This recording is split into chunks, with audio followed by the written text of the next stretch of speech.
The fusion of transcendence. Mount Kunlun, situated at the confluence of Xinjiang, Qinghai, and Tibet in our country, has long been revered as the first divine mountain, with countless legends and tales woven into its history.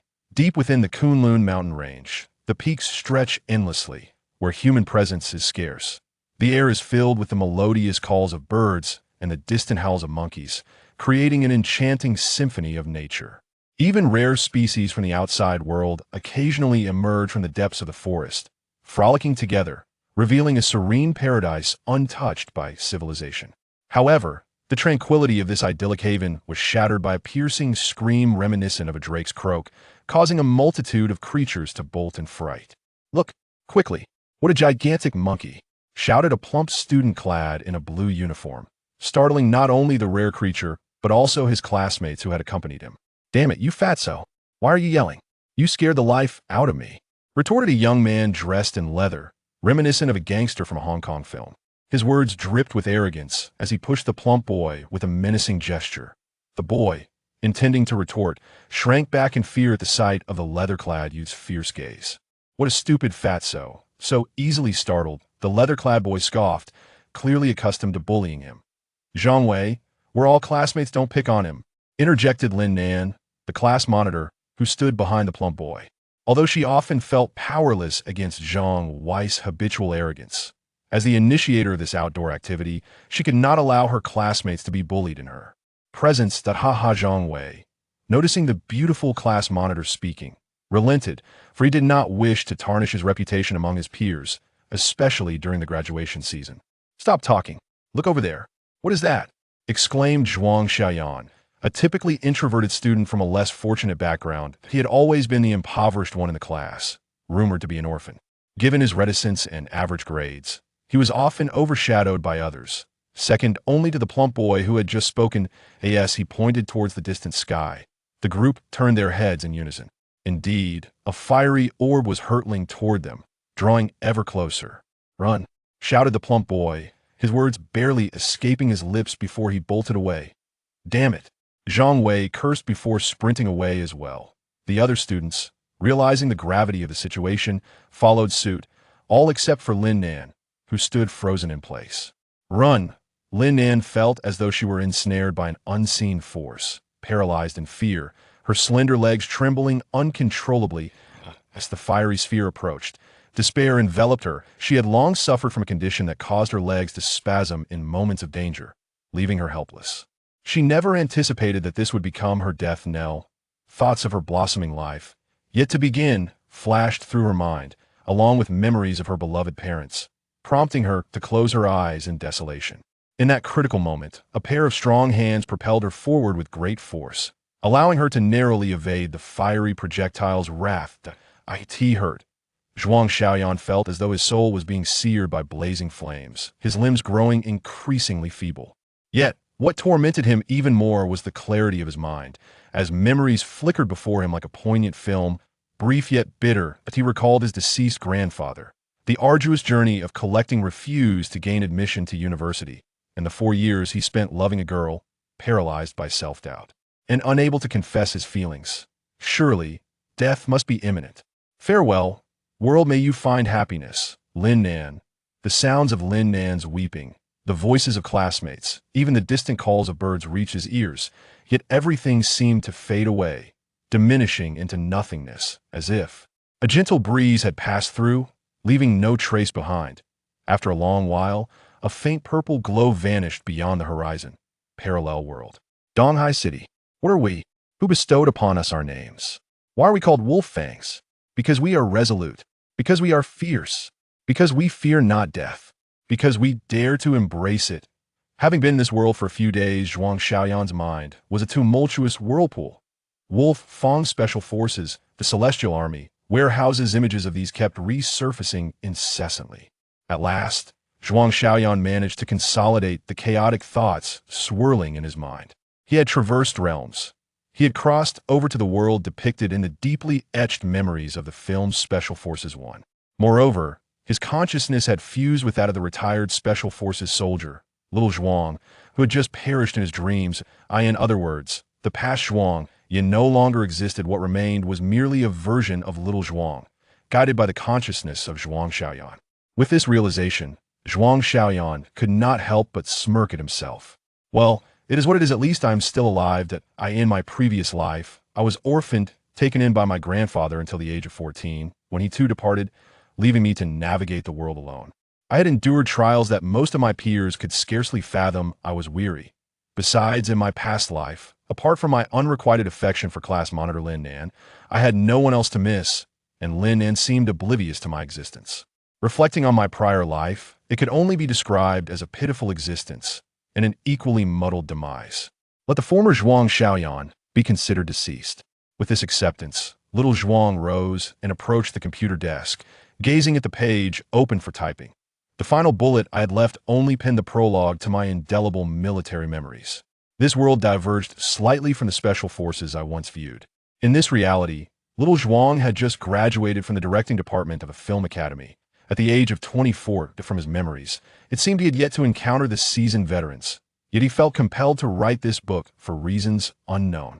Regardless, I am now little Zhuang, and the beautiful memories of military life, along with the pain, remain deeply etched in my mind, and no matter how I attempt to evade them, they constitute my lived experience. Perhaps I should commence my life from this point onward. Contemplating this, little Zhuang gently typed on the keyboard. To my indelible military memories, they remain with me only in the dark of night. Chapter 2. Purple jade. In the early morning, sunlight streamed through the crevices of the warehouse roof. Xiao Zhuang awoke from his exhaustion, unaware of when he had succumbed to slumber atop the desk. A night spent engaged in intense typing had truly exhausted his already rusty special forces body. After rising to drink a glass of water, he gradually regained his vitality. He glanced at his computer, where the fruits of his labor from the night before lay before him, and a smile of satisfaction graced his lips. The process of writing unfolded with remarkable ease, as he melded the memories of the original protagonist, Xiao Zhuang, with his own familiarity with the television drama, swiftly advancing the plot to the moment Xiao Zhuang entered the special forces. However, there was one aspect that troubled Xiao Zhuang, the narrative concerning Xiaoying. As the story progressed, the inevitability of her demise drew ever closer, and with this thought, Xiao Zhuang let out a sigh. The warehouse, somewhat dilapidated, was illuminated by shafts of sunlight, transforming the dimly lit space into a bright world. In one corner of the desk, a makeshift military tent constructed from iron sheets stood out prominently, draped with a layer of camouflage fabric that appeared tattered. Yet, this place felt remarkably different. Xiao Zhuang picked up an olive-green backpack and gently unzipped it. Inside lay a pair of well-worn military boots, several neatly stacked photographs, a crisp military uniform, and an imposing wolf-tooth medal. However, his gaze lingered on an old diary. As he slowly opened it, a wilted purple bellflower caught his eye, and an uncontrollable tremor coursed through his body, tears streaming down his cheeks involuntarily. Even as his eyes brimmed with tears, he refrained from wiping them away.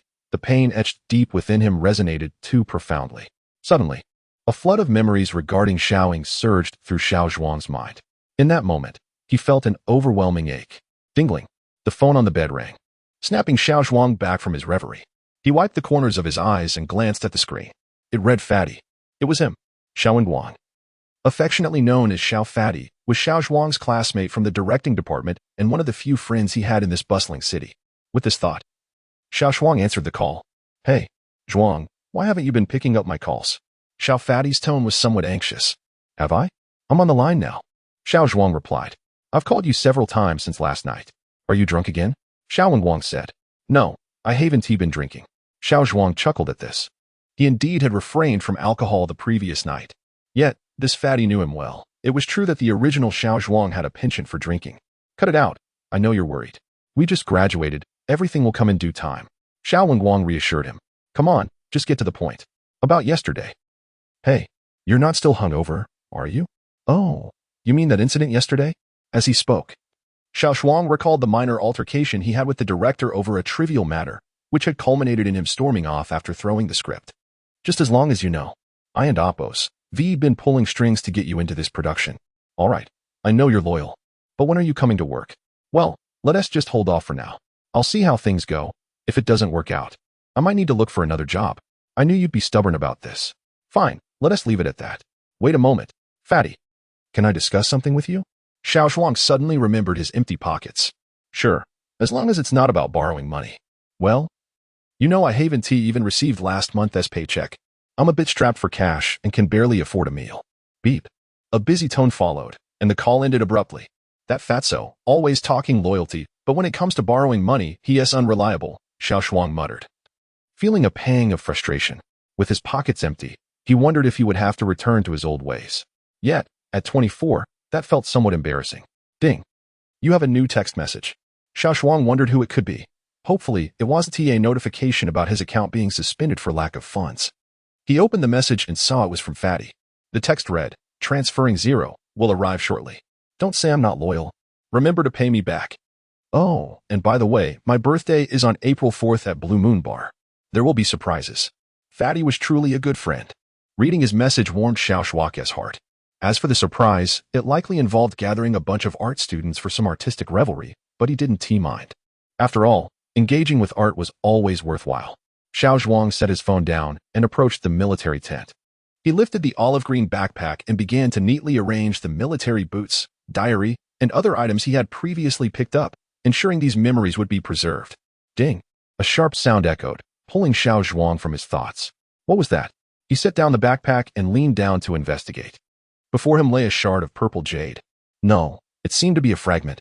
Xiao Zhuang picked it up gently, puzzled, as he could not recall this piece from any of his memories. Even as he rummaged through the original protagonist's recollections, he found no trace of this object. This jade seemed to resonate. Wait, could it be? A possibility struck him. He recalled a fleeting glimpse of purple light just as his consciousness began to fade. Could this be the same object? If so, it must be related to his transmigration, perhaps even a golden finger. Xiao Zhuang mused. He decided to give it a try. After all, if he had already crossed over, what else was impossible? Contemplating this, he began to toy with the shard, watching as a purple halo danced around it, entrancing him. After a while, Xiao Zhuang felt himself growing faint. Suddenly, a mechanical voice echoed in his mind. Ding! Biological gene sequence containing fragments of the Yanhuang human lineage detected. Compliance with inheritance objectives confirmed.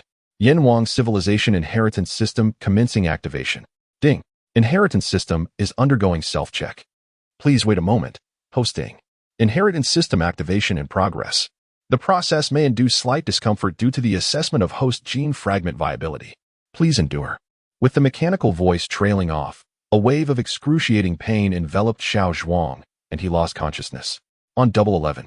Indulge in reading every day and enjoy complimentary VIP points. Seize the opportunity now. Event period, November 11th to November 13th. Chapter 3. Prehistoric civilization after a long period. Xiao Zhuang awakened from his unconscious state. Beep.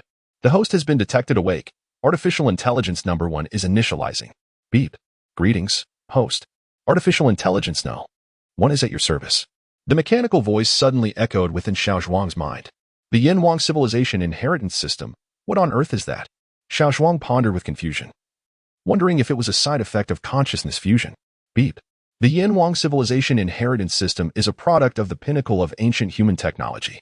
It encompasses the advanced civilization of that epoch, intended for inheritance. Inheritance? Prehistoric civilization? This is too astonishing. Xiao Zhuang found it hard to believe. By the way, what exactly are you? Beep. Artificial intelligence number 1 serves as the inheritance spirit of the system, managing the intelligence of the entire inheritance framework. Beep. Implanting the basic knowledge manual of the Yanhuang civilization for the host. Beep. Implantation complete, commencing inheritance decoding. After a moment of headache, Xiao Zhuang's consciousness became significantly clearer. He began to grasp the origins and functions of this prehistoric civilization inheritance system. The purple jade must be a remnant from the ancient era's prehistoric civilization, containing many pinnacle research achievements of that time. As for inheritance, it is precisely as the name implies. To put it simply, he had stumbled upon an extraordinary stroke of luck. Truly, misfortune often conceals fortune. Xiao Zhuang couldn't and Oppos, to help but feel a sense of wonder. Artificial intelligence number 1. Beep. Enough with the chatter. Cancel the call notification. Certainly, host. Let us modify the name. How about calling it Xiaozi? System confirming. Name modification complete. Xiaozi, please activate the inheritance system. I wish to accept the inheritance, Xiao Zhuang exclaimed excitedly. Considering his previous life, which had been filled with frustration, it was only natural that he found himself in such a fortunate situation. This was akin to the golden fingers found in countless novels where the protagonist defies fate, transforming from a loser to a success, ultimately reaching the pinnacle of life. Upon receiving the host's request, the system began processing. System processing. Inheritance system decoding in progress. 5%, 10%, 20%. System decoding encountered an error. Decoding complete. What is going on? Xiao Zhuang felt a surge of anxiety. Please don't let this be a false alarm. The system detected that some inheritance data has been lost. The host must retrieve it independently. Lost? How could that be? The system detected that some inheritance data has been lost. The host must retrieve it independently. Damn it. What about the data that has been lost? Regardless, let us secure whatever we can. With that thought, Xiao Zhuang continued to inquire impatiently. System processing. System processing successful. Inheritance commencing. Xiao Zhuang's eyes narrowed as he felt a rush of oxygen deprivation in his brain. He was astonished by the sensations flooding his mind.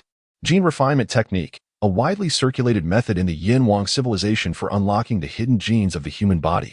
As a pinnacle product of Yin-Wang civilization technology, it can unlock the hidden genetic chains of the human body, developing human potential. It requires auxiliary medicinal substances for concurrent cultivation. Basic alchemy technique with the formula for life essence. Used as a supplement during cultivation, it can replenish and repair minor internal injuries and provide nourishment. Additionally, it has detected that the host and Oppo's constitution is relatively weak and cannot accept further inheritance. The host is advised to strengthen their cultivation. What? All right. I suppose I must focus on cultivating. I understand the principle of not being overly ambitious. Xiao Zhuang recalled the cultivation methods for the gene refinement technique in his mind. Fortunately, the system had already injected some key points and methods into his brain during the inheritance process. Otherwise, he would have been quite perplexed. As the sun sank in the west, the sky gradually darkened. Unknowingly, Xiao Zhuang had spent an entire afternoon in the room. He found himself on the ground, continuously performing push-ups. For an entire afternoon, he engaged in basic exercises. The gene refinement technique places extremely high demands on physical constitution, with the initial phase focusing on personal refinement. After a rigorous afternoon of training, Xiao Zhuang's body was utterly fatigued. Upon stopping, his entire body trembled, muscles aching intensely. His body was no longer what it used to be, Xiao Zhuang mused. According to his memories, during his time as a special forces soldier, he would perform at least this many exercises daily. To expedite his training progress, should he resort to medicinal assistance? After all, it had been a long time since he had last trained, and with such high-intensity exertion, it was inevitable that his body would suffer hidden ailments. Xiao Zhuang did not wish to suffer greater losses due to minor oversights. Stretching and yawning, Xiao Zhuang checked the knowledge of elixirs stored in his mind, discovering only one formula, the life essence. The name alone seemed extraordinary, and upon examining the required ingredients, it became even more remarkable. 30-year-old wild ginseng, premium astragalus, kudzu root, and similar rare herbs. Given Xiao Zhuang's current financial situation, he could scarcely afford them. Just the wild ginseng, being a rare species, required 30 years of growth. It was simply exorbitant. Historically, while gold has a price, ginseng does not. The wild ginseng here is purely natural. Even artificially cultivated specimens are inferior. Xiao Zhuang approached his computer, opened a web browser, and searched for 30-year-old wild ginseng. A plethora of results appeared, none of which were particularly useful. The only notable entry was about an auction at the East Sea City Huifeng auction house, featuring a wild ginseng approximately 30 years old. With a final bid of 400,000, Xiao Zhuang could only chuckle. Overall, it seemed to be worth more than its weight in gold. Seeing this, Xiao Zhuang promptly closed the webpage. There was no point in dwelling on it now. Finding a way to earn money was paramount, as he needed to pay rent soon. The debt owed to Fatty Xiao must be settled, and he needed to earn his keep. With these thoughts, Xiao Zhuang felt a headache coming on. The only potential source of income he had at the moment was the novel he was writing, based on what he understood from the plot of his previous life. The final bullet would eventually lead to a grand online success, culminating in a television adaptation. Writing with the original owner's memories combined with the plots he had read should not be overly difficult. However, the issue was that completing a book takes time. Waiting for publication and then for the money to come through could leave him homeless in the meantime. Thus, thinking this way was not feasible. He needed to write the novel, but he also needed to expedite the process. Yet, he also needed to seek employment. Otherwise, the hardship of being broke was unbearable. 11. Read and enjoy every day. Recharge VIP coupons now.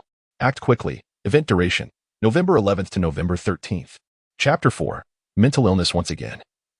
The day unfolded with splendid scenery, the outdoor air remarkably refreshing. At 8 in the morning, as the sun ascended, the air along the hillside paths of Donghai City was invigorating. Xiao Zhuang ran peacefully along this ascending trail, a sense of familiarity washing over him. Reminiscent of his youthful escapades across the city, he couldn't and amp, oppos, help but feel a twinge of nostalgia for the past.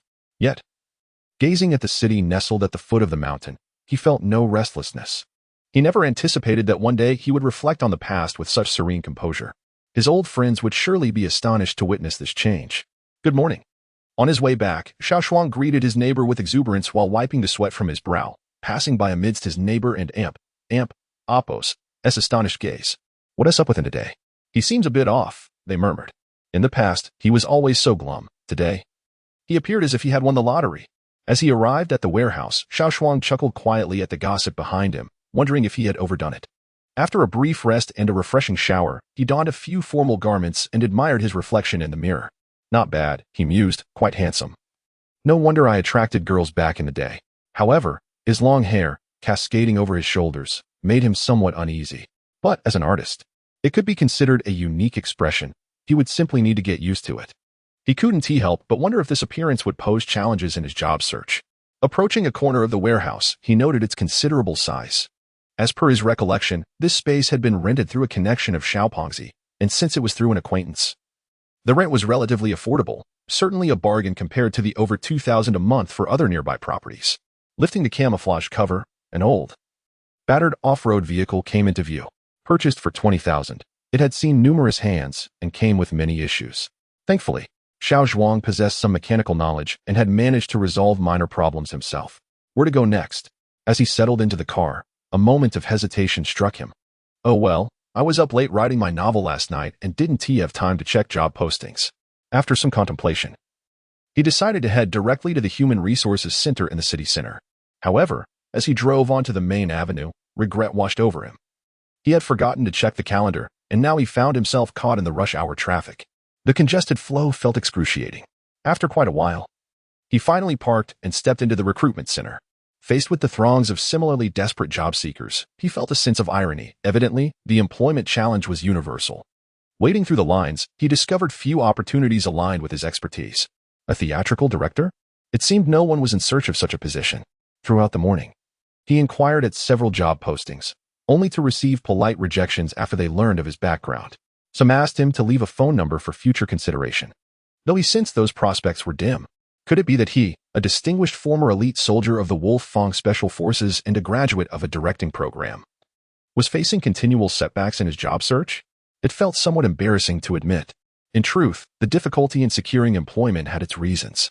After all, the credentials of a retired soldier from the Wolfang Special Forces were not documented publicly due to national confidentiality. Moreover, as a directing graduate, he was hardly aligned with the needs of the employers. They had better candidates. Why would they choose him? With that realization, Xiao Zhuang ceased his inner turmoil. Ultimately, he needed a job. If he fell short, so be it. Anything was preferable to returning to the film set and enduring the whims of that insufferable director. Besides, this was merely a temporary setback.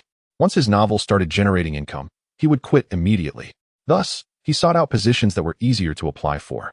Approaching roles such as security guard and receptionist, submitting his applications with a casual hope. As evening fell, he continued typing at his computer when his phone rang. A call? Xiao Zhuang paused, glancing at the screen. What? The display revealed it was his father. His hand trembled slightly as he almost dropped the phone. What was happening? Should he answer or not?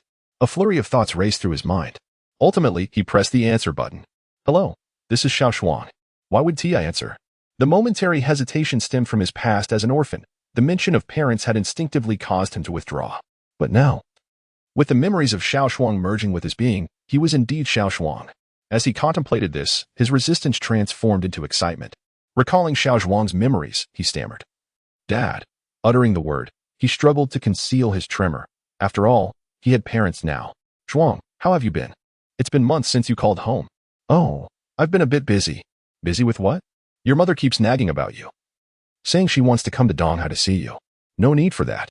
I'm doing fine. You both should take care of yourselves and not travel unnecessarily. Zhuang, your mother and I have no grand expectations for you, but there is one thing I must mention. Several of your high school classmates are already settled down with children.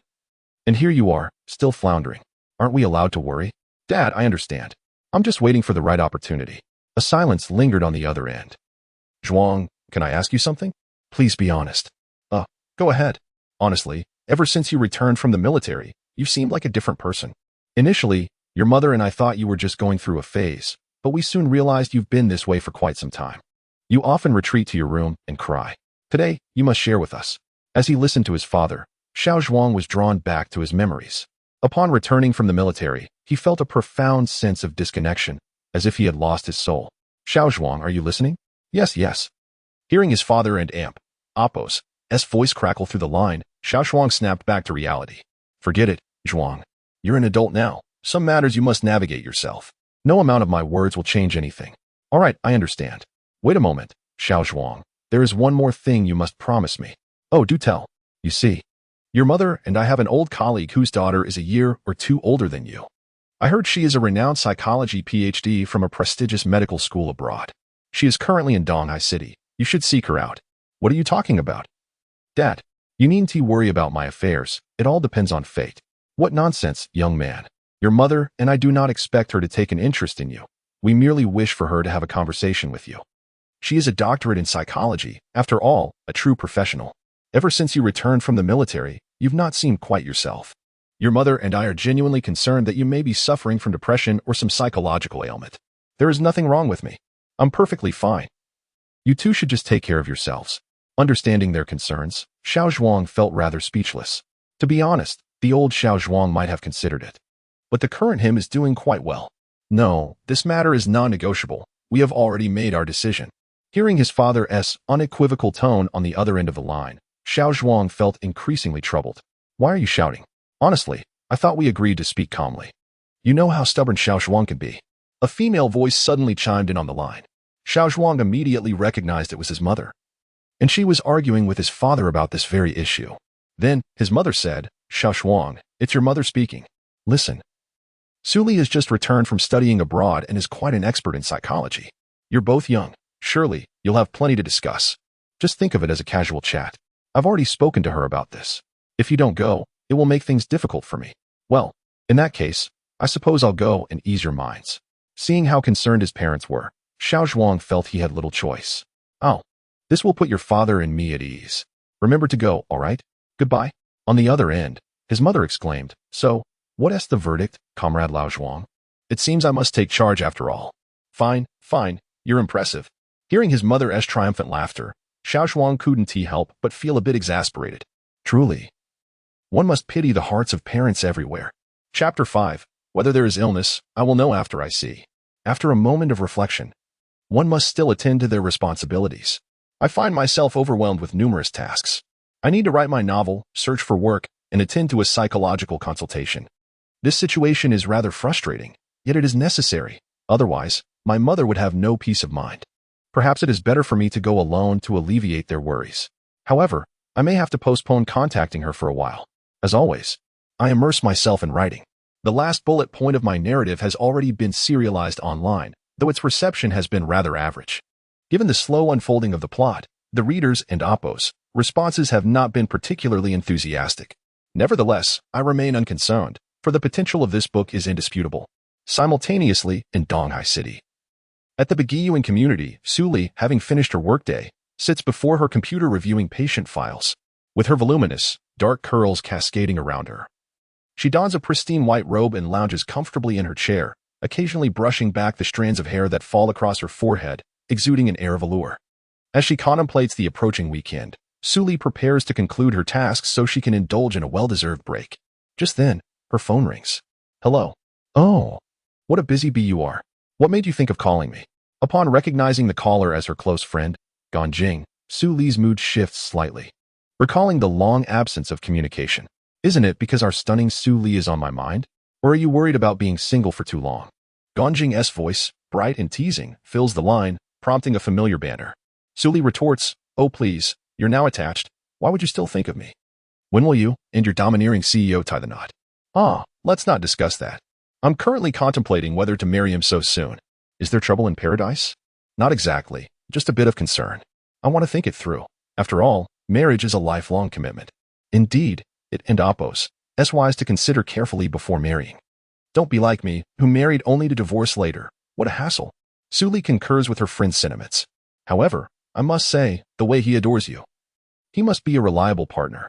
That's uncertain. I need to ponder more. But enough about me, what about you? Any thoughts lately? I could have Jiang Haokuan introduce someone. Please, mind your own business. Just take care of yourself. True, our Suli is indeed a rare flower in Donghai. With poise and beauty, suitors are plentiful. There's no need for me to play matchmaker. Hearing Ganjing and Appo's playful tone, Suli chuckles heartily. By the way, I need to discuss something serious with you, Ganjing states, her tone shifting to one of gravity. All right, since you've made me so cheerful, go ahead and share your news. Suli adds, I know you're busy, but you must have some matters to discuss. Ganjing, feeling slightly embarrassed, replies. That and Appo's, that's not quite it. Let us talk in person, it's too complex to discuss over the phone. When can we meet for coffee? How about tomorrow? Tomorrow might not work, I almost forgot. Let us do the day after instead. Suli recalls her appointment with a special patient, one she had almost overlooked. All right then, we'll meet at our usual spot. Perfect, goodbye. Suli hangs up and dials another number. Meanwhile, Xiao Zhuang's phone rings on the table. After several interruptions, he considers silencing it. A strange number? Could it be a job offer? He picks up the phone, pondering. Hello, who is this? Greetings. May I ask if you're Zhuang Yan? I am Suli. The voice on the other end is elegant and composed. Suli, you mean Dr. Su? This is Zhuang Yan, but you can call me Xiao Zhuang. He realizes that his mother has indeed acted with remarkable efficiency. Yes, Xiao Zhuang. Please come to my clinic tomorrow morning. I'll give you a thorough examination. Actually, Dr. Su, I'm not ill. It's just my family worrying unnecessarily. Whether you are ill, I shall determine upon examination. Xiao Zhuang feels slightly exasperated by her formal tone. Dr. Su, I really don't have time to visit the clinic. Can't you just help me out? After a brief silence, she responds, if you choose not to come, I will have to inform your family of the situation. Her irritation is palpable, and Xiao Zhuang realizes he may have overstepped. To ease his family's concerns, he decides to comply. All right, Dr. Su, I'll come by tomorrow. Very well, I'll send you the address shortly. After hanging up, Suli reflects on the conversation. This woman certainly has a strong temperament, Xiao Zhuang muses. Shaking his head. Fine, I'll go tomorrow, explain my situation, and then leave. At most, I'll pay a nominal fee for the consultation. If she prescribes medication, I shall simply take my leave. With that thought, he returns to his writing. Chapter 6. The day after the accident early the next morning. Xiao Zhuang returned from his run. After several days of training, he distinctly sensed an improvement, particularly in his physical fitness. Perhaps this had always been his strength. Even after a long hiatus from practice, resuming training now seemed to yield rapid progress. However, he was cautious with strength training, wary of potential injuries, especially since he lacked the funds for medication. Thus, he opted for a gradual approach. As he gazed at his long hair, he found it increasingly bothersome and resolved to cut it. In recent days, he had grown quite unaccustomed to it. Not only did training hinder him, but he also had to engage in the tedious routine of washing his hair daily. He couldn't fathom how he, as a former Special Forces soldier, had managed before. Once everything was in order, he stepped out to a nearby shop for a haircut. Remarkably, as he emerged, the cool breeze invigorated him, refreshing his spirit. He retrieved his phone to check the address sent by Suli, Zujiawi, Psychological Counseling Room. The woman and Appo's voice had been pleasant, yet he was curious about her appearance. Glancing at the time, he noted his appointment was at 9 o'clock, and as it was already 8, it was time to set out. Driving his dilapidated off-road vehicle, Xiao Zhuang contemplated using his phone for navigation. Given the vastness of Donghai City, he anticipated a lengthy search. He found it peculiar that many aspects of this place differed from the television series he had watched before. Take smartphones, for instance. Such technology had seemed non-existent during his days as a soldier, let alone GPS navigation. Nevertheless, he appreciated the advancements. Technology indeed transformed lives. The scenery along the way was pleasant, and fortunately, it was Saturday, with little traffic. He recalled the last time he took this route, when he was caught in an interminable jam. Suddenly, a deafening roar echoed from the tunnel, followed by a fleet of silver sports cars speeding towards him. Reacting swiftly, Xiao Zhuang jerked the steering wheel, but the oncoming vehicle was traveling too fast. With a resounding crash, the right tire of his blue off-roader was struck. The reckless Bentley continued skidding for several dozen meters before finally coming to a halt. The startling scene shocked several passing drivers, who pulled over to observe, some even exiting their vehicles. This was truly exhilarating. Thankfully, the light traffic that day and the timely braking of both vehicles prevented a more serious incident. Had there been a disaster, the silver Bentley would have borne full responsibility for its reckless behavior. Indeed, the audacity of the wealthy was astonishing. Xiao Zhuang felt utterly speechless. Grateful for his quick reflexes, he knew that had he been slower, today could have ended in tragedy. With determination, he forced open the mangled door and approached the silver sports car. At that moment, its door swung open, revealing a woman in a striking red shirt. She was slender and beautiful, her handbag in hand, approaching him with a hint of panic. However, upon seeing Xiao Zhuang exit his vehicle, her anxiety seemed to ease slightly as she raised her chin and walked toward him. Do you even know how to drive? You and Oppos, going the wrong way in a tunnel. If you want to seek danger, Don and Oppos, drag others down with you, Xiao Zhuang admonished, disregarding her beauty. Her blatant disregard for safety was unacceptable to him as a former soldier. I and Oppos, I'm sorry, the woman stammered, her tone stiff and her expression tense, as if to convey that she recognized her fault but wished to say no more. Jiang Lai, feeling guilty, fell silent, realizing the gravity of her actions. The accident had never crossed her mind. She had impulsively driven off after a heated argument with her brother, Jiang Haokuan. Xiao Zhuang and Oppos' anger flared further. Had it not been for her being a woman, he would have given her a thorough lesson. Is this your attitude? Do you think wealth grants you immunity from accountability? He retorted, advancing towards her, his stature imposing. Seeing him approach, Jiang Lai instinctively shut her eyes in fear. After a moment, when she realized he was merely intimidating her without further aggression, her cheeks flushed with embarrassment for her earlier reaction.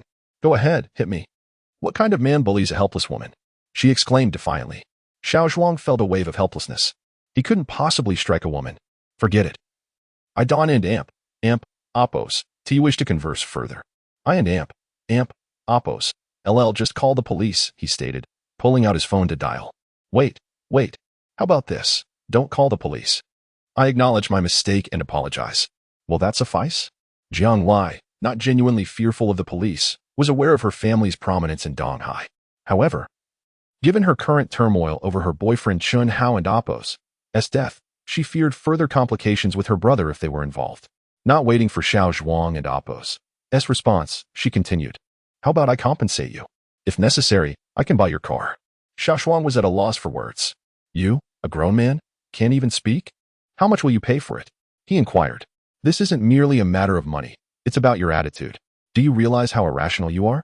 You are the irrational one. It's just a broken car. I've already told you.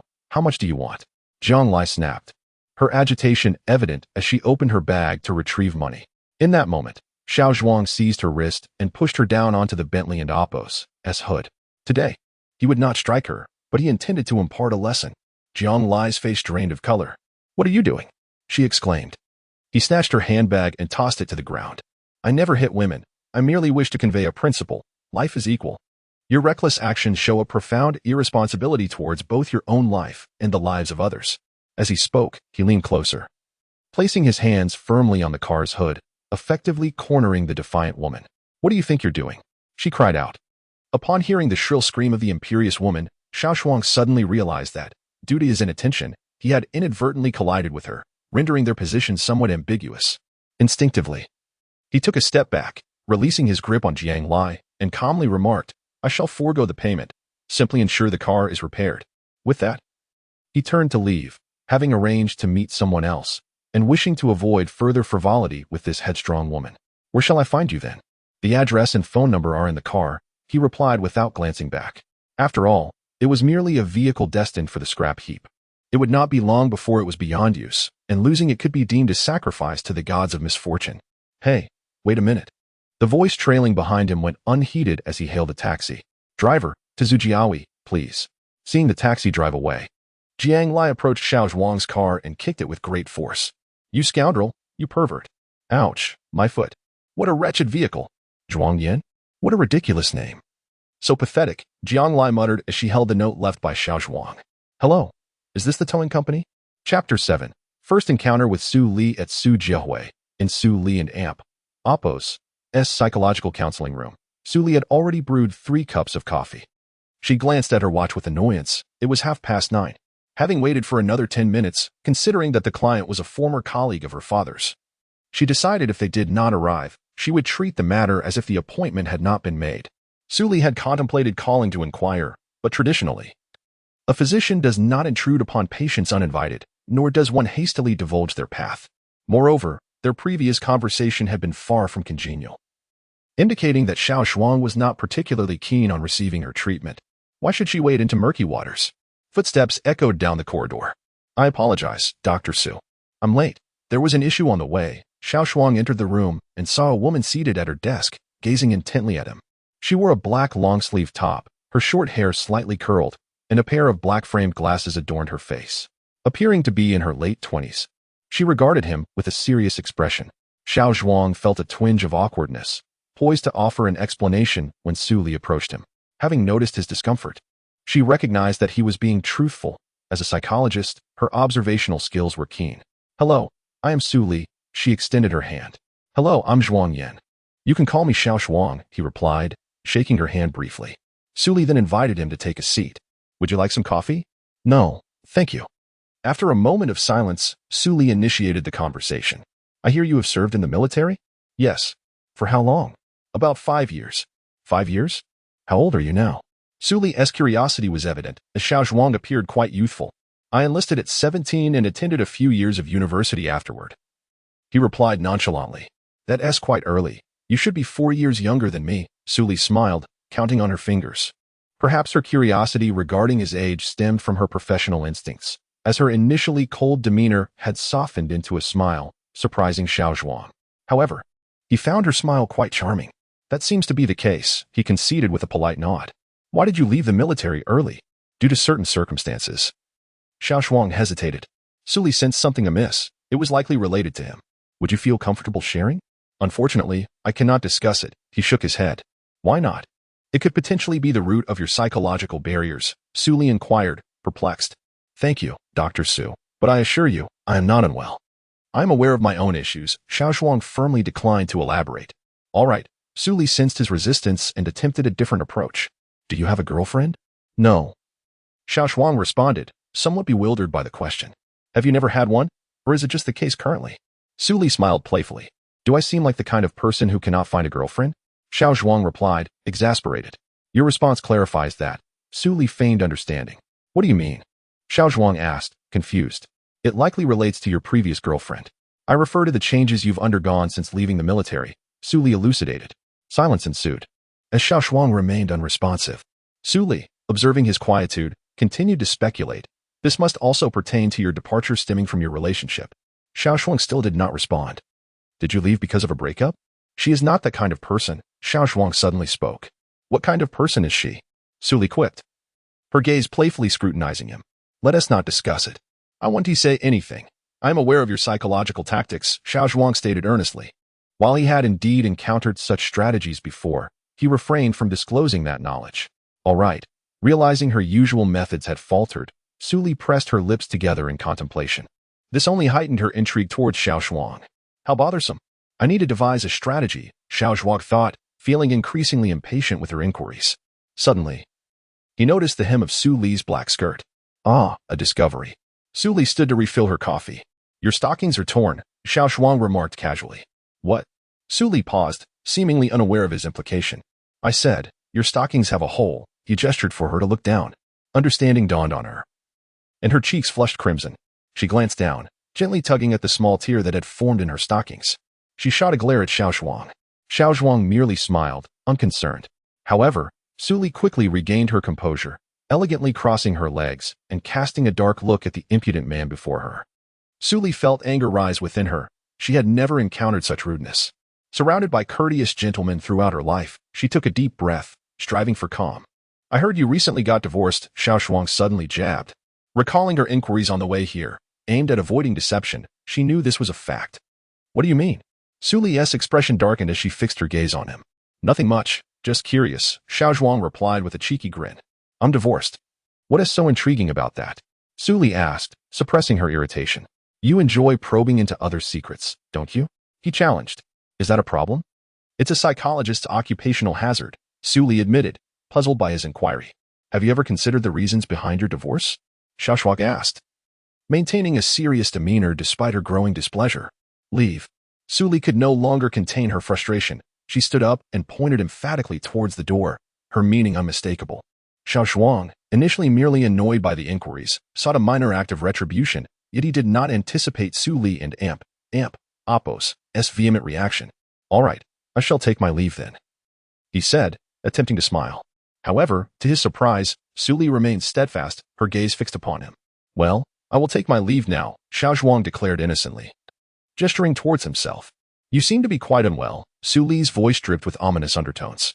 "Ah," Xiao Zhuang responded, momentarily taken aback. "You are mentally unstable. And your mind is also troubled," Su Li berated him. "With such a temper, it is unbearable for anyone." Having said this, Xiao Zhuang disregarded Su Li's further remarks and exited the information room. Chapter 8. Blueberry Bar. Today, Xiao Guang was in high spirits. As soon as the crew wrapped up for the day, he swiftly vanished. He hurried to the Donghai City Art Academy to pick up a few junior art students. It was his birthday today, a rather special date, April 4th, which sounded somewhat ominous. However, the optimistic Xiao, known for his sociability and lack of embarrassment, was unfazed. He had already announced to the entire crew that they were to gather at the Blueberry Bar tonight, no exceptions. Indeed, it seemed that in this era, only individuals as open-minded and unashamed as Xiao could thrive socially. He embodied both qualities, making him a well-liked figure among his peers. Driving his slightly better-than-scrap second-hand Toyota, he likely boasted to a few naive juniors. The entrance of the Blueberry Bar was bustling with people. Xiao had a good network. Several students from the directing department were present, along with a few from other disciplines, even some junior students from the academy. The bar was conveniently close to the school. And as evening fell, clusters of university students made their way inside, arm in arm. Zhou Jia was a senior at the police academy. Known for her goody-two-shoes demeanor at school, although the bar was nearby, she rarely visited alone, preferring to read in her dormitory rather than endure the smoky chaos of the bar. She frowned, wondering why an hadn't arrived yet.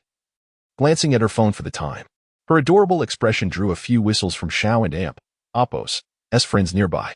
Hearing the whistles, Zhou Jia shyly lowered her head. "Zhou Jia," a somewhat delicate female voice called out. Another beauty had arrived, capturing the attention of many men in the vicinity. She was stunning, with a slender figure, impeccable style, short hair, a pink top, and form-fitting jeans that exuded allure.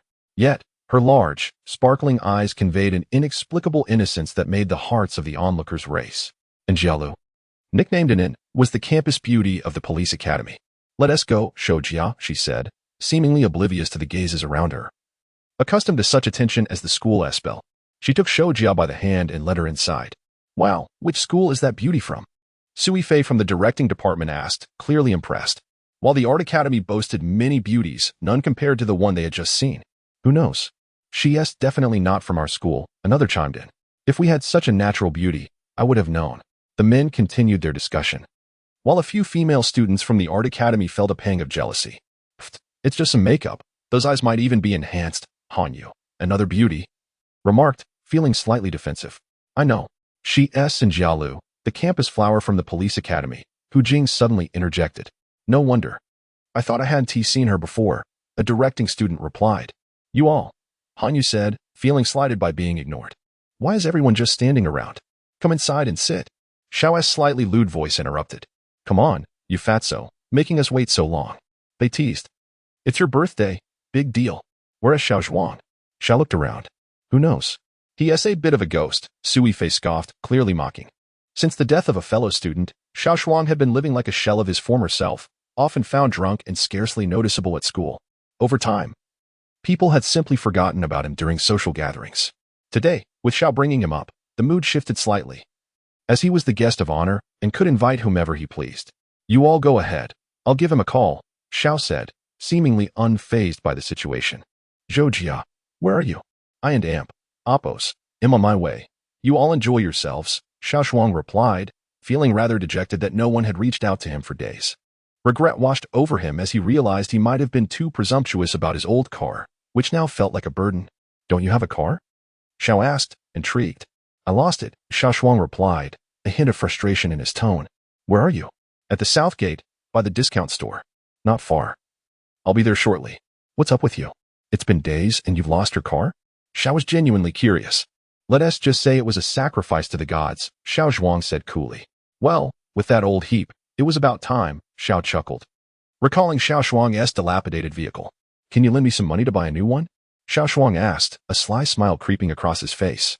Get lost. Don't even think about it. Xiao replied, turning his head away. Seeing Xiao's mock disdain, Xiao Zhuang couldn't help but laugh. Upon arrival, they exited the car. Xiao glanced around the bar, noting its artistic name. Let us go, check out the beauties inside. Xiao nudged Xiao Zhuang forward. The bar was indeed lively, filled with many attractive women.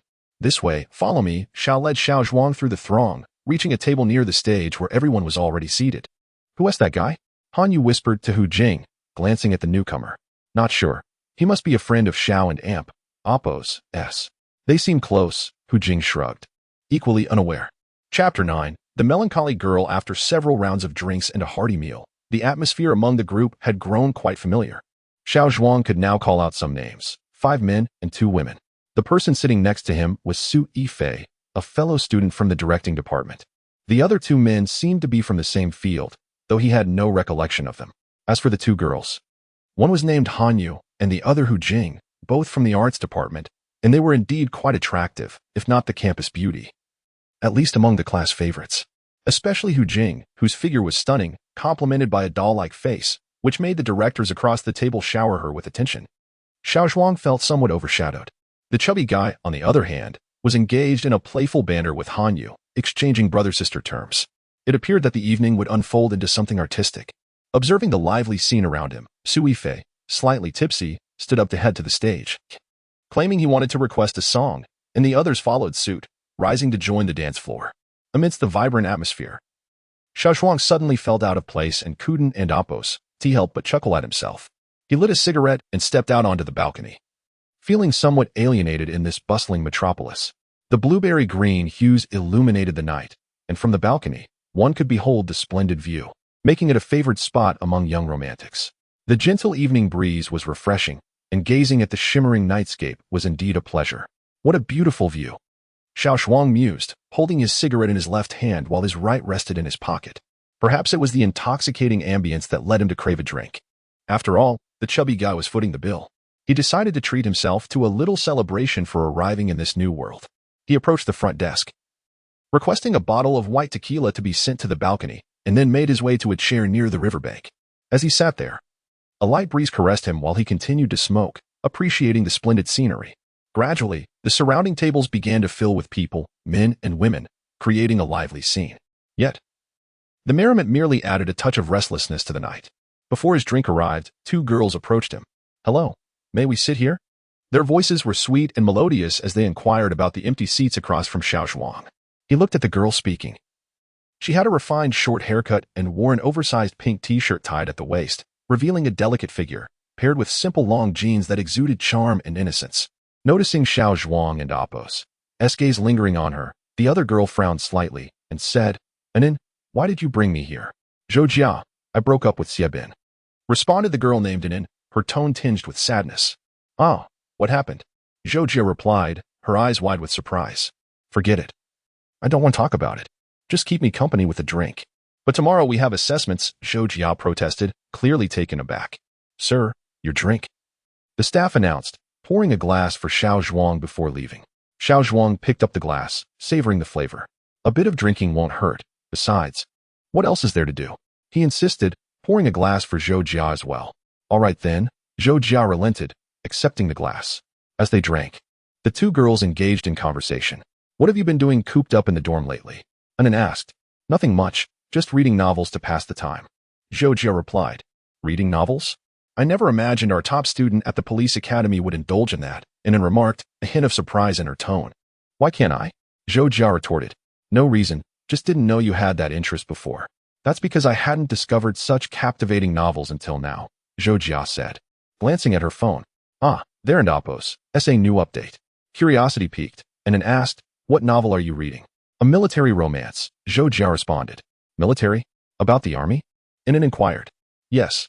What and Oppo's? That's the title. As she pulled out her phone, Xiao Zhuang couldn't help but chuckle, nearly choking on his drink. What a coincidence to encounter a reader here. It was his first experience of the sort, and he felt a surge of curiosity. Do you both read this novel as well? Anan glanced at him, her expression skeptical, as if she thought he was trying to flirt. However, Zhou replied, yes. It's quite well written. Hearing this, Xiao Zhuang felt a sense of joy, His efforts in writing had not gone unnoticed. It's so tragic. I hope the protagonist doesn't die in the end, Xiao Zhuang remarked, engrossed in the tale. How did you know? Xiao Zhuang asked, intrigued. Just a guess. Xiao Zhuang replied with a charming smile. You guessed correctly. What do you mean? Nothing. Merely gave myself away. As the narrative had yet to unfold, he urged. Please be patient. The story is just beginning. Enjoy reading during the Double 11 sale, with daily bonuses and VIP vouchers available. Dawn and Amp, Oppos, team is out. Chapter 10. My name is Mu Xiaoao. Just as Xiao Zhuang was contemplating how to cover up his lie, a sudden scream from a nearby woman drew everyone's attention. Let me go. A woman in a black miniskirt and a revealing tank top shouted as she pushed away the hand of a blonde man. She was holding a bottle of tequila, clearly a staff member from the bar. However, it was evident that she was no match for the blonde man, who effortlessly pulled her back. Help me. The woman's struggles intensified, and her voice trembled with fear. You filthy woman, dare to bite me. The blonde man yelled in pain, his expression growing more menacing. The woman shrank back, her long hair cascading messily over her slightly exposed collarbone, evoking sympathy from onlookers. Several male students could no longer contain themselves and were about to intervene. Yet, they were pulled back by a knowledgeable classmate, who whispered something in their ears, causing them to hesitate in their quest for justice. Meanwhile, the commotion had attracted the attention of others in the bar. Ordinarily, since the woman was a staff member, one would expect the chaos to subside once help arrived. However, an unexpected turn of events unfolded. Sir, what is happening here? A tall man with triangular eyes approached, flanked by several burly bodyguards. This woman stole my belongings. Help me catch her. The blonde man pointed at the woman holding the drink. Ah, so she's a thief, the tall man remarked. Indeed, look at her beauty. I almost fell for it. I didn't steal anything, the woman exclaimed, her voice nearly breaking as she heard the murmurs around her. Seize her. The blonde man signaled to the man with triangular eyes. The latter hesitated, seemingly weighing his options. Ultimately, he ordered his henchman, go, drag her away. No. Please, the woman cried out, retreating in panic. Yet, no one stepped forward to help her.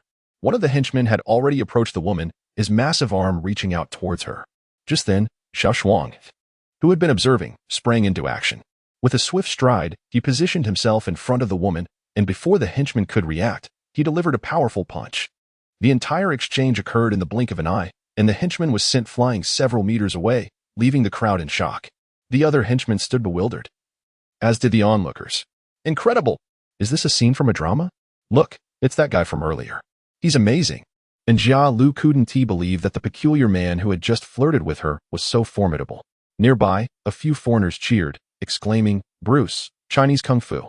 She didn't steal anything, Xiao Zhuang declared suddenly, as the crowd absorbed the shock of the moment. It was apparent to any discerning observer that these men were the real troublemakers. However, given their intimidating presence, no one dared to intervene. Brother, what business do you have here? The man with triangular eyes squinted at the unknown figure before him. The display of skill had taken him by surprise. I'm just an ordinary person who cannot stand by while you bullies target a woman, Xiao Zhuang replied calmly. He then turned to the woman and asked, Are you hurt? She gently shook her head, her voice filled with urgency. No, thank you. You should leave. They're all in cahoots. Upon hearing her words, Xiao Zhuang smiled reassuringly. Don't worry, those clumsy bears are hardly a threat. The woman couldn't help but chuckle at his words, her expression brightening momentarily before she shyly lowered her gaze. Get him! The blonde man shouted furiously at the sight of the two. The man with triangular eyes, initially considering leveraging his connections to intimidate Xiao Zhuang, found himself ignored instead. His expression darkened. He had been in this territory long enough to know he was not accustomed to such treatment. He signaled his henchman to join him. Damn it. I don't care who you are. I'll make you regret this.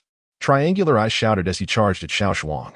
Observing the 4 or 5 men rushing towards him, Xiao Zhuang remained composed, signaling the woman to step back. She appeared anxious, warning him, be careful. Yet, before she could finish her sentence, Xiao Zhuang surged forward. These men were clearly of average skill. Anyone from the Wolf Fang Brigade could easily subdue them. Moreover, he was one of their elite members. The outcome was inevitable. Within seconds, the henchmen were crying for mercy, and even the blonde man, realizing the situation had turned against him, fled without a backward glance. The entire incident unfolded rapidly, and in that brief span, the dynamics shifted dramatically. The onlookers stood in awe. Amazing. This person is extraordinary. And Jialu had to admit her earlier misjudgment. How cool. Do you think he might be a special forces soldier? Zhou Jiao remarked dreamily. You're overthinking it, and Jiao Lu rolled her eyes. Nevertheless, she couldn't help but reassess her impression of Xiao Zhuang. After all, such acts of bravery in this environment were not something just any man could achieve. You wait. Don't think you can just walk away. Triangular eyes spat, limping away with the help of his henchman, clearly humiliated. Xiao Zhuang paid no heed to such threats. Slowly turning, he bent down to pick up the bottle that had fallen to the ground, shaking it lightly. He then popped the cork with his hand and poured himself a drink. My name is Mu Xiaoyao, and thank you for your help just now. Chapter 11. The man with the story. The girl's voice was somewhat delicate as she lowered her head and slowly approached Xiao Zhuang. Feeling a bit shy, she said, No need to thank me. My name is Zhuang Yin, but you can call me Xiao Zhuang. After speaking, Xiao Zhuang glanced earnestly at Mu Xiaoyao and, noticing her youthfulness, inquired, Are you a student nearby? Yes, I attend the art academy. I'm here for a part-time job, Mu Xiao replied. Her voice tinged with a hint of nervousness as she added, I just deliver some things and sing a bit. Ah, I see. It's great to have a part-time job, Xiao Zhuang remarked nonchalantly. Do you know that guy with the yellow hair? I do. He has been bothering me several times. Mu Xiaoyao said, a note of resignation in her tone. That's to be expected, with a girl as beautiful as you. It's inevitable that some would have ulterior motives, Xiao Zhuang said with a smile. Upon hearing the word beautiful, Mu Xiaoyao felt a flush creep onto her cheeks.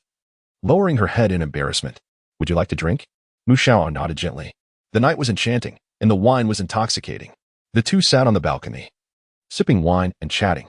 Although Mu Xiaoyao drank sparingly, the potency of the liquor made her feel slightly tipsy. Gradually, silence enveloped them. Xiao Zhuang gazed at the distant starry sky while Mu Xiaoyao watched him. He continued to drink, and the soft night breeze brought a slight discomfort. In the dark of night, with the mild intoxication, his thoughts drifted. Memories of bittersweet moments flooded his mind. Xiao Ying, Lao Pao, Xiangzi, Sherdafan, the bald wolf, and even Xiao Fei. He found it impossible to forget. Each river he had crossed, every step he had taken, lingered in his memory. Those days of shared hardship seemed forever out of reach. And he couldn't help but wonder if he would ever see them again. Mu Xiaoyao, observing Xiao Zhuang's profile, felt an unexpected pang of sorrow. She sensed his melancholy but was at a loss for how to comfort this man. A breeze stirred, causing ripples to dance across the shimmering river, while nearby couples nestled closely together. Feeling a chill, Mu Xiaoyao instinctively inched closer to Xiao Zhuang. He noticed her movement and wished to embrace her gently. But another girl's image flashed through his mind, leaving him conflicted. He sighed and softly suggested, It's getting cold, let us go inside. With that, he stood up first. Mu Xiaoyao felt a momentary disappointment but quickly brushed it aside, realizing they had only just met. Yet, it was evident that he was a man with a story. Inside the hall, the cacophony of dance music made Xiao Zhuang uncomfortable. Mu Xiaoyao followed closely behind him as they entered. Not wishing to linger, he saw a plump man in the dance floor enjoying himself and refrained from interrupting. I'm going to head back. You should return early too, Xiao Zhuang said to Mu Xiaoyao. Okay, I'll wait for a friend to pick me up, Mu Xiaoyao replied. Glancing at Xiao Zhuang and noticing he seemed oblivious to her words, which left her feeling somewhat disheartened. Then I'll accompany you, Xiao Zhuang offered, evidently concerned for Mu Xiaoyao's safety. Sure, she exclaimed, her excitement palpable. As they walked down the street, Mu Xiao began, Will you come here often? In truth, she wanted to ask where Xiao Zhuang lived and if they could exchange contact information, but such words felt too forward for her to voice. I don't live around here and won't be coming often. Xiao Zhuang paused before adding, Honestly, thank you for today. I can't imagine what might have happened without your help. Mu Xiaoyao spoke earnestly, then added, How much do I owe you? Let me add you. She pulled out a pink phone. Just then, a red BMW pulled up to the curb, and a woman hurriedly approached them. Xiaoyao, where's that yellow-haired guy? If he dares to bother you, I'll deal with him, she declared, rolling up her sleeves in a mock display of aggression. Xiao Zhuang observed the newcomer, who, though attractive, did not quite rival Mu Xiaoyao's beauty, yet her assertive demeanor was striking. This is Xiao Zhuang. He saved me earlier, Mu Xiaoyao introduced, gesturing to the woman. This is Zhang Cici, and that is her boyfriend, Gu Jian. Only then did Xiao Zhuang notice the man in the BMW, who was eyeing him from a distance with an unfriendly gaze and seemed disinclined to approach. Hello, I'm Xiao Zhuang, he said politely, extending his hand. Zhang Cici. The woman replied reluctantly, shaking his hand. Let us go, Gu Jian interjected from the car. Seeing her friend's coldness toward Xiao Zhuang made Mu Xiaoyao uncomfortable. But she understood Cici's concern for her safety and offered Xiao Zhuang an apologetic glance. Xiao Zhuang shrugged, indicating he wasn't too bothered. Let us go, Xiao Zhuang insisted, pulling Mu Xiao away without further ado. With a resigned expression, Mu Xiao followed. Remember to stay in touch, she called, waving her phone as she got into the car. As the vehicle drove away, Xiao Zhuang felt little. He didn't share a close bond with them, and it was clear they were not of the same ilk. Inside the car, Zhang Cici chided, Xiao, how can you be so naive? Don't just walk away with any stranger. Just because he helped you doesn't mean he is trustworthy. Nowadays, those hero-saving beauty tales are rare. Look at him. He is dressed like he shops at flea markets. He is not worthy of you, Gu Jian added, interjecting. Oh please, where is this conversation heading? I'm just getting out, Mu Xiao retorted, feeling irritated. Just trying to look out for you, Gu Jian mumbled. Enough with the bickering. On Double 11, indulge in the joy of reading every day and receive VIP point vouchers. Seize the opportunity now. Event duration, November 11th to November 13th. Chapter 12. Rescuing the night air was slightly cool. Xiao Zhuang strolled leisurely, observing the bustling streets adorned with vibrant lights and lively revelry. Hurry back. An inexplicable thought suddenly emerged in his mind. He contemplated how Xiao Zhuang had begun to jog slowly, observing the streets as they continually passed through his line of sight. It was a unique form of enjoyment. At least for him, as if he had returned to a former time. The naive youth who tirelessly traversed the entire city each day. Suddenly, someone shouted. Someone has jumped. Ahead, a voice pierced through the air. This area was renowned for its architectural beauty, and even at night, many strolled nearby, engaging in conversation. The shout instantly captivated everyone's attention. Xiao Zhuang too heard the commotion and followed the gaze of the crowd. Not far off, a woman in white stood precariously on the outer edge of a balcony, her expression somewhat dazed. Dear girl, what troubles you so? Life is but a singular journey. An elderly lady implored from below. Indeed, please do not despair. Think of your parents. Do not leap. The woman in white appeared oblivious to the pleas from below, her entire being already hanging over the iron railing. Meanwhile, some in the crowd had begun to call for help. Saving her was Xiao Zhuang and Appo's immediate instinct. As a retired lone wolf member, this instinct seems to be indelibly etched into my very being. Xiao Zhuang observed that the woman appeared oblivious to the words spoken by the crowd below. In an instant, he made a swift judgment. This woman was resolute in her intent to leap. If he delayed any longer, it would be too late to save her. He needed to devise a way to reach her. Make way. Xiao Zhuang suddenly noticed that there was another building under construction adjacent to the existing structure, complete with scaffolding. The entire exterior was accessible for leverage. Without a moment's hesitation, he shouted loudly. Fortunately, there were not many people around. A few individuals ahead were startled by his cry and quickly dispersed. The urgency of the rescue took precedence for Xiao Zhuang, who paid no heed to anything else. With a few swift steps, he propelled himself onto the scaffolding. With a forceful grip, he hoisted his entire body upward. Xiao Zhuang continued to ascend rapidly. His speed so remarkable that even professional athletes would struggle to keep pace.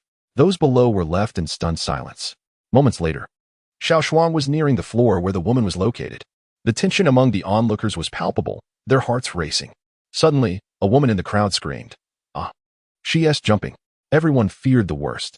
And indeed, it seemed the situation had taken a dire turn. The woman in white has begun her descent. Those of a timid disposition have already covered their eyes with their hands. In this moment of peril, Xiao Zhuang lunged forward with the swiftness of lightning, seizing the woman's arm with a firm grip. Ah! What a thrilling moment. It was truly thrilling. The onlookers had already begun to voice their concerns. Xiao Zhuang and the woman in white were plummeting downward together. Suddenly, the descent came to an abrupt halt, and both of them found themselves suspended in midair. How perilous! He narrowly escaped death. Xiao Zhuang inwardly breathed a sigh of relief, fortunate to have grasped the windowsill of the lower floor. Otherwise, the consequences would have been unimaginable. The two remained suspended in midair. The woman in white appeared to have lost consciousness from fright. Below, concerned bystanders had already begun to call for rescue, urging, "Hang in there, young man." However, Xiao Zhuang had no intention of waiting for their assistance, as the delay only increased the danger. Who could predict when the edge of the window might suddenly give way? He needed to devise a plan. Xiao Zhuang glanced up at the open window, and an idea struck him. He tightened his grip on the window's sill. With a firm pull on the woman's hand and a forceful twist of his waist, he swung her up entirely. Be careful, the crowd below shouted anxiously. At that moment, Xiao Zhuang felt considerably lighter. With only himself to save, he was unfazed. Gripping the window edge tightly, he inverted his body and, with a powerful effort, flipped himself up. Impressive, such skill. Indeed, Even firefighters could not match this level of prowess. As they witnessed Xiao Zhuang's effortless rescue of both himself and the woman, thunderous applause erupted from the crowd below. Yet, at that moment, Xiao Zhuang was anything but composed. Why is it her? Upon encountering the headstrong young lady who had recklessly collided with him on the road, Xiao Zhuang truly felt the absurdity of fate. Nevertheless, he resolved to prioritize saving her. He gently examined the young woman's eyes, contemplating whether to administer artificial respiration. Suddenly, she awakened without any warning. A sharp slap resounded against Xiao Zhuang and Appo's face. What do you think you and Appo's redoing? Jiang Lai exclaimed, instinctively reacting to the sight of someone leaning towards her. Are you out of your mind? Xiao Zhuang was on the brink of exasperation. Every encounter with this young lady seemed to bring misfortune. Do you have any medicine? Who told you to act like a rogue? She retorted. Am I acting like a rogue? I was saving you. He responded incredulously. Is it really you? Evidently. Jiang Lai recognized Xiao Zhuang. Who else could possibly be so kind as to rescue you? Xiao Zhuang wore a look of exasperation. Upon hearing Xiao Zhuang and Appo's words, Jiang Lai reflected on the situation and felt a twinge of embarrassment. Allow me to reintroduce myself. I am Jiang Lai. Just now, Thank you for your assistance. Jiang Lai spoke somewhat incoherently. Now that seems more like it, Xiao Zhuang replied. Have you contacted the authorities? Jiang Lai suddenly inquired. Surely someone must have reported it. Water, we must leave quickly. With that, she grasped Xiao Zhuang and Appo's hand and dashed away. Xiao Zhuang felt somewhat bewildered. What was happening? Hey, what do you mean? We will talk later. Just leave this for now. At the top floor of the Eastern Grand Hotel, Jiang Lai and Xiao Zhuang stood by the railing. Cheers, they toasted, clinking their glasses together before downing their drinks in one go. Xiao Zhuang looked at Jiang Lai with a hint of confusion. Are you implying that your brother is responsible for your boyfriend's death? After listening to the story for a while, Xiao Zhuang suddenly began to comprehend. Although it was not the case, it was undoubtedly related to him. Jiang Lai sneered and continued. Such matters are not new to him. He has been deliberately meddling in my life since my university days. Xiao Zhuang nodded earnestly, expressing sympathy. Let us raise a toast together. However, even if that is the case, there is no need for you to take such drastic measures. Xiao Zhuang exclaimed suddenly. I did not attempt suicide. Who has taken their own life? Jiang Lai suddenly exclaimed, Huh? Still not admitting it? You and Appo's, laughing. Yet my original intention was to feign a suicide attempt to lure the police and bring Zhang Haokuan here to clarify the truth. Who would have thought? With a hint of anger, Jiang Lai glared at Xiao Zhuang. Listening to this tangled explanation, Xiao Zhuang appeared somewhat taken aback. But then, suddenly someone emerged from below, startling me and causing me to slip and fall. Jiang Lai observed Xiao Zhuang staring at her in astonishment and continued, Fortunately, I didn't and Appo's perish otherwise. Who would I seek justice from? This convoluted explanation left Xiao Zhuang utterly bewildered. If it were true, the situation would indeed be awkward, since the police have been alerted. Why are you running? If you had died, encountering people would have been unbearably embarrassing. Jiang Lai finished speaking with a slight blush and opened another bottle of wine. Well, that does seem to make sense, Xiao Zhuang conceded, somewhat agreeing with her. Yet, you're not such a terrible person after all, she added. Upon hearing this, Xiao Zhuang was surprised. Indeed, when it comes down to it, you did save me, Jiang Lai remarked. Yes, that's reasonable. Cheers. They raised their glasses and downed their drinks. Chapter 13. Into the Ravine. Hey, have you practiced martial arts? Jiang Lai inquired with a face full of curiosity. This question lingered in her mind as she recalled how Xiao Zhuang had scaled a tall building barehanded to save someone, leaving a profound impression on her. You think too much. I've only practiced the dragon-subduing palm, Xiao Zhuang jested. With your skills, you'd be lucky to manage a few moves of the sunflower treasure. Jiang Lai scoffed at Xiao Zhuang's dismissive banter. Say what you will, Xiao Zhuang replied, unwilling to linger on the topic. Then you must be practicing parkour? Jiang Lai excitedly probed. Noticing Xiao Zhuang's silence, she assumed his tacit agreement and playfully tugged at him. Come on, show me a move. Xiao Zhuang was momentarily speechless. All right, enough of this. Let's drink. This is dull, Jiang Lai pouted. Suddenly, a thought crossed Xiao Zhuang's mind. What happened to my car? What car? Jiang Lai appeared perplexed. The one you crashed. Damn, how could I forget that? Jiang Lai recalled her earlier misadventures with the old vehicle and feigned ignorance. I don't know what you're talking about. That day, you hit my car. And I handed it over to you, Xiao Zhuang articulated slowly. Oh, it was just a car that was about to be scrapped anyway. I remember. Jiang Lai admitted, unable to maintain her pretense. Not everyone has a wealthy father and endless funds like you, Xiao Zhuang teased. Why do I sound so bitter? Jiang Lai retorted, trying to brush it off. I'm asking you about my car. Don't sidestep the issue. Xiao Zhuang fixed her with a serious gaze. Under Xiao Zhuang's scrutiny, Jiang Lai felt a twinge of guilt. How about I just pay you for it? She suggested, slightly uneasy. I'm leaving. What did you do to my car? Xiao Zhuang questioned, growing suspicious of her. Your car. It fell into a ravine when it was being towed back. She confessed. Are you kidding me? Look, the car is gone. I can replace it. Why are you still harping on it? Jiang Lai huffed, her patience waning. Who knows if you're telling the truth? Ugh, this is so childish, Xiao Zhuang sighed. But he sensed her straightforwardness and believed her. For a car was merely a trivial matter for the affluent Jiang family. Actually, you're quite amusing, Jiang Lai remarked, chuckling at Xiao Zhuang's change of expression. Is that so? I'm done talking. Your turn, Xiao Zhuang replied. I'm just an ordinary person. What is there to discuss? You don't seem ordinary. Jiang Lai shook her head skeptically. In what way? Xiao Zhuang asked. Your aura. Jiang Lai detected an indescribable quality about Xiao Zhuang, reminiscent of an uncle who had served in the military for many years. Xiao Zhuang smiled but said nothing. The night was enchanting. And Xiao Zhuang returned home well past midnight. Despite the late hour, sleep eluded him as he opened his computer to check comments on his novel. A comment from a user named by Xiao Xin caught his attention. The author must be a retired soldier. I can't tell how true the story is. But rather than getting caught up in the authenticity of special forces, I resonate more with the author's military sentiments. I've read it several times and still find it moving. I hope the author writes more about Xiao Zhuang and Xiaoying. Lan Hu commented. I too am a retired soldier, and it's evident the author has poured their heart into this work. I genuinely felt the pain brought by the memories of iron and blood. I hope the writing continues to improve. There were many similar reviews, most praising and encouraging the author to keep writing. Of course, there were some who criticized the realism of the writing, but such comments were in the minority. At the southeastern military region and Apo's Army Hospital, Nurse Shali noticed the lights still on in the director and Apo's office. She gently knocked on the door. After a long pause, a hoarse voice emerged from within. What is it? Director, we're all about to leave for the day. Aren't you coming? Shali asked, puzzled.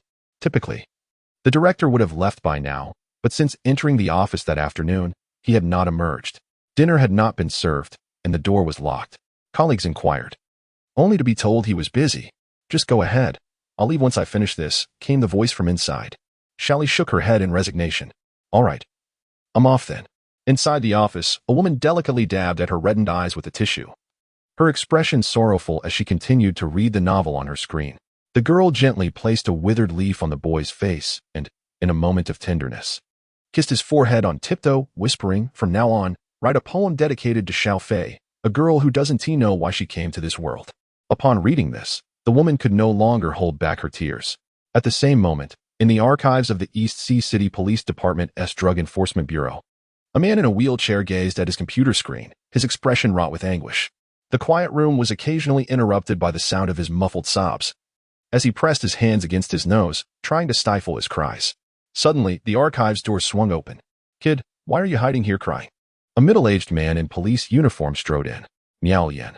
What are you watching that has you so emotional? No, it is merely a touch of emotion. Take a look. It is for the days we once traversed together. What? A novel. The last bullet is reserved for me. Enjoy reading during the Double 11 Festival. With VIP point vouchers available. Seize the opportunity now. Event duration, November 11th to November 13th. Chapter 14. Recruitment and admission. Another day has swiftly passed. The midday heat was truly unbearable.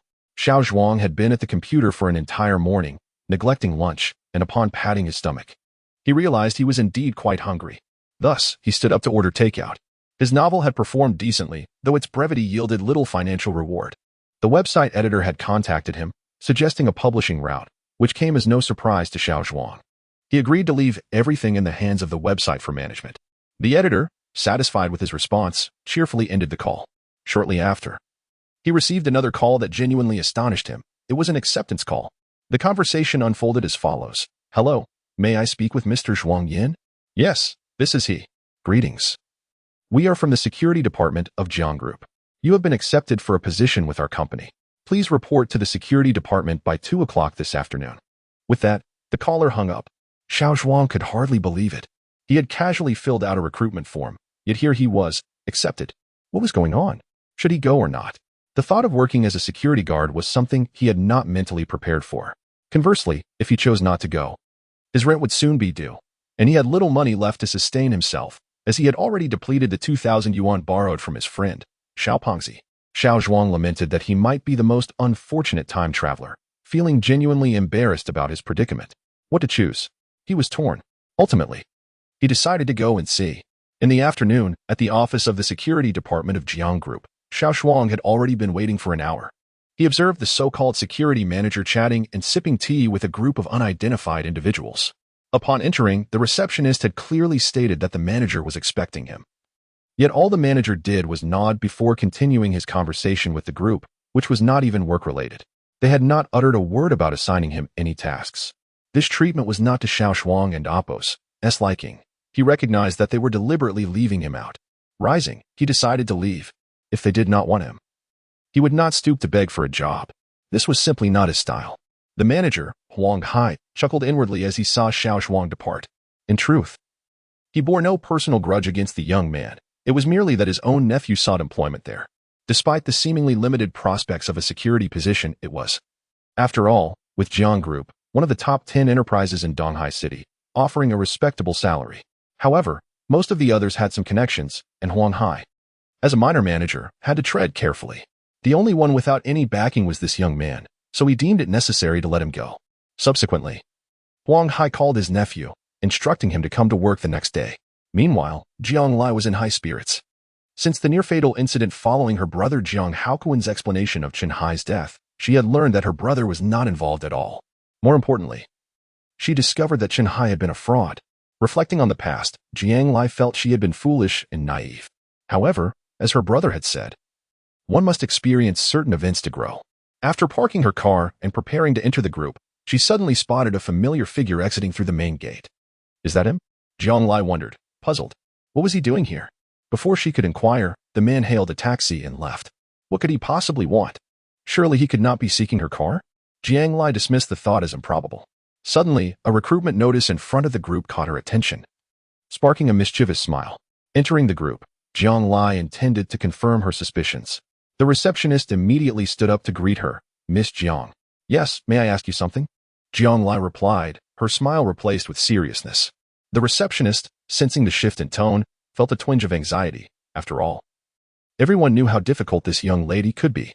Jiang Lai inquired, what was that person here for? Relieved that she was not seeking trouble, the receptionist quickly responded. Miss Jiang, he was here for an interview. An interview? For what position? Jiang Lai narrowed her eyes. It seems to be for a security guard, the receptionist cautiously replied. A security guard? Jiang Lai pondered, then nodded thoughtfully. Very well, that will be all, she said, waving her hand dismissively. The receptionist sighed in relief, settling back down. In the office of the security department's head, Sun Bai was engrossed in paperwork. As the head of security for a large corporation, he was perpetually busy, responsible for overseeing all security teams and coordinating safety plans for the group's executives. His days were often consumed by relentless demands. However, his hard work bore fruit. Sun Bai held significant influence within the group and had cultivated extensive connections among the upper echelons. Just then, the sound of approaching high heels grew louder. Sun Bai, irritated, glanced toward the door. Hadn't he made it clear that he should not be disturbed during work?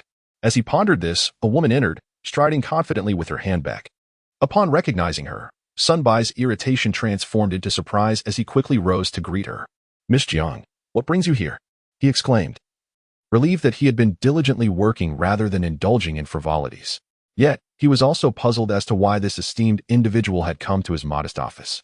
Jiang Lai did not respond but walked straight to the head and Appo's desk and took a seat, narrowing her eyes in contemplation. Just as Sun Bai was at a loss for words, Jiang Lai beckoned him over. Feeling a surge of anxiety, Sun Bai approached cautiously. She was known to be more demanding than even the chairman himself. He thought to himself that he must tread carefully to avoid offending her, lest he face dire consequences. Show me the list of the new recruits you have hired, Jiang Lai said coolly. Miss Jiang, this is handled below, but the list has yet to reach me, Sun Bai said with an innocent expression. Bring it over, I am waiting, Jiang Lai contemplated, deciding that since there was nothing pressing, she might as well sit for a while. Ah, please take a seat. I will have someone bring it right away, she instructed, signaling her flustered secretary to prepare tea before stepping aside to make a phone call. In the office of the security department manager, Huang Hai was engaged in a video call with a new, attractive colleague from another department when suddenly the phone on his desk rang. He immediately sat up, instinctively answering the call, recognizing it as an internal line typically reserved for higher-ups.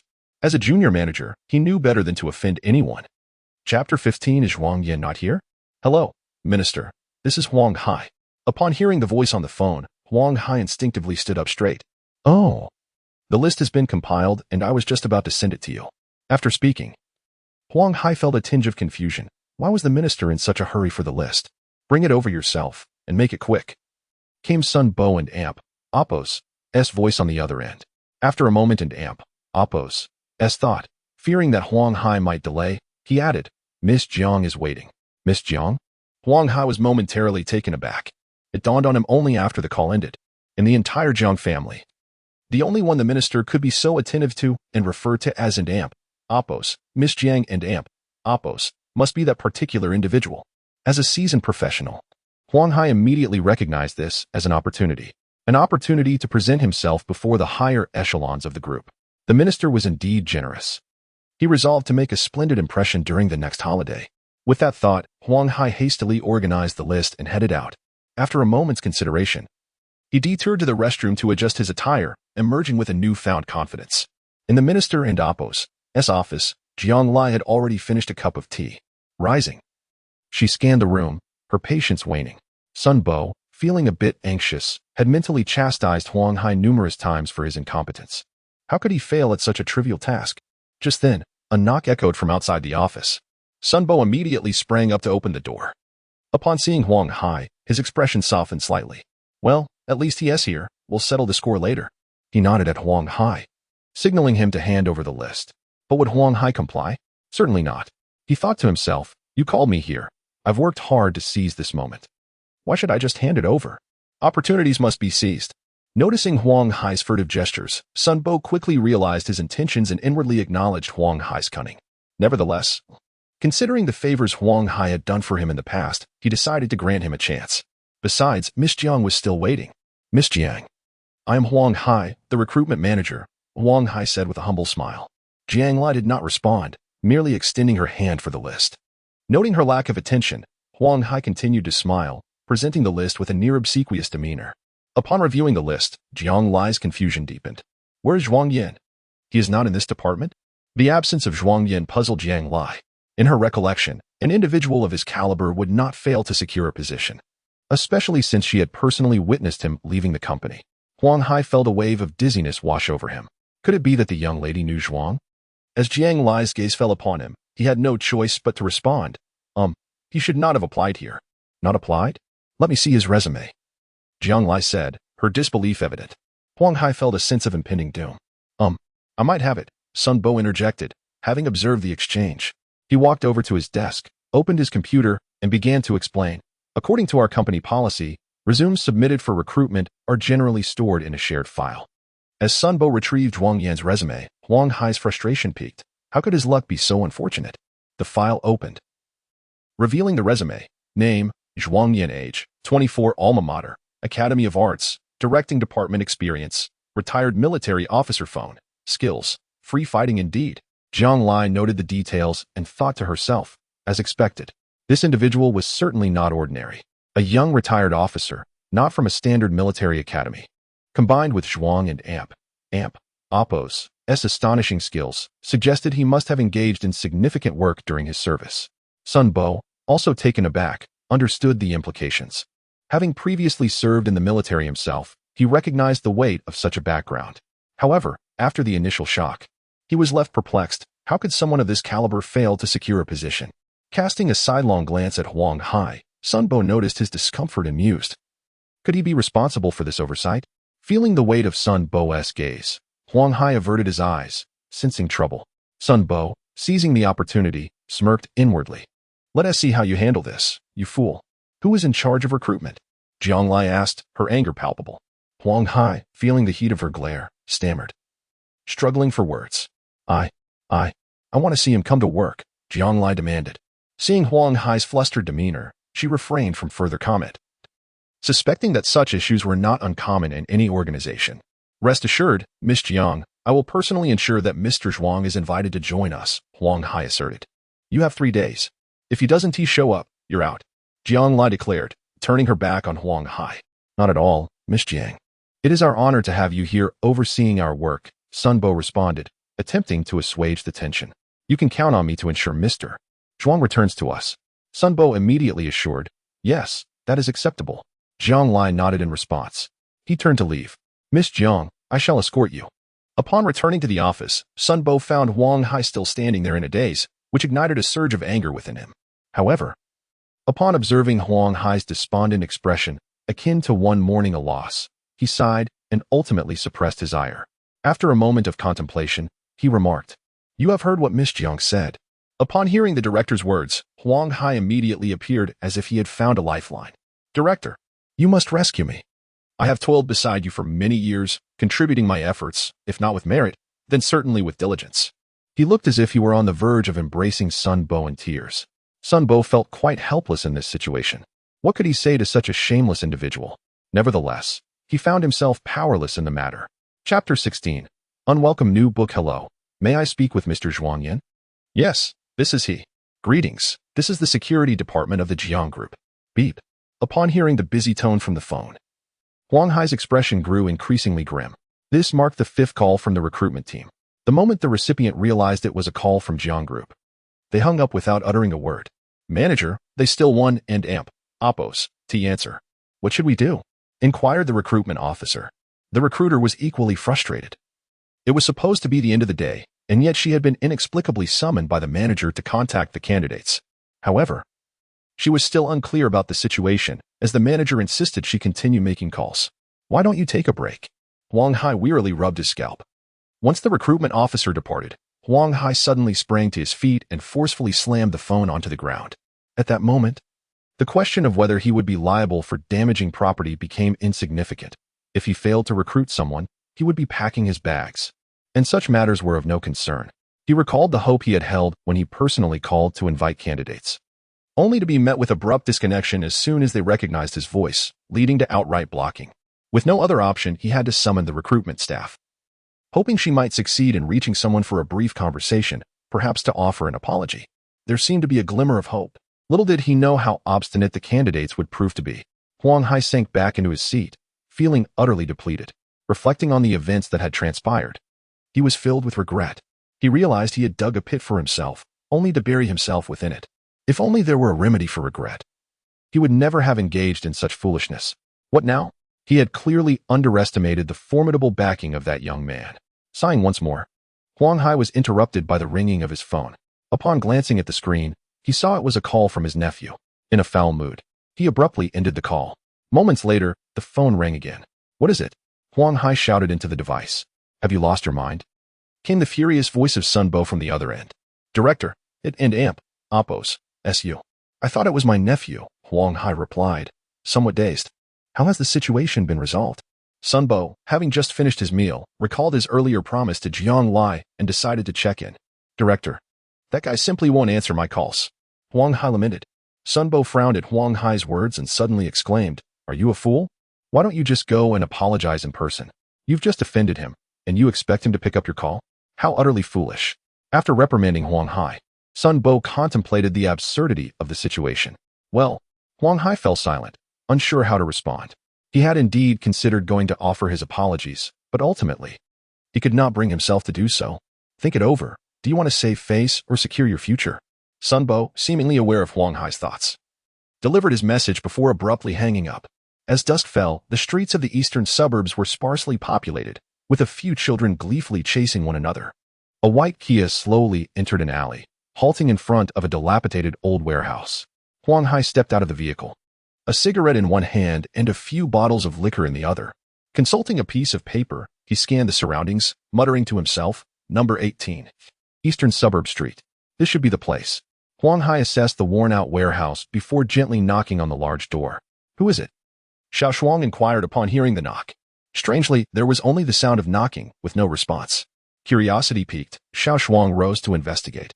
Upon opening the door, he immediately spotted Huang Hai and Oppos, Lecher's face peering in with a broad smile. It's you. What do you want? Greetings, I am Huang Hai, he said. beaming as he extended his hand. "Hello, I am Zhuang Yin." Xiao Zhuang reluctantly shook his hand. Huang Hai appeared oblivious to Xiao Zhuang and Apos' reluctance, warmly clasping his hand. "Well, introductions aside, I must say you are not welcome here," Xiao Zhuang stated curtly. Regarding Huang Hai, Xiao Zhuang harbored no positive sentiments.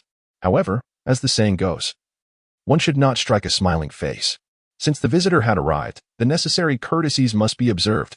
Otherwise, he would be no different from Huang Hai. Now that the formalities were completed, Xiao Zhuang had no desire to engage in further conversation. Huang Hai seemed momentarily taken aback. He had assumed that their handshake would serve as an icebreaker, but he had clearly underestimated Xiao Zhuang's unfavorable impression of him. Xiao Zhuang was known for his strong sense of pride. He despised individuals like Huang Hai, who treated others with disdain. Regardless of whether Huang Hai had once subjected him to an hour of coldness, Xiao Zhuang abhorred such behavior. Men in the military share a distinctive trait: they speak plainly. Without beating around the bush. They either like someone or they do not. Evidently, from any perspective, Xiao Zhuang held a deep-seated aversion to individuals like Huang Hai. Huang Hai, a seasoned manipulator, recalled Jiang Lai and Amp, Apos' words in the director and Amp, Apos' advice about securing his future. This thought lingered in his mind as he restrained his anger. "Very well. Please carry on with your business." Seeing Xiao Zhuang attempt to close the door, Huang Hai hastily added, "Actually, I came to inform you that you have been accepted by our director. You can start working at our company anytime." Bang! The warehouse door slammed shut with a resounding thud. Huang Hai's forced smile instantly turned into a mask of rigidity. "Damn it!" Huang Hai spat, a glob of saliva landing on Xiao Zhuang's door. He thought to himself, "Just wait, kid." Chapter 17. The Lone Wolf B Group's new book. The phone rang, jolting Xiao Zhuang from his slumber as he stretched lazily. Feeling somewhat disheartened, he realized he had gone to bed rather late the previous night. It was still early. He wondered who could be calling. In any case, Xiao Zhuang was not in the best of moods. "Hello, who is this?" "Apologies, Mr. Zhuang, to disturb you. This is the landlord of Warehouse 18, came a voice filled with regret from the other end. "The landlord? Is it time to pay the rent?" Xiao Zhuang instinctively inquired. Glancing at his phone, he noted that it was indeed Mr. Wang, the landlord. Was and Apos, he supposed to be in America? No wonder he was only calling now. Yawning, Xiao Zhuang contemplated various matters concerning his landlord.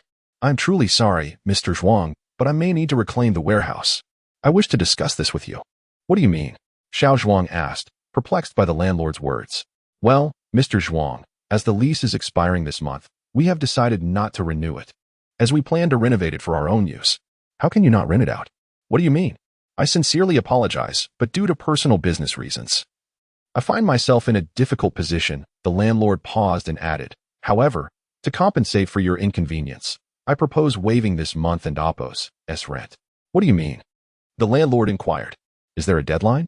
Since the landlord was unwilling to renew the lease, Xiao Zhuang realized he could not force the issue. "No, there is no deadline. As long as you vacate the warehouse by the end of the month, that will suffice." Hearing Xiao Zhuang's agreement, the landlord expressed his relief. "Oh, then it's settled. Thank you for your understanding." After hanging up the phone, Xiao Zhuang thought he needed to start searching for a new place to stay. He decided to get out of bed. It was time to train. Having acquired the gene refinement technique some time ago, he still struggled to meet its foundational requirements. Over the past few days, he had pondered the reasons behind this. Ultimately, he concluded that his body bore too many lingering ailments from the past, having been neglected for too long without proper healing. Now, he sensed he was nearing a critical threshold. If Xiao Zhuang and Apos' intuition was correct, as soon as he could concoct the life essence, he would likely achieve a breakthrough. Perhaps then, he could truly practice the gene refinement technique. A surge of excitement coursed through him. It seemed that even as a retired Special Forces soldier, his pursuit of strength remained undeterred. As for the Ziyu, Xiao Zhuang mused, taking out the fragment he had kept close. Since the last transmission, it appeared to have lost its potency, remaining silent. He speculated that he would need to achieve a breakthrough before he could continue absorbing its wisdom. Meanwhile, at the Lone Wolf base of the Huaxia Army's Wolf-Tooth Special Forces, the B Group was convening for their quarterly summary meeting. "Hey, I say, Forest Wolf. Could you please have a word with Dog Edgao next time? Can we avoid these tedious summary meetings?" Deng Jinhua expressed his dissatisfaction. "Not a chance." "Hey, are you even listening to me? Play your cards." "Oh no," Deng Jinhua replied. "You can't even play?" Suddenly, Lao Pao threw his cards down in frustration. "Then you all lose," Geng Jihui stated earnestly. What a bunch of incompetent teammates. Lao Pao shot a disapproving glance at Deng Zhenghua. Hey, what is wrong with me? I was just talking to Forest Wolf. Deng Zhenghua protested, looking aggrieved. Indeed, Forest Wolf, you should speak to Doghead Gao about this. These summary meetings are pointless. We might as well train my demolition team. After so many years of meaningless summary meetings, every time they gathered. It was just 3 people playing cards while 1 played computer games. Lao Pao was growing weary of it. Isn't it good for everyone to gather? Geng Jihui countered. What is good about it? I still have to train the sniper team. Deng Zhenghua replied with a serious expression. Train? Your sniper team could operate independently by now. You're just using this time to think about your beloved Xiao Zhuang, Geng Jihui quipped. Not at all embarrassed by the revelation, Deng Zhenghua retorted. What is wrong with missing my wife? Honestly, I feel that these summary meetings are becoming increasingly pointless. Lao Pao interjected. Lao Pao is right. Ever since Xiangzi specialized, our lone wolf bee has essentially disbanded, Deng Zhenghua added, his expression somber. All right, enough of that. Let us just play cards, Geng Jihui interrupted, sensing the melancholy settling in. Hey, medic, what is going on today? You've been silent since you arrived. You're not here to make a fuss, are you? Which fuss? Lao Pao responded. The one you know. Deng Zhenghua gestured with his hand. Ha, Lao Pao and Geng Jihui laughed heartily. I don't have time for your nonsense. Come look at this. The medic, intently focused on the computer, gestured for the 3 to come over. Curiosity piqued, they all gathered around. What is it, Sir Daffin? What is so compelling about this lousy novel? Deng Zhenghua scoffed. However, this time, no one responded to him. What is going on? Why is everyone silent? Geng Jihui waved his hand, silencing Deng Zhenghua. The final bullet is reserved for me. Oh, that's a catchy title, no one replied. Deng Zhenghua, feeling ignored, chose to remain silent and began reading the novel himself. The meeting room fell into a hush. The novel was brief, and before long, they had read a significant portion. After a while, the 4 remained lost in thought, each pondering their own reflections. Deng Zhenghua was the first to break the silence. Do you think it's Xiao Zhuang? Of course, who else could it be? The medic replied. It's been a long time since we've seen him. I wonder how that fellow is faring. Lao Pao remarked with nostalgia. I can guess. He is definitely not doing well. Deng Zhenghua claimed, wearing a knowing expression. Do you want to know how I know? Deng Zhenghua noticed the 3 were looking at him. Silently, he reveled in the attention he had finally garnered, clearing his throat to draw all their focus. He slowly began to speak. One is so impoverished that they resort to writing novels. Is it still possible to live well? Silence. What? Am I mistaken in my assertions? Observing the crowd's silence, Deng Zhenghua could not help but retort.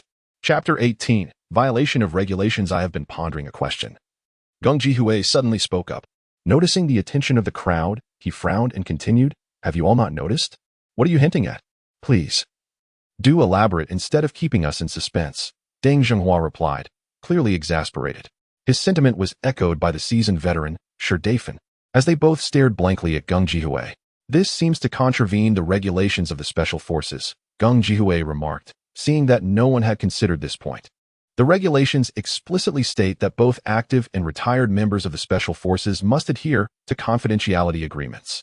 Suddenly, Lao Gao's voice interjected, Formation. It's over. Deng Zhenghua expressed his concern that the matter of regulations might bring trouble to Xiao Zhuang. Nevertheless, it doesn't end Oppo's team matter, even if we remain silent. With the rate at which this novel is spreading, the military will find out sooner or later, Sir Daffin reassured. The medic is correct.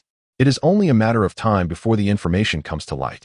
It is better that we prepare ourselves internally first, Geng Jihui asserted. What preparations are required? Enough with the murmuring. I have read the novel, and it is exceptionally well written, Gao Dogwei suddenly declared with a serious expression. What? The others looked puzzled at Gao Dogwei and Oppo's unexpected statement. Don and Oppo's, do you think it is good? Indeed, it is quite commendable, but Deng Zhenghua hesitated, struggling to articulate his thoughts. But what? Gao Dogwei pressed. But doesn't Oppo's this violate the confidentiality agreement? Does it?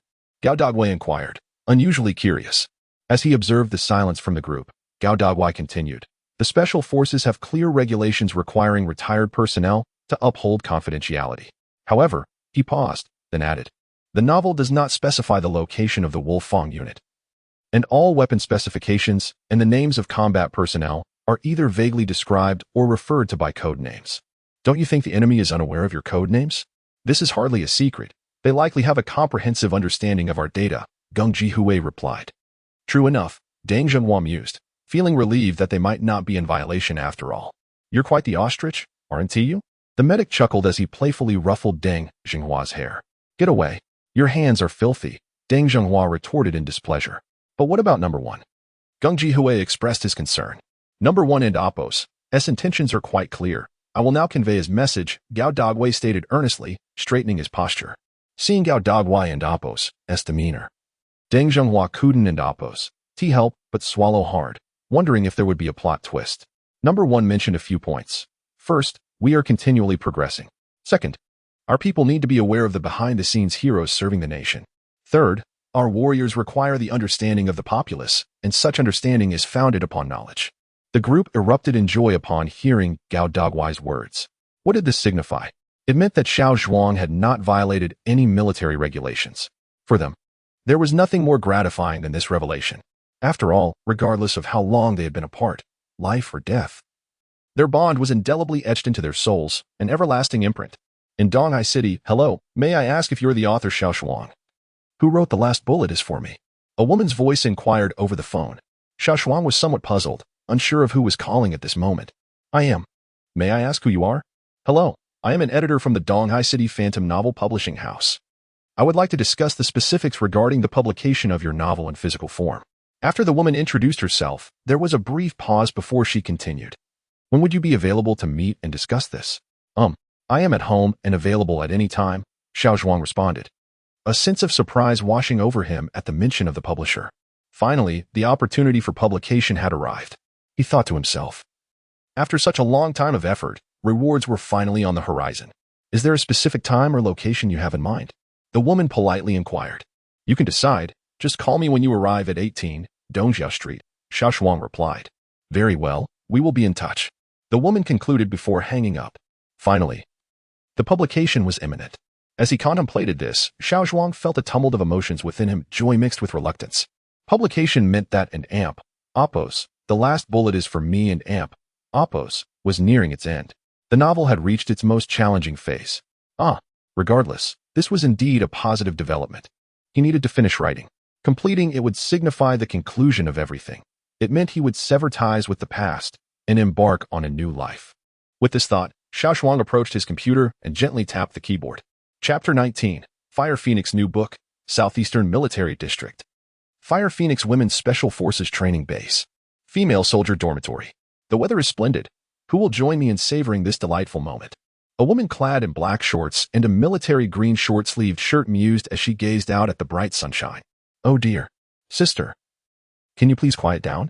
It's so rare to have a day off, Tang Xiaoxiao remarked, applying makeup while holding a mirror. Indeed. We might as well grab a snack. By the way, does anyone have any snacks? I'm starving, Tian Guo lamented, appearing utterly famished. The others rolled their eyes in unison. Hey, what are you doing? Why are you covering your head on such a hot day? Shenlani asked, somewhat bored, as she observed Yi Tsuanshin hiding beneath her blanket. Shoo. Yi Tsuanshin murmured, her hand flailing about. Hey.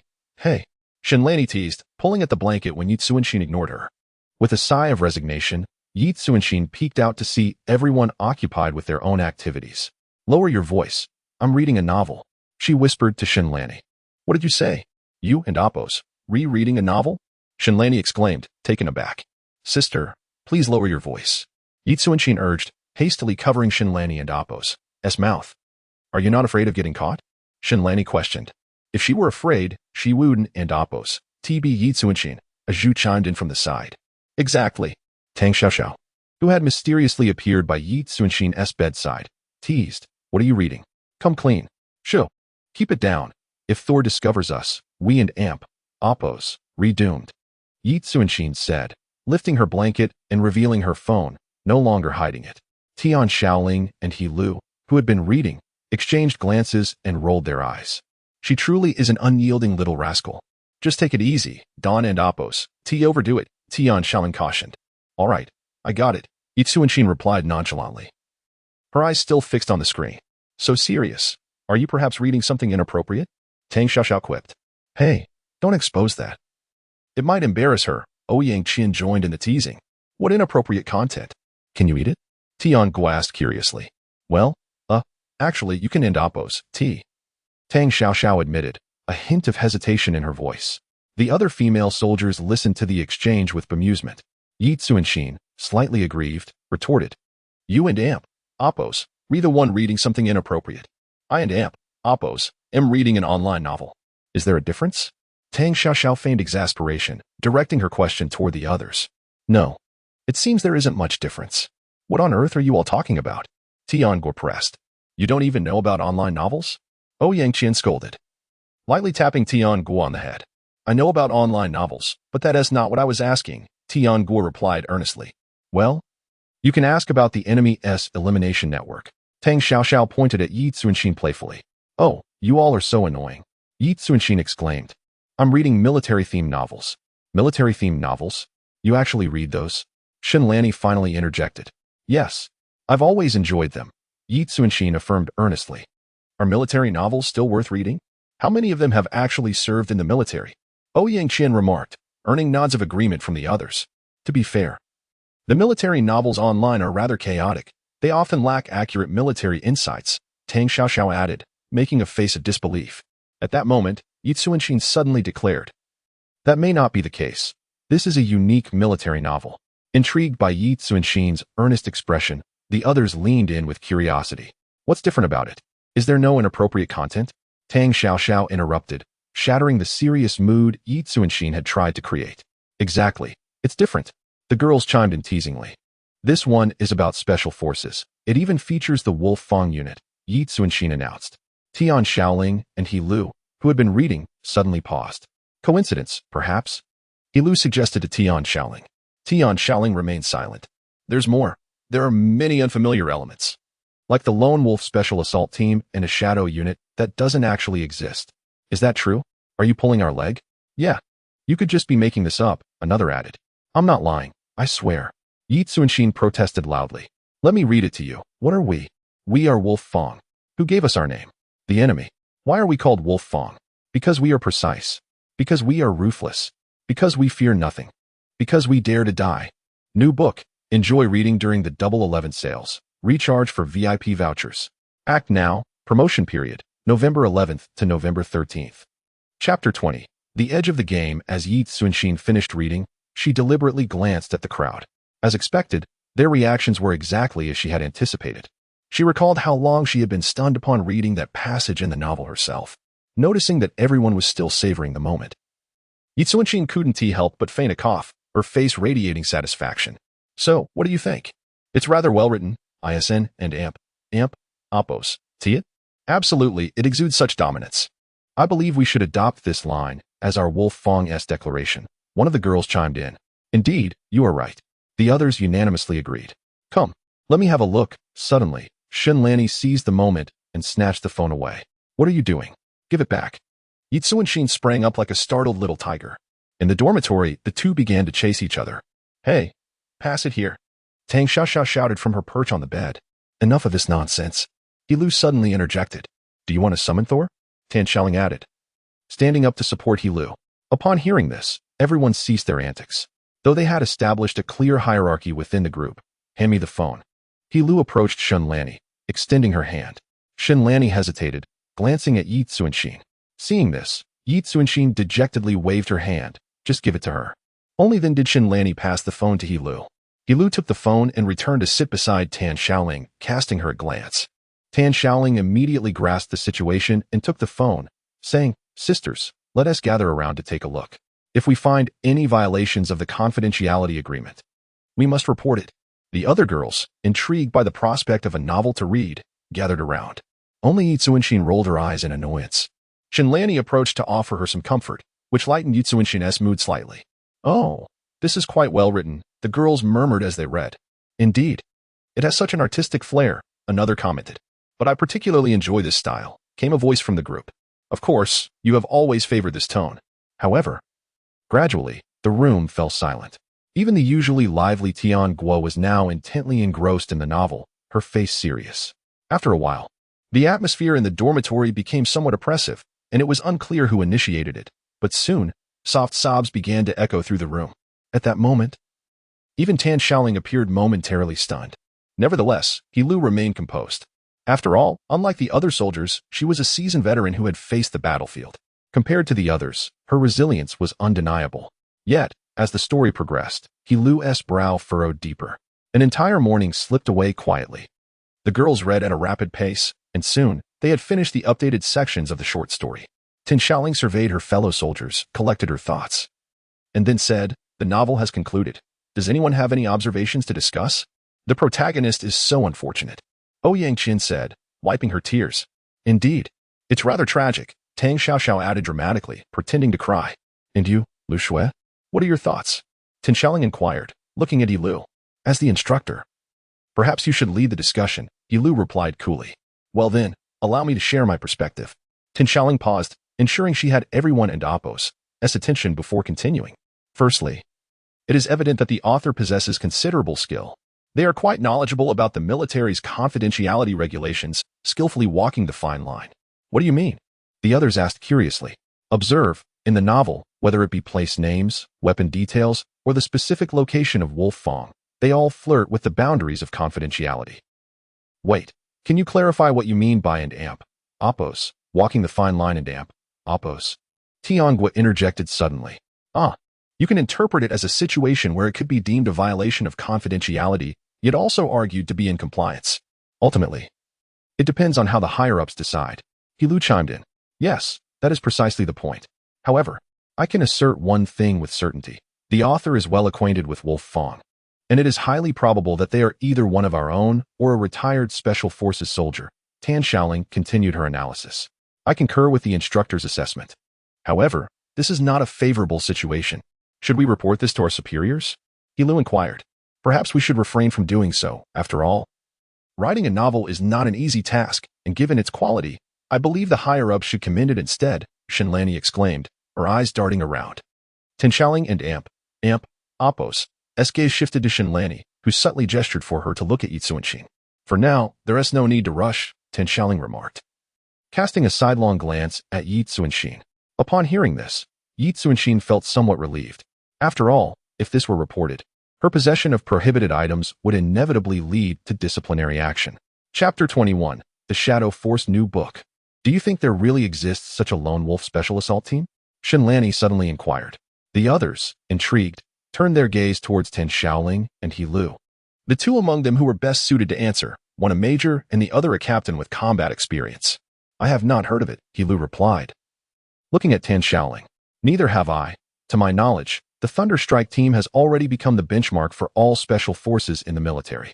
As for the so-called Lone Wolf Special Assault Team, I seem to have heard nothing about it." Hilu echoed her uncertainty.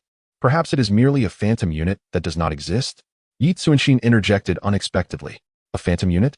"Yes, just like those described in novels. A special forces team hidden within a special forces team," Yi Zuanxin elaborated. "It is not impossible that the enemy could have spoken of it." Upon hearing Yi Zuanxin and Oppos' conjecture, Tin Shaoling responded, "After all, the iceberg only reveals its tip. By the way, don't you feel that according to the book and Oppos' description, the Lone Wolf Special Assault Team seems even more formidable than the Thunderstrike team?" Tianghua, who had been silent until now, suddenly spoke up. "Impossible." Chubai Ajing interjected abruptly. "Why is it impossible?" Tianghua began to argue. "You need to understand, this is just a novel. Whether it exists or not is uncertain. And even if it does, it may not necessarily surpass the Thunderstrike team." Chubai Ajing expressed his disbelief. For the prowess of the Thunder team was evident to all. "Oh, let us not argue. It is also possible that the author has mythologized the lone wolf," Tang Xiaoxiao remarked. "That is true. In novels, the protagonist is often idealized, a viewpoint that receives support from most present. However, if this fandom unit truly exists, it must at least be able to compete with the Thunder team," Hilu stated as she listened to the debate. "What makes you so certain?" "Exactly. You and Oppos' never truly seen it." "It's simple," Hilu responded as everyone turned to her. "The thunder is in the light, while the lone wolf operates in the shadows." "What do you think?" "What do you mean?" "You foolish one," Ouyang Qian said while tapping Tianghua's head. "She means that the thunder operates in the open, while the lone wolf remains concealed, only revealing itself when necessary. That's the reason why masters often appear last." "Oh, stop hitting me," Tianghua complained. "Why are you so foolish?" "I tend to agree with Hilu and Oppos' perspective." Tin Shaoling expressed her support for Hilu's view. "Hey, what is wrong with all of you? Why think so much? It could just be a fabrication," Chu Bai Ajong said with some frustration. Indeed, look at all of you. Tang Xiaoxiao pointed at the group.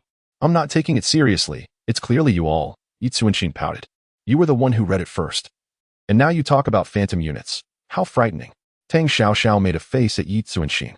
Knowing Tang Xiaoxiao's nature, Yi Tsuanxin ignored her and slowly approached Tan Xiaoling, her steps hesitant. When will you return my phone? Not having it will drive me to despair, she said.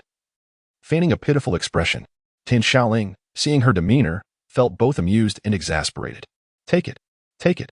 Just don't let me see it again, Tan Xiaoling said. Feigning disgust. Then, I'll take it now, Yi Tsuanxin said shyly as she slowly retrieved her phone. This time, you must hide it well. If the Thunder God discovers it, we'll all be in trouble because of you, He Lu warned earnestly. Don't worry, sisters. I will be cautious, and extra cautious, Yi Tsuanxin exclaimed, excitedly bouncing as she held her phone once more. In Donghai City, Xiao Zhuang remained seated before his computer, seemingly lost in thought. This process stretched on for a long time, resembling a solemn ritual. Eventually, Xiao Zhuang resolved to begin writing. This marked an ending. Merely the conclusion of a story for the readers. Yet for Xiao Zhuang, its significance extended far beyond that. It encapsulated all his cherished memories, the fervor of youth, loyalty to his homeland and its people. It was the tale of a soldier, once again carving open his heart to excavate the ironclad memories of the past. Savoring them amidst the pain, it was both an end and a beginning. Xiao Zhuang wrote slowly, tears streaming down his face, until he typed the final word of a chapter he wished he could forget. Chapter 22. There's a woman hidden inside. On a sunny morning in the east suburb street, rays of sunlight danced upon the doors and windows lining the street. A group of elderly individuals had gathered, leisurely chatting while seated outside. With the day off, children naturally filled the street, engaged in playful pursuits. The adults watched on with ease. For the morning traffic on East Suburb Street was sparse, allowing for a tranquil atmosphere. Suddenly, a silver Bentley glided into view, and the previously boisterous street fell silent. What a cool car! Exclaimed a young boy, pointing at the vehicle as it passed by. His friends gazed after it with a mix of understanding and confusion. Is that a BMW? One boy ventured uncertainly.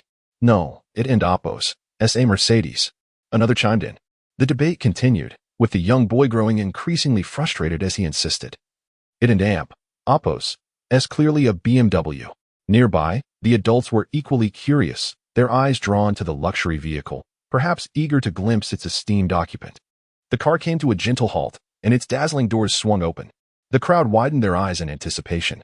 A woman of noble bearing emerged. Her hair a subtle shade of blonde, and her dark sunglasses glimmered under the sun's rays. With an air of confidence, she removed her glasses and elegantly tousled her hair, making her way toward the gathering. The first impression she left was one of grace, followed closely by the allure of her long, enchanting legs, framed by a delicate oval face and striking red lips, exuding an air of sophistication. Excuse me, is this East Suburb Street? She inquired softly of the nearby elders. Yes, indeed, this is, they replied, their curiosity piqued as they realized they had never seen her before. Is number 18 around here? She politely asked again. Ah, it's just over there, by the old warehouse. One elder gestured toward a slightly dilapidated building in the distance. Following his gaze, she caught sight of a sign that read 18, East Suburb Street, and a smile of delight blossomed on her face. Thank you so much. She beamed at the elder before returning to her car and driving toward the warehouse. Hey, that young lady is quite something, the nearby elders remarked, gathering around the one who had spoken to her. Yes, old Lu, who is she to you? A woman asked with enthusiasm, envisioning how wonderful it would be if her son could find a girlfriend like her. I don't know, she is probably here looking for someone. Old Lu paused before responding. Looking for whom? The woman pressed. The one from warehouse number 18, he replied. Number 18? ISNT that the one named Xiao Zhuang? Someone else chimed in. Indeed, I haven't seen him out for days. I heard he graduated from the drama academy. An elderly man remarked. He used to be out drinking all the time, but now he doesn't even go out to work, another added. Exactly, a college student. Yet he is still not as accomplished as my son. The woman exclaimed, her indignation growing as she learned that the enchanting woman was seeking Xiao Zhuang. Meanwhile, Jiang Lai parked her car and approached the warehouse, surveying her surroundings before gently knocking on the door. Inside, Xiao Zhuang was busy tidying up, having started early that morning to sweep and wipe surfaces. He stared at the pile of unwashed clothes, nearly as tall as he was, feeling a pang of dread at the overwhelming mess he had accumulated. He contemplated whether it would be easier to discard everything and buy new items, considering he would soon be moving. Suddenly, he heard a knock at the door, wondering who it could be at such an early hour. Reluctantly, he rose to answer it. Upon opening the door, he was taken aback to see Zhuang Lai standing there. Dressed in an off-shoulder black and white top and a flowing black skirt, a simple yet striking ensemble. "What brings you here?" Xiao Zhuang asked, surprised. "What? Am I unwelcome?" Zhuang Lai replied, pouting her red lips in feigned disappointment. Xiao Zhuang felt overwhelmed by her allure. "No, of course not. But what do you need from me?" he asked, his brow furrowed with confusion. "Why don't you let me in? Is there a woman hiding inside?" Zhuang Lai teased, peering curiously into the warehouse. "No, I'm just tidying up. It's a bit chaotic inside," Xiao Zhuang shrugged. "Perfect. I have nothing to do, so I'll help you clean," Zhuang Lai exclaimed, her eyes sparkling as she pushed past him and entered the cluttered space. Chapter 23. A new intention. Xiao Zhuang looked helplessly at the chaotic state of the room before him. This, a doghouse. Zhuang Lai found it hard to believe this was the dwelling of a retired soldier. Xiao Zhuang felt quite embarrassed, thinking that this was not entirely his fault. Previously, he had been in such a desolate state every day that he had paid little attention to such matters. With his recent arrival, he had not managed to tidy up. And thus, it had ended up like this. "Wherein and Oppos? To you the one who said you would help?" Xiao Zhuang remarked, deliberately provoking Zhuang Lai upon seeing her expression. "Let us discuss that later. I came to see you for a serious matter." Zhuang Lai quickly shifted the topic. "What is it?" Xiao Zhuang was curious about Zhuang Lai and Amp, Oppos, S intentions. "You applied to Zhuang and Amp, Oppos, S group, right? Why haven't you started working?" Zhuang Lai asked, feigning ignorance. "I don't and Amp, Oppos, T want to go." Xiao Zhuang did not elaborate on his reasoning, but he could roughly guess Zhuang Lai and Amp, Oppos, S motives. However, he couldn't comprehend why she was so insistent on him joining the company. "I heard about what happened that day. The manager has already left," Zhuang Lai said solemnly, attempting to provide comfort. In truth, Zhuang Lai was puzzled about why she had come to seek Xiao Zhuang. Perhaps she believed in his capabilities. Or perhaps it stemmed from a genuine friendship, hoping for his success. There might be other inexplicable reasons as well. "Besides, you haven't found a job yet, have you?" Seeing Xiao Zhuang hesitating, Zhuang Lai continued. "Thank you for your kind intentions, but I must decline," Xiao Zhuang reiterated. "Hey, what do you mean? I personally came to invite you. Is this the respect you show?" Zhuang Lai suddenly expressed her frustration. The eldest daughter of the Jiang family coming to personally invite someone and still not succeeding would be utterly embarrassing. What do you want?" "Regardless, I'm here now. If you don't agree, I want to leave," Zhuang Lai declared, adopting a playful obstinacy as she crossed her arms and sat on Xiao Zhuang's bed, indicating she would not budge. Xiao Zhuang was rendered speechless by her antics. Just as they were about to settle into this stalemate, Xiao Zhuang's phone rang. An unknown number. Upon answering, a woman's voice greeted him. "Hello, Mr. Zhuang Yin. This is Lan Yu, the editor we spoke with about publishing your physical book. May I ask if you are home?" Xiao Zhuang glanced at the disarray of the room. Then, turning away from Zhuang Lai, moved to a corner of the warehouse. "I'm a bit occupied right now. Could we meet somewhere else? I can come over shortly." There was a moment of hesitation on the other end, followed by a male voice after a brief argument. "All right, Mr. Zhuang. We will wait for you at the CAF by the east suburb exit." "Okay, I'll head there as soon as I finish up here," Xiao Zhuang replied before hanging up. At the CAF by the east suburb exit, editor Lan Yu was explaining something to a male colleague. "It and Amp, Oppos, is quite a scene. We have to wait for an online writer," the man said, evidently disgruntled. "Perhaps he genuinely has something important to attend to," Lan Yu responded, feeling somewhat awkward. "I really don't understand, my father. Why must I accompany you for a mere online writer?" the man remarked. At this point, Lan Yu chose not to respond. After all, he was the chairman and Amp, Oppos, S son, and she felt it inappropriate to interject. Nevertheless, she couldn't and Amp, Oppos, shake off her anxiety about whether they would secure the contract. "What is going on? Are you making secret calls? What kind of shady business are you involved in?" Zhuang Lai, noticing Xiao Zhuang's avoidance, expressed her irritation. "I have something to attend to shortly," Xiao Zhuang replied, making his intentions clear as he looked at Zhuang Lai. "No way. You haven't agreed to my request yet," Zhuang Lai retorted, catching on to Xiao Zhuang and Oppos' implication. "I'll discuss that when I return. I have urgent matters now," Xiao Zhuang replied, feeling frustrated by Zhuang Lai and Oppos' unreasonable behavior. What urgent matter could possibly take precedence? "You aren't going on a date, are you?" Zhuang Lai teased with a mischievous grin. "I'm meeting someone to discuss a contract. They are waiting for me. Xiao Zhuang exclaimed, slightly annoyed. Who would want to discuss a contract with you? Jiang Lai scoffed, clearly unconvinced and believing Xiao Zhuang was brushing her off. I can't be bothered to explain. I'm leaving. Do as you please. Xiao Zhuang stood up, intending to leave. Do you really have something to do? Jiang Lai, noticing Xiao Zhuang was serious, inquired again. This time, Xiao Zhuang did not respond. Wait for me. I'm coming with you. Jiang Lai, feeling slighted, stamped her foot and followed him, grabbing his hand. What are you doing? Xiao Zhuang asked, somewhat vexed by Jiang Lai's persistence. Let me go with you. I can assist with the negotiation. Chapter 24, Negotiating a New Book upon hearing Jiang Lai's words. Xiao Zhuang pondered briefly. While he felt capable of engaging in physical confrontations and penning novels, the prospect of negotiating with seasoned professionals left him apprehensive. After all, Jiang Lai hailed from a prominent business lineage. Her acumen in commercial negotiations undoubtedly surpassed his own. Contemplating this, Xiao Zhuang glanced at Jiang Lai and, with a lingering uncertainty, inquired once more, Are you truly serious? Upon encountering the expression on Xiao Zhuang and Oppo's face, Jiang Lai instantly recognized the potential for success. Humph, of course, I am a professional, she remarked, tossing her hair and winking at Xiao Zhuang. Jiang Lai possessed an exquisite figure and an undeniable charm, and her demeanor captivated several young men passing by. Observing their attention, Jiang Lai lifted her chin, reveling in her own allure. Inside the car, Jiang Lai drove while inquiring about Xiao Zhuang's writing. I had no idea you were a novelist, she said, glancing curiously at him. What genre do you write? I must know what I'm negotiating about. Her tone conveyed a sense of authority. It and Oppo's a military novel, Xiao Zhuang replied. Is it based on your own experiences in the army? Jiang Lai asked, her interest piqued.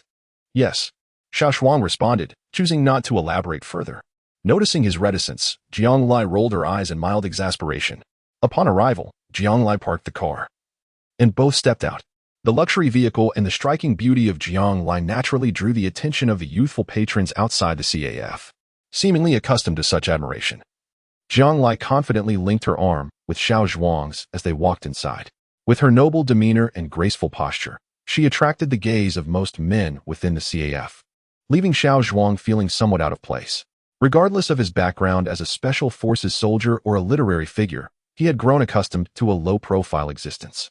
Nevertheless, as a highly trained individual, Xiao Zhuang quickly adapted to the attention.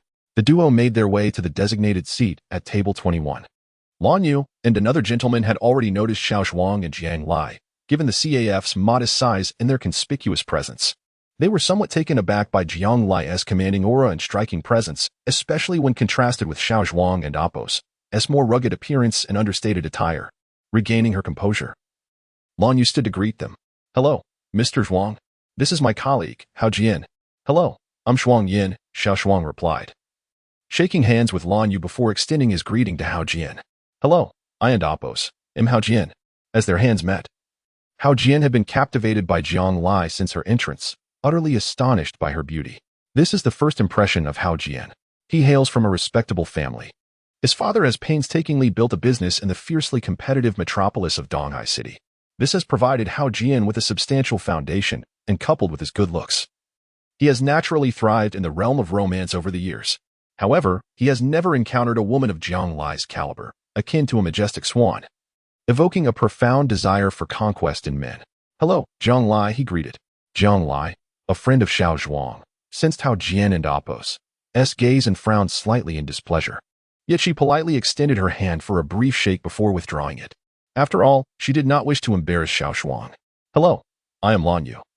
She introduced herself, and soon they exchanged greetings, marking their first acquaintance. After a considerable time, the group ordered various items and engaged in casual conversation, deliberately avoiding the main topic. Such as the nature of social interactions, matters are approached subtly, with an ingrained habit of smoothing out relationships before addressing business, thereby facilitating a smoother process. Throughout the introduction and the cultured exchange between the two, Jiang Lai truly exhibited the poise cultivated from her upbringing in a family of commerce, which left Xiao Zhuang in admiration.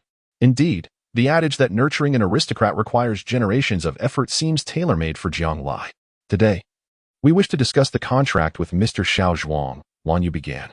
I would like to hear your terms, Jiang Lai responded. Lan Yu glanced at Xiao Zhuang, who nodded in affirmation, signaling her understanding of his intent. This is the contract our company has drafted. You may take a look, Lan Yu remarked, retrieving a document from her briefcase. Immediate recharge, event duration, November 11th to November 13th. Chapter 25, Are you feeling anxious? Glancing at the contract, Jiang Lai's expression soured. Although she was not well versed in the intricacies of physical book publishing, her acumen as a businessperson revealed the contract to be exceedingly one-sided. The majority of the clauses favored the other party, and most disconcerting was the presence of a binding agreement, which transparently indicated an intention to ensnare Xiao Zhuang. It was certain that if Xiao Zhuang were to sign, it would amount to a contract of servitude. Noticing the change in Jiang Lai and Appo's demeanor, Xiao Zhuang softly inquired, "What's wrong?" Jiang Lai shook her head and set the contract aside. Confused by her reaction, Xiao Zhuang decided to trust her, reasoning that Jiang Lai had no motive to harm him. "Miss Jiang, are you satisfied with this contract?" Observing Jiang Lai and Appo's expression, Lan Yu appeared hesitant and uneasy. "I'm afraid we cannot proceed with the negotiations," Jiang Lai replied briskly. "You may not realize, Miss Jiang, but this is already the most favorable offer our company extends to newcomers," Lan Yu clarified, clearly aware of the contract's implications. "Then I must apologize. I believe we cannot continue our discussions," Jiang Lai smiled, casting a subtle glance at Xiao Zhuang. "Wait, let us discuss this further." Hao Jian, who had been silent, stood up to block Jiang Lai's way. Hearing Hao Jian's words, Lan Yu looked at him in confusion, uncertain of the situation. "If Miss Jiang is dissatisfied with the contract, could we perhaps discuss it privately?" Hao Jian, noticing Jiang Lai and Appo's intention to leave, voiced his reluctance in a hushed tone. Xiao Zhuang, overhearing this, felt a surge of anger. Hao Jian was clearly not interested in a genuine negotiation. Just as he prepared to pull Jiang Lai away, she intentionally sidestepped him, her expression playful as she regarded Hao Jian. Seeing Jiang Lai's demeanor, Hao Jian's thoughts shifted. With a grin, he remarked, "We can discuss anything," as his inappropriate hand reached toward Jiang Lai's slender waist. Suddenly, Hao Jian felt an irresistible force wrenching his arm back. "Ouch! Let go! He cried out. "Hey, what are you doing?" Don and Appo's, be aggressive," Lan Yu exclaimed, panicked as she witnessed Xiao Zhuang subduing Hao Jian with one hand. Lan Yu felt unfortunate that the contract had fallen through and feared the repercussions if the chairman's son was harmed. Although she harbored some disdain for Hao Jian, she found it challenging to survive under someone else and Appo's roof. "Humph," Xiao Zhuang relented as he noticed Lan Yu and Appo's persistent pleas, ultimately releasing Hao Jian and pulling Jiang Lai, who was eager to witness the spectacle, toward the exit. Outside the CAF. "Was that deliberate? What do you intend to do?" Xiao Zhuang felt tricked as he observed Jiang Lai and Appo's mischievous smile. "What's the matter? Are you worried about me?" Jiang Lai said, her tone suddenly teasing as she noted Xiao Zhuang's displeased expression. "Am I that concerned?" Xiao Zhuang replied, somewhat exasperated. "If you're not worried, why the tension?" Jiang Lai remarked, bearing a self-satisfied grin. "You truly are incorrigibly narcissistic." Xiao Zhuang shook his head. Just then, a commotion erupted from the alley. They turned to see Hao Jian, who had unexpectedly emerged from the CAF, accompanied by a group of men wielding baseball bats. As the two turned back, the crowd had already surrounded them. "You think you can act so arrogantly? This time, let me show you my might," Hao Jian declared, gesturing to his cohorts. "If anything happens, I'll take responsibility. Drag that woman away." Upon hearing this, the group erupted in lewd laughter, clearly accustomed to such scenarios. Jiang Lai's expression shifted dramatically, while her family was affluent. Their wealth was legitimate. Having been pampered all her life, she had never encountered such a threatening situation. As the brutish men grinned menacingly at her, she instinctively tugged at Xiao Zhuang's sleeve and whispered, "Hide behind me." Xiao Zhuang calmly patted Jiang Lai's shoulder, signaling her not to fear. For others, this scene might be intimidating, but for him, it was akin to a child's play. Nevertheless, with Jiang Lai present, he could not afford to be careless. Several dozen meters from the CAF, Lan Yu anxiously monitored her phone, frequently glancing toward the alley, clearly hesitating. Suddenly, she noticed a public phone nearby and, with determination, hurried over. "Hello? Is this the police? I would like to report an incident at the alley on East Suburb Street." Chapter 26, Assisting the Investigation. Don't move. "Police, put down your weapons." A group of officers hastily rushed into the alley. The lead officer, armed and resolute, shouted for surrender, only to be taken aback by the scene before him. A multitude of individuals lay sprawled on the ground, some clutching steel pipes in their hands. "What on earth is happening here?" The following officers, catching up, were equally startled by the astonishing sight. The lead officer, bewildered, thought to himself that in all his years of service, he had never encountered such a situation. However, his extensive experience quickly brought him back to reality as he noticed a man in a t-shirt wiping blood from his hands. Don and Apos, team move. I will shoot. The officer commanded. Help. Where are the police? I want to report a crime. A group of thugs lying on the ground immediately began to wail for help upon seeing the police arrive. Seasoned criminals, they were unfazed by the prospect of entering the precinct. At that moment, they appeared to be the victims. Are you all right? Xiao Zhuang asked the dazed Jiang Lai, who remained unresponsive. She waved her hand in front of Jiang Lai and Apos' eyes. I and Apos, am fine. Jiang Lai finally emerged from her shock. She was aware of Xiao Zhuang and Apos' formidable skills, but never imagined someone could single-handedly subdue a group of armed ruffians so swiftly. It felt surreal, as if she were watching a movie. Don and Apos, team move. The armed officer was startled as Xiao Zhuang approached him, raising his weapon and issuing a warning. Xiao Zhuang assumed a surrendering posture and explained, I am a victim. The officer looked at her with suspicion. He gestured behind him, instructing, cuff them and take them back to the precinct. Hey, what are you doing? We and Apos, re the victims. Why are you cuffing us? Jiang Lai protested angrily upon realizing the police intended to restrain her and Xiao Zhuang. We're assisting with the investigation, the officer replied. Assisting with the investigation does not require handcuffs, Xiao Zhuang remarked calmly. You are dangerous individuals. The officer appeared somewhat intimidated by Xiao Zhuang, as her previous actions left a deep impression on him. Then take me to assist with the investigation and release her. This matter does not concern her, Xiao Zhuang stated. Glancing at Jiang Lai, the officer hesitated, turning to look at his superior. Upon receiving a nod, he waved his hand, ordering, take everyone else away except for her. Xiao Zhuang, Jiang Lai called out anxiously. It's all right. It and Apos' just assisting with the investigation. They wouldn't dare do anything to me. Xiao Zhuang reassured her with a smile. Watching Xiao Zhuang being taken away, Jiang Lai felt a surge of anxiety, fidgeting with her fingers as she stood in place. After a moment and Apos' contemplation, she picked up her phone and made a call. Hello, is this Lawyer Chen? This is Jiang Lai. Hello, Miss Jiang. Chen Qi. The chief attorney of the Jiang Group was busy handling documents from the legal department when he received Jiang Lai and Apos' unexpected call. At the Donghai City East Suburb Police Station's interrogation room, Xiao Zhuang sat in a specially designed chair, her hands cuffed. A male officer, the same one who had brought her in, sat across from her, while the other seat remained vacant. Just then, a young woman in a trainee police uniform entered. With her short, stylish hair, she exuded a youthful vibrance. The male officer perked up at the sight of her, standing and eagerly greeting, Officer. What a surprise to see you. And Jialu brushed her hair aside, taking a seat with her notebook. Officer Wang is occupied. She asked me to take her place to record the statement. That's a good thing. It will enhance your experience. And perhaps you'll even gain a valuable addition to your internship record.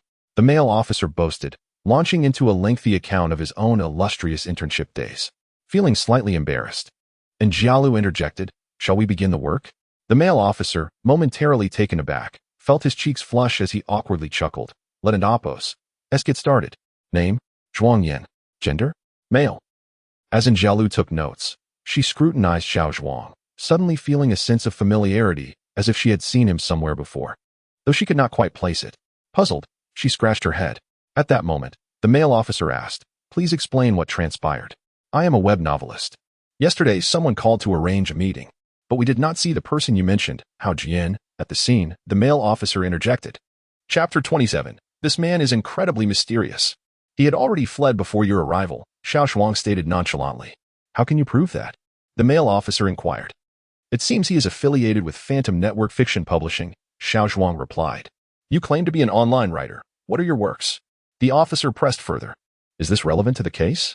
Xiao Zhuang countered. Certainly, we must verify this. Otherwise, we cannot proceed with the case, and Jialu interjected suddenly. The male officer was clearly taken aback by Jialu's assistance, his face reddening with excitement. In truth, he had overestimated his importance. Jialu and Apos' clarification stemmed from her recognition of the man before her, the very individual she had encountered at the Blueberry Bar. Upon hearing him declare himself a writer, a sudden hypothesis sparked within her. Her explanation was motivated by her desire to uncover the truth and validate her suspicion. I shall reserve the final bullet for myself. Xiao Zhuang replied calmly. Indeed, and Jialu felt a surge of delight, her conjecture confirmed. However, she couldn't help but feel a twinge of embarrassment. Recalling how she had initially perceived Xiao Zhuang as merely a subject for flirtation, she wondered if he would recognize her, glancing at him discreetly. She felt a mix of anticipation and anxiety. Xiao Zhuang, too, found it peculiar. The female officer's voice seemed familiar, soft and gentle. Yet the male officer continued undeterred. But several individuals have collectively testified against you. Who are they? Kin and Amp. Oppos. To you be traced? Hearing the officer and Amp. Oppos. S words, Xiao Zhuang could not suppress a cold laugh. Answer my question. The officer, feeling humiliated in front of Jialu, retorted harshly. As far as I understand, the accusations of those involved only serve as references in the case. Xiao Zhuang stated, glancing at the male officer with a nonchalant demeanor. Upon hearing Xiao Zhuang and Amp.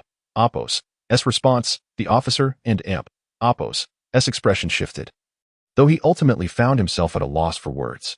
How long have I been here? Xiao Zhuang asked, addressing the female officer. And Jialu, somewhat puzzled, glanced at her watch. 4 hours. That means you have 20 more hours to determine whether this incident is connected to me. I have studied criminal investigation and law. Xiao Zhuang declared, locking eyes with the male officer. Did you take note of that? The officer turned to Jialu. Yes, she nodded. The male officer shot Xiao Zhuang a glare before exiting the interrogation room. As Jialu prepared to leave, she caught sight of Xiao Zhuang observing her with a playful expression. It was evident he had recognized her. There's no need for concern. This is merely a procedural step. Once your identity and testimony are confirmed, you will be free to go, she assured him. I and Oppos am not worried at all, Xiao Zhuang replied, his expression one of indifference. I truly enjoy your novels, Jialu remarked, a hint of blush creeping onto her cheeks as if struck by a sudden inspiration. Oh, thank you, Xiao Zhuang responded courteously. Well, I shall take my leave now, Jialu said, glancing at him. Wait, Xiao Zhuang called out, his tone prompting her curiosity. With wide, expressive eyes that seemed to communicate unspoken words, Jialu looked back at him. I still don't know your name, Xiao Zhuang said with a smile. My name is Jialu, she replied, a touch of shyness in her voice. Oh, I'm Xiao Zhuang, he introduced himself. I know. What I meant was you can call me Xiao Zhuang, he added with a hint of amusement, noticing her misunderstanding. Oh. Jialu and Amp. Oppos. S face flushed with embarrassment as she shot him an annoyed glance, clutching her files as she made her way out. Have you heard? It and Amp. Oppos. S that guy. What guy? The one just brought into the interrogation room. ISN and Amp. Oppos. He a victim? Well, yes, but you should have seen the brothers on the scene. They said he was remarkable. Remarkable how? You wouldn't believe it. He took down a group of armed men with nothing but his bare hands, like something out of a martial arts film. One male officer recounted, his enthusiasm palpable as if he had witnessed the event firsthand. Is it really that exaggerated? Another officer questioned skeptically. Exaggerated? They even put handcuffs on him. Jialu walked alongside the group of male officers, contemplating that had she not seen him in action before, she too would find it hard to believe. However, recalling Xiao Zhuang's somewhat melancholic smile, she couldn't help but associate him with the protagonists of his stories. With a sigh, she thought to herself, this person is truly enigmatic. Chapter 28. How Pleasant Life Is. In the Donghai City East Suburban Police Station, within the office of the station chief, 3 individuals were present. Chief Shijun was engaged in a cheerful conversation with a man and a woman. Jiang Lai sat on the left, observing Chun Chi as he conversed with the chief, feeling a twinge of anxiety and silently urging him to expedite the discussion. Chun Chi, noticing the lady and Amp. Oppos. S impatience, couldn't help but speculate about the identity of the person being detained. However, the current situation left no room for hesitations, as inciting the lady's displeasure would certainly complicate matters for him. Chief, I believe it should be permissible for me to meet my bail person, Chun Chi inquired politely. Of course, that poses no problem. Now that all issues have been clarified, we merely need to take a statement, the chief responded courteously. After all, Chun Chi had been navigating the waters of Donghai for several years and had earned a degree of respect, with the investigation revealing no connection to the individual in question. The chief was more than willing to extend this courtesy to Chun Chi. When can we see the person? Jiang Lai interjected. Very soon. The chief, aware of Jiang Lai and Amp. Oppos. S status, spoke with a hint of deference. He then picked up the phone and communicated a few words. Jialu, having just finished her dinner, found herself thinking of Xiao Zhuang in the interrogation room. After a moment and Amp. Oppos. S hesitation, she decided to bring him a takeout meal. Inside the interrogation room, Xiao Zhuang was on the verge of dozing off, having sat there for an indeterminate time, feeling a gnawing hunger while still restrained by handcuffs. Is anyone there? I need to use the restroom, Xiao Zhuang called out, but whether the officers outside were feigning ignorance or were simply absent, no one responded. Xiao Zhuang was left speechless. With a soft click, the door swung open, revealing Jia Lu in her police uniform, holding a takeout box. What do you want? She asked, feigning seriousness. Xiao Zhuang considered his words, but ultimately kept silent. However, upon seeing the takeout in her hands, he perked up. Is that for me? He inquired with a grin. Here. And Jia Lu said casually as she placed the box on the table. Thank you. Xiao Zhuang was genuinely famished. Just as he reached for the meal, he froze. Remembering that the handcuffs had yet to be removed, he looked up at Jia Lu, silently indicating for her to unlock them, noticing the handcuffs still in place. Jia Lu hesitated, then sheepishly admitted, I don't have the key. Her voice dropped, perhaps out of embarrassment. How am I supposed to eat? Xiao Zhuang realized this girl was toying with him. The meal was right in front of him, yet he could only stare helplessly. Jia Lu, seeing his plight, turned her head away and said, well, figure it out yourself. After a moment, she glanced back to find Xiao Zhuang glaring at the meal, stretching his neck in an attempt to bite the box open. His exaggerated expression caused her to stifle a laugh. Seeing her amusement, Xiao Zhuang shot her a disgruntled look. How about I feed you? Jia Lu suggested hesitantly, feeling a pang of sympathy for this intriguing man, aware that beneath his outward smile lay a deeper sadness. Isn't that inappropriate? Xiao Zhuang shyly declined, though the idea stirred something within him, as he could only watch. Noticing his reaction, Jia Lu shot him a playful glare and slowly approached, saying, Are you going to eat or not? If not, I'll take it away. Of course, I will. But take it slow. I want the eggplant. Eat your rice first. Oh. Realizing she was deliberately teasing him, Xiao Zhuang clutched the spoon tightly, prompting Jia Lu to giggle uncontrollably. Meanwhile, Jiang Lai and Chen Qi exited the chief's office. Chen Qi mentioned he had urgent matters at his company and needed to leave. Observing that everything was nearly resolved, Jiang Lai expressed her gratitude and permitted him to go. She then followed the officers to the interrogation room to collect the detainee. As they approached the interrogation room, Jiang Lai was taken aback by the sound of laughter emanating from within. Frowning, she noticed the door was ajar and pushed it open. Inside, Jia Lu was playfully holding a spoon, smiling at Xiao Zhuang, who was poised to take a bite. Upon seeing the door open to reveal a man and a woman, Jia Lu and Apos, face flushed crimson, feeling as if she had been caught in a compromising situation. Jiang Lai's frustration boiled over. While she had been outside fretting about him, Xiao Zhuang appeared to be enjoying himself, even being fed by a beautiful police officer. Oh, look at you living the good life. Why don't you just stay here? She remarked, her tone tinged with envy, as she began to scrutinize Jia Lu. Chapter 29. Seeking housing update. The first impression of Jia Lu is one of fragility and purity, a distinct advantage she possesses over Jiang Lai.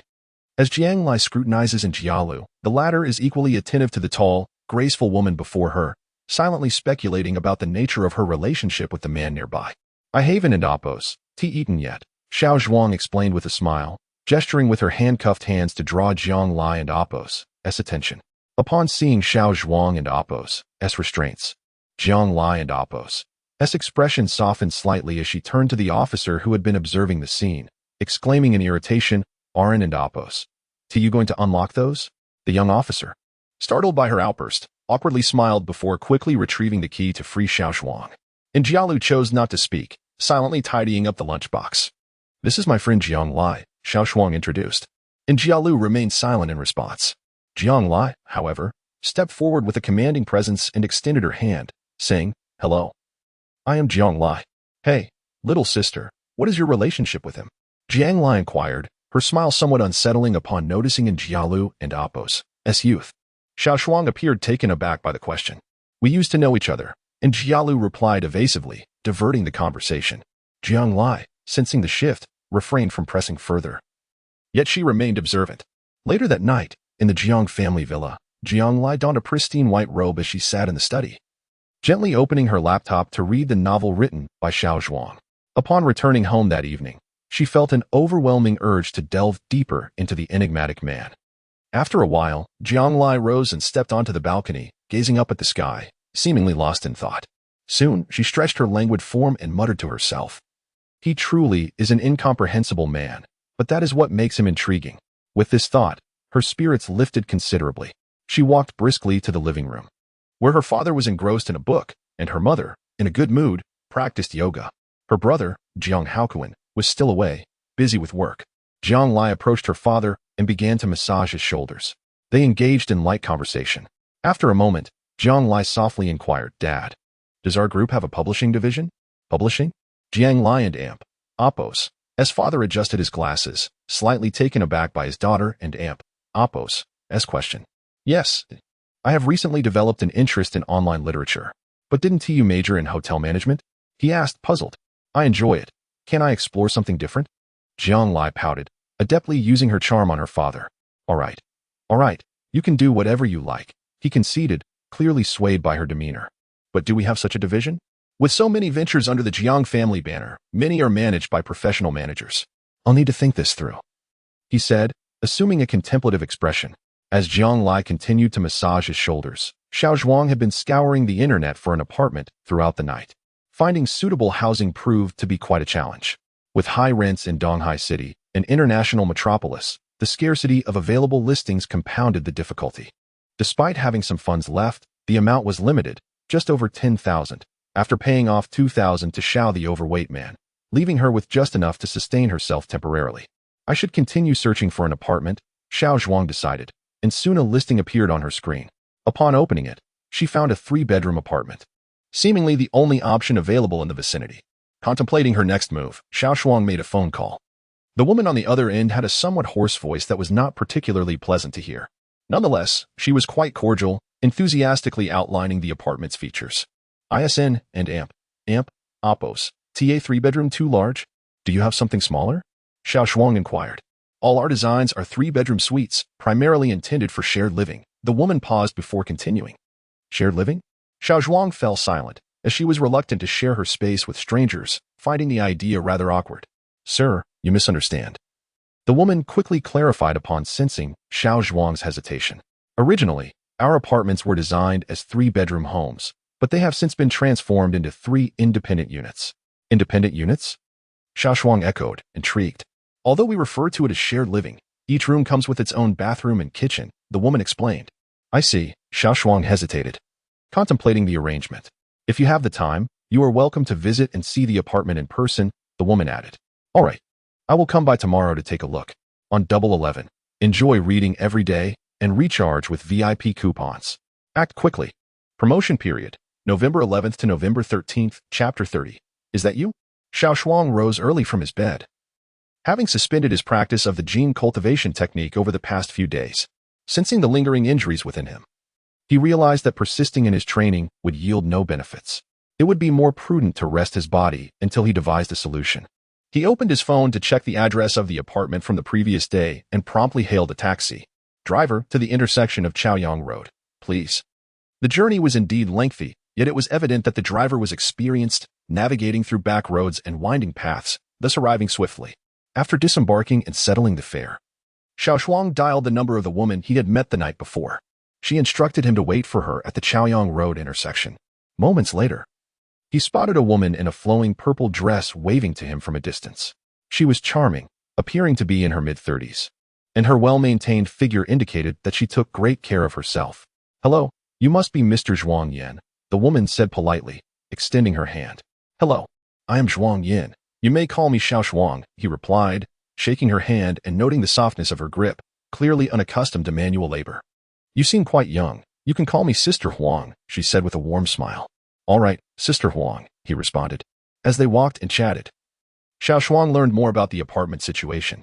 The apartment originally belonged to Sister Huang and Oppos, as husband, who had tragically passed away in a car accident several years ago. Leaving her this building, she had a daughter who was still in high school. Their conversation flowed easily, and Sister Huang was impressed by Xiao Zhuang, sharing details about her life without reservation. Before long, they arrived at the foot of the apartment building. At that moment, Sister Huang remarked, Oh, Xiao Zhuang, there is something I must mention. A 3-bedroom unit became available yesterday, but the tenant suddenly decided to stay on. She glanced at Xiao Zhuang and Oppos' expression and, seeing his indifference, felt a sense of relief. Currently, there is only 1 unit left that isn't fully occupied, but please speak candidly, Sister Huang, Xiao Zhuang encouraged. finding her forthright and amiable nature appealing. Why don't you take a look for yourself? If you find it suitable, I can advocate for you. Sister Huang suggested after a moment's contemplation. The building was not tall and lacked an elevator. So they ascended 3 flights of stairs to reach a door marked with the number of the Chaoyang apartment. The iron gate was unlocked, but the inner door was closed, indicating someone was inside. Sister Huang gently knocked. Coming. A woman and amp, Apos, S voice replied from within. Xiao Zhuang felt a flicker of recognition at that voice. Though he could not place it, the wooden door slowly opened to reveal a woman with her hair wrapped in a towel. Upon seeing Sister Huang, she smiled and opened the door wider, clearly familiar with her. Is it you? It's you, they exclaimed in unison, both taken aback by the unexpected encounter. Xiao Zhuang stood frozen, astonished that he would encounter an acquaintance while seeking a rental. CC, is Sister Huang here? Another voice called from inside. This voice was even more familiar to Xiao Zhuang, and he marveled at the coincidence.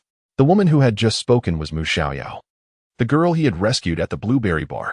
At that moment, Mu Xiaoyao emerged, her long hair cascading down, still glistening with moisture from her recent shower. Xiao Zhuang?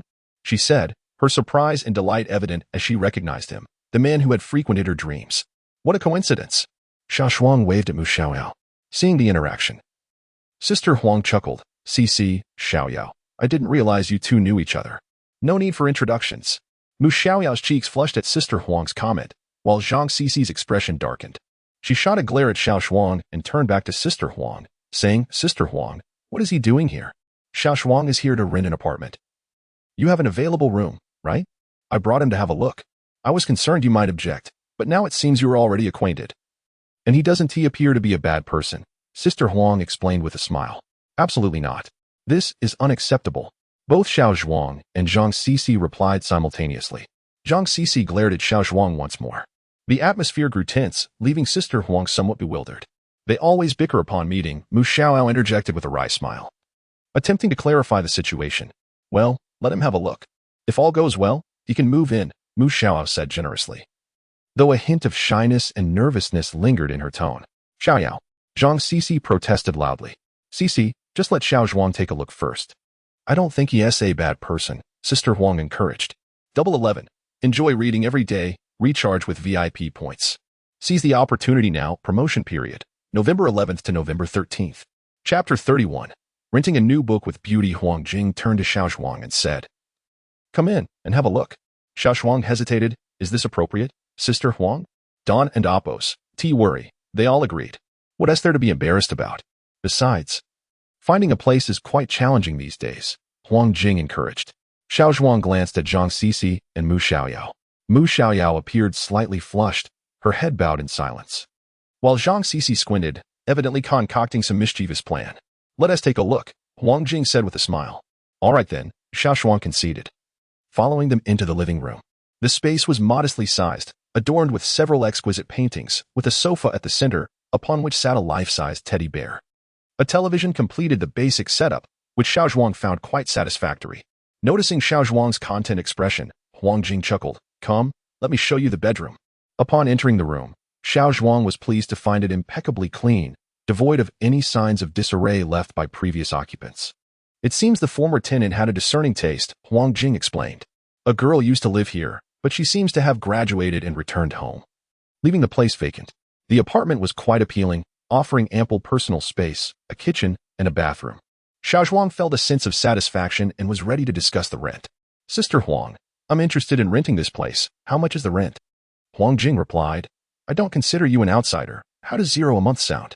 Xiao Zhuang pondered for a moment, realizing the price was higher than she had anticipated, yet the apartment was indeed worth it. All right then, she decided swiftly. Let us proceed. Huang Jing requested her ID to complete the paperwork. Left alone in the room, Xiao Zhuang's satisfaction grew. She approached the sole window and opened it, gazing out to survey the surroundings for any potential threats, instinctive habit ingrained in her. The view was decent, allowing her to see a small window in the neighboring room, though its contents sparked her imagination. Hanging from the neighboring window were several pieces of enticing red lingerie. Xiao Zhuang paused, quickly averting her gaze, her mind racing with speculation on whether they belonged to Mu Xiaoyao or Zhang Cici. It must be Zhang Cici's, Mu Xiaoyao isn't that bold, she murmured to herself, feeling a wave of self-disgust for her wicked thoughts. At that moment, Zhang Cici, standing by her window, shot a furious glare at Xiao Zhuang, evidently having witnessed her earlier reaction. She inwardly scorned, muttering, "Perverted scoundrel." Meanwhile, Mu Xiaoyao was in her room, applying makeup.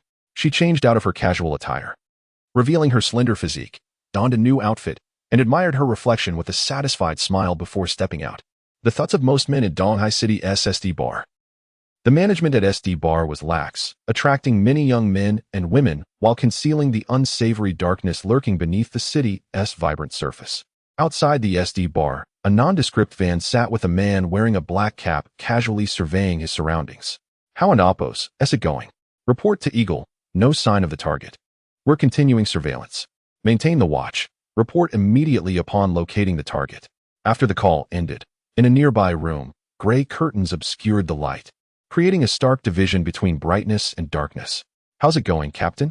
A man in a SWAT uniform inquired quietly. Chang Xiaowei shook his head, closing his eyes without responding.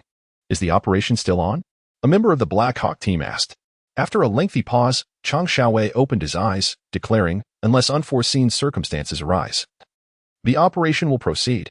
All afternoon, Xiao Zhuang busied herself with moving. Indeed, relocating was a skillful endeavor, often fraught with the dilemma of what to keep or discard. As she surveyed rows of military posters and simple military tents in the warehouse, she felt a pang of indecision. Ultimately, it was the taxi driver's urging that prompted her to leave, acknowledging that her modest space could not accommodate all her belongings. She had to endure the pain of letting go. Frustration mounted, and she directed all her grievances towards Xiao Pengzi, blaming him for his lack of loyalty, as he had vanished at the mere mention of moving. Otherwise, she wouldn't be left feeling both exhausted and conflicted. Many readers have expressed concerns about the slow progression of the plot, and some have noted the infrequent updates. This is true. My typing speed is rather sluggish, and I apologize for that. As for the storyline, I ask for your patience. The return of the Siberian wolf will inevitably lead to a climactic moment, but groundwork must be laid in the early stages. I will strive to improve. Thank you for your support. Enjoy reading during the Double 11 Festival, with daily perks and VIP point vouchers. Act swiftly to seize the offer. Event duration, November 11th to November 13th. Chapter 32. Unexpected wealth after a bustling afternoon of moving. Xiao Zhuang found himself devoid of the company of Mu Xiaoyao and Zhang Sisi, likely preoccupied with their studies. Nevertheless, he welcomed the solitude, contemplating that it was indeed time for a rejuvenating slumber. Since completing his novel, he had been idling, now awaiting its publication.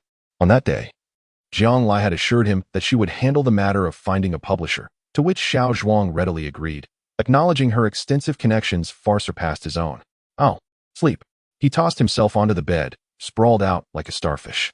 After a moment, however, he sensed something amiss and turned over again, hearing a faint hollow sound emanating from the wooden bed. While most would likely overlook it, Xiao Zhuang's keen ears detected the peculiarity. Rising, he stripped the bed of its linens only to find the wooden slats remarkably smooth, devoid of any visible issues. Yet, his intuition persisted that something was not quite right. He gently tapped on every part of the wooden board. Dong, dong, thud. There was indeed a problem. Upon closer inspection, he noticed tiny seams in the wood, almost imperceptible to the untrained eye. Determined, he ventured to the living room to fetch a fruit knife, cautiously tracing the seams.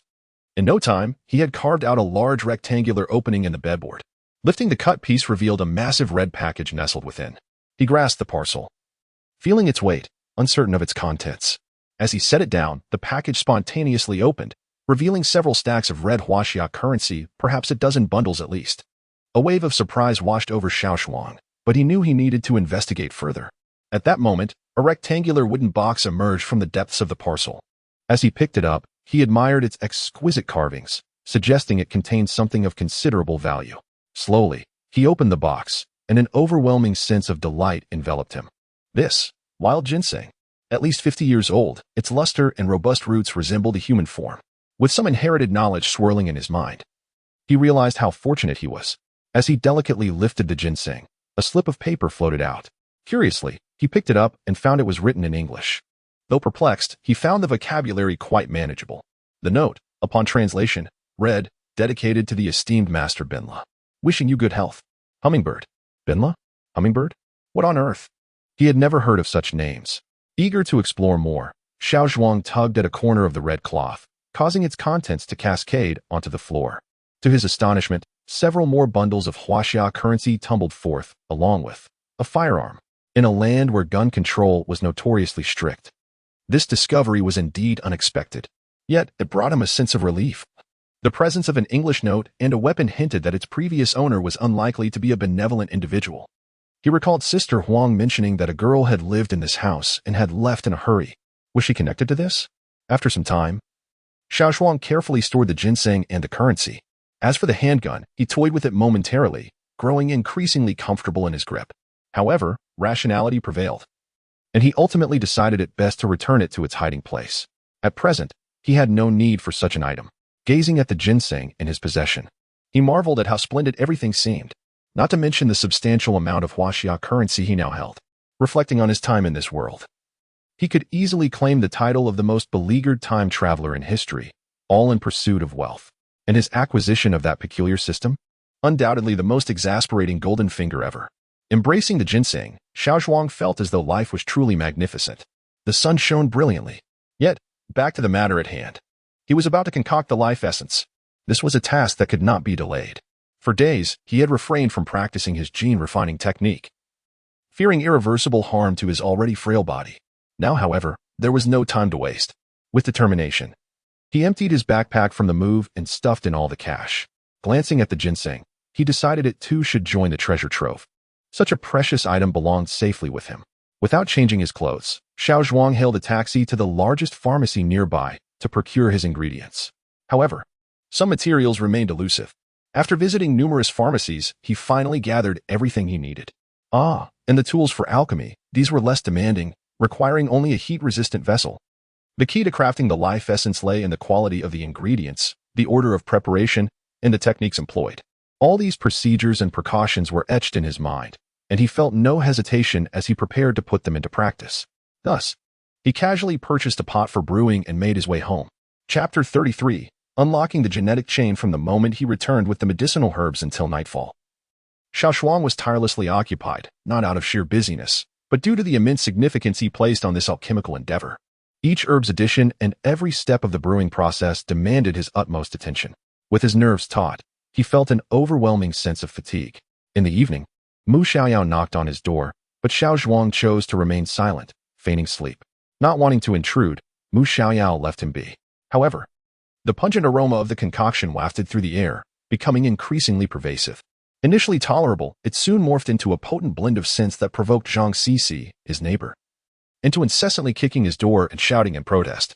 Yet, Xiao Zhuang remained undistracted, focused on the importance of his work. As the medicinal fragrance intensified, so did Zhang Sisi's frustration. Ultimately, it was Mu Xiaoyao who intervened, persuading her to leave. Before departing, she called out to Xiao Zhuang, relieved to hear his response, and returned to her slumber. Come dawn, as sunlight illuminated Xiao Zhuang's face, he rubbed his eyes awake. He had resolutely waited until the life essence was fully brewed before allowing himself to rest, and by then, it was already the early hours of the morning.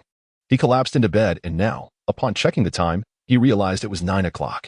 Stretching and yawning, memories of the life essence flooded back, igniting a surge of excitement that dispelled any lingering drowsiness. He lifted the ceramic jar, revealing a rich, dark liquid that resembled traditional Chinese medicine. However, it now exuded a refreshing fragrance, quite distinct from the concoction's earlier odor. Xiao Zhuang had utilized half a ginseng root for this brew. He inhaled deeply, indeed. The higher the quality of the ingredients, the more potent the resulting medicine. The essence and amp, Oppo's, color surpassed even his inherited memories of the life essence, undoubtedly due to the superior herbs employed. Gently placing the jar on the table, he scooped out a portion with a spoon and, filled with anticipation, consumed it while observing his body's reactions.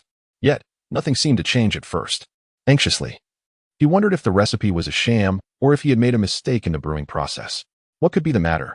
Then, a sudden warmth enveloped him, akin to ants crawling over his skin, leaving him feeling uncomfortable. This sensation intensified. The first thought that struck Xiao Zhuang was that the medicine and amp, Oppo's, effect was overwhelmingly potent. He endured the discomfort until, after a while, the pain gradually subsided, morphing into a tingling sensation, as if someone were massaging him. Suddenly, an overwhelming wave of sleepiness washed over him. He realized he was utterly exhausted and needed rest. Xiao Zhuang stored the ceramic jar away and promptly returned to a deep sleep. Time passed swiftly, and as night fell, within the Fire Phoenix female soldier's dormitory, Yi Tsunshin suddenly cried out in alarm while lying in bed. What is happening? What's wrong? Why are you yelling? Protested He Lu and others, preparing to sleep. Xiaoying is dead. What? Who? I said Xiaoying is dead. What Xiaoying? Came the bewildered reply from Xin Lanny in the lower bunk. The female soldier Xiaoying. She's really dead. How did it happen? Tang Xiao interjected, evidently having anticipated this news. The conclusion was not difficult to surmise. She had been accidentally killed by the male protagonist. Oh, that's just too much.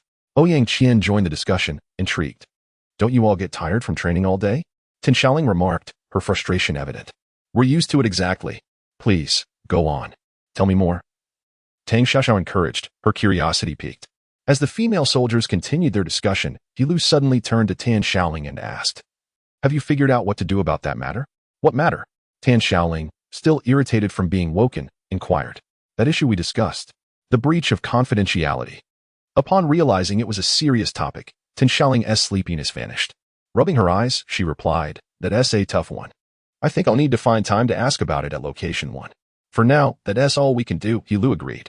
Another day passed, and Xiao Zhuang finally roused himself, realizing he had been asleep for an entire day. He got up and stretched. Crack, crack, crack. The sound of his joints echoed as he inhaled deeply, releasing a sigh of relief. He felt invigorated, as if a newfound strength surged within him. Was this the power gained from unlocking the hidden genes of the human body? Xiao Zhuang marveled at the astonishing effects of this genetic training technique.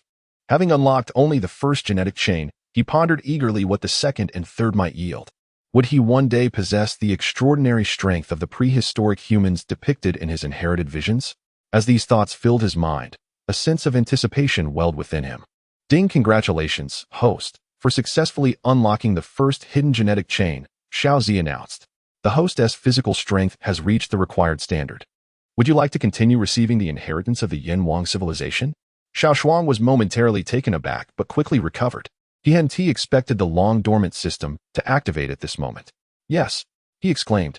The system began decoding successful. Inheritance commencing. Congratulations, host, for acquiring ancient acupuncture techniques. Congratulations, host, for acquiring ancient alchemical methods, including various prescriptions. This module system inheritance has concluded. The system will enter sleep mode. Please gather the missing fragments as soon as possible. Entering sleep mode. Sleep mode? What is happening? Xiao Zhuang felt a surge of urgency upon hearing the system and Oppo's announcement. Yet, this time, the system fell silent, seemingly vanished. Gather the fragments? Where am I supposed to find them? Let it be. If slumber is to be, so be it. After all, I have already attained a legacy. Remaining awake seems to serve little purpose. As for searching for fragments, I shall abandon that notion as well. The fortune of acquiring this legacy is already extraordinary. Whatever else comes, if it is gained, I am fortunate. If lost, it is merely fate. Having come to this realization, Xiao Zhuang no longer dwelled on his worries and hastily examined the knowledge that now resided in his mind. The ancient acupuncture technique, a culmination of the pinnacle research of prehistoric civilization, possesses the ability to treat the vast majority of ailments afflicting the world. The ancient alchemy technique, as its name suggests, involves the crafting of medicinal concoctions, synergizing with acupuncture. Among these remedies, there exist numerous substances with remarkable effects on the human body, such as the essence of life. Upon perusing this knowledge, Xiao Zhuang was not merely astonished. The value of these teachings was beyond measure, especially with acupuncture, once he grasped its capabilities. His thoughts immediately turned to Chen Pai. The episode of ankylosing spondylitis had rendered Chen Pai unable to rise again. Deep within, Xiao Zhuang felt a profound sense of guilt. Had he reported the matter sooner, what would it have mattered if he had to forego being a special forces soldier? At least Chen Pai could have lived the latter part of his life without the confines of a wheelchair. Reflecting on this, Xiao Zhuang delved into the information regarding ankylosing spondylitis stored in his mind. Fortunately, he soon discovered that this affliction could be entirely cured in prehistoric human society. Yet, the current whereabouts of Chen Pai remained unknown, and thus, he could not ascertain the progression of Chen Pai's condition. With a heavy heart, he resolved to conceal this matter deep within. Throughout the day, Xiao Zhuang immersed himself in the integration of the knowledge swirling in his mind. Though the knowledge flowed directly into his consciousness, the lack of practical experience rendered the skills somewhat foreign to him. As night fell, Xiao Zhuang stood by the window, gazing blankly at the starry sky. He remained awake the entire night, pondering the path that lay ahead. After much contemplation, he found no answers. However, he was resolute in his desire not to live a life devoid of purpose. In the dead of night, the SD bar thrummed with life. Xiangzi lowered the curtains. Yet a sense of unease gnawed at him. He sensed that this operation was far from straightforward. It was an instinct honed through countless battles. Contemplating this, Xiangzi still felt a twinge of worry. He picked up the communicator. Eagle calling Team A. Are there any unusual circumstances? Report, Eagle. Everything is normal. Good. Continue monitoring. Xiangzi exhaled a sigh of relief. It had been several days without incident. Hopefully, he was mistaken.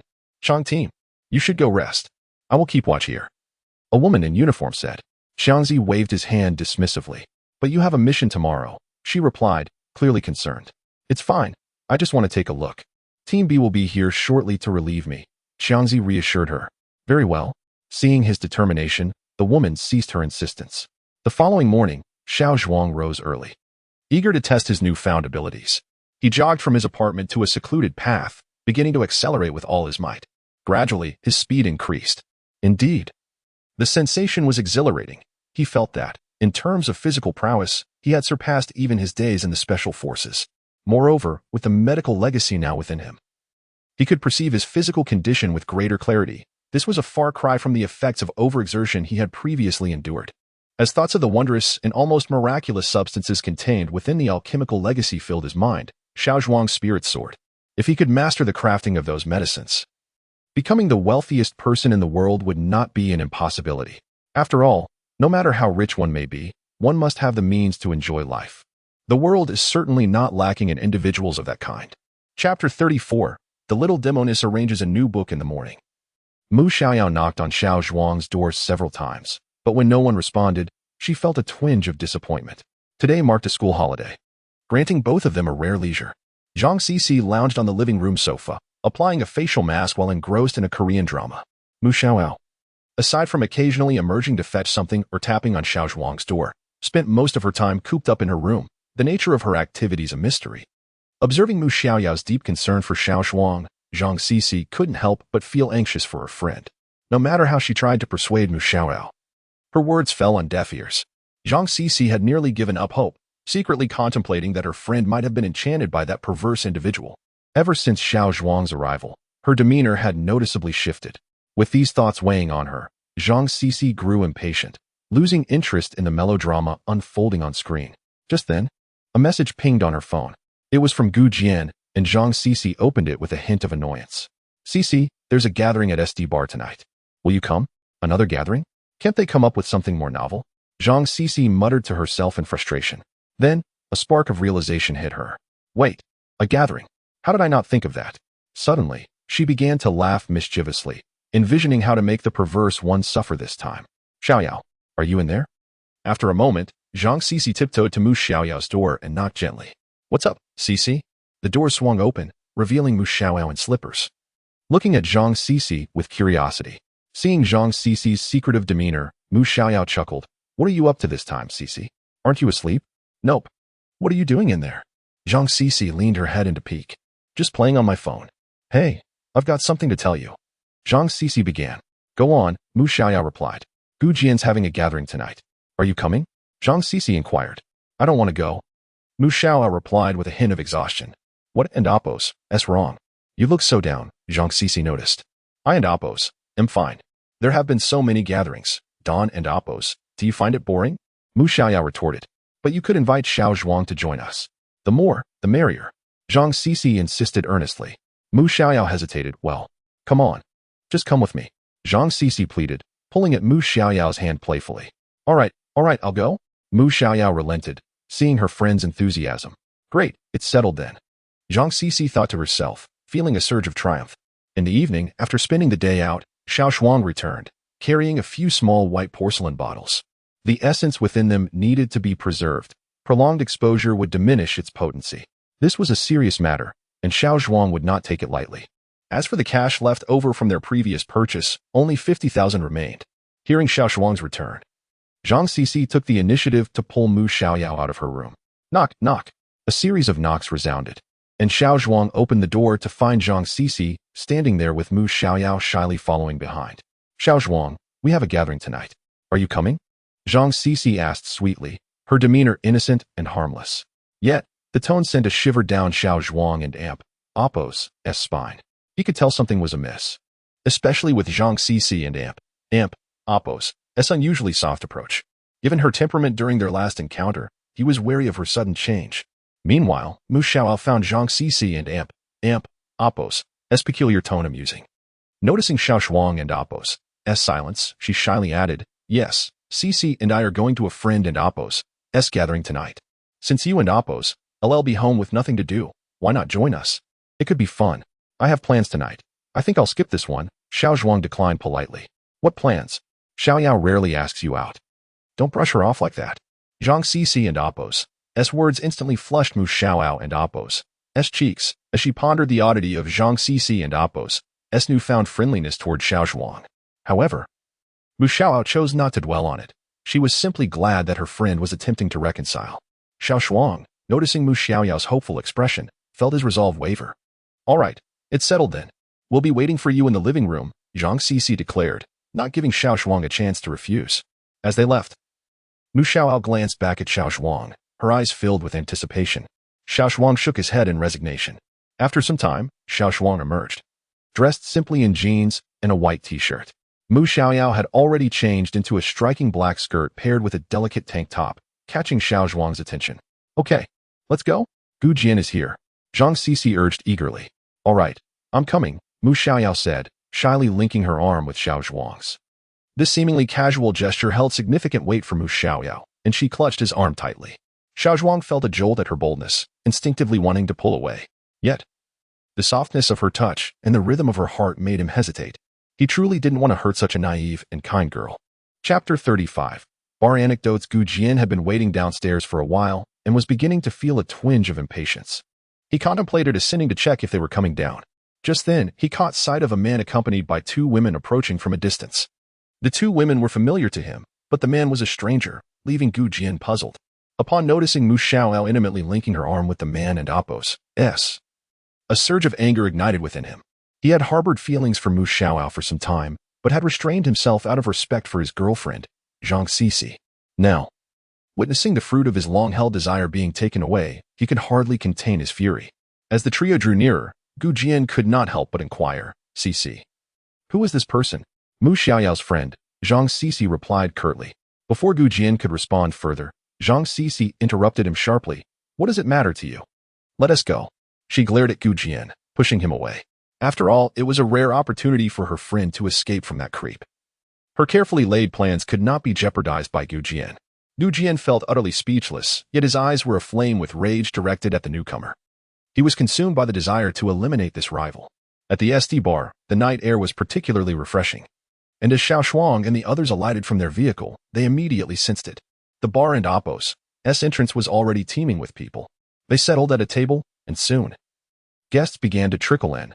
Men and women adorned in fashionable attire, mostly attractive and stylish. Xiao Zhuang, feeling somewhat out of place, was not approached by anyone, while Zhang Cici and Gu Jian mingled enthusiastically with the crowd. Several self-proclaimed handsome men approached Mu Xiaoyao, requesting a dance, but each time she graciously declined. Her gaze almost entirely fixed on Xiao Zhuang. Numerous beautiful women filled the bar, yet none matched Mu Xiaoyao and Amp Oppo's enchanting blend of beauty and innocence. Her purity was accentuated by a hint of shyness, evoking an alluring sense of reluctance. Naturally, despite her refusals, many still attempted to seize the chance to engage with her. After a while, feeling fatigued from the festivities, Zhang Cici dashed over to drag Mu Xiaoao off to sing, insisting that everyone present must showcase a talent. The crowd erupted in excitement, clamoring for Mu Xiaoyao to perform a dance.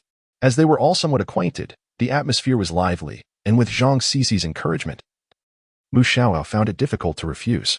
She glanced back at Xiao Zhuang, who was watching her with a warm smile, causing her cheeks to flush with shyness. Biting her lip, she ascended the stage. Mu Xiaoyao and Oppo's voice was melodious as she sang a popular tune. By the end of her performance, the male attendees were in an uproar, the atmosphere electrifying, with many whistling in appreciation. Once she stepped down, Mu Xiaoyao felt a wave of nerves wash over her. Although she had performed before, this time she felt particularly anxious. Searching the crowd, her eyes finally landed on Xiao Zhuang, who gave her a thumbs up. This simple gesture lifted her spirits immensely. Zhang Cixi noticed Mu Xiaoyao's expression and discreetly nudged Gu Jian, who could no longer contain himself. Had Zhang Cixi not mentioned her other plans, he would have already made that man embarrass himself. Determined, Gu Jian called out amidst the crowd. Is there anyone who hasn't performed yet? Hurry up. Our ladies are eagerly waiting. Several women who had joined and echoed his call, urging others to participate. At that moment, Zhang Cixi dashed over to Xiao Zhuang and declared, Xiao Zhuang, it's your turn. Realizing this was Zhang Cixi's ploy. Xiao Zhuang couldn't help but chuckle and shake his head. Seeing Xiao Zhuang's silence, Zhang Cixi pressed on, You're really not going to give everyone some entertainment? How very inconsiderate. Indeed, Zhang Cixi and Oppo's instigation proved effective, and the nearby women began to gossip about Xiao Zhuang. Everyone has performed. Why shouldn't Oppo's? Teehee? Exactly, this is quite rude. Could it be that he is just not very good? The men surrounding them, already irked by Mu Xiaoyao's attention towards Xiao Zhuang, eagerly chimed in, wishing to see him humiliated. Simon, buddy, just get up there. One urged, laughing heartily. The crowd erupted in laughter, while Mu Xiaoyao, overhearing their taunts, cast a worried glance at Xiao Zhuang. Realizing that Zhang Cixi was behind this, she felt a pang of guilt. It was her decision to bring him along, and she couldn't help but wonder how he would perceive her after this. Chapter 36, an old friend's new book regarding Zhang Cixi's intentions. Xiao Zhuang was quite clear. She likely wished to humiliate him in this public setting. However, this time, she had indeed miscalculated. Although Xiao Zhuang was not a music major in his past life, he had always been somewhat of a recluse, navigating the world alone. He had sung in bars and worked as a waiter, serving plates. In this life, he was also an aficionado of the arts, possessing natural musical talent. As he contemplated this, he glanced at Mu Xiaoyao, who was looking at him with concern and guilt. He smiled at her to indicate that all was well. Seeing this, Mu Xiaoyao finally relaxed, her gaze toward Xiao Zhuang now filled with anticipation. After all, no girl wishes for her beloved not to receive recognition from others. Xiao Zhuang shrugged and, under Zhang Cixi's urging, made his way to the stage. Pondering which song to perform, there were simply too many choices. At a nearby table, Chang Xiaowei sat in silence, surrounded by several grim-looking men in black.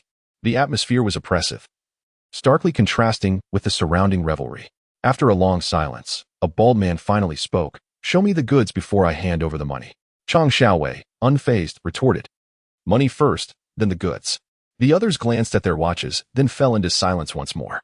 As Xiao Zhuang approached the stage, he felt a wave of nostalgia wash over him. This was his first performance in this life. He hesitated, considering what song to sing. Encouraged by Mu Xiaoyao and Oppo's excited waving from the crowd, he felt a flicker of warmth. He smiled in her direction, but his expression quickly shifted to one of concern upon spotting Chang Xiaowei nearby. Indeed, it was him, and Xiao Zhuang felt a rush of excitement. The crowd began to stir, calling out, Are you going to sing or just stand there? Zhang Cixi couldn't help but smirk internally, thinking, Let us see how you cling to Xiaoyao now. Chang Xiaowei remained calm, knowing from years of experience that this was a silent game of patience. He needed to wait until these people grew impatient, even though they were not the typical drug dealers he was accustomed to. Suddenly, the commotion in the crowd caught his attention. At that moment, every detail was worth considering. He inadvertently glanced at Xiao Zhuang on stage. To be honest, he was quite surprised. Yet, he had to suppress all emotions, ensuring everything appeared ordinary. When Xiao Zhuang's gaze met his, Chang Xiaowei merely stole a glance before averting his eyes, focused solely on his mission. There could be no room for uncontrollable factors. He was confident that his comrades would understand, for they were all elite members of the Wolfang unit, having undergone the finest special operations training in the world. Indeed, Xiao Zhuang's gaze quickly shifted away from Chang Xiaowei. From Chang's reaction and attire, Xiao Zhuang discerned that he was on a special mission. At this moment, all he could do was ensure that this encounter in the bar did not appear overly conspicuous. Xiao Zhuang reigned in his excitement, suppressing the emotions swelling within him. The bond of camaraderie could only be revisited after the mission and Oppo's conclusion, a principle firmly ingrained in the disciplined world of special forces. Surveying the crowd, he noticed the growing chaos below, with Mu Xiaoyao's face reflecting her worry. After a moment's thought, he approached the bar's pianist and spoke to him. The man, taken aback, paused before responding. You can play? With a hint of disdain in his eyes. I know a little, Xiao Zhuang replied earnestly. The pianist, seeing his seriousness, chose not to argue further and stepped off the stage, donning an expression of amusement. All eyes were now on Xiao Zhuang, curious about his next move. He sat down and gently caressed the piano keys, his heart brimming with emotions that were both familiar and distant. From the moment he had seen Chang, memories surged forth. The six-man team, the rituals, the charge, the battles, the achievements culminating in the poignant farewell atop the Wolf Fang building, where 5 men saluted beneath the azure sky, longing to glimpse their comrades one last time. And what of him? The farewell he rendered after discarding his pack became the final military salute. Years later, Xiao Zhuang still could not forget. Reflecting on those memories, he realized he had once been an exceptional soldier. Chapter 37, Eternal Brothers Before the Piano. Xiao Zhuang stood momentarily in a daze before he began to move, his gaze increasingly resolute. The days of youth shone bright and radiant. Together, we savored the sweetness of youth. Yet those same days bore a bittersweetness. Together, we endured the weariness of body and soul. Xiao Zhuang began to sing softly, his voice tinged with melancholy, eyes closed in a smile. Perhaps the scene was too beautiful, or the memories too poignant. Amidst the clamor, some watched, some lay back. Yet all listened intently. The romance of the past had enchanted us many times, while the hardships had stripped away our innocence. In parting, I knew not your whereabouts, nor did I utter when we might meet again. The winds carry the petals away, only to bring forth new blooms. Those bygone days linger in slumber. The winds carry the petals away, and when new blooms arise, the days of reunion come unexpectedly. Gradually, shadows of pain and struggle flitted across Xiao Zhuang's face, his voice growing increasingly coarse and raspy. The crowd was entranced by his melody. Some glimpsed their own past. Some thought of their brothers. Some recalled the bitter sweetness of youth, while others felt nothing at all. Come, brothers, let us toast. Together we traverse water. Together we brave fire. In life we are entwined. In death we remain united. We shall not return intoxicated from the days of triumph. Come, come. Brothers, let us toast. Xiangzi blinked away tears, his visage remaining silent, yet his heart trembled. Mu Xiaoao covered her mouth, stifling sobs as she beheld the man singing on stage. His silhouette appeared so desolate, yet so magnificent. Desolate, like the low, pained voice of memories. Magnificent, like the fervor faced in suffering. What past does this man bear? What torments does he endure? What recollections does he cherish? Or perhaps, what emotions does he convey? Mu Xiaoyao remained oblivious. Her heart simply ached. She knew she might never forget this man, even if he perhaps did not love her in return. Zhang Cici gazed in astonishment at the man on stage, exhaling smoke from his cigarette while descending with a slow grace. She noticed her friend Mu Xiaoyao, tears streaming down her face in a state of profound emotion. Zhang Cici found herself at a loss for words. Unbeknownst to them, the audience had snapped out of their initial astonishment. A moment of silence enveloped the entire bar, swiftly followed by an eruption of applause, as if no one could withhold their appreciation any longer. Outside SD Bar, in a dimly lit room, the view was impeccable. Merely drawing back the curtains revealed the surroundings of SD Bar, making it an ideal vantage point. Several members of the Black Hawk team awaited anxiously, evidently having not received Xiangzi's signal. At that moment, communication from headquarters arrived, the tone increasingly urgent. A sense of foreboding gripped the group. This is Black Hawk, spoke Anhua, the deputy leader. Where's Chang's team? A woman's voice on the other end was laced with urgency. They're still inside. Anhua replied. Quickly, go provide backup. Something has happened. What is it? Anhua inquired. We just discovered the corpse of an informant at Huanan Lake. It and Oppos, has been dead for over 3 days, the woman explained anxiously. What? Anhua gasped, the gravity of the news overwhelming him. Having experienced multiple counterterrorism operations, he understood what this meant. The informant and Oppos' demise indicated that the intelligence provided was a trap. This is bad. Chang's team is in danger. We must go. Several members of the Black Hawk team, upon hearing of Xiangzi's peril, prepared to rush in for support. Wait. Anhua called, noticing the puzzled looks directed at him. He paused, then elaborated, we don't know the enemy's situation, nor how many are lurking inside. If we charge in recklessly, once discovered, the enemy will act without hesitation. Not only will Chang and Oppos' team be at risk, but the civilians inside could also become hostages. The situation would worsen. But what can we do? Chang and Oppos' team is unaware of the change in circumstances. Stay calm. We must trust Chang and Oppos' team. Tihu. Find a way to inform them of the situation. The enemy's actions are surely premeditated. Chapter 38. Life and death together. Su Li's spirits were considerably dampened today. It was supposed to be the anniversary of her engagement with her ex-husband. Yet she found herself inexplicably wandering into the very restaurant where he had proposed to her years ago. After having a bite to eat, she was startled by a commotion outside. Turning around, she was taken aback to see her ex-husband proposing to his new partner, and on this very day. Naturally, this thought cast a shadow over Su Li's mood. Seeking solace, she made her way to a nearby bar, intending to drown her sorrows in solitude. However, as she sipped her drink, she unexpectedly witnessed Xiao Zhuang performing on the piano. Truth be told, Su Li had harbored a rather unfavorable impression of him since their last confrontation at the clinic. She had nearly forgotten the rude and immature man he had seemed to her. Yet, today in Oppos's unforeseen encounter revealed to her that perhaps she did not know this younger man, who was 4 years her junior, as well as she thought. He might have his own story and extraordinary experiences. It is often said that music touches the soul, but perhaps it is more accurate to say that the resonance of music stirs the heart. With this thought, Su Li gently set down her glass and joined the crowd in applause. In that moment, she felt a flicker of admiration for Xiao Zhuang. At a nearby table, Xiangzi maintained his usual composure, yet a sense of unease had already begun to creep into his mind. Suddenly, he felt a vibration in the earpiece hidden in his ear, an urgent warning.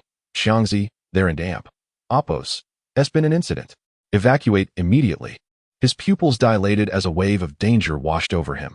Instinctively, he ducked beneath the table. Bang! A gunshot rang out. Xiangzi drew his weapon and fired back. The sound of gunfire erupting amidst the chaos, splattering blood into the air. The once lively bar fell into a chilling silence. And then pandemonium broke out as the crowd surged in a frantic rush for the exit. Run! Someone shouted, leading the charge toward the bar and Oppos's entrance. Don't move. A voice commanded, followed by the rapid fire of submachine gun bullets striking the bar counter and chandeliers, sending sparks flying. The terrified patrons fell silent, though some still sought to escape the mayhem. In that moment, several gunshots resounded, and a fleeing individual collapsed, blood blooming on their back, sending the crowd into further panic. Don't move. Anyone who does will die. A group of masked terrorists shouted, weapons drawn. Hearing the gunfire, Xiao Zhuang instinctively darted forward, seeking cover. Regaining his composure, he glanced toward Mu Xiaoyao, noticing that Zhang Sisi and Mu Xiaoyao were crouched on the ground, too frightened to look up. Seeing that Mu Xiaoyao was unharmed eased some of his worry, but he quickly turned his attention back to Xiangzi. At that moment, Xiangzi was armed with a handgun, advancing toward any available cover while bullets ricocheted off the barriers he passed.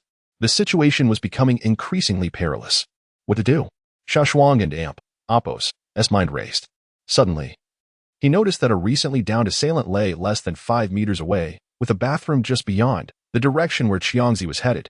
More critically, the assailant still had a weapon in hand. Xiao Zhuang cautiously assessed the surrounding situation, realizing that the enemy's focus was entirely on Xiangzi. He recognized this as an opportunity that could not be squandered. Without hesitation, he surged forward, executing a tactical roll to reach the fallen assailant's side. Swiftly, he retrieved the weapon and began firing at the remaining terrorists while advancing toward Xiangzi. The air was filled with the sound of gunfire as Xiao Zhuang pushed forward, finally taking cover behind Xiangzi. What are you doing here? Xiangzi asked, astonished. I was worried you couldn't handle it. Xiao Zhuang replied, sensing that Xiangzi was about to protest. Now that I and Oppos's am here, there is no turning back. Realizing the gravity of the situation, Xiangzi nodded. They were out of options. Either they would take down the enemy or be taken down themselves. With no alternative left, they had made the best choice. Xiangzi looked deeply into Xiao Zhuang's eyes and declared, then we shall live and die together.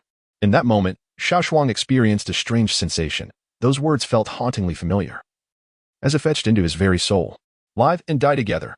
Chapter 39, The Battle Charging Quickly, shouted the leader of the assailants. Xiao Zhuang and Xiangzi concealed their backs as much as possible behind the cover. Upon hearing the shouts from outside, Xiao Zhuang glanced at Xiangzi, and they both nodded in agreement. Xiao Zhuang casually tossed a piece of a broken doorboard forward. With a barrage of bullets, the doorboard was instantly shattered. Taking advantage of the distraction, Xiao Zhuang and Xiangzi rolled out to the sides. A few assailants were immediately cut down, splattering blood everywhere. The two engaged in a swift and tactical exchange of fire, reloading as they moved. When Xiao Zhuang and Oppos's ammunition ran out, he hurled his empty gun at an approaching attacker, causing severe injury. He seized 2 handguns from the fallen assailants and, under Xiangzi's cover, began firing with both weapons. The living room soon became a scene of carnage, with assailants falling as swiftly as they appeared. Seeing the ferocity of the two, the small leader grew anxious and grabbed his submachine gun, firing it wildly. The battle raged on. Xiao Zhuang and Xiangzi advanced, flanking the enemy's fire. Xiao Zhuang picked up a submachine gun and unleashed a torrent of bullets upon the foes. At such a close range, his accuracy was terrifying, even though it had been a long time since he had wielded a weapon. The bullets mercilessly struck the assailants, splattering blood onto Xiao Zhuang and Appo's face, which he didn't have time to wipe away as he swiftly dodged another wave of gunfire. As the fight progressed, Xiao Zhuang felt increasingly alert. Initially, he had acted impulsively, but after dispatching several waves of assailants, his mind cleared. He turned his body to provide cover for Xiangzi, who immediately rolled forward, discarding his gun and switching to the submachine gun. The battle had transformed into a one-sided massacre, the number of attackers dwindling rapidly until only the small leader remained. Realizing the situation was dire, the small leader attempted to flee into the crowd, thinking that taking a hostage might offer him a chance of escape. However, he was no match for Xiangzi's speed. A former special police officer, Xiangzi had a profound understanding of the enemy and Appo's psychology and was well aware of the leader and Appo's intentions, ensuring he did not succeed. A gunshot rang out. The leader fell to the ground, pain etched on his face, eyes wide with terror as he realized he had underestimated his opponents. Two individuals had decimated a team of over 20. His body collapsed beside Zhang Cici, who screamed in fright. Mu Xiaoyao, trembling, grasped Zhang Cici's hand tightly. It and Appo's all right, Xiao Zhuang called out as he approached, reassured to see that all the assailants had been eliminated. Hearing Xiao Zhuang's voice, Mu Xiaoyao, with tears streaked across her face, threw herself into his embrace. Zhang Cici, however, looked at Xiao Zhuang with fear upon seeing the blood on his face. Xiangzi approached and, noticing Xiao Zhuang being tightly held by Mu Xiaoyao, chuckled. I never expected to run into you here. Upon hearing Xiangzi's words, Xiao Zhuang released Mu Xiaoyao and replied, I didn't expect it either. I almost called out to you just now. Xiangzi was taken aback, then laughed. I never thought you'd still be this tough after all these years. His astonishment at Xiao Zhuang's prowess was evident. Of course, you should see where I came from, Xiao Zhuang retorted. As silence enveloped the room, Suli slowly lifted her head. She had also been frightened, but her past experiences allowed her to quickly crouch down at the first sign of danger, recognizing that remaining still was the most rational choice. Her gaze fell upon Xiao Zhuang, and she was shocked to see the floor littered with bodies. Suddenly, she noticed a man hiding among the crowd, raising a gun toward Xiao Zhuang. In a panic, she shouted, Be careful. Hearing Suli's familiar voice, Xiao Zhuang felt an overwhelming sense of danger wash over him.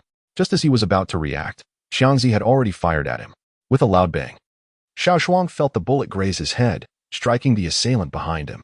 Mu Xiaoyao and Zhang Cici gasped in shock, realizing that someone was still lurking among the hostages.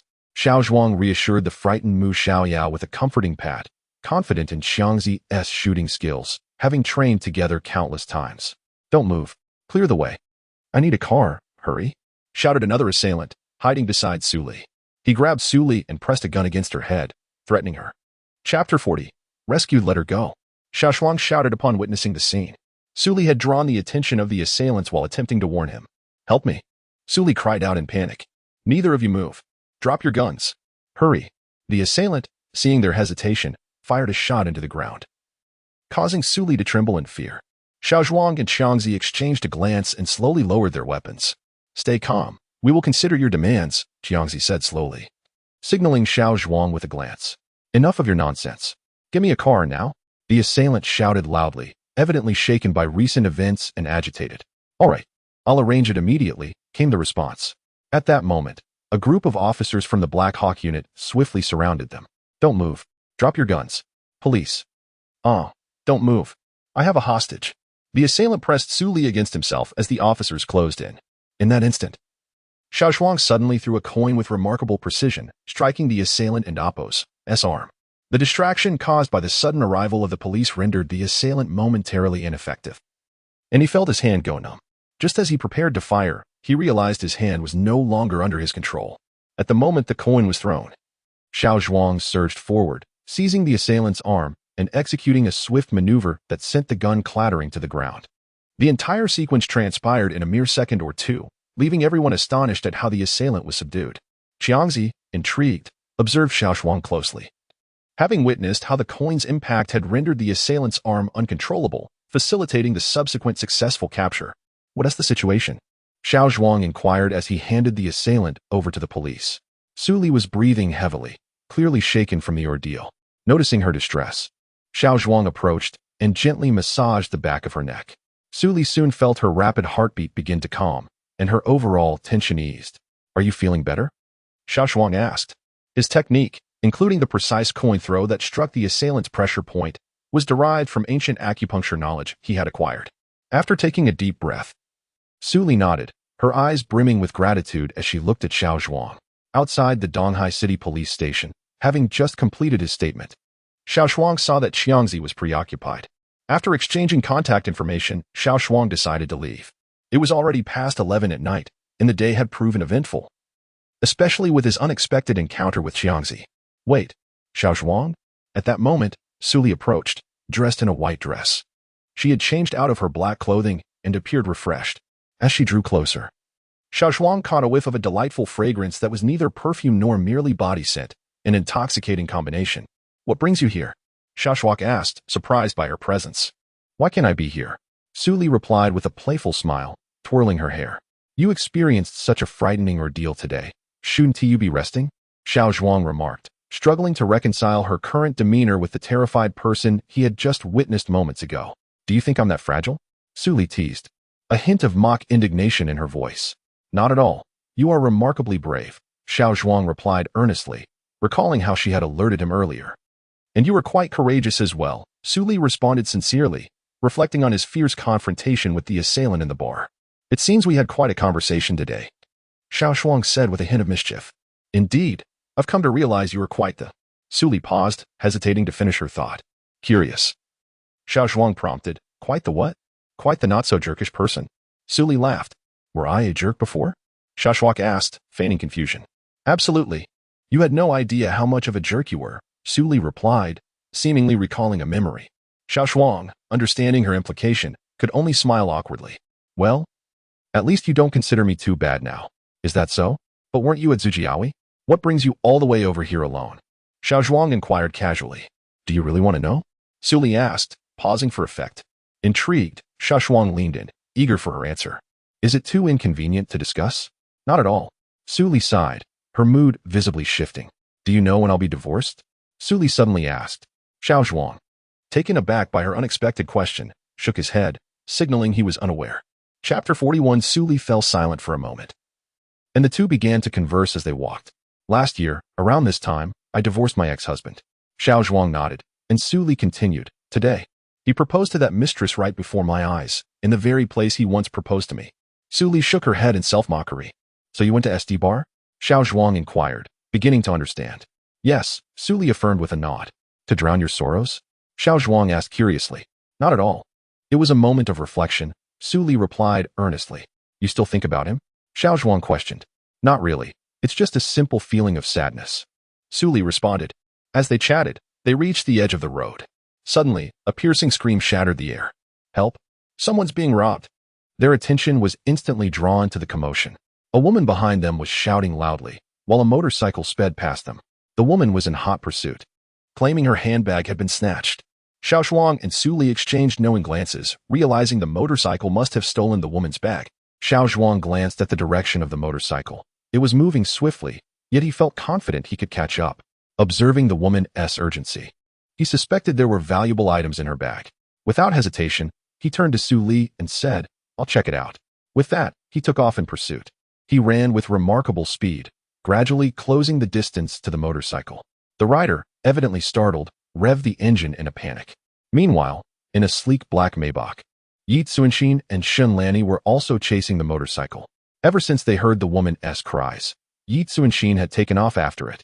Suddenly, they noticed a man outside, gaining on them at an impressive speed, almost keeping pace with the Maybach. "Goodness, is that a superhero?" Shen Lanny gasped, taken aback by the man who had nearly matched their speed. "Your car can't keep up," Shen Lanny teased. "What do you mean?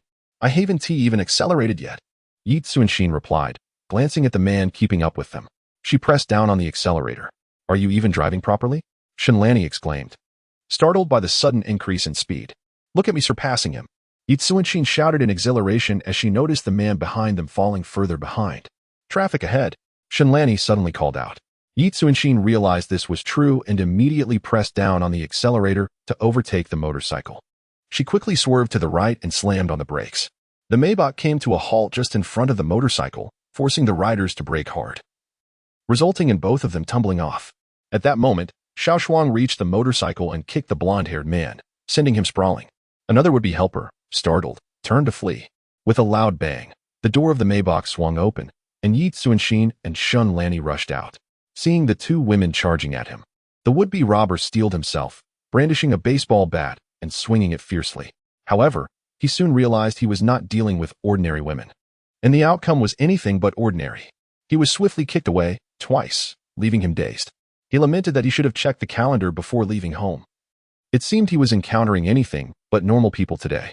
A group of police officers arrived, taking the fallen robbers into custody. The officers were quite intrigued by Xiao Zhuang. Having never seen anyone move with such speed before, they had almost failed to keep up in their vehicle, and his skills were impressive. "Young man, what is your name?" a police officer asked with a smile. "I'm Xiao Zhuang," he replied. The officer nodded and seemed ready to say more, but noticed Xiao Zhuang's gaze fixed on the woman ahead. Seeing this, the officer shook his head in amusement and departed. However, Xiao Zhuang's expression was somewhat dazed. The moment he spotted the woman in a blue tracksuit exit the vehicle, he felt an uncanny sense of familiarity, as if he had seen her before. "Xiao Zhuang murmured, captivated by the familiar figure ahead. "Hey, look." Shun Lanny tugged at Yi Xuanxin's sleeve, indicating for her to look in that direction. "What is it?" Yi Xuanxin followed her gaze and noticed the man who had been chasing the motorcycle now staring blankly at her. Yi Xuanxin found it peculiar. As the woman turned to reveal her face, Xiao Zhuang was utterly astonished. She bore an uncanny resemblance to Xiaoying. "What is wrong with him?" Yi Xuanxin asked Shun Lanny, noticing the man's unusual demeanor. "How would I know?" Shun Lanny shrugged, bewildered. Chapter 42. My name is Yi Xuanxin. "Hey there, buddy." Impressive skills. Yi Xuanxin suddenly waved at Xiao Zhuang. "What and amp?" "Oppos, S with the and amp. Oppos, little shadow and amp. Oppos." Yi Xuanxin inquired. Xiao Zhuang shook his head, choosing silence as he gazed quietly at the woman before him. "Hey, I'm telling you, this approach to wooing women is so out of style." Suddenly, Shun Lanny interjected from the side. "I'm not trying to woo anyone," Xiao Zhuang replied coolly, yet his gaze remained fixated on the woman in the blue tracksuit. TSK, how outdated," Shun Lanny remarked, and upon noticing Yi Xuanxin and amp, Oppos, S glare, she teasingly added, "It should be more like this." With that, she gently lifted Yi Xuanxin and amp, Oppos, S chin with her finger, saying, "Hey there, what is your name?" "Get lost. Disgusting," Yi Xuanxin retorted, pushing Shun Lanny away with evident disdain. Xiao Zhuang remained silent. Yi Xuanxin exchanged glances with Shun Lanny, silently wondering if they had encountered a lunatic. Let us go? Let us go?" Yi Xuanxin tugged at Shun Lanny, noticing Xiao Zhuang's peculiar demeanor. "Is this person unwell?" Shun Lanny whispered. "Who cares? Let us go," Yi Xuanxin declared, pulling Shun Lanny towards the car. "What is your name?" Xiao Zhuang suddenly called out, breaking his silence. Upon hearing this, Yi Xuanxin, who had just settled into the car, abruptly opened the door and hopped back out, placing her hands on her hips and stepping closer on her toes. "Wait, you can talk?" she exclaimed, circling around Xiao Zhuang. "Do we know each other?" Xiao Zhuang nodded, then shook his head. "Seems like you're not a lunatic after all," Yi Xuanxin mused to herself, nodding while pouting in realization. "Hey, are you coming or not?" Shun Lanny shouted from the car. "Coming," Yi Xuanxin replied, glancing back at Xiao Zhuang before smiling and waving at him. She then turned and returned to the car. As the vehicle began to move slowly, Yi Xuanxin and Oppos' head popped out of the window. "My name is Yi Xuanxin." Xiao Zhuang stood there, dazed, watching the sleek black Maybach drive away. His heart stirred with an unshakable restlessness. He thought of crimson autumn leaves, of his 19th birthday, of violet orchids. He recalled the silly girl who traveled many winding roads carrying a cake to see him. As these thoughts swirled in his mind, the corners of Xiao Zhuang's eyes grew moist. After a long while, he snapped back to reality, rubbing his swollen eyelids. With a self-deprecating smile, he shook his head. "Xiao Zhuang." Suddenly, Su Li's voice called out. Turning around, Xiao Zhuang saw Su Li limping towards him, grimacing in pain. "What happened?" he asked, concerned. "It's nothing. Just twisted my ankle," Su Li replied, frowning. "Twisted it? Let me take a look." Xiao Zhuang approached her, intending to crouch down. "Help me a bit." "There is nowhere to sit," Su Li added. Hearing this, Xiao Zhuang gently supported her. "What were you doing earlier?" Su Li suddenly asked. Xiao Zhuang was taken aback, realizing Su Li must have arrived earlier. "Does that girl resemble your girlfriend?" Su Li continued. Xiao Zhuang nodded without thinking. Care for a drink? Su Li suggested out of the blue. But your ankle. Xiao Zhuang hesitated, conflicted, yet he knew Su Li's injury needed tending. Let us go to my clinic. It's not far from here. Su Li proposed after a moment of thought. At Su Li's psychological counseling room. She sat on the sofa while Xiao Zhuang gently massaged her delicate foot, which was now resting in his hands. How does it feel? Su Li experienced a warm sensation spreading from her ankle, a blush creeping onto her cheeks.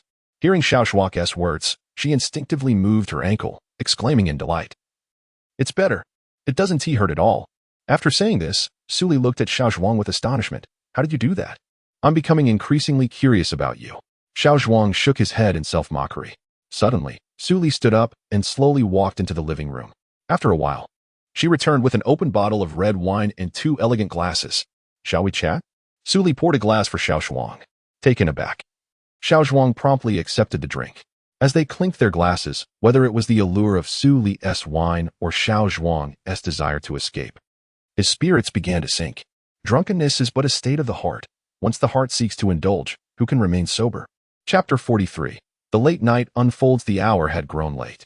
I am Xiao Zhuang, and she is Xiaoying. After graduating high school, Xiaoying enlisted, and I pursued her relentlessly. As I sipped my drink, I began to recount the tale of my relationship with Xiaoying. Su Li listened quietly beside me, occasionally offering words of comfort. When my emotions intensified, Su Li would smile knowingly. The innocence of young love is always profoundly touching. As I spoke, my mind grew increasingly clouded, and eventually, I reclined on the sofa, succumbing to slumber, a smile gracing my lips, perhaps a dream of Xiaoying. Su Li gazed at my serene face, pondering silently. What a peculiar person I was. My smile in sleep was undeniably infectious. Suddenly, the vibration of my phone disrupted the tranquility. A message. Su Li, unable to resist her curiosity, picked up the vibrating phone. Jiang Lai? Could it be her? Stealing a glance at my deep slumber, she hesitated briefly before opening the message. Xiao Zhuang, are you intentionally avoiding me? You don't answer my calls. And I can't find you at your place. Where are you? I've printed 100,000 copies of The Last Bullet is for me. Reply swiftly, or else. After reading the message, Su Li set the phone down, a wave of perplexity washing over her. Jiang Lai? I never imagined this young man could attract such female admiration. She mused. Rising, she approached the computer, typing a phrase into the search bar. The Last Bullet is for me. Military novels? Su Li glanced curiously at the sleeping Xiao Zhuang. His novel? Pouring herself a glass of water, she patiently continued reading. She discovered Xiao Zhuang had joined a special forces unit. No wonder he was so formidable at the bar. He had emerged from the elite ranks. Staring at his youthful visage, it was hard to believe he had endured such experiences. But what of Xiaoying? Su Li wondered, her curiosity piqued. While she had little interest in Xiao Zhuang's military exploits, she was deeply intrigued by why Xiaoying and he had not ended up together. Thus, she skipped ahead in the narrative. I enlisted for Xiaoying, and I departed for her as well. I left the People's Liberation Army, the Wolf Tooth Special Forces, and the Lone Wolf B team. I returned to the path I was meant to tread. Everything seemed unchanged, except for the absence of Xiaoying. All my cherished memories vanished along with my last bullet. Su Li regarded the peacefully sleeping Xiao Zhuang with a complex expression. The night deepened, and the air turned cooler. She stood and gently draped a garment over him, observing his still smiling face. It seemed that only in dreams could he manifest the youthful joy befitting his age. Slowly, she extended her hand, tenderly caressing his cheek, perhaps stirred by a dream. Xiao Zhuang grasped her delicate hand. Su Li was taken aback, but upon seeing that he merely held her arm before turning back to slumber, amusement bubbled within her. Playfully, she tapped his face with her other hand. Suddenly, in a startled manner, the sleeping Xiao Zhuang clutched Su Li's hand tightly, calling out in fear. Su Li, witnessing the terror on his face, could not fathom what could elicit such a reaction from this warrior-like man, save for the woman he loved most. Noticing his struggle, she hesitated before lying beside him, wrapping her arms around him from behind. In the depths of the night, Xiao Zhuang abruptly awoke, sensing a soft body embracing him. He slowly turned to find Su Li gazing at him with blinking eyes. They were so close that he felt slightly uncomfortable, yet Su Li tightened her hold around him, drawing them even nearer. The next day, Xiao Zhuang awoke to the sun already high in the sky. It was 9 in the morning. Thirsty, he rubbed his sore neck and attempted to rise, only to see Su Li entering clad in a white bathrobe, her cheeks flushed. Sunlight streaming through the window bathed her in an ethereal glow, akin to a celestial being. Noticing his awakening, Su Li smiled. I've placed the toiletries in the bathroom. What would you like to eat? Xiao Zhuang hesitated. About yesterday, what about yesterday? Su Li responded, seemingly oblivious to the previous day's events, deftly sidestepping the topic.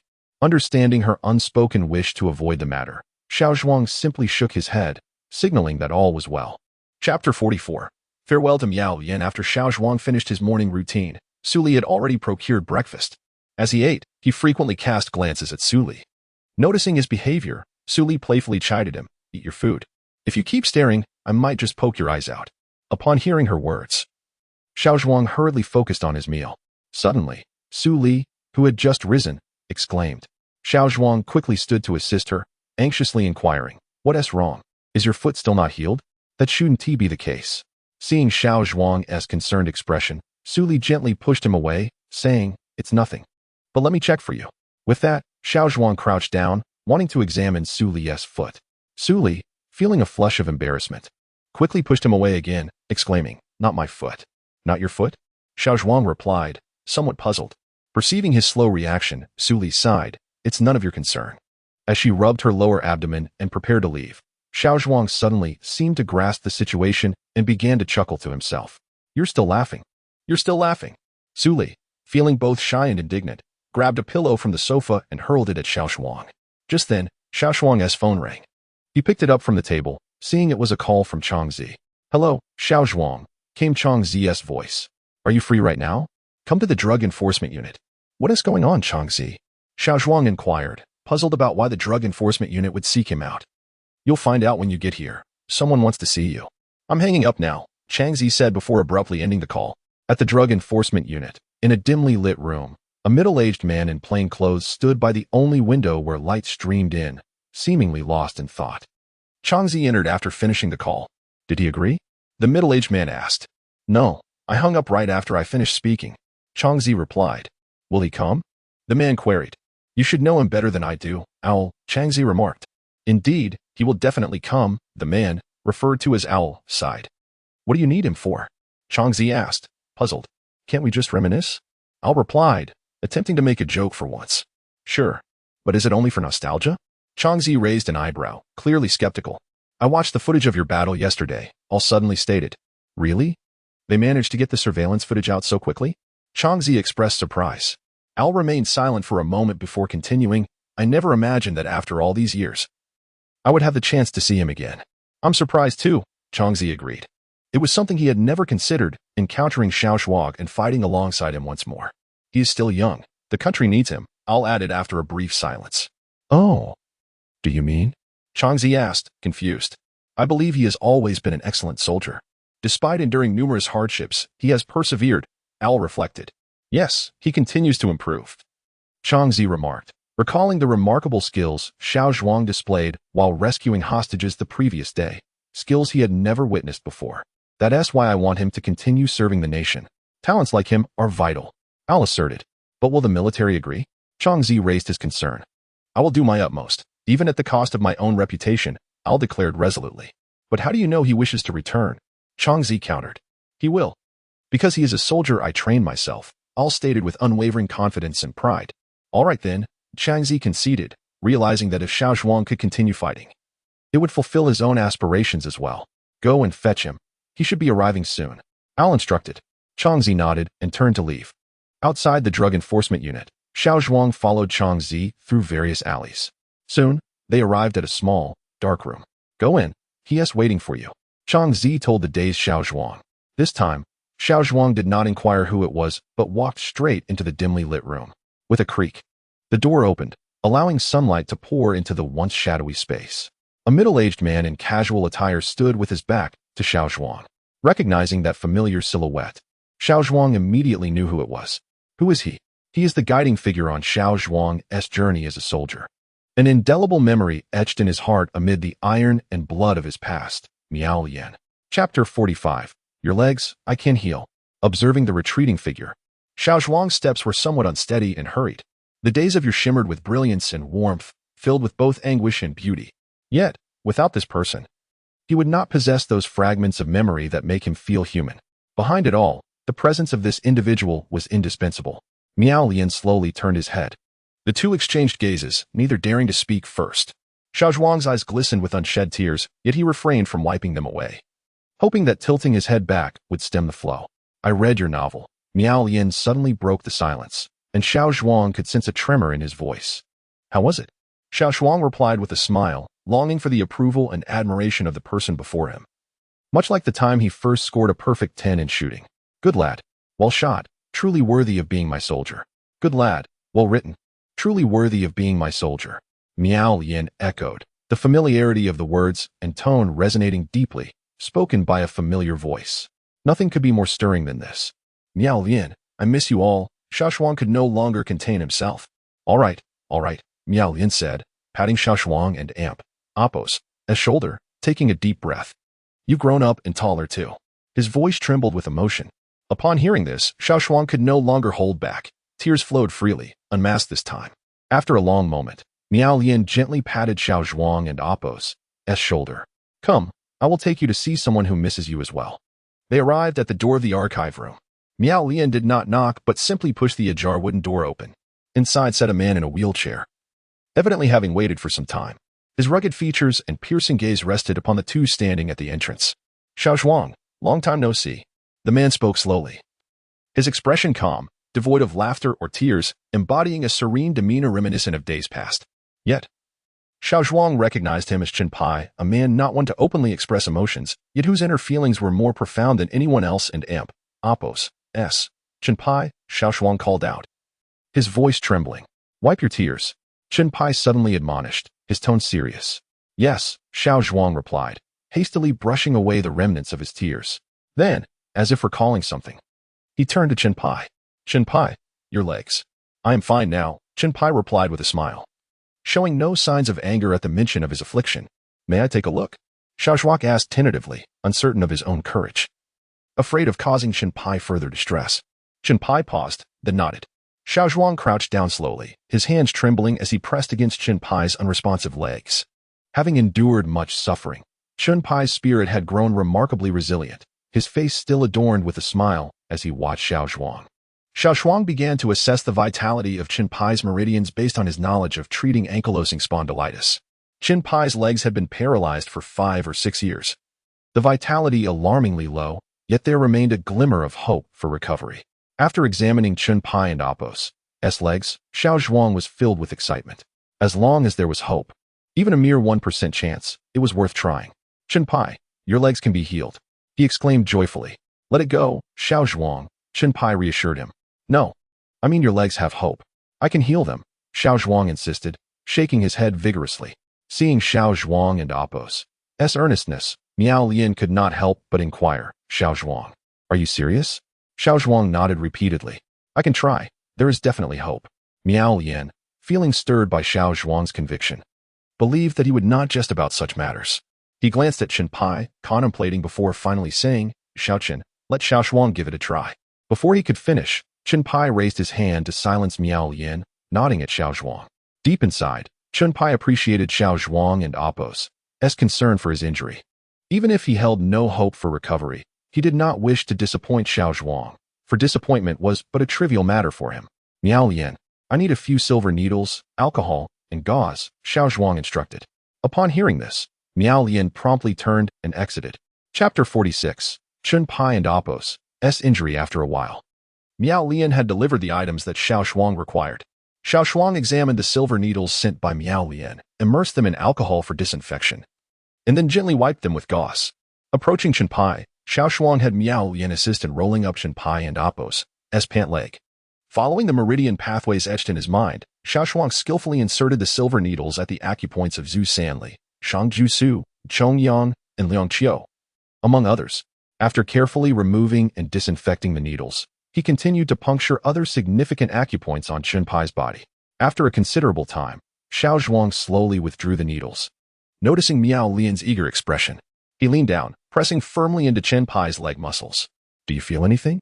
Xiao Zhuang inquired, his voice tinged with anxiety. Chen Pai slowly shook his head, remaining silent. In truth, Xiao Zhuang's methods were not new to Chen Pai. He had undergone similar treatments with various herbalists before, each time exhausting and disheartening, plunging him deeper into despair. How about this? Xiao Zhuang suddenly applied more pressure with his fingertips. Yet, Chen Guodao felt no sensation. Just as he was about to offer some words of comfort to Xiao Zhuang, an unexpected, faint prick of pain coursed through his thigh. Wait. Chen Pai suddenly gestured for Xiao Zhuang to continue. Surprised, Xiao Zhuang paused momentarily before applying a firmer grip. I feel it. I can feel it, Chen Pai exclaimed. Grasping Xiao Zhuang's hand, his words tumbling over one another in disbelief. He pressed his hand against his leg repeatedly, terrified that if he stopped, the sensation would vanish. Is it really gone? Miao Lian stammered, his cheeks trembling with emotion. The thought of Chen Pai and Amp, Oppos, as paralysis weighed heavily on Miao Lian and Amp, Oppos, as heart. Chen Pai had always been his soldier, a trusted assistant. The news that Chen Pai would spend his life in a wheelchair had struck Miao Lian with profound sorrow. As he felt a sense of guilt for having shared his own unfulfilled dreams with his soldiers, hoping they would carry on his ideals. Chen Pai had been the soldier on whom he had placed high expectations, treated with utmost strictness. Yet, he never anticipated that this capable soldier, who could effortlessly shatter 4 jars with a kick, would be condemned to a life of paralysis. In that moment, hearing Chen Pai and Amp, Oppos, S words, Miao Lian could hardly contain his joy. Xiao Zhuang, do you think there is hope for recovery? Miao Lian asked, a look of anxiety etched on his face. Chen Pai also looked at Xiao Zhuang with hopeful eyes. Yes, absolutely, Xiao Zhuang replied, excitement bubbling within him. The moment Chen Pai reported even a slight pain, Xiao Zhuang felt assured that there was hope for his recovery. And what comes next? Miao Lian pressed on. Next, I will prepare some special medication for Chen Pai. As long as he takes it regularly and engages in rehabilitation training, it won't be long before he can walk again, Xiao Zhuang said with a smile. That's fantastic. Well done, Miao Lian exclaimed, enthusiastically patting Xiao Zhuang on the shoulder. Ouch! Xiao Zhuang feigned pain, eliciting laughter from both Miao Lian and Chen Pai. At noon, they gathered for a meal together, during which Chang Zi also arrived. Xiao Zhuang drank heartily, reveling in the moment. Had it not been for Chang Zi's intervention, Chen Pai and Miao Lian would have continued to indulge in drinks with Xiao Zhuang. It was evident to all that Miao Lian was elated, as was Chen Pai. In the afternoon, Chang Zi had to leave, leaving behind Chen Pai, Miao Lian, and Xiao Zhuang. Chen Pai had matters to attend to, and soon only Xiao Zhuang and Miao Lian remained. Xiao Zhuang sensed that Miao Lian had something on his mind. As they walked together, Miao Lian asked many questions that had gone unaddressed earlier, such as how Xiao Zhuang had acquired his medical skills. Xiao Zhuang explained that during his years after retiring, he had encountered an old Taoist who taught him ancient medical techniques. Miao Lian listened in silence, but this was no longer of great concern to him. As long as Xiao Zhuang was well and abiding by the law, that sufficed. Moreover, the fact that Xiao Zhuang could treat Chen Pai's ailment indicated his proficiency in medicine, further solidifying Miao Lian's resolve to have Xiao Zhuang continue serving the nation. The two arrived at the room they had occupied earlier. Miao Lian suddenly said, Xiao Zhuang, do you remember the bullet I gave you? Xiao Zhuang nodded, recalling it, though he was uncertain why Miao Lian brought it up. Do you know why I gave you that bullet? Miao Lian asked earnestly. Xiao Zhuang recalled Miao Lian's earlier words. You said we must be like a chambered bullet. Always ready. Miao Lian nodded with satisfaction at Xiao Zhuang's response. Chapter 47. The resilient warrior, would you be willing to be that bullet? Miao Lian inquired. The question echoed in Xiao Zhuang's mind, reminiscent of a time when Miao Lian had posed a similar query. What would his response be now? Would he still wish to be that fearless bullet, always ready for action? Xiao Zhuang found himself introspectively questioning his own resolve. Answer me. Miao Lian and Amp, Oppos, S voice jolted Xiao Zhuang back to reality. I would. Xiao Zhuang instinctively replied. Indeed, it was a response born of instinct, one that required no contemplation. Satisfied with Xiao Zhuang and Oppos' answer, Miao Lian exclaimed, while silently reflecting, this lad has not disappointed me. Xiao Zhuang, do you know? The first time I saw you, I said, you are a fine soldier. A soldier molded under my guidance. Hearing such praise left Xiao Zhuang feeling somewhat bashful. Let me ask you this. If given the opportunity to serve your country again, would you be willing? Miao Lian and Oppos' tone suddenly turned serious. Serve my country? The words sent a shiver through Xiao Zhuang's heart. You are a commendable soldier. To fail in serving your nation would be a waste of talent. Miao Lian asserted earnestly.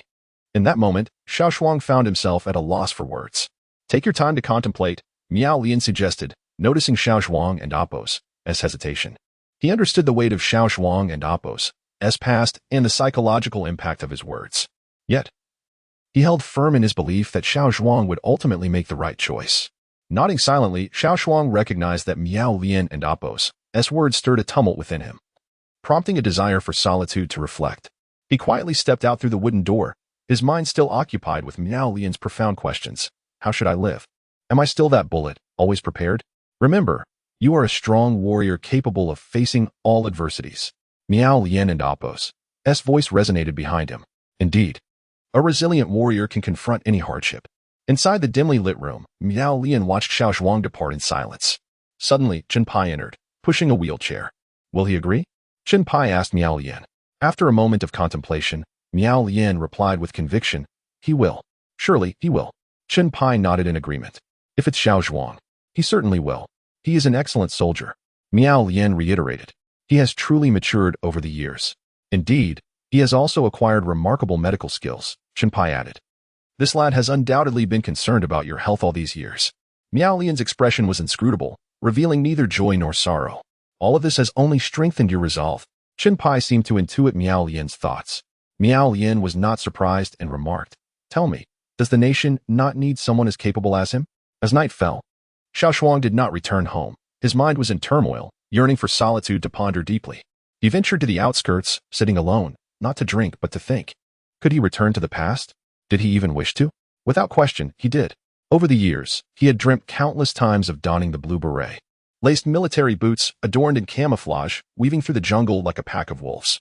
Those memories were truly beautiful, the charging wolves, the relentless bullet.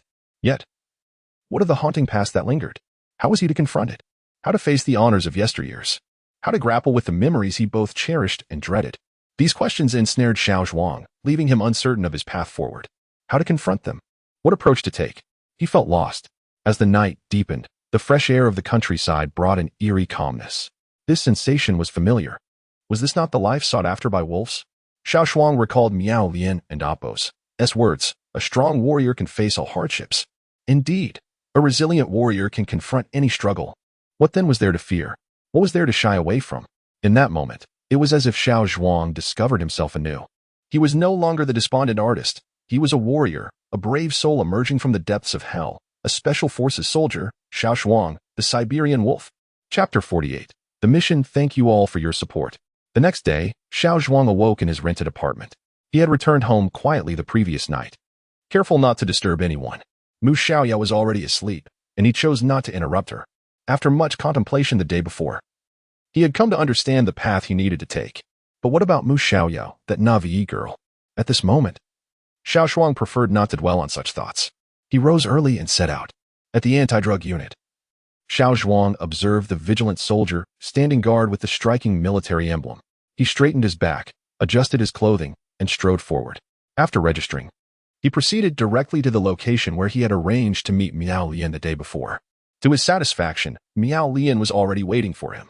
Upon seeing Xiao Zhuang, Miao Lian and Apos' face broke into a smile, revealing genuine delight. Xiao Zhuang, Miao Lian called out. Good to see you.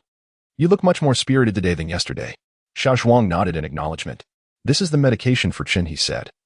Recalling something and handing Miao Lian a piece of paper filled with prescriptions, Miao Lian accepted the prescription and put it away, then inquired, So, have you made up your mind?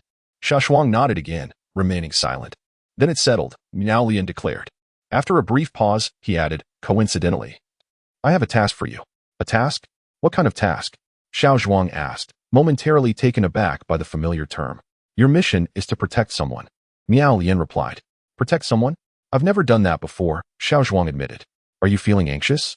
Miao Lian asked sternly. Not at all, Xiao Zhuang asserted firmly. All right.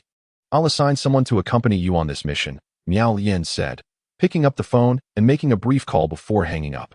Shortly thereafter, the wooden door swung open, revealing a woman in a black t-shirt with a ponytail. She possessed striking features and an alluring figure, particularly accentuated by her ample bosom, which seemed almost too constrained by her attire. The woman approached Miao Lian and said, Ow. Miao Lian nodded in response and turned to introduce her to Xiao Zhuang. This is Lin Jing, our special operations personnel. You will be working with her on this mission. At that moment, Lin Jing stepped forward and extended her hand. Hello. I'm Lin Jing. I'm Xiao Zhuang, he replied, shaking her hand, thus establishing their acquaintance. Just then, Miao Lian received a phone call, and upon his return, he informed Xiao Zhuang. All right, Xiao Zhuang, Lin Jing will provide you with the details of the mission. Miao Lian glanced at his watch and added, I have something urgent to attend to, but you can reach out to Lin Jing if any issues arise. With that, he looked at Xiao Zhuang one last time before hastily departing, clearly preoccupied with pressing matters. Once Miao Lian was gone, Lin Jing turned to Xiao Zhuang. Now, let us discuss the specifics of this mission. She retrieved a document from her bag and handed it to him. This is the individual we need to protect, Zhao Yuming from the Huaxin group. According to our intelligence, he may possess something that interests certain terrorist factions, thus putting him at risk in the near future. Xiao Zhuang quickly perused the document and inquired, Huaxin group? But why not monitor Zhao Yuming directly? Have you finished reading it already? Lin Jing asked, somewhat surprised by his speed. Yes, Xiao Zhuang replied. Lin Jing nodded, realizing that he possessed a certain acumen, which explained Miao Lian's high regard for him. She continued, Zhao Yuming is a public figure, constantly under media scrutiny. Our police force cannot intervene too overtly. Furthermore, we lack concrete evidence confirming that he is under threat from terrorists, so we must proceed with caution. Sighing, she added, such missions are often the most troublesome, requiring constant vigilance while also tending to the emotions of the person we are protecting. However, since there are directives from above, we must comply. When will we make contact with Zhao Yuming? Xiao Zhuang asked. It should be soon. You can take care of your own matters in the meantime. And I will notify you when the time comes, Lin Jing explained. Xiao Zhuang nodded in understanding. The two exchanged contact information, with the mission ahead of him. Xiao Zhuang knew he needed to address his own affairs as well.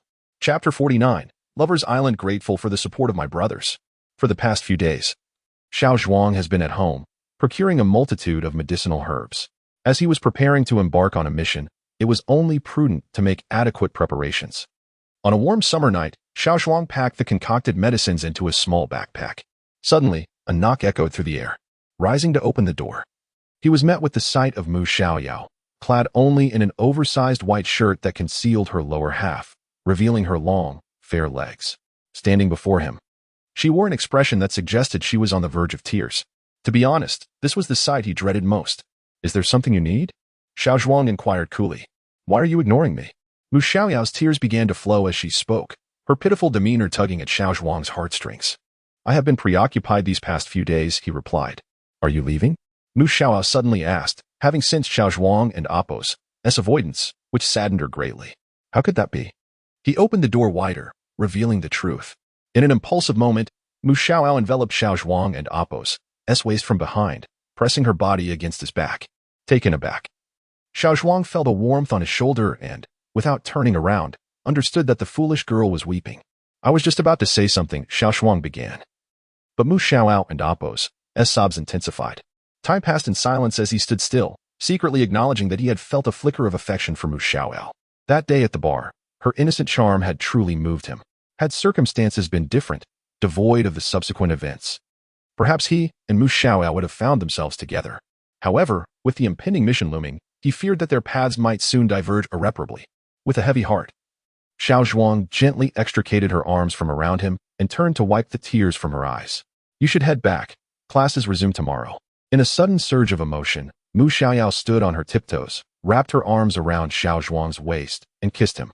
After a prolonged moment, they parted, and her face flushed with color while Xiao Zhuang fell into a contemplative silence, caught off guard by her fervent devotion. I know you do not love me, but you cannot prevent me from loving you. With those words, Mu Xiaoyao turned and exited, leaving Xiao Zhuang in a state of bewilderment. Morning dawned, and under the bright sunlight, Xiao Zhuang and Appo's rented apartment appeared particularly radiant. He was stirred awake by Lin Jing and Appo's phone call. Having spent the past few days concocting potions without rest, just as he hoped to enjoy a bit more sleep, her call interrupted his peace. Hello, what is it? He answered. On the other end, Lin Jing seemed perplexed. Where are you? Zhao Yunming is arriving at Lover's Island Airport this afternoon. Upon hearing this, Xiao Zhuang realized the significance of her call and felt a twinge of embarrassment. I and Appo's at Chiang Road. Lover and Appo's Island is a renowned international tourist destination, bustling with visitors from around the globe during this season. Xiao Zhuang and Lin Jing sat in a police vehicle, awaiting Zhao Yunming and Appo's arrival. As time slowly passed and twilight approached, boredom prompted Xiao Zhuang to engage in conversation with Lin Jing. Curious about him, she had watched the video of his bar fight with Qiangzi, hardly believing that someone of his age had once served in a special forces unit. Were you really in the special forces? Lin Jing inquired, her curiosity piqued. Indeed, Xiao Zhuang affirmed. But how old were you then? Lin Jing appeared skeptical. I was around 17 or 18. I was the youngest in the entire squad, and everyone took care of me, Xiao Zhuang reminisced. A smile gracing his face as memories of his time in the Night Tiger reconnaissance unit flooded back. Lin Jing laughed. So your squad leader was Owl, right? Yes. That's correct. Xiao Zhuang nodded. It seems he was quite fond of you, Lin Jing remarked. Xiao Zhuang remained silent for a moment before responding. He was quite strict. I was afraid of him. With a light-hearted laugh, Lin Jing teased, you must have been quite the troublemaker back then, causing her to shake with laughter, drawing Xiao Zhuang's attention to her exuberance. Suddenly, the police vehicle emitted a sound, drawing their gaze outside. A man emerged, flanked by several staff members. That must be Zhao Yiming, Xiao Zhuang said. Let's go. Wait a moment, Lin Jing interjected, retrieving a box from the side. Here, take this just in case. She opened it to reveal 2 handguns and several magazines, handing them to Xiao Zhuang. He weighed one in his hand, noting its quality, and secured it at his waist. Exiting the vehicle, they approached Zhao Yiming. Hello, Mr. Zhao. I am Xiao Zhuang. Greetings, comrades. I truly appreciate your assistance. Zhao Yiming appeared unsurprised by their arrival, clearly having been informed in advance by the police. It and amp, oppos, no trouble, Xiao Zhuang smiled. After exchanging pleasantries, they proceeded to the police vehicle. Xiao Zhuang found Zhao Yiming impressive, embodying the essence of a cultured, congenial individual. He had already arranged accommodations for himself and Lin Jing at a hotel near the island. The journey was brief, and soon they arrived at the hotel, where a throng of journalists had gathered, and a large banner adorned the entrance. Following closely behind Zhao Yiming, they ventured forward. Chapter 50. Once again, we meet Yi Zuanxing. Apologies for keeping you all waiting. Xiao Zhuang remained vigilant as he traversed the surroundings, keenly observing the cover, elevated terrain, and any potential hideouts for snipers. Lin Jing, meanwhile, kept a watchful eye on the encroaching journalists and the throngs of people. In circumstances like these, one must never let their guard down. At that very moment, the female soldiers of the Fire Phoenix Special Forces had just returned after a day of frolicking on the beach, releasing the pent-up energy from their training. Hey, look, they're here, Tiang was suddenly exclaimed. What is going on? Ouyang Qian inquired, puzzled.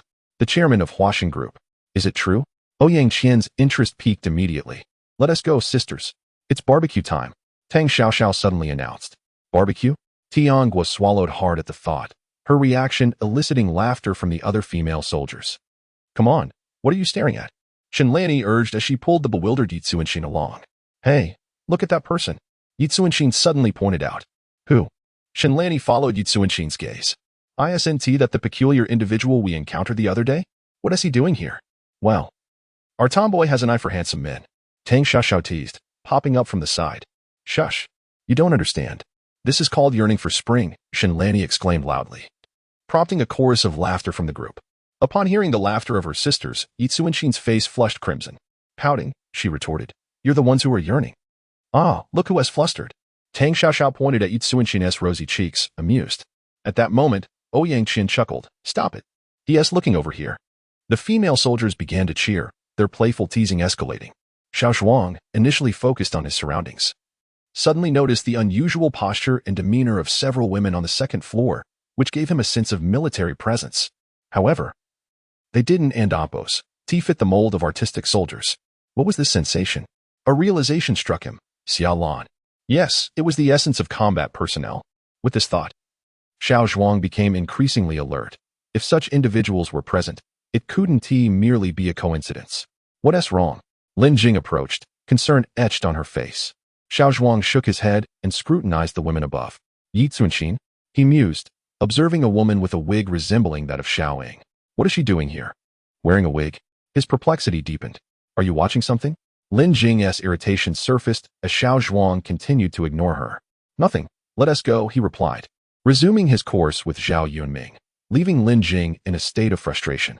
Still watching? They already left. Tang Xiaoxiao mimicked a coy demeanor, addressing Yi Zuanxing. Exactly. And you say you're not yearning for spring. Look at her blush. Doesn't she resemble a little kitten? The female soldiers erupted into laughter, abandoning all semblance of decorum. Stop it. Stop it. Yi Zuanxing shouted in anger, drawing the attention of nearby tourists. The group took a few steps back, adopting a stance of not knowing her. Xiao Zhuang entered the room prepared for him by Zhao Yiming, took a shower, changed his clothes, and lay on the large bed. Eyes closed, but mind racing with thoughts. A wave of unease washed over him. Suddenly, he opened his eyes.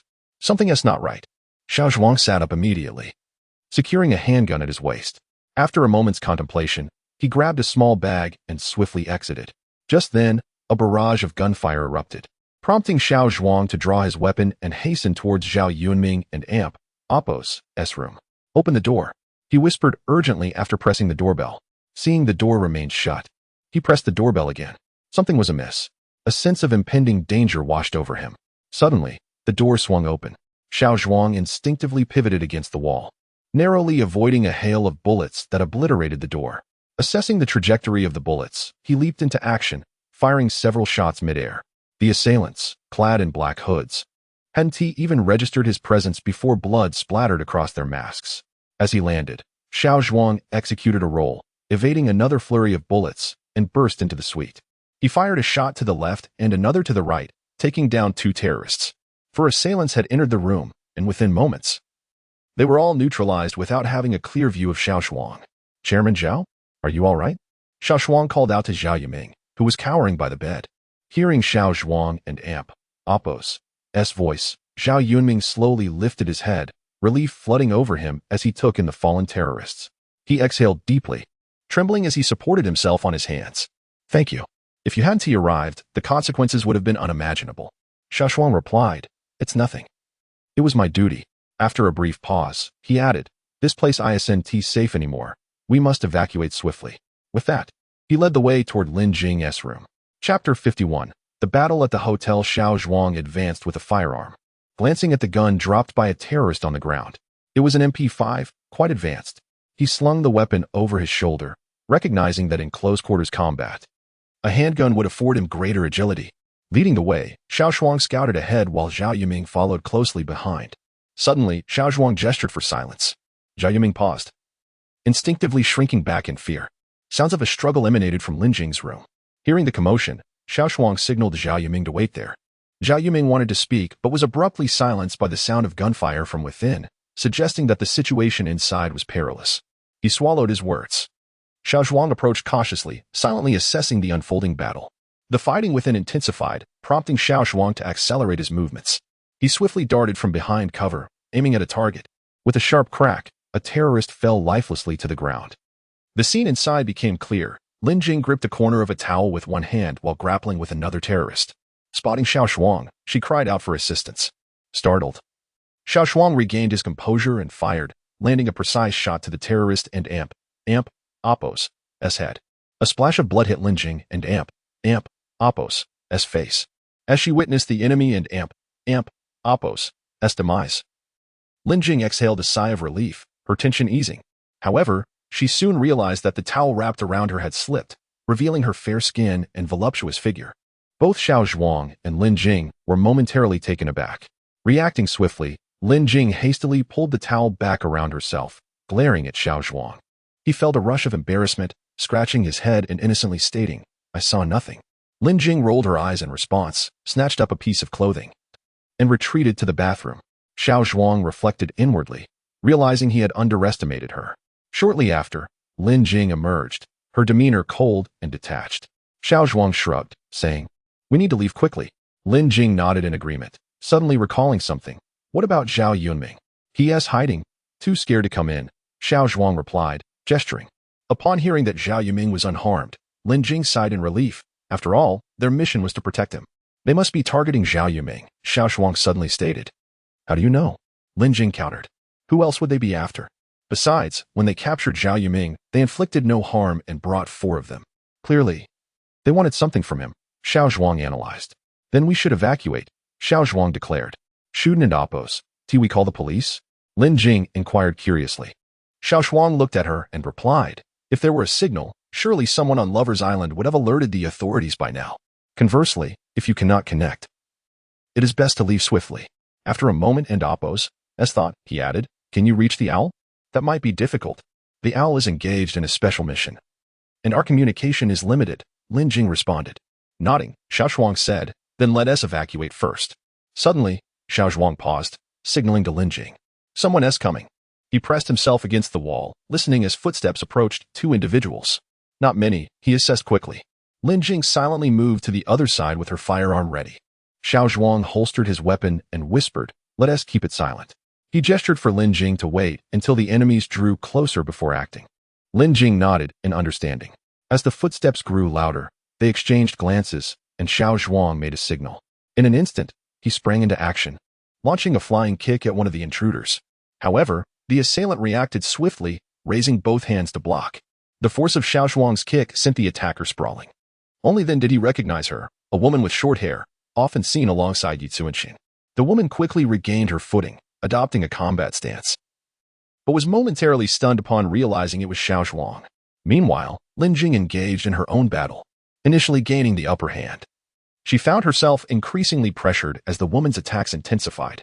Feeling overwhelmed, Lin Jing sensed impending defeat when Xiao Zhuang suddenly called out, "Stop fighting." Yi Zuanxin halted her assault. Surprised to see Xiao Zhuang. "What are you doing here?" she asked. Xiao Zhuang stared intently at Yi Zuanxin. "Who are you?" Exchanging glances with Shen Lanny, who shook her head in response. Yi Zuanxin deflected. "What about you?" "Who are you?" Frustrated, Lin Jing interjected. "She doesn't seem like a good person." Xiao Zhuang was taken aback. "You are hardly a good person." Yi Zuanxin shot back, glaring at Lin Jing. Before Lin Jing could retort, Yi Zuanxin assumed a fighting stance once more, exclaiming, "Want to fight? Let us go." Lin Jing mirrored her anger. Shen Lanny and Xiao Zhuang exchanged concerned looks. Noticing Shen Lanny's fists clenching, he quickly interjected, Wait. Let us not resort to violence. We can talk this out." At that moment, Zhao Yunming unexpectedly emerged from the shadows, expressing gratitude for their support. As for when this story will be available, the editor mentioned it requires at least 100,000 words. But I believe we are nearing that mark. I kindly ask for your continued support. Immediate recharge, event duration, November 11th to November 13th, Chapter 52. The escalation of combat. As Zhao Yiming approached briskly, he gestured with his hands and declared, "I am Zhao Yiming from Huashan Group, and they are the police." Upon hearing this, Shen Lanny and Yi Zuanxin finally relaxed their vigilance, for they were familiar with Zhao Yunming, the chairman of Huashan Group. Yi Zuanxin, with a slight curl of her lips, remarked, "I never thought anyone could become a police officer nowadays."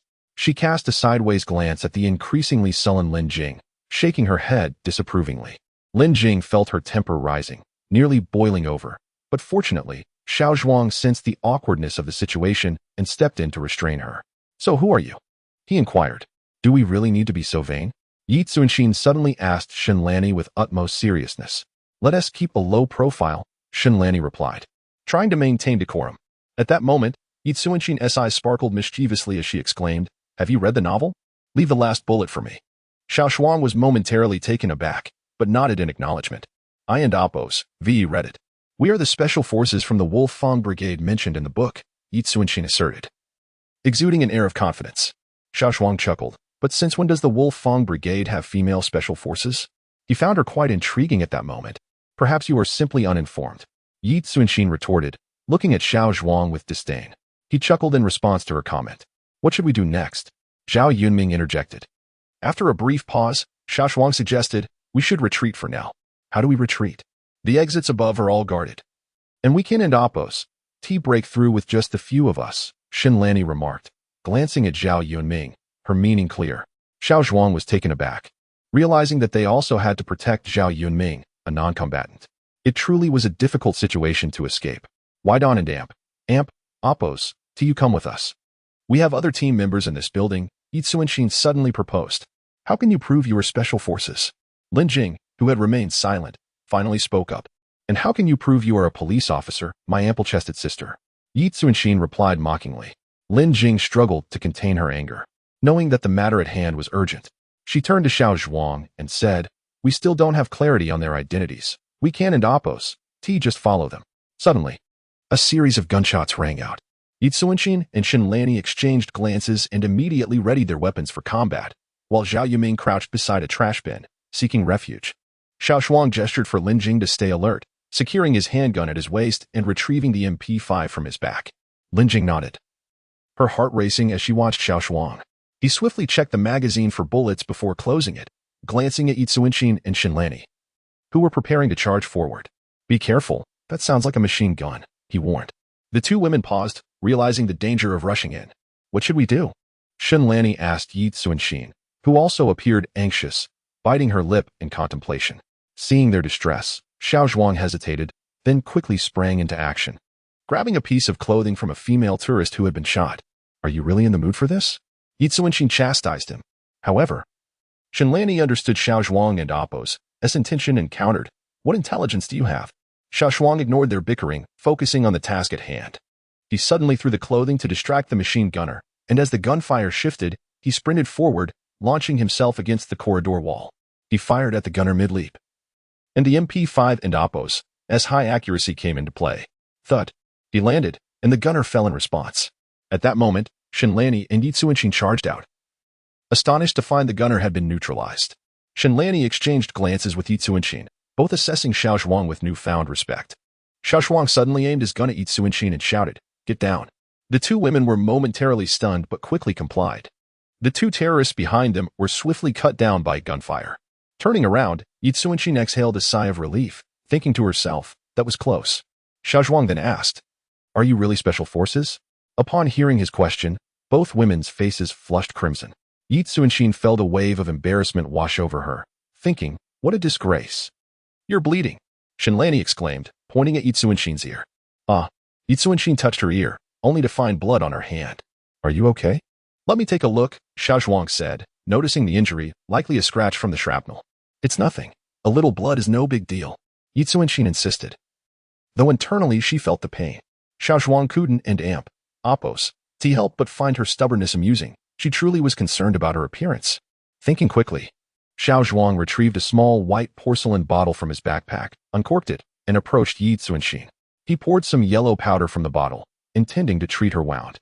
As Yi Zuanxin felt the warmth radiating from him, her face flushed, and she instinctively recoiled, eyeing him warily. Noticing her reaction, Xiao Zhuang explained, "This is a hemostatic powder I concocted. It will stop the bleeding quickly and leave no scar." Yi Zuanxin, intrigued by the latter part of his statement, pondered and then said, "Just give me the medicine. I'll do it myself." Xiao Zhuang shook his head in bemusement, handing her the powder. This was something he had prepared for this situation, and he never expected it would actually be needed. "Will this really leave no scar?" Yi Zuanxin inquired as she applied the medicine, her skepticism evident. Xiao Zhuang simply nodded, having come to understand that, aside from resembling someone he knew, this woman was entirely different. Xiao Zhuang did not wish to engage in a debate with her regarding the matter. Thus he turned and walked towards the meeting.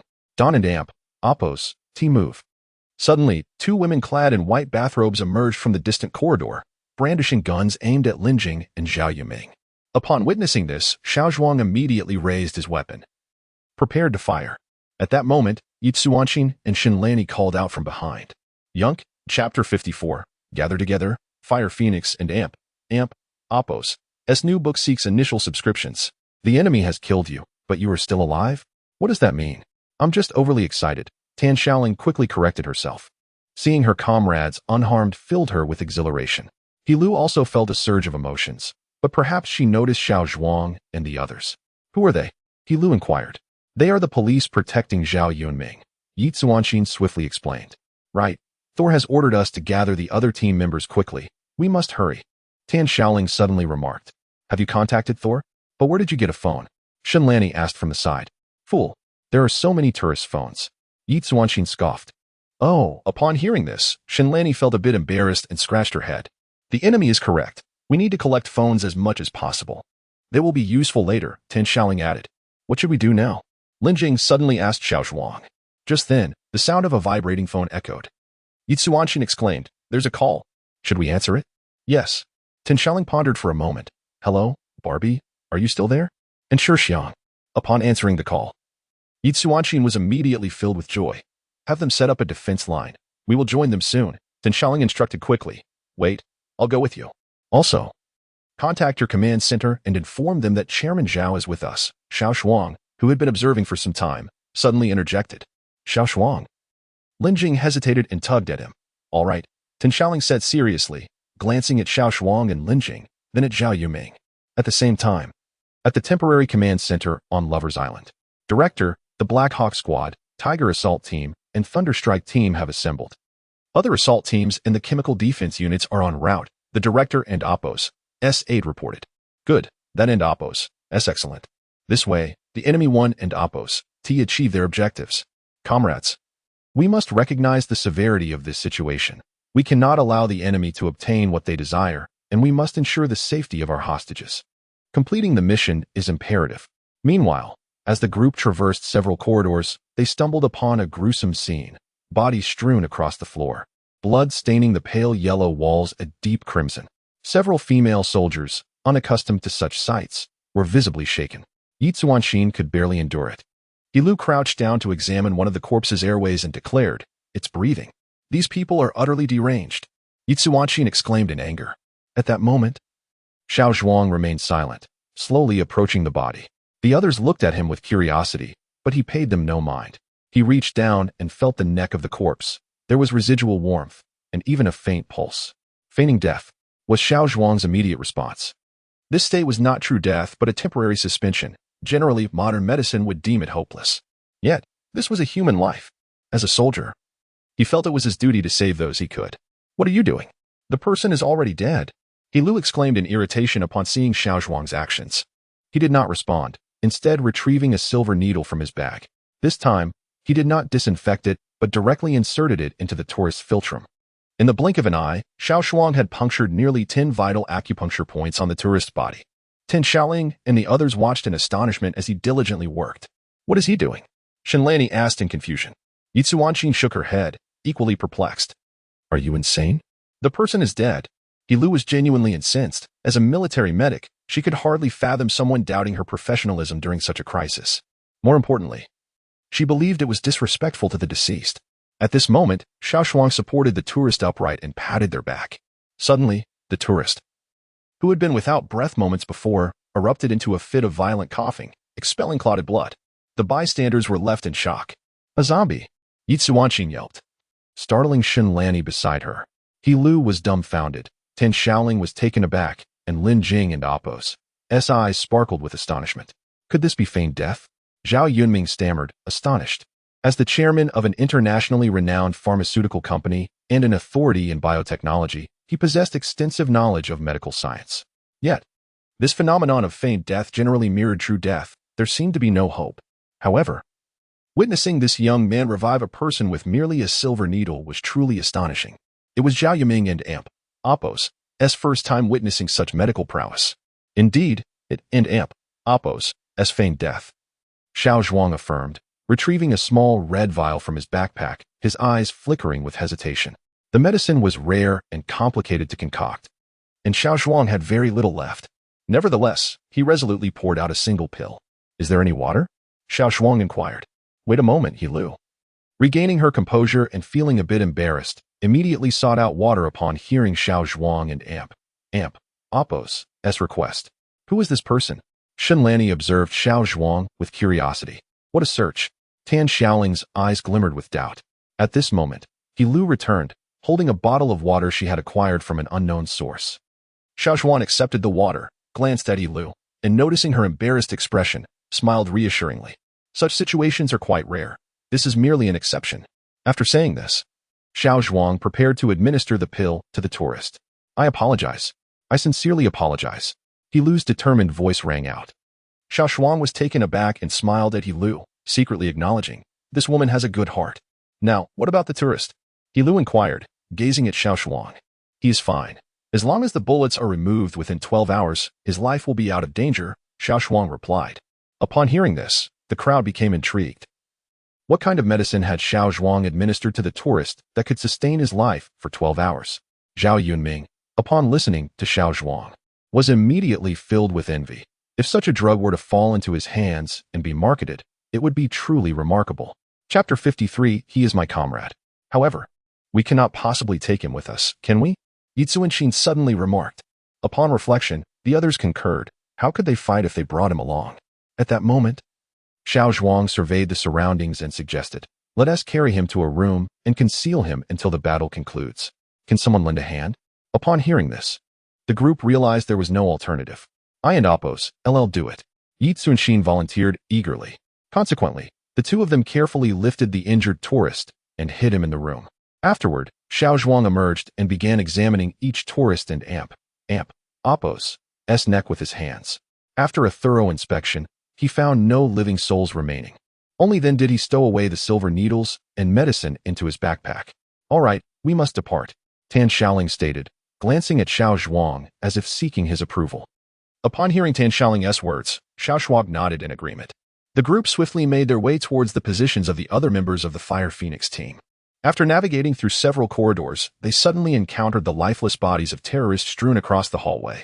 "We are almost there," Lu remarked as she gazed at the fallen foes. "Speed up." The group pressed onward, soon arriving near a fitting room. Suddenly, a faint voice broke through the tension. "Is that you, Lark?" It was Barbie's voice, eliciting joy from Yitsuanqing. "Disaster spirit, maintain vigilance," Tan Xiaoling cautioned. Then took a few steps towards the source of the voice, responding, "Barbie, where are you?" At that moment, two women brandishing submachine guns burst forth from the fitting room. "Where are Happy Nut and Wenxiang?" Lu inquired upon seeing only Tang Xiaoxiao and Zhu. "We haven't seen them," they replied. "Could they be?" "No. The Fire Phoenix team is not so easily defeated," Tan Xiaoling asserted with conviction. Just then, Yitsuanqing's phone vibrated. "Mom, answer it," Tan Xiaoling encouraged. Given the gravity of the situation concerning her enterprise, her mother would undoubtedly be aware. Meanwhile, on the other end of the line, Zhang Haiyan, seated in her vehicle, sobbed while conversing with Yitsuanqing. As a single mother, her daughter was her everything. The thought of her being hurt was unbearable, especially given the nature of the conflict. How could she not be worried? "Mom, I'm fine. Just like this. I have to hang up," Yitsuanqing managed to say. Suanqing. Zhang Haiyan stared at the hung-up call, wiping away her tears, lost in thought. Suddenly, as if clarity dawned upon her, her previously bewildered expression transformed into one of determination. Gradually, she picked up her phone and, after a moment's hesitation, resolutely dialed the police. "Hello, this is Zhang Haiyan. Lover Island is mine, and I have information to provide." Simultaneously, at the temporary command post of the police on Lover Island, a technical reconnaissance officer abruptly stood up and declared, "Director, we have accessed the hidden surveillance network of the Lover Island Hotel." Entered? "I thought those systems had been destroyed by the terrorists?" the director inquired, perplexed. "They were destroyed. But we have accessed the hotel's clandestine intelligence surveillance system. This network requires a password, and just now, Mr. Zhang from Lover Island called the police station to provide it," the officer explained. "Excellent. Our female special forces intelligence is limited. With this, we can comprehensively understand the situation inside." The director nodded in approval. "Quickly, transmit the imagery to the large screen." On it, the technician worked swiftly, fingers flying over the keyboard, and soon the footage appeared on the large screen. All eyes turned towards the image. "Are these the female soldiers?" the director asked, observing the poised members of the Fire Phoenix team on screen. "Indeed, sir, this is the Fire Phoenix Women's Special Operations Team," Lei Zhan replied. "Very impressive," the director mused. Suddenly, the screen revealed a man and a woman alongside a middle-aged man. "Director, this is Zhao Yuming," the head of the Criminal Investigation Department stated. "Is that so? Are the other two our personnel?" the director asked. "They should be," the head of the Criminal Investigation Department pondered, scrutinizing the unfamiliar figures on screen. "Should be," the director replied sternly. At that moment, Xianzi noticed Xiao Zhuang on the screen and expressed a soft gasp. "What? Do you know him?" the director inquired, directing his gaze towards the best special police captain. Xiangzi, feeling the attention of the group upon him, paused before responding, "He is my comrade. He must have been assigned to protect Zhao Yuming." At this juncture, the leader of the Tiger Assault team, Hongfeng, interjected, "It seems they are having a dispute." The group immediately shifted their focus back to the screen, where Lu was passionately arguing with Xiao Zhuang over the deceased tourist. Lei Zhan furrowed his brow, clearly displeased. He understood Lu and Oppo's capabilities as a qualified military doctor and commander. Seeing this, the director and Oppo's expression darkened, with battle imminent. It was concerning that there was discord among the ranks, especially regarding someone who had already perished. "Why is he using silver needles on a corpse?" Hongfeng questioned, and the group exchanged puzzled glances. However, Xiangzi, observing Xiao Zhuang deftly manipulating the silver needles, began to form a hypothesis in his mind. "Look, the tourist is moving. He has returned to life," the head of the Criminal Investigation Department exclaimed in astonishment, pointing at the screen. The director, upon hearing this, looked up in surprise, astonished that someone possessed such medical prowess. "What a talent!" Hongfeng marveled. Lei Zhan, intrigued, silently mused about the miraculous potential of a mere silver needle. This individual must be remarkable. At that moment, within the Lover Island Hotel, the officer on guard, Shinlani, suddenly warned, "Be cautious. Someone is approaching." The crowd immediately readied themselves for battle. My goodness, what is happening? Why are there so many people? Yi Zuanxin cautiously peeked out to take a glance. They must be here for us, He Lu remarked, casting a glance at Zhao Yunming. Xiao Zhuang listened intently as the increasingly louder footsteps approached, and he too was taken aback, leaning out to observe. The situation is dire. The opposing team has deployed a squad of over a dozen individuals, conducting a thorough search of every room.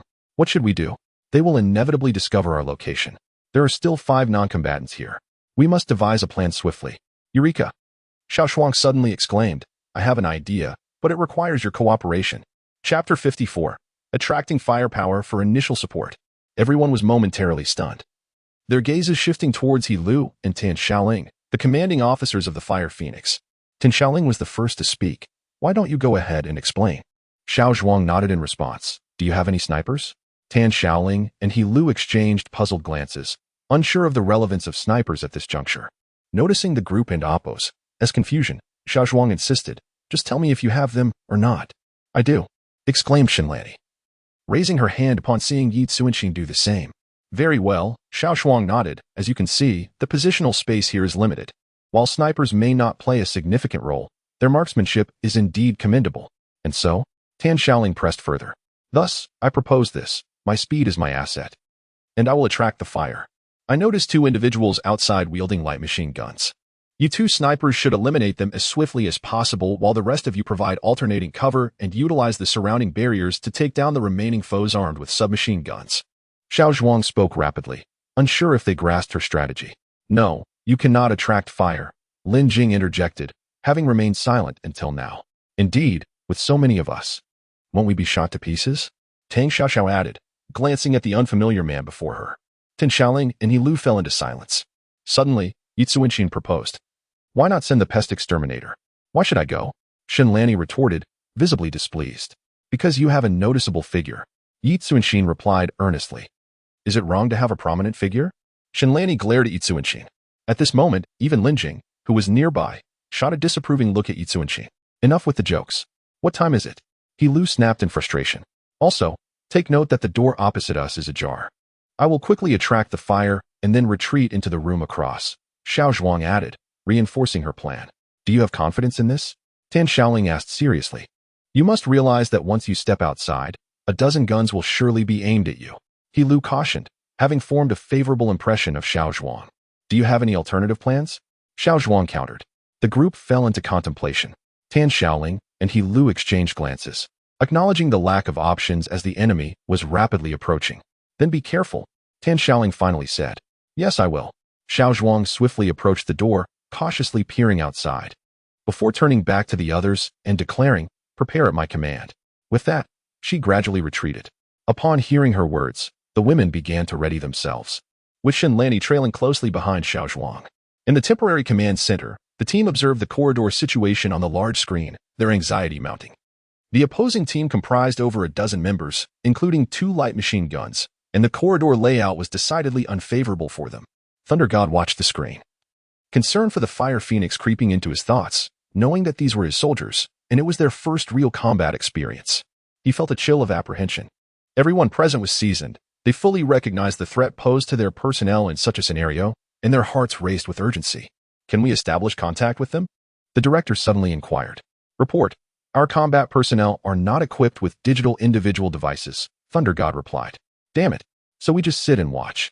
The director slammed his hand on the table in frustration, clearly feeling stifled by the situation. He will find a way, Changzi suddenly said, his gaze fixed on the screen. What? What do you mean?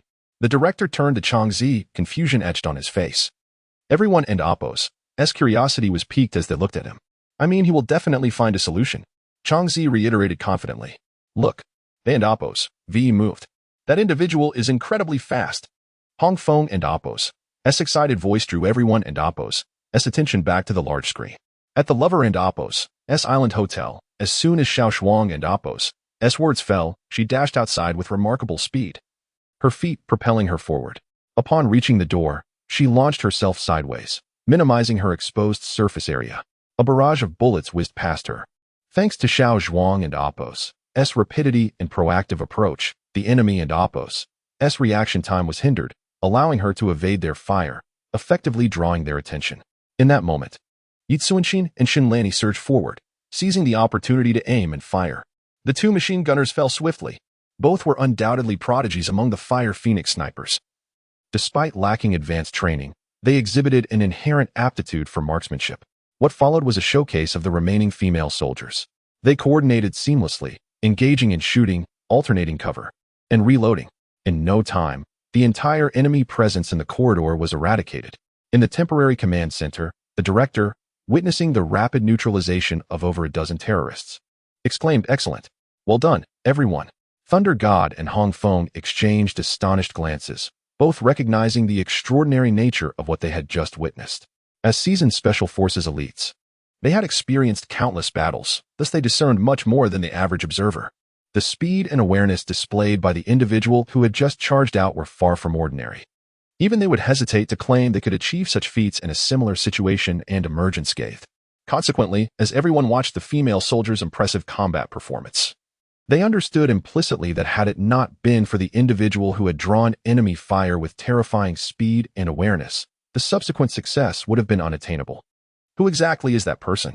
Hong Feng inquired, looking at Thunder God with a puzzled expression.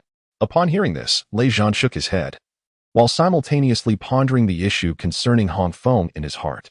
Chapter 55. He is a veteran. How do you know he will have a way? The director recalled Xiangzi's previous words and turned to ask curiously. Clearly, he understood that the decisive factor for victory in this battle rested with Xiao Zhuang. Upon hearing this, Lei Zhan and the others also looked at Xiangzi with intrigue, eager to discern the reason. Because he is my comrade in arms, and I trust him just as I trust myself. Xiangzi replied calmly. Your comrade in arms? I remember you are a veteran, so he is also a soldier? The director inquired, glancing at Lei Zhan, who was evidently the only military personnel present. Upon hearing the director and Appo's question, Lei Zhan perked up, keen to learn what sort of person this was. Xiangzi surveyed the eyes of the crowd, paused in silence, and then slowly declared, he is a veteran. A veteran? The director echoed Xiangzi's words. The onlookers turned their gaze toward the large screen displaying Xiao Zhuang's youthful figure, filled with curiosity. Meanwhile, having just concluded the battle, Lin Jing hurried over to Xiao Zhuang, who was still lying on the ground. She quickly helped him up and anxiously asked, how are you? Are you injured? Suddenly, Xiao Zhuang felt a wave of softness wash over him, leaving him momentarily dazed. He couldn't help but think to himself, I underestimated her. At that moment, the female soldiers of the Fire Phoenix unit approached. Xiao Zhuang stood up and jumped around, indicating he was fine. The female soldiers, witnessing this, realized he was indeed unscathed. However, their curiosity couldn't and Appo's be contained. Hey handsome, what is your name? You were so cool just now. Tang Xiaoxiao gushed, stepping forward enthusiastically. Step aside. Yi Tsuanxin pushed Tang Xiaoxiao aside from behind and nervously asked Xiao Zhuang, are you all right? Wow, so anxious. Tang Xiaoxiao teased, pouting. She then scrutinized both Xiao Zhuang and Yi Tsuanxin. Suddenly, she exclaimed, oh, so it's you. Xiao Zhuang was taken aback, looking at Tang Xiaoxiao in confusion. You two know each other? Tin Xiaoling asked curiously. I don't know him, but he knows me, Tang Xiaoxiao replied, glancing at Yi Tsuanxin, her tone becoming increasingly peculiar. What do you mean? Just that. Hey. You all didn't forget about our little buddy's daydreaming at the hotel entrance today, did you? Tang Xiaoxiao remarked, wearing a smug expression. The crowd fell silent for a moment before bursting into laughter. Ah, Barbie, are you crazy? Yi Tsuanxin's face turned crimson. Lu covered her face, feeling somewhat exasperated, wondering what kind of people she had encountered who could joke around amidst a battle. All right, enough of that. We're in the middle of a fight, Tin Xiaoling said, her smile fading as she spoke seriously. What should we do now? Lu suddenly asked.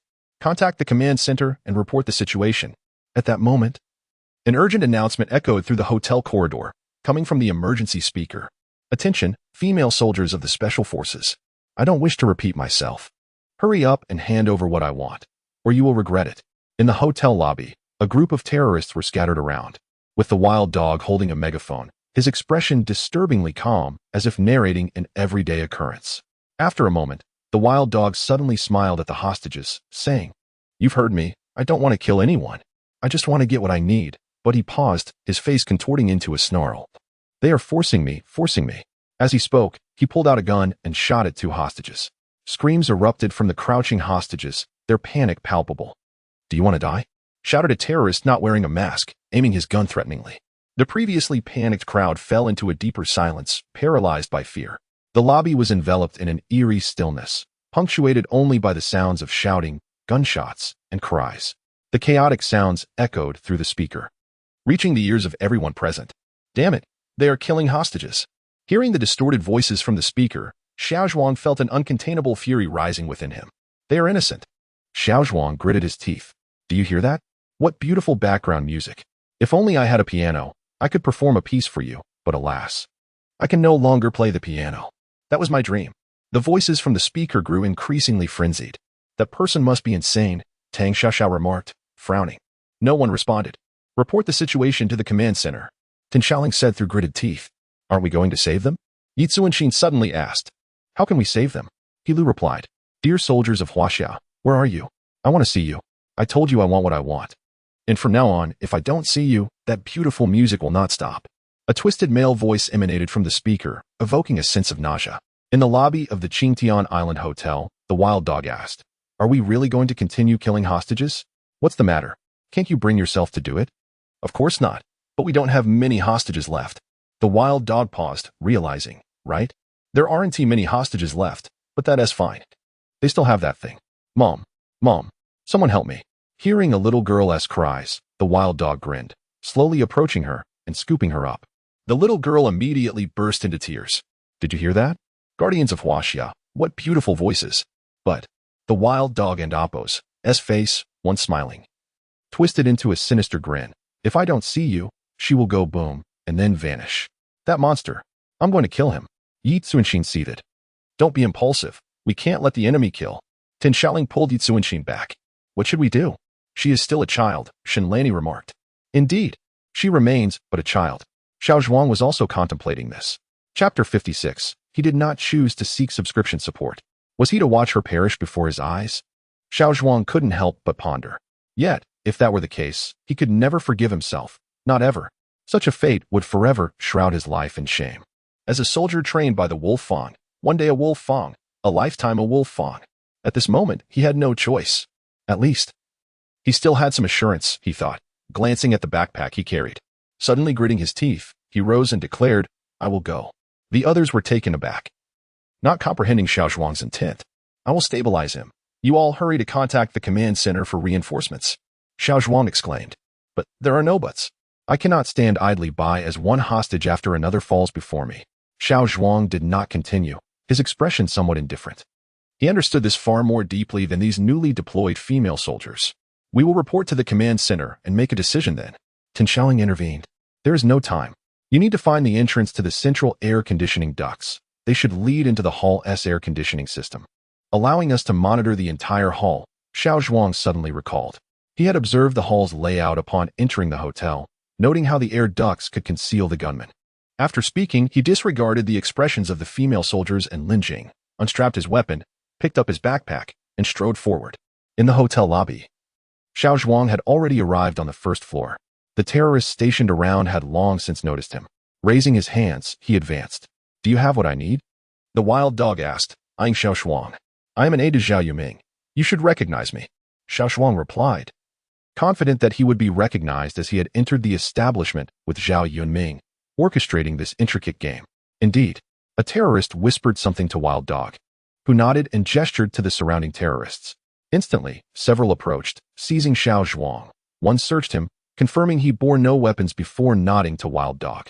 In the temporary command center, witnessing the scene unfolding in the hotel lobby, many combat personnel could no longer contain themselves. Director, shall we proceed? The Tiger assault team eagerly volunteered. Wait, look. Lejean suddenly pointed at the large screen. How did he get out? The director questioned, observing Xiao Zhuang and Appo's figure in the lobby with confusion. Because he has no other choice. Xiangzi remarked, seemingly recalling something as he gazed at Xiao Zhuang. No other choice? The director questioned Xiangzi in bewilderment. Because of his identity, he was once a soldier, an exemplary one. Xiangzi paused, unable to finish his thought. But he is a civilian now, Hong Feng inquired, puzzled.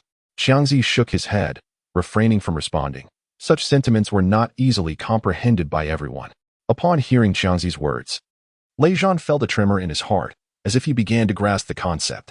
This was an honor inherent to a soldier, a duty. However, to witness this in a retired soldier under such circumstances was profoundly moving for Lei Zhan. Very well, I admire him, the director stated, echoing the sentiments of the group. In such dire circumstances, to forsake oneself for the people's sake, how could one not admire such valor? The crux of the matter was that he was merely a retired soldier. May I know this warrior's name? The director inquired suddenly. Certainly, his name is Zhuang Yin, Xiangzi replied. What manner of team could forge such talent? As the director spoke, he could not help but recall the impression Zhuang Yin left on him. Courageous, wise, and spirited, truly an all-around warrior. Curiosity rippled through the group. They too yearned to uncover the answer.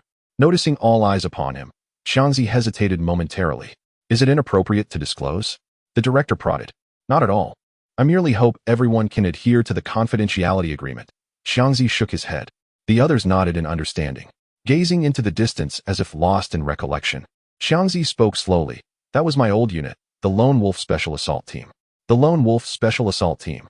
The director echoed, clearly unfamiliar with the name. Hong Feng turned to Lei Zhan, clearly seeking clarification. Lei Zhan, equally perplexed, found himself momentarily taken aback, feeling a touch embarrassed as he admitted, I do not know either. The Lone Wolf Special Assault Team is the elite of elite special forces, Xiangzi concluded, falling into deep reverie, recalling his fervent youth and indelible memories. Then why have they not come to assist us? The director suddenly slammed the table. Such a significant event in Donghai City. Why has this team not mobilized? His frustration was palpable. They must be on a classified mission or en route, Xiangzi responded, regaining his composure. But why did he retire? Lei Zhan queried, puzzled. I apologize. But due to regulations, I cannot disclose that. Xiangzi glanced at Lei Zhan. The latter fell silent, lost in thought. Report. 2 individuals claiming to be Phoenix Fire female soldiers have been discovered. At the resort hotel, Tinshaoling dialed Thunder God's number. It's me, Thunder God. How is it on your end? We have established a public signal platform via Bluetooth on our phones. The password is 21. Additionally, one of our police officers has entered the lobby, attempting to stall the enemy and protect the hostages. All right, I understand. I have good news. Happy Fruit and Fragrant Breeze have successfully swum ashore from the beach. That's splendid. Let us conclude this call. Thunder God entered the temporary command post. Director. Our team has established a public signal platform using mobile phones, password 21. Excellent. This allows us not only to see them, but also to execute remote command operations. Now, heed my command, Black Hawk Team, Thunder Strike Squad, and Tiger Strike Team, to swiftly launch an assault on the target, Lover and Appos, S Island Resort Hotel. Chapter 57. The hostage rescue at the luxurious lobby of Lover and Amp, Appos, S Island Resort. Xiao Zhuang encountered the terrorist leader who had just issued a challenge. He appeared to be an exceptionally refined gentleman, clad in a tailcoat, exuding an aura of artistic sophistication. Upon first glance, one might mistake him for a true artist. Hello. I am Wild Dog. He introduced himself, extending a hand toward Xiao Zhuang. The latter, however, remained unresponsive, merely casting a cursory glance in his direction. Unperturbed by the silence, Wild Dog inquired with a smile, Are you a soldier? Xiao Zhuang shook his head in response. Then a police officer? Wild Dog probed further. I am a doctor. Xiao Zhuang unexpectedly declared. Very well, I care not what you are, as long as you can provide me with what I desire, Wild Dog retorted politely. His earlier malevolence seemingly vanished. Let me save the hostages first, Xiao Zhuang insisted, eyeing the injured tourists on the ground. You lack the authority to negotiate terms with me. Wild Dog countered, gently removing a rose from his lapel, inhaling its fragrance before addressing Xiao Zhuang. Then you shall not receive what you seek. Oh. So our discussion has concluded then. Wild Dog tucked the rose into his pocket with a smile. I must ensure the hostage's safety before I consider granting you anything.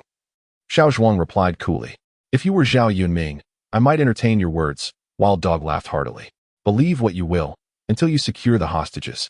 They remain your leverage. Their demise would only be your loss. Xiao Zhuang declared boldly. Are you implying that you truly possess what I seek?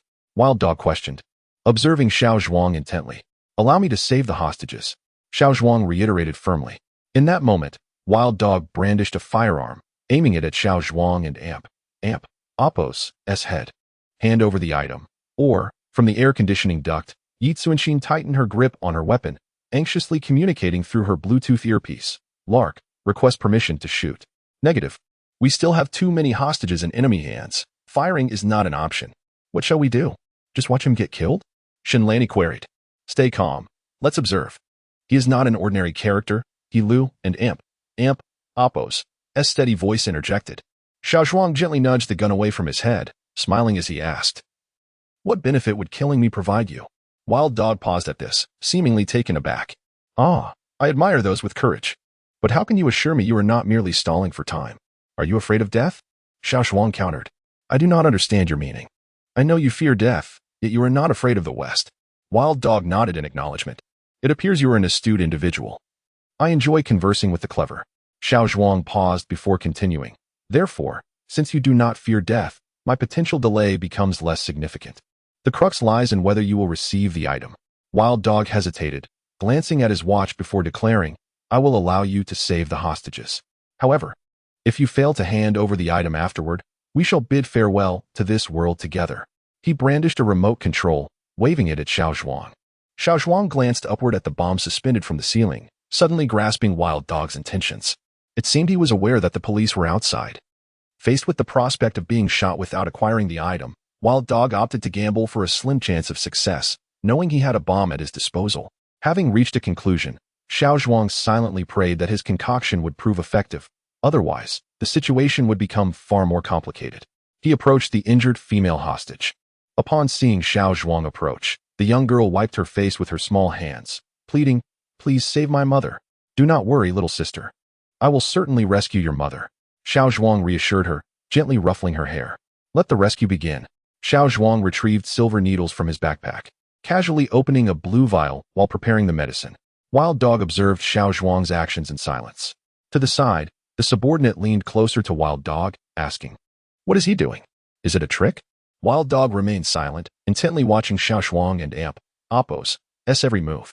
Xiao Zhuang carefully supported the injured woman, who appeared to be in her late 20s, with multiple gunshot wounds to her abdomen, clearly in a state of extreme weakness, teetering on the brink of death. Surveying the surroundings, Xiao Zhuang realized he needed assistance. Treating such a severely injured patient required acupuncture at various key points around her body. "Who will help?" Xiao Zhuang called out, but the crowd averted their gazes, some lowering their heads in fear. Disappointed, yet understanding of their terror, he recognized that one could hardly expect ordinary citizens to maintain composure and kindness in such dire circumstances. "I will." A soft, timid voice emerged amidst the tension, though faint. It was remarkably clear in that moment. Xiao Zhuang turned, surprised to see a short-haired girl in a checked shirt standing. She appeared frightened, her slender legs trembling, her face pale. "Don't move. What are you doing?" The subordinate immediately raised his weapon at the girl. Startled, she crouched down, covering her head with her arms, visibly terrified. "I need someone to assist." Xiao Zhuang called to the girl, whose face seemed familiar. He turned to Wild Dog. "She can help." Wild Dog glanced between Xiao Zhuang and the girl before instructing the subordinate, "Let her through." Upon receiving Wild Dog's signal, the subordinate lowered his weapon. The short-haired girl timidly lifted her gaze to Xiao Zhuang. Encouraged by his nod, she slowly approached with newfound courage. "Why are you here?" Xiao Zhuang asked, recognizing the demure student before him. "I came with a classmate for a field trip," Zhou Jia replied softly. "Oh," Xiao Zhuang nodded in understanding. "Come help me support her." With urgency in the air, Xiao Zhuang focused on the task at hand, setting aside any thoughts of reminiscence for a later time. "Okay," Zhou Jia responded promptly, assisting Xiao Zhuang in supporting the injured woman. Xiao Zhuang gently lifted the woman and Oppo's clothing, directly inserting the needle into the acupoint at her chest. With a delicate touch, he manipulated the needle, and after a while, the woman's complexion began to improve slightly. As he steadied her, he suddenly noticed a slight tremor in her body and turned to Zhou Jia. "Oh," Zhou Jia responded obediently, her eyes half closed, gazing at Xiao Zhuang with a hint of trepidation as he administered the acupuncture. Chapter 58. I faint at the sight of blood. In the central air conditioning duct above the hotel, Shenlani remarked, at crucial moments, "It is indeed the women who can be relied upon." As she observed Zhou Jia stepping forward. "Absolutely. Just look at those men, each one terrified to the bone. They are no better than a woman," Yi Suanshin scoffed. "One cannot say that. After all, they are merely ordinary citizens. We cannot impose the same expectations on them as we do on our warriors," Tan Shaoling sighed. Upon hearing this, the group of women fell into silence. "What is the situation on the scene?" Lei Zhan and Oppo's voice suddenly resonated. "Report. Our personnel are currently assisting the hostages and trying to stall for time. We are prepared for battle. But there is a bomb involved, Tan Shaoling responded, glancing at the sizable bomb in the center of the hall. It is quite large. Understood. We await your arrival, the call concluded. In the hotel lobby, Xiao Zhuang suddenly turned to Zhou Jia, saying, hold her steady. I need to release her blood. Ah, release blood? Zhou Jia trembled as she held the injured person's hand. What is it? Xiao Zhuang asked, puzzled. I faint at the sight of blood. Zhou Jia replied, her face flushed with fear. Faint at the sight of blood? That's impressive, yet you dare to help? Xiao Zhuang was taken aback, but upon seeing Zhou Jia's demeanor, she felt a newfound respect for the girl, kind-hearted, seemingly fragile, yet possessing an inner strength and bravery. Most importantly, she was willing to step up in such dire circumstances. Never mind. Just keep your eyes closed, Xiao Zhuang encouraged Zhou Jia. Zhou Jia nodded dazedly, still feeling apprehensive, but obediently closed her eyes. Xiao Zhuang vigorously patted the injured person's back, striking several key acupuncture points. Suddenly, the patient convulsed, and a mouthful of dark blood was expelled, causing her complexion to regain some color. At that moment, Zhou Jia's face turned pale. When Xiao Zhuang glanced back at her, she saw Zhou Jia's face taut, resembling someone at the gallows. This sight amused Xiao Zhuang. Relax, it's all right, she comforted. Upon hearing this, Zhou Jia slowly opened her eyes, her gaze shy, clearly embarrassed about her fear of blood. You are truly brave, Xiao Zhuang said earnestly to Zhou Jia. Zhou Jia smiled bashfully, lowering her head. Come, let us check on the other one, Xiao Zhuang suggested, gently placing the female victim down and moving to another injured person. Zhou Jia followed closely behind, taking small steps. The wild dog remained silent, occasionally glancing at the bomb overhead, seemingly lost in thought. Wild dog, I believe this fellow is merely stalling for time. Should we act? The fierce-looking leader proposed, making a cutting gesture across his throat. Wild dog rubbed his somewhat stiff face, exhaling slowly as he stood and approached Xiao Zhuang. Zhou Jia suddenly sensed movement behind her and instinctively shrank closer to Xiao Zhuang upon seeing Wild Dog approaching. I and Amp, Oppos, LL give you another 10 minutes. If I don't get what I want, we all perish. Wild Dog narrowed his eyes, inhaling the rose pin to his chest. Xiao Zhuang remained expressionless, casting a sidelong glance at the terrorists scattered around, thinking to herself, 10 minutes should suffice. She then patted the frightened Zhou Jia, signaling her to continue assisting. Zhou Jia was taken aback, but seeing Xiao Zhuang and Oppos' calm demeanor somehow instilled confidence within her, easing her nervous heart. The rescue efforts persisted, and time slowly passed. In the sealed hotel, a peculiar gas began to spread, unnoticed by anyone. Some visitors of weaker constitution were already feeling slight fatigue. Xiao Zhuang suddenly reached out and gently touched Zhou Jia's nose. Zhou Jia was overwhelmed by an unpleasant odor, causing her to gasp, nearly bringing tears to her eyes. She looked up to see Xiao Zhuang winking at her. Zhou Jia was momentarily confused, but she managed to regain her composure and looked at Xiao Zhuang quizzically. Xiao Zhuang then supported the injured individual and instructed Zhou Jia, help me hold her. I need to fetch something. Zhou Jia, albeit puzzled, took over the injured person. Xiao Zhuang stood up, moving towards the recently treated hostage. Wild Dog and Oppos' gaze was fixed on Xiao Zhuang. Suddenly, a sharp scream pierced the air, and Zhou Jia shrank back in terror at the sight of the injured person spitting blood. At that moment, Xiao Zhuang glanced at the air conditioning duct above, signaling with swift gestures. The terrorists, startled, immediately turned their weapons towards Zhou Jia, shouting, "What are you screaming for? Do you want to die?" Wild Dog and Oppos' attention shifted to Zhou Jia, squinting as he scrutinized her. Zhou Jia, terrified, stammered, I faint at the sight of blood, and began to cry. The terrorists were baffled. What is going on here? Is there anything more ridiculous than this? The leader and Amp, Oppos' face twitched slightly as he struggled to suppress a laugh. Glaring at Zhou Jia, don't move. Bullets do not discriminate. I told you to hold the injured person steady. Why are you moving around? Xiao Zhuang returned with a serious expression, glaring at Zhou Jia.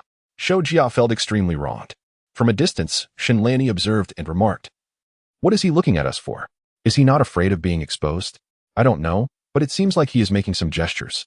Tang Xiaoxiao replied. What do you think, Yunk? He Lu quietly inquired, sensing something amiss. This, isn't that a gesture from our special forces similar to Lu Shui's? Tan Shaoling stammered, evidently astonished by Xiao Zhuang and Oppos' signals. Now that you mention it, it does seem somewhat similar. He Lu nodded thoughtfully. What does it mean? Shenlani asked. It was too fast. I couldn't see clearly, as Zhu remarked. Prepare to strike at my command, Yitsuanshin said, articulating each word with precision. How do you know? Shenlani inquired with curiosity. Just focus your attention. Tang Xiaoxiao teased. A few female soldiers burst into laughter. All right, enough laughter. Are you certain the enemy is dead? Tan Xiaoling asked seriously. I'm certain. Yi Zuanxin replied with confidence. What about you, Lu Shui? Tan Xiaoling inquired. I have no objections. But I believe we should monitor his movements and adapt accordingly. He Lu suggested. Very well, let us proceed. Remain vigilant and adjust your aim as necessary. Chapter 59. What is happening here? You have just 3 minutes left. The wild dog observed the farcical scene before him with an impassive expression. Glancing at his watch, he addressed Xiao Zhuang. In response, Xiao Zhuang chose not to engage in conversation, instead casually surveying the surroundings before kneeling down to continue treating the injured. Everything appeared to be quite normal, although some of the terrorists stationed around seemed weary, yawning intermittently. While a few of the hostages crouched nearby were already teetering on the brink of slumber. At that moment, the wild dog suddenly halted, his hand clutching a rose. A vibrant red rose tumbled from his grasp, landing with a soft thud on the crimson carpet, bouncing slightly before breaking. Xiao Zhuang suddenly shouted towards Zhou Jia, urging her to crouch down and take cover. He quickly stood up, seizing a submachine gun from the hands of a drowsy terrorist nearby, and unleashed a barrage of bullets towards the wild dog, who struggled to evade, but felt his body utterly powerless, his limbs unresponsive. With a resounding crack, a spray of blood splattered across the fallen rose, making it appear even more resplendent. The wild dog's body gradually slumped to the ground, his hand holding the remote control falling in defeat. Almost simultaneously, within the central air conditioning ducts, Yin Ke had just shouted for Tan Xiaoling when the already aimed guns of Shenlani and Yi Zuanxin erupted in gunfire. The hall was filled with a cacophony of gunfire. Strangely, the hostages crouched on the ground remained motionless. More peculiarly, some of the armed terrorists reacted sluggishly, resembling living targets. After a brief exchange of gunfire, only Xiao Zhuang remained standing with a firearm in hand. Zhou Jia, terrified, had crouched down, clutching her head tightly, and did not dare to rise even after the gunfire ceased. On the public channel, the sound of gunfire startled the military and police personnel who had just taken position around the hotel. What is happening, Yin Ke? Lei Zhan shouted in frustration. It's all right. Report to Thunder God that we have neutralized all the terrorists. Tan Xiaoling and Oppo's voice rang out over the public channel. A group of military and police personnel exchanged bewildered glances, unsure of what had transpired. In the makeshift command center, upon witnessing the unfolding events on the large screen, the director was equally bewildered. What is going on? We were just discussing strategies for the assault, how to rescue the hostages, and how to defuse the bombs. How did the battle end before it even began? What exactly is happening? The director exclaimed. The head of the criminal investigation department interjected. The technical investigation team, meanwhile, Xiao Zhuang, seeing that the terrorists had been eliminated, quickly retrieved his backpack and hurriedly capped the colored vials. Glancing at Zhou Jia, who was still cowering in fear, he gently patted her shoulder to reassure her. A piercing scream broke the air, causing Xiao Zhuang to feel exasperated. With all this blood around, are you truly a graduate from the police academy? At that moment, a group of female soldiers descended, inquiring about the situation. What exactly is going on? Yes, let me explain. Yi Zuanxin suddenly exclaimed with a triumphant expression. The other women looked at her in confusion, silently wondering if she had lost her mind. I suspect you may have drugged them, she said, casting a knowing glance at Xiao Zhuang. Taken aback, Xiao Zhuang shook his head, remaining silent. Speak up, Yi Zuanxin urged. Instead of engaging in their banter, Xiao Zhuang stood and retrieved a small gray vial from his backpack, offering it to the group. Smell this. Otherwise, what is this? It smells terrible. Yi Zuanxin pinched her nose and waved her hand in front of her face, frowning. What on earth is going on? He Lu inquired seriously. This is an antidote. You all need to sniff it and then administer it to the other hostages. Xiao Zhuang explained as he handed the vial to He Lu. An antidote? You actually poisoned them? Shenlani exclaimed in astonishment. What did you expect? Would the terrorists serve as stationary targets for you? Yi Zuanxin retorted with a mocking expression. This is simply incredible. Tang Xiaoxiao stammered, scratching her head. Will this poison harm people? Suddenly serious, Tan Xiaoling asked, concerned by the discussion among the female soldiers. This is a volatile compound I concocted. It can mix with the air, and once inhaled at a certain concentration, individuals will feel weak and slow to react. Those with weaker constitutions may even fall into a deep sleep, Xiao Zhuang explained slowly. But we inhaled it as well. Why are we unaffected? Shenlani suddenly asked. This is a question everyone was pondering. Upon hearing Shenlani voice it, they all looked at Xiao Zhuang with curiosity. It's quite simple. You were farther away. So the concentration you inhaled was relatively low. That is why I wanted you to sniff the antidote. But doesn't that mean everyone who entered is poisoned? Shenlani pressed. You're being foolish. As long as we open the doors and windows to ventilate, everything will be fine.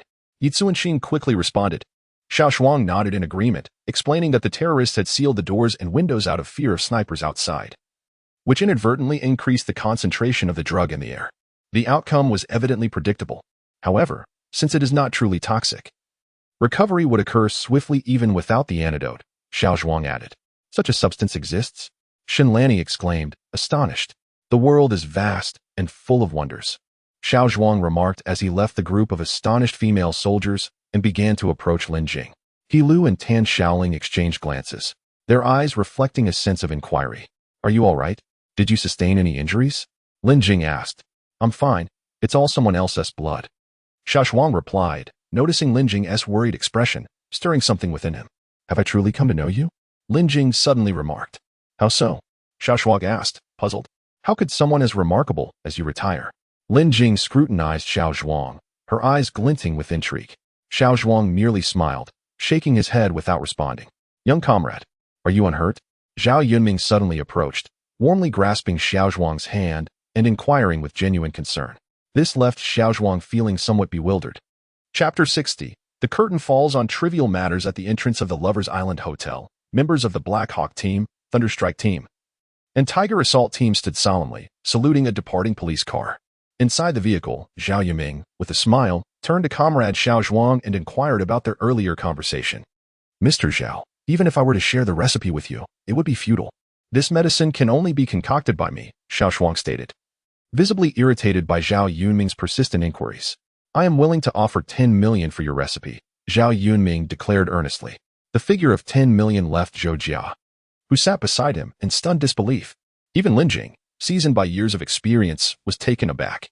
However, having witnessed the miraculous effects of the red pills contained in Xiao Zhuang's distinctive bottles, she recognized their immense value, capable of sustaining a wounded person's life in dire circumstances. They were indeed priceless. Such a remedy could be likened to possessing a second chance at life. How could one possibly quantify it in monetary terms? Mr. Zhao, I truly apologize, but it is not a matter of money, Xiao Zhuang reiterated, exasperated. What then is the issue? Zhao Yiming inquired, puzzled by Xiao Zhuang's insistence. The crafting of this medicine is exceedingly complex, and the ingredients are rare. I only managed to produce a few by sheer happenstance, Xiao Zhuang explained. In truth, he was not deceiving Xiao. The primary ingredient was a 50-year-old wild ginseng, and success was not guaranteed with each attempt. How about this? I will offer 1 million for a single pill, Zhao Yiming suggested, conceding slightly as he noticed Xiao Zhuang and Appo's firm stance. In his heart, Zhao harbored ulterior motives as an internationally renowned biological expert with a cadre of pharmaceutical talent in his company. Obtaining just one pill would allow him to analyze the components and reconstruct the formula, merely a matter of time. Upon hearing this, Xiao Zhuang hesitated. While he could not part with the recipe, he did have some stock of the medicine, and selling one pill would not be detrimental. 2 million. Zhao Yiming quickly raised his offer, having discerned Xiao Zhuang's uncertainty. Very well, since you insist, it would be impolite for me to refuse. Xiao Zhuang finally agreed with a nod. As for Zhao Yiming and Appo's intentions, it mattered little to him. After all, no one else could replicate the medicine. The pinnacle of ancient civilization's technology was not easily deciphered. Without its heritage and recipe, the notion of recreating it was sheer folly. A smile broke across Zhao Yunming's face at this concession. Lin Jing observed Xiao Zhuang, now enriched with 2 million, her expression calm, yet her gaze profound, deepening her intrigue towards him. At the police station's entrance, Zhao Yunming wore a cheerful demeanor as Zhou Jia returned after a brief interval, seemingly struck by a thought. What is it? Xiao Zhuang asked, noticing Zhou Jia's sudden appearance. I just remembered something, Zhou Jia exclaimed, slightly flustered. Upon seeing Xiao Zhuang's curious expression, her cheeks flushed as she retrieved a red book from her bag. Could you sign this for me? What is this? Xiao Zhuang asked, puzzled as he looked at the book in her hands. It and Appo's your book. Inan told me about it, but she surely doesn't and Appo's. Tino, you are a brave warrior. Zhou Jia responded with excitement, envisioning the moment she would share with Jia that she had witnessed Xiao Zhuang in action. Even if the reality was that she had nearly buried her face in her chest during the fight. My book? Inan? Xiao Zhuang queried, perplexed. Gently taking the book from Zhou Jia, he noticed the bold red letters inscribed, "Leave the last bullet for me." Is this truly mine? Did Jiang Lai publish it? Xiao Zhuang pondered, ultimately taking the pen and signing his name. Zhou Jia received the book back, her heart brimming with joy as she departed. I didn't realize you were quite popular with the ladies, Lin Jing remarked, having approached Xiao Zhuang without him noticing, her tone tinged with envy. Young lady, such naivety. Xiao Zhuang replied casually. You're not that old yourself. Lin Jing retorted, rolling her eyes. A military truck rumbled forward, dust swirling around it, the ride growing increasingly bumpy. Thunder God, I have a question for you. Tin Xiaoling suddenly broke the silence after a prolonged pause. What question? Lei Zhan continued to gaze into the distance. Who was that person today? Tin Xiaoling inquired. Which one? Lei Zhan seemed distracted. The man protecting Zhao Yunming. Tin Xiaoling repeated, slightly irritated. At this, Lei Zhan fell silent for a moment. Don't you know? Tin Xiaoling pressed when she received no response. Lei Zhan shook his head, though he too had been contemplating this matter. After all these years in the Wolfang unit, he had always believed the Thunder Strike team was the best special operations unit in the Southeast military region. Yet today's revelations from Qiangzi made him feel like a frog in a well. His long-held pride now mingled with confusion. He gives me the impression of an old special forces soldier, Tin Xiaoling mused aloud, noticing Lei Zhan and Amp, Appos, silence. Surprised, Lei Zhan glanced at her. Why are you looking at me? Tin Xiaoling felt uneasy under his intense gaze. Nothing. Just some things you are not yet meant to know, Lei Zhan replied. Falling silent thereafter, the military vehicle jostled along, traversing through jungles and bumpy mountain roads. At the back of the truck, Yi Cuanxin leaned against the iron railing, observing the intertwining trees and foliage, lost in thought. What are you doing? Shenlani asked, puzzled to see Yi Cuanxin, usually so lively, suddenly quiet. Nothing. Just admiring the scenery. Look how beautiful it is over there, Yi Cuanxin replied, smiling as she pointed toward the distance. Shenlani glanced at the view before turning back to Yi Cuanxin, her gaze settling on the white porcelain vial she held, her mind swirling with contemplation.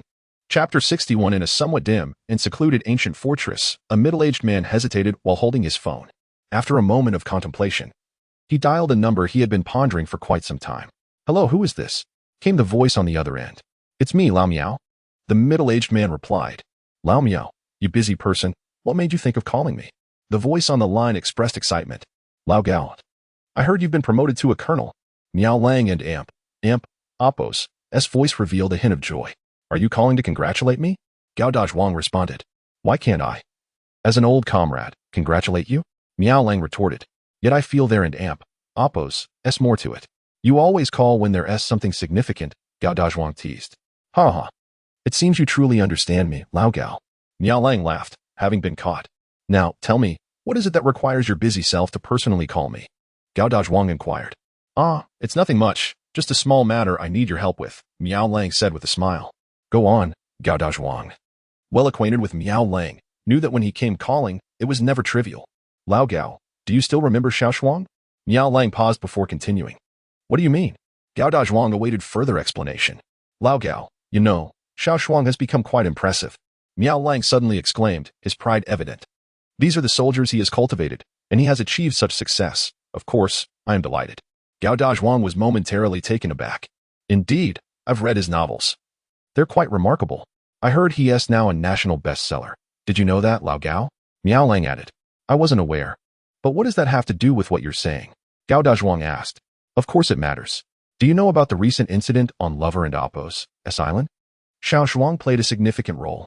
All right, just tell me what you want. If you don't, I'll hang up, Gao Dazhuang stated, sensing the conversation was dragging on.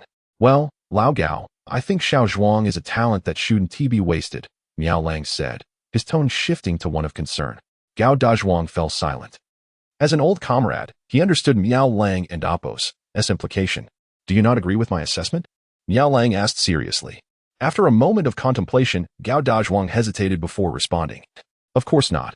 Xiao Zhuang has always been an exceptional talent in my eyes. But you know the rules of Wolfang. Upon hearing this, Miao Lang fell silent. He was well aware of the regulations in the special forces. Any soldier involved in the wrongful death of a hostage could only retire. This was not merely a matter of protocol, but a deep-seated belief that a soldier who had faced such a situation would carry psychological scars that could not be taken lightly. Nevertheless, Miao Lang also believed in Xiao Zhuang. Since he had overcome past adversities as his guide, Miao Lang naturally believed Xiao Zhuang could also conquer these psychological shadows. Breaking the silence on the line, Gao Dazhuang slowly spoke. Lao Miao, you know I've always held Xiao Zhuang in high regard. After a pause, he continued. I've thought it over. It's not impossible for me to discuss this matter with the top brass. All right then, Miao Lang replied, and the two ended the call. As night fell, Xiao Zhuang lay alone on his large bed, his thoughts consumed by the events on Lover and Appos, S Island. From encountering Yitsu and Xin, who bore a striking resemblance to Xiaoying but had a vastly different personality, to facing wild dog attacks, and finally, to engaging with the Fire Phoenix female special forces of Wolf Fang. Xiao Zhuang could hardly believe that after all these years, Wolf Fang had indeed established a female special forces unit. Yet, he pondered about the situation of Lone Wolf. Lying in bed, these thoughts swirled through Xiao Zhuang and Appos' mind. The next morning, Xiao Zhuang rose early and took a sip of the life essence, beginning his morning training. Since returning from Lover and Appos' Island, he had noticed rapid progress in his genetic refining technique, now nearing the second genetic chain. Through careful analysis, he concluded that the primary reason for this advancement was practical experience. During his stay at the resort on Lover and Appos' Island, he had faced numerous real-life challenges. Such experiences, forged in the crucible of life and death, could not be replicated through solitary practice at home with mere methods and substances. With this realization, Xiao Zhuang felt a surge of excitement, as he had discovered a new avenue to enhance his strength. Just then, his phone, resting on the bed, rang. Xiao Zhuang glanced at the screen, hesitating whether to answer. Since their last encounter, he had ignored numerous calls from Jiang Lai. He understood her intentions, yet forget it. Since she called, I might as well pick up and clarify things, he thought, pressing the answer button. Hello, is that you? Why didn't you answer my calls? Jiang Lai asked. I've been busy, came Xiao Zhuang's evasive reply. A moment of silence ensued, clearly indicating that the other party recognized this as mere pretext. After a pause, Jiang Lai's voice, tinged with melancholy, asked, Do you really dislike me that much? Not at all. It's my personal issue, Xiao Zhuang replied after a moment and Appos' reflection. I've published your book. Have you seen it? Jiang Lai shifted the topic. Xiao Zhuang responded, Yes, I saw the cover. It looks quite good, and I really like it. Really? Jiang Lai's tone brightened with joy. Yes, Xiao Zhuang confirmed. I have something to tell you, Jiang Lai finally said after a pause. Go ahead, Xiao Zhuang prompted. Can you come out for a moment? Jiang Lai asked timidly. Xiao Zhuang was taken aback. Having known Jiang Lai for some time, he had never heard her speak in such a tone. Do you remember the place where you saved me? Jiang Lai continued, seemingly not having heard Xiao Zhuang's response. Xiao Zhuang was surprised. Why was she suddenly bringing this up? I'm there right now. What do you mean? I'm waiting for you up there. I'll keep waiting until you come. After a pause, Jiang Lai added. If you don't come. Her voice trailed off, imbued with a sense of finality. Hey, what exactly are you trying to do? Xiao Zhuang asked, feeling a surge of annoyance. But on the other end, the call ended with a sharp beep, leaving him bewildered. Xiao Zhuang held his phone, momentarily lost in thought. What was he about to do? Chapter 62. What am I to do? In the renowned architectural landscape of Donghai City, atop a skyscraper blending ancient Chinese elegance with Western architectural styles, Jiang Lai stood on the edge of the balcony, dressed in fashionable jeans and a simple white shirt, gazing out at the distant skyline. Her eyes were deep and her expression tinged with sadness and melancholy. Xiao Zhuang approached the terrace, observing Jiang Lai and Appos' back. Didn't you say you wouldn't come? Jiang Lai said, her tone laced with a hint of sorrow. If you don't want me here, I can leave, Xiao Zhuang replied, feeling exasperated by Jiang Lai's dramatics. If you leave, I will jump, Jiang Lai retorted stiffly, inching closer to the balcony's edge. Xiao Zhuang was taken aback. What do you want to say? Speak up. Stop being willful. Jiang Lai turned her head, a wretched smile on her face. Do you truly not understand my meaning, or are you feigning ignorance? Taken aback by her directness, Xiao Zhuang remained silent. Am I just a capricious person in your eyes? Jiang Lai asked, mocking him. Xiao Zhuang did not respond. Seeing his silence, Jiang Lai's eyes reddened, and she spoke forlornly. I know you don't like me. After a pause, she continued, I know you have someone you love dearly. As she wiped away her tears, she gazed at Xiao Zhuang with a foolish expression. But I just like you. What am I to do? Jiang Lai exclaimed, squatting down and covering her face with her hands, her voice trembling as she repeatedly murmured. What am I to do? Witnessing her vulnerability, Xiao Zhuang felt a tumult of emotions, indifference, sorrow, and a touch of compassion. It was the first time he had seen such a proud woman reveal such helplessness, stirring a faint ache in his heart. The rooftop, though not high, was near the sea, where the salty breeze carried a hint of bitterness. Jiang Lai remained there, sobbing quietly, moved by her plight. Xiao Zhuang approached and gently pulled her up. Jiang Lai looked up at him, her tear-streaked face conveying a sense of desperation. "Come on, let us take a walk," Xiao Zhuang said softly. Jiang Lai paused, wiped her tears, and glanced at him. Seeing his outstretched hand, she pouted, hesitated briefly, and then took it. After a moment, Jiang Lai, noticing Xiao Zhuang's unwavering gaze, suddenly smiled through her tears and playfully admonished, "What are you staring at?" Xiao Zhuang chuckled and shook his head, internally sighing. In the office of the Wolf Fang Special Operations Brigade, He Jijun looked at the tall and robust figure standing before him. "Is there something else?" "I have something to discuss," the man said. "Go ahead, take a seat." He Jijun gestured to a chair nearby. The man obliged, settling down and pouring himself a cup of tea, lost in thought. Seeing this, He Jijun chuckled, "Old gal, are you here just to drink my tea?" The man paused, grinning as he sipped his tea. "Speak if you have something to say. Otherwise, leave." He Jijun feigned irritation. In a charming CAF in Donghai City, Xiao Zhuang and Jiang Lai each ordered a cup of coffee, their eyes locked in a gentle gaze. Observing the dramatic shift in Jiang Lai's demeanor, Xiao Zhuang couldn't help but wonder if he had been deceived. As he pondered, Jiang Lai suddenly produced a bank card from her bag, placing it on the table. "This is your royalty payment." When Xiao Zhuang reached for it, she playfully covered it with her hand. "Guess how much is on it?" "I can't." Xiao Zhuang shook his head. "You must guess a number." Jiang Lai insisted. "How about 500,000? Xiao Zhuang hesitantly suggested. "More." Jiang Lai found his response amusing. "Then 5 million, Xiao Zhuang declared, pretending to ponder. "Huh? Do you think that book of yours is made of gold?" 200,000 at most, Jiang Lai scoffed. "You have no idea how rampant piracy is these days," she continued, shaking her head. Xiao Zhuang nodded, realizing there was some truth to her words. "Fine. 200,000 it is," he said nonchalantly, as his desire for money had diminished since acquiring medical and alchemical skills. "What are your plans lately?" Jiang Lai inquired. "Plans?" Xiao Zhuang paused, reflecting on how little he had to occupy himself since the Lover's Island incident, where Miao Lian had not reached out. And Lin Jing seemed to be on a mission. "Why not accompany me on a trip?" Jiang Lai suggested eagerly. Upon hearing this, Xiao Zhuang thought, "Traveling with you would be less appealing than returning to my hometown." The desire to visit his family grew stronger, as it had been years since he last returned. Having been orphaned in his previous life, he felt it was time to reconnect with his caring parents. "Is that okay?" Jiang Lai asked, noticing his hesitation. "I truly have no time. I need to visit my parents. It's been many years," Xiao Zhuang replied, a tinge of nostalgia in his voice. "Where do you live?" Jiang Lai probed curiously. "In Yinxing, a small city," Xiao Zhuang responded, as memories of the old town flooded his mind, each recollection resonating like raindrops on banana leaves. "Is it beautiful?" Seeing Xiao Zhuang lost in nostalgia, with a smile gracing her face, Jiang Lai inquired with a hint of longing.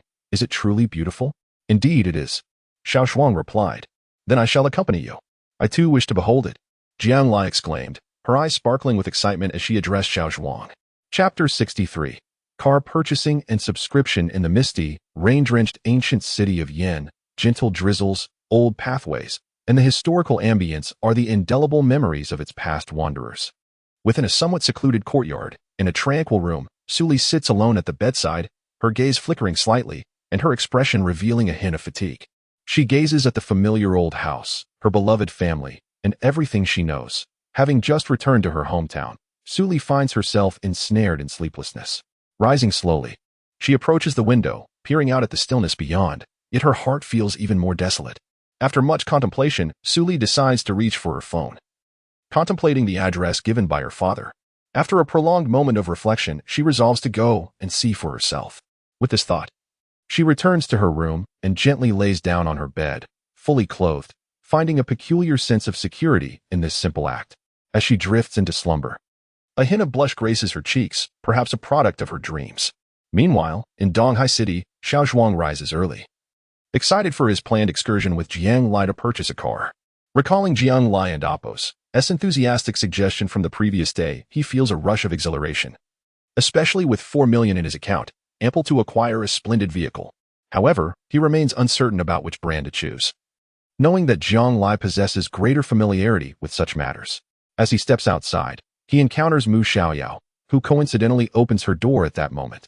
Their past awkwardness lingers since his previous rejection of her advances, creating a slight tension in their encounters. Just then, Zhang Sisi approaches, casting a disdainful glance at Xiao Zhuang before pulling Mu Xiao away, exclaiming, "Come on, Xiao, it's time for class." With that, Mu Xiao hurriedly departs. Xiao Zhuang shrugs, thinking that perhaps as time passes and he experiences more of the world and Oppo's splendor, Mu Xiao will eventually forget him.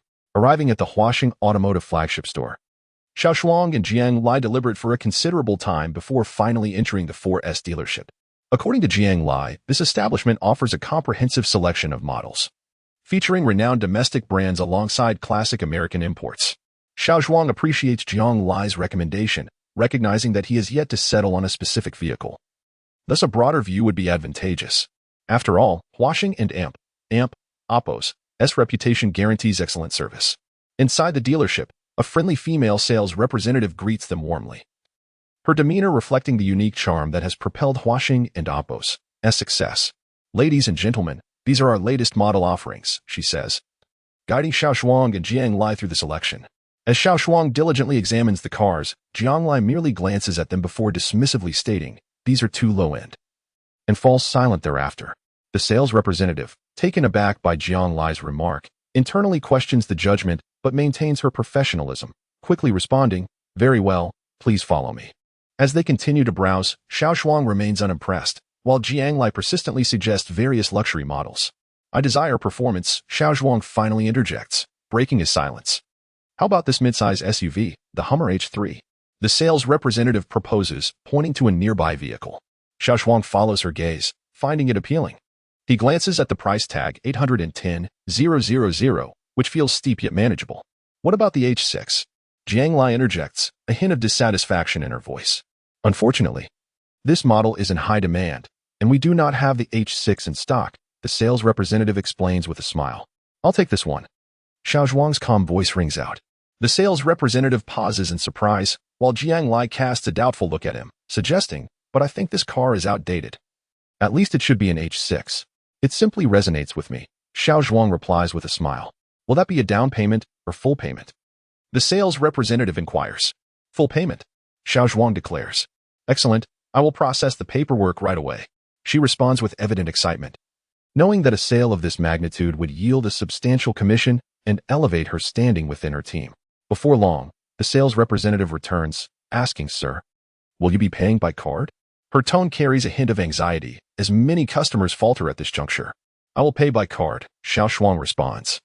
Producing his card, Jiang Lai observes silently, understanding that her intention was to gift Xiao Zhuang a fine vehicle, as she had previously promised. Yet, seeing him choose this modestly priced model, she opts to remain silent.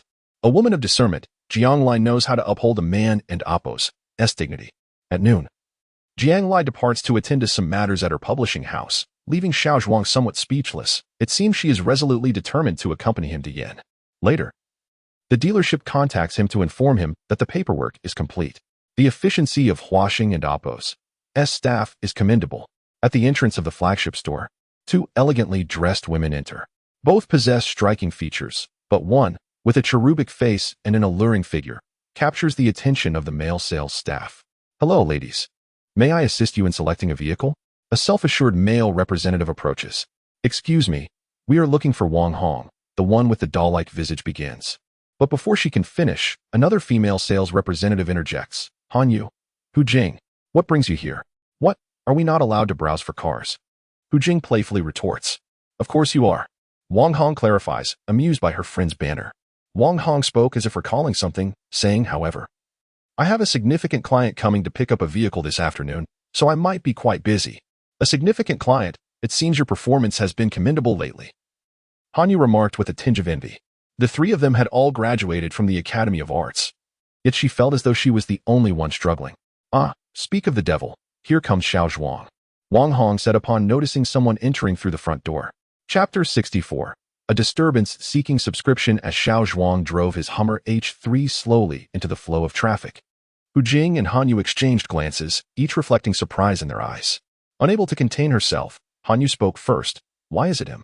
Isn't he that friend of Xiao Pizzi?" Upon hearing Han Yu's words, Hu Jing paused slightly, having also recognized Xiao Zhuang. She recalled their brief encounter at the Blueberry Bar. Although they hadn't spoken much, she remembered him as merely Xiao Wenguang's acquaintance. Little did she expect him to be so enigmatic. It seems he is not as unassuming as Su Yifei and the others suggested, Han Yu remarked with a hint of confusion. Hu Jing remained silent, lost in thought as she watched the car disappear into the distance. The sky darkened swiftly, and as Xiao Zhuang circled the inner ring road of Donghai City in his new vehicle, he felt a sense of satisfaction. The Hummer H3's performance was commendable, and he particularly favored its appearance. Observing the dimming sky, he directed the car towards Chaoyang Road. As the vehicle turned a corner, a red convertible BMW parked ahead caught his attention. Isn't that Gu Jian's car, Zhang Cici's boyfriend? Xiao Zhuang pondered, slightly bewildered, as he scrutinized the situation. Meanwhile, Zhang Cici felt utterly unfortunate, having ventured out with Gu Jian and friends, only to encounter such distressing troubles.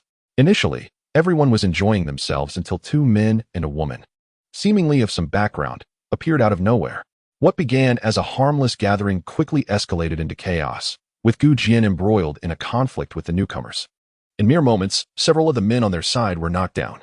The long-haired man, with a twisted expression, gazed at Zhang Cici and Mu Xiaoyao, his demeanor turning sinister. Noticing his disturbing smile, Mu Xiaoyao instinctively hid behind Zhang Cici. Suddenly, the long-haired man approached, gripping Zhang Cici's smooth chin, leaning in to sniff her, and leering, "How about this? You two spend the night with me, and I'll let them go. What do you say?" He then kicked Gu Jian, who was scrambling to rise. Terrified, Gu Jian recoiled. "What do you think?" The long-haired man taunted Zhang Cici, unfazed by her furious glare, as he glanced at the trembling Mu Xiaoyao. At that moment, Xiao Zhuang could no longer stand by. Although he wished to avoid entanglements with Mu Xiaoyao, he could not bear to see her harmed. "Hey, friend, it and amp, oppos, that's not right to bully women," he interjected, his familiar voice cutting through the despair that enveloped Zhang Cici and Mu Xiaoyao. Both women turned in surprise. Mu Xiaoyao looked back, her eyes pleading. "Who are you? Are you sure you want to intervene?" The long-haired man sneered at the unexpected arrival. "They are my friends. If they have done anything wrong, I will apologize on their behalf," Xiao Zhuang replied calmly, assessing the other man and woman present. The man appeared unremarkable, but the woman caught Xiao Zhuang's attention, tall and elegant. She exuded an inexplicable air of affluence. "Oh, if they are willing to spend the night with me, I might consider letting them go," the long-haired man said, chuckling at Zhang Cici's struggles. Hearing this, Mu Xiaoyao's fear intensified as she cast a desperate glance at Xiao Zhuang. He responded with a reassuring look.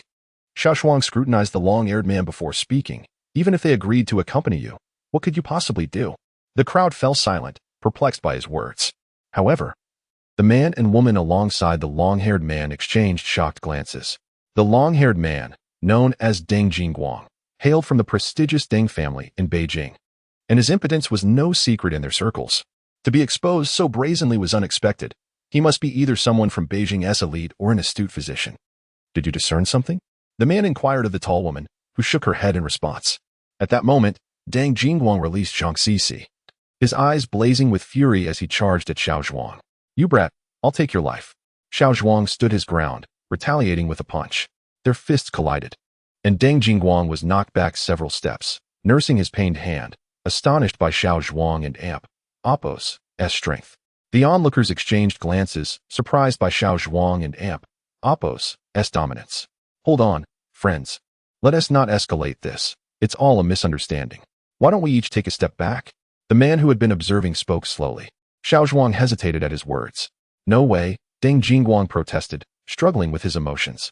"Let it go for today," the tall woman interjected firmly.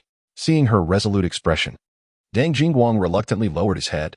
Xiao Zhuang shrugged in agreement, appreciating the resolution of the situation. Thus, the commotion came to an unexpected end, leaving Gu Jian and the others dumbfounded. As night fell, Xiao Zhuang returned to his rented apartment, accompanied by Mu Xiaoyao and Zhang Cici. During the car ride, perhaps due to the seriousness etched on Xiao Zhuang and Oppo's face, Mu Xiaoyao remained silent, her head bowed. Zhang Cici, however, occasionally stole glances at Xiao Zhuang and his new car, her curiosity evident. Regarding the day's events, Xiao Zhuang chose not to elaborate to Mu Xiaoyao and Zhang Cici. After all, everyone has the right to choose their friends, and each must bear the consequences of their choices. Moreover, how could he frame his relationship with Mu Xiaoyao? As a friend? Or something more? Thus, he opted for silence. Chapter 65. Returning home, where's your car? Xiao Zhuang inquired, somewhat astonished as he observed Jiang Lai, who was only equipped with a single suitcase. I'm going on a trip. How can one appreciate the scenery while driving? Jiang Lai responded with an air of certainty, taken aback by this reasoning. Xiao Zhuang found himself at a loss for words, though he had to admit it was rather compelling. Throughout their journey, Jiang Lai incessantly asked about the culinary delights and attractions of Yen City. Having not returned in many years, Xiao Zhuang's memories were quite vague, prompting him to respond somewhat perfunctorily. In a quaint, slightly dilapidated courtyard, Zhuang's father was tending to his beloved plants, watering them meticulously. Meanwhile, Zhuang's mother was bustling about the house. It wasn't anything special today. She was simply maintaining her usual weekend routine, which involved endless activity. After several attempts to persuade her to take a break, Zhuang's father resigned himself to her industriousness. The courtyard, though modest in size, was filled with an array of flowers and plants, indicative of Zhuang's father's passion for gardening. A path of cobblestone led from the main hall to the front gate, while outside lay a narrow alleyway, just wide enough for two small vehicles to pass. It was the weekend, and the neighborhood was not extensive, comprising mostly families of similar standing to Zhuang and Appos. As parents, they had been neighbors for over a decade and often engaged in friendly interactions. Today, the next-door neighbor, Old Li, who had just finished his shift, eagerly made his way to Zhuang and Appos' father for a chat over tea. Both shared a love for gardening and would often sit together, sipping tea while discussing their plants and life's musings. As the two men conversed, a sudden roar of an engine echoed from outside the alley. A silver Cadillac came to a gentle stop at the edge. The door swung open, revealing a woman in her late 20s, exuding an exceptional grace. She removed her sunglasses, adjusted her wavy hair, and glanced at her phone before looking towards Zhuang's father. Hello, are you Uncle Zhuang? Her voice was as melodious as a lark. Zhuang's father and Old Li exchanged bewildered glances, with Old Li nudging Zhuang's father, saying, Old Zhuang, it's someone looking for you. Taken aback, Zhuang's father finally recognized her and nodded in curiosity. Hello, I am Su Li, the daughter of Su Yuanshan. Su Li smiled warmly at Old Li, greeting him as well. Uncle, hello. Hello, hello, Old Li replied cheerfully, thinking to himself that this young lady was quite well-mannered. Su Li, Su Yuanshan. Oh, it's you. You've grown so much. Zhuang's father realized who she was, recalling that she was the daughter of the old Su family they had recently contacted. Who has come? Zhuang's mother, having heard the commotion, stepped outside. Upon hearing her voice, Su Li exclaimed, Auntie, it's me, Li. Zhuang's mother quickly remembered Su Li as the psychologist they had sought for their son. Oh, I know. Su Yuanshan's daughter, working in Donghai City. Su Li beamed with joy, her delicate face radiating warmth. Come in, come in. As Zhuang's mother ushered Su Li inside, Old Li, curious, asked Zhuang's father. Old Zhuang, who is this young lady? Oh, she is the daughter of an old colleague, Zhuang's father replied, equally pleased. Is she married? Old Li inquired further. Why are you so curious, Old Li? Zhuang's father responded, slightly irritated by the incessant questioning. I'm just looking out for you. Your son has found someone yet? This girl seems perfect. Old Li maintained a disinterested facade. Zhuang's father felt a stir of interest but retorted. She has only just arrived. Inside, Su Li suddenly remembered something. She placed the various gifts she had brought on the table and nervously said, Auntie, this is my first visit, and I'm not sure what you and Uncle like, so I picked a few small gifts. Please don't mind. Zhuang's mother was taken aback by Su Li's thoughtfulness, her smile widening. Oh, Su Li, we're already delighted that you've come to visit. As for the gifts, you can take them back. How can one take gifts back? That would be quite embarrassing. Su Li playfully protested, her expression cheerful. Zhuang's mother then asked, How are your parents doing? Thank you for your concern. They're quite well, though they often mention you, Su Li replied, then added. And you and Uncle should also take care of your health. Su Li hesitated momentarily, but Zhuang's mother paid it no mind. Picking up the items Su Li had brought. Su Li, may I ask you something? Of course, Annie, Su Li replied, helping to carry the gifts. It's about Xiao Zhuang, Zhuang's mother said. At the mention of his name, Su Li paused, yet maintained her smile. Oh, feel free to ask. As the vehicle navigated through mountains and unfamiliar streets, the small town loomed closer, growing increasingly familiar. Memories of this place flooded Xiao Zhuang's mind, each turn evoking echoes of the past. The car moved steadily, and fleeting figures along the roadside stirred long-forgotten recollections. Every day, the images of the city and the faces he longed for danced in Xiao Zhuang's thoughts, intoxicating him, even if only half remembered. What are you thinking about?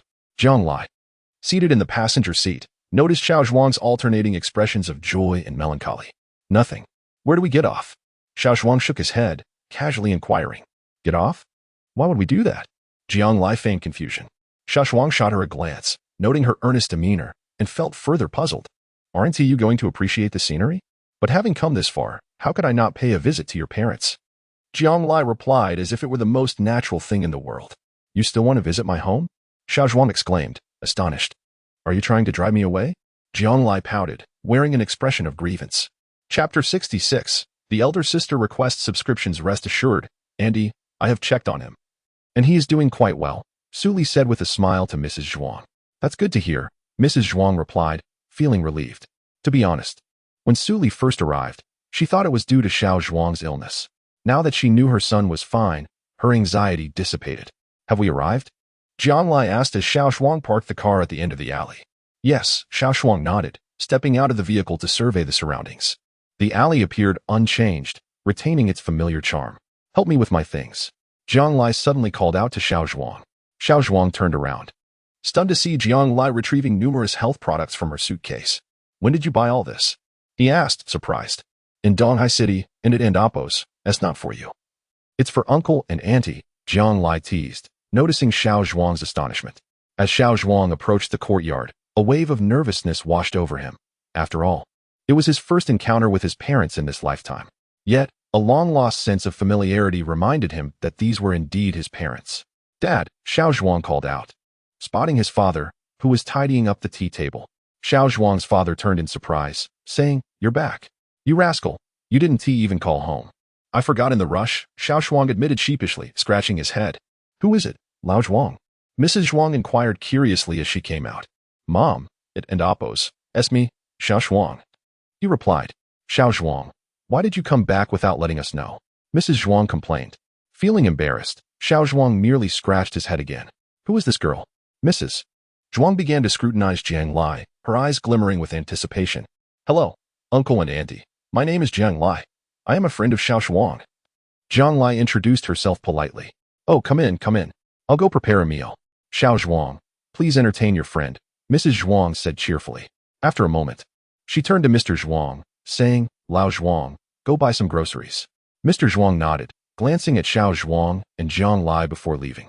Xiao Zhuang carried the items Jiang Lai had brought and stepped into the inner room. Suddenly, he spotted Su Li sitting on the sofa, smiling at him. Xiao Zhuang was taken aback, exclaiming, What are you doing at my house? I came to visit old colleagues on behalf of my parents. Is that a problem? Su Li replied, her eyes twinkling as she watched Jiang Lai enter behind Xiao Zhuang. Xiao Zhuang shrugged. He realized it was another powerful argument he could not counter. This is Jiang Lai, noticing Su Li sitting on the sofa, tugged at Xiao Zhuang and Appos' sleeve and whispered, Jiang Lai, right? I'm Su Li said. Recognizing Jiang Lai. You know me? Jiang Lai was taken aback when Su Li addressed her by name. I am friends with your brother and sister-in-law, Su Li explained.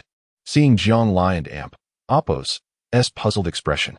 Oh, I see, Jiang Lai replied, glancing at Xiao Zhuang, who was exchanging knowing glances with Su Li, feeling increasingly perplexed.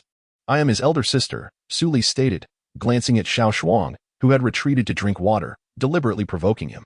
Startled, Xiao Zhuang spat out his drink. It's nothing. I just thought of something, he said, waving his hand as both women looked at him. Seeing Xiao Zhuang and Appos' reaction, Su Li and Appos' lips curled into a smirk, secretly reveling in her triumph. After all, it was his fault for not reaching out sooner. Reflecting on that intimate night, Su Li felt increasingly vengeful since Xiao Zhuang had not contacted her since. Jiang Lai, however, was no fool. She was quite astute. Sensing Xiao Zhuang's unusual behavior, she began to harbor suspicions about his relationship with Su Li. The three sat on the sofa, engaging in light conversation. Xiao Zhuang found himself distracted, observing the playful banter between the two women, which only deepened his inner turmoil. After lunch, Jiang Lai took her leave, followed by Su Li, leaving Mr. and Mrs. Zhuang exchanging glances. Jiang Lai had mentioned wanting to explore the scenery, but Xiao Zhuang knew it was due to Su Li's presence. The perceptive Jiang Lai had undoubtedly picked up on something. Watching Jiang Lai depart with a forlorn expression, Xiao Zhuang chose not to offer explanations or attempts to detain her. In his view, if it meant Jiang Lai could move on, perhaps that was for the best. As for Su Li in Xiao Zhuang's heart, she was distinct from Jiang Lai. Su Li was a rational and mature woman, possessing her own thoughts. Though she could be capricious, she maintained a sense of propriety. Unlike Jiang Lai, who might lose her grasp on reality due to matters of the heart, Su Li would not. Xiao Zhuang could maintain a certain relationship with Su Li, yet with Jiang Lai, he found that truly impossible. Southeast Military District, Wolf-Tooth Special Operations Brigade, Office 1. A short-haired woman holding the rank of major stood before the desk. Is there an issue? He Jijun inquired, gazing at the woman before him. I have something to report. Tin Shaoling hesitated. Go ahead, He Jijun urged, setting down the documents in his hand. Take a look at this. Tin Shaoling placed a book on the desk. He Jijun picked up the book, glancing at it with a smile. Oh, it's the latest edition. Where did you get it? Do you already know about it? Tin Shaoling asked, puzzled. He Jijun paused, then chuckled. Of course, I like it too. That is not what I meant. I'm asking if this book violates any confidentiality agreements. Tin Shaoling pressed, feeling frustrated. Does it? He Jijun asked, feigning surprise. Then does that mean it's acceptable? Tin Shaoling stammered. Tin Shaoling. He Jijun suddenly raised his voice. Stop. If you have questions, just ask. Don't play hide and seek with me. Feigning a stern expression. He Jijun commanded. I just wanted to confirm whether the content in this book is true or false, Tin Shaoling admitted, feeling embarrassed as her ruse was uncovered. Chapter 67. An unexpected call. Comrade Tin Shaoling, I cannot provide an answer to your question, He Jijun stated with a stern expression. Tin Shaoling seemed poised to say more. But He Jijun continued, you should return. The work of establishing the Fire Phoenix base cannot proceed without you. Upon hearing this, Tin Shaoling nodded reluctantly and exited the room. He Jijun watched her retreating figure, slowly picked up a book, stood up, and sighed, leaning against the desk, lost in thought. After a considerable pause, He Jijun nodded to himself, picked up the phone, and dialed a number. Old gal, it's me, Yancheng. Meanwhile, Xiao Zhuang was at home. Enduring the relentless verbal bombardment from his parents. Xiao Zhuang, it's not that I'm criticizing you, but I think both of those girls are quite suitable. You should seriously consider it, his mother nagged, her brow furrowed. Since the two young women had departed that afternoon, her incessant chatter had not ceased. His father remained silent, merely puffing away on his cigarettes. At that moment, Xiao Zhuang's phone rang. He picked it up to find a text message. I'm at the Bay Hotel. The message was brief yet clear. Xiao Zhuang hesitated, contemplating whether to go or not. As night fell, the weather in Yinqing was significantly cooler than in Donghai City. Perhaps due to the robust development of tourism, the surroundings were picturesque, with flower beds lining the roads. At night, rows of palm trees were adorned with colorful lights, creating a captivating scene. The Bay Hotel, the only five-star hotel in Yincheng, was situated in the bustling city center, surrounded by various enterprises. As night descended, it became a vibrant haven for the nightlife. The streets were lined with parked cars, and throngs of attractive young people strolled freely through the food-laden pedestrian streets. Xiao Zhuang parked his Hummer H3 in the only available space nearby. The vehicle's robust exterior, combined with his stylish presence, attracted the attention of several young women dressed provocatively, who cast flirtatious glances his way. However, Xiao Zhuang merely smiled and shook his head, choosing to ignore them. He took out his phone and called Su Li. Before long, Su Li appeared, descending the stairs in a white dress. Her beauty emanated from her poise and the intellectual charm she exuded with every movement. What? Are you staring at me? Su Li teased. Noticing Xiao Zhuang and Oppo's gaze as she reached the bottom of the stairs. Xiao Zhuang felt a bit embarrassed at being caught and scratched his head sheepishly. Are you still upset that I scared off your little admirer? Su Li continued to jest. Xiao Zhuang chuckled and shook his head, glancing around at the lively scene. Let us go for a walk, he suggested. Sure, let us chat as we stroll, Su Li replied, naturally linking her arm with his. Xiao Zhuang smiled at this gesture, and the two walked closely together down the bustling street. You still haven't answered my question, Su Li suddenly remarked. What question? Xiao Zhuang inquired, puzzled. Why didn't you keep Jiang Lai around? Su Li asked, looking up into his eyes. Xiao Zhuang shook his head. Why should I? Su Li was momentarily taken aback, then continued, but I can see that Jiang Lai is sincere. I know, Xiao Zhuang replied. Then what about you? Su Li asked curiously, her gaze fixed on him. She would be happy with me, Xiao Zhuang suddenly stated. Su Li felt a pang in her heart, her grip on his arm tightening as she pondered his words. Not just her, Xiao Zhuang added softly. Su Li tightened her grip, sensing the gravity of his statement. We are fundamentally from different worlds, he continued. How can that be? Su Li asked, confused. You would understand, Xiao Zhuang replied, shaking his head. After a long pause, Su Li finally mustered the courage to ask, what about me? Xiao Zhuang fell silent. Sensing his hesitation, Su Li gently leaned against him and said, "It's getting chilly. I feel a bit cold." Xiao Zhuang's body stiffened. But this time, he did not push her away. Instead, he wrapped his arm around her shoulders gently. At the Bay Hotel, Su Li lay beside Xiao Zhuang, clad in a white robe. "I only strive for the present, not believing in eternal promises." The next day, Su Li was gone, leaving behind no trace, no explanation, and no indication of where she had gone. Xiao Zhuang awoke to find the bed sheets in disarray, a sudden wave of despondency washing over him. He chose not to return home, instead driving aimlessly to seek a connection with the city around him. His phone rang again, this time from an unknown number. Xiao Zhuang pulled over, answering the call. "Hello, who is this?" After a moment of silence, he repeated his question. "It's me," the voice replied, deep and gravelly, yet strangely familiar. Xiao Zhuang remained silent, attempting to place the voice in his memory. "Have you forgotten your old Gao's voice?" The caller blurted out, using coarse language. "Gao?" Xiao Zhuang was taken aback, hesitantly responding. "It's me," the voice affirmed. "It's really you, Gao? Why did you think to call me?" Xiao Zhuang exclaimed. "Call me Captain Gao," the voice retorted. "You've been promoted, huh? What about that old fellow?" "You should call me Captain first," Gao replied. Chapter 68, A Return to the Past. "Hey, Gao Dazhuang, what about Dao Lao He?" Xiao Zhuang inquired with a hint of confusion. "Brat, did you just refer to him as that?" Gao Dazhuang responded with a tinge of annoyance. "Have I not always called him that?" Xiao Zhuang retorted, while his mind began to wander back to the encounter he had with Dao Lao He during the Special Forces assessment by a lakeside. A limping figure with a dark face met another with a fishing rod, as if they were long-lost friends.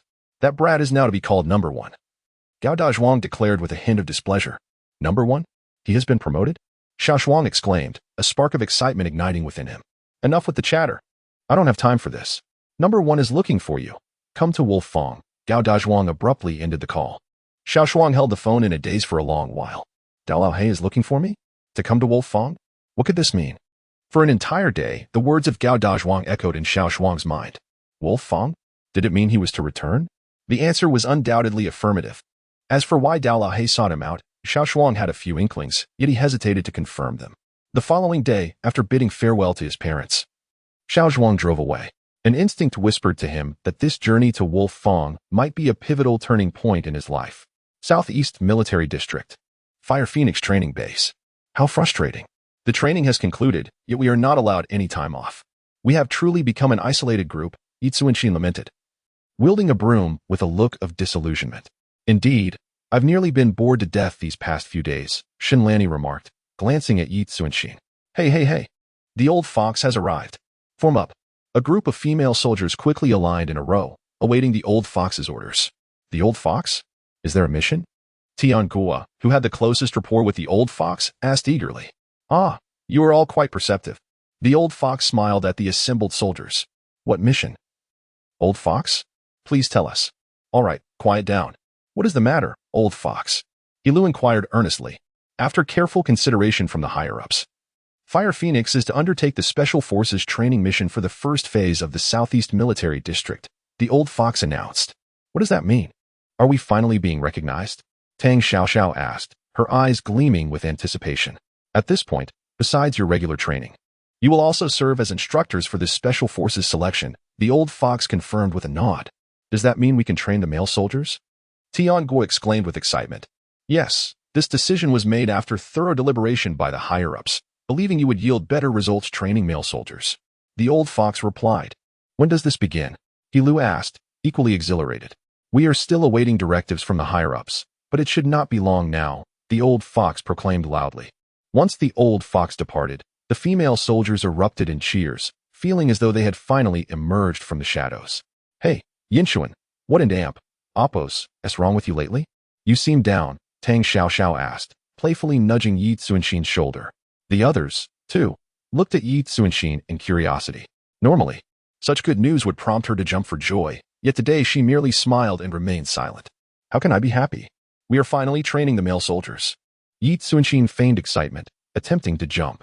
The group collectively rolled their eyes. "Too fake. Indeed. Come on now, she and Oppos. S grown up, she can and Oppos. T act like a child anymore." Shinlani defended Yi Tsuanxin.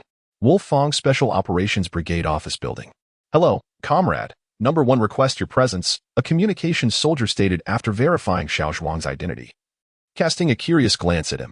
Nodding, Xiao Zhuang slowly entered, gazing at the imposing structure before him. At the center stood a monument inscribed with a series of names. Some familiar and some not, but undoubtedly all were martyrs who had fallen in battle. These names he had once seen in a sealed room long ago.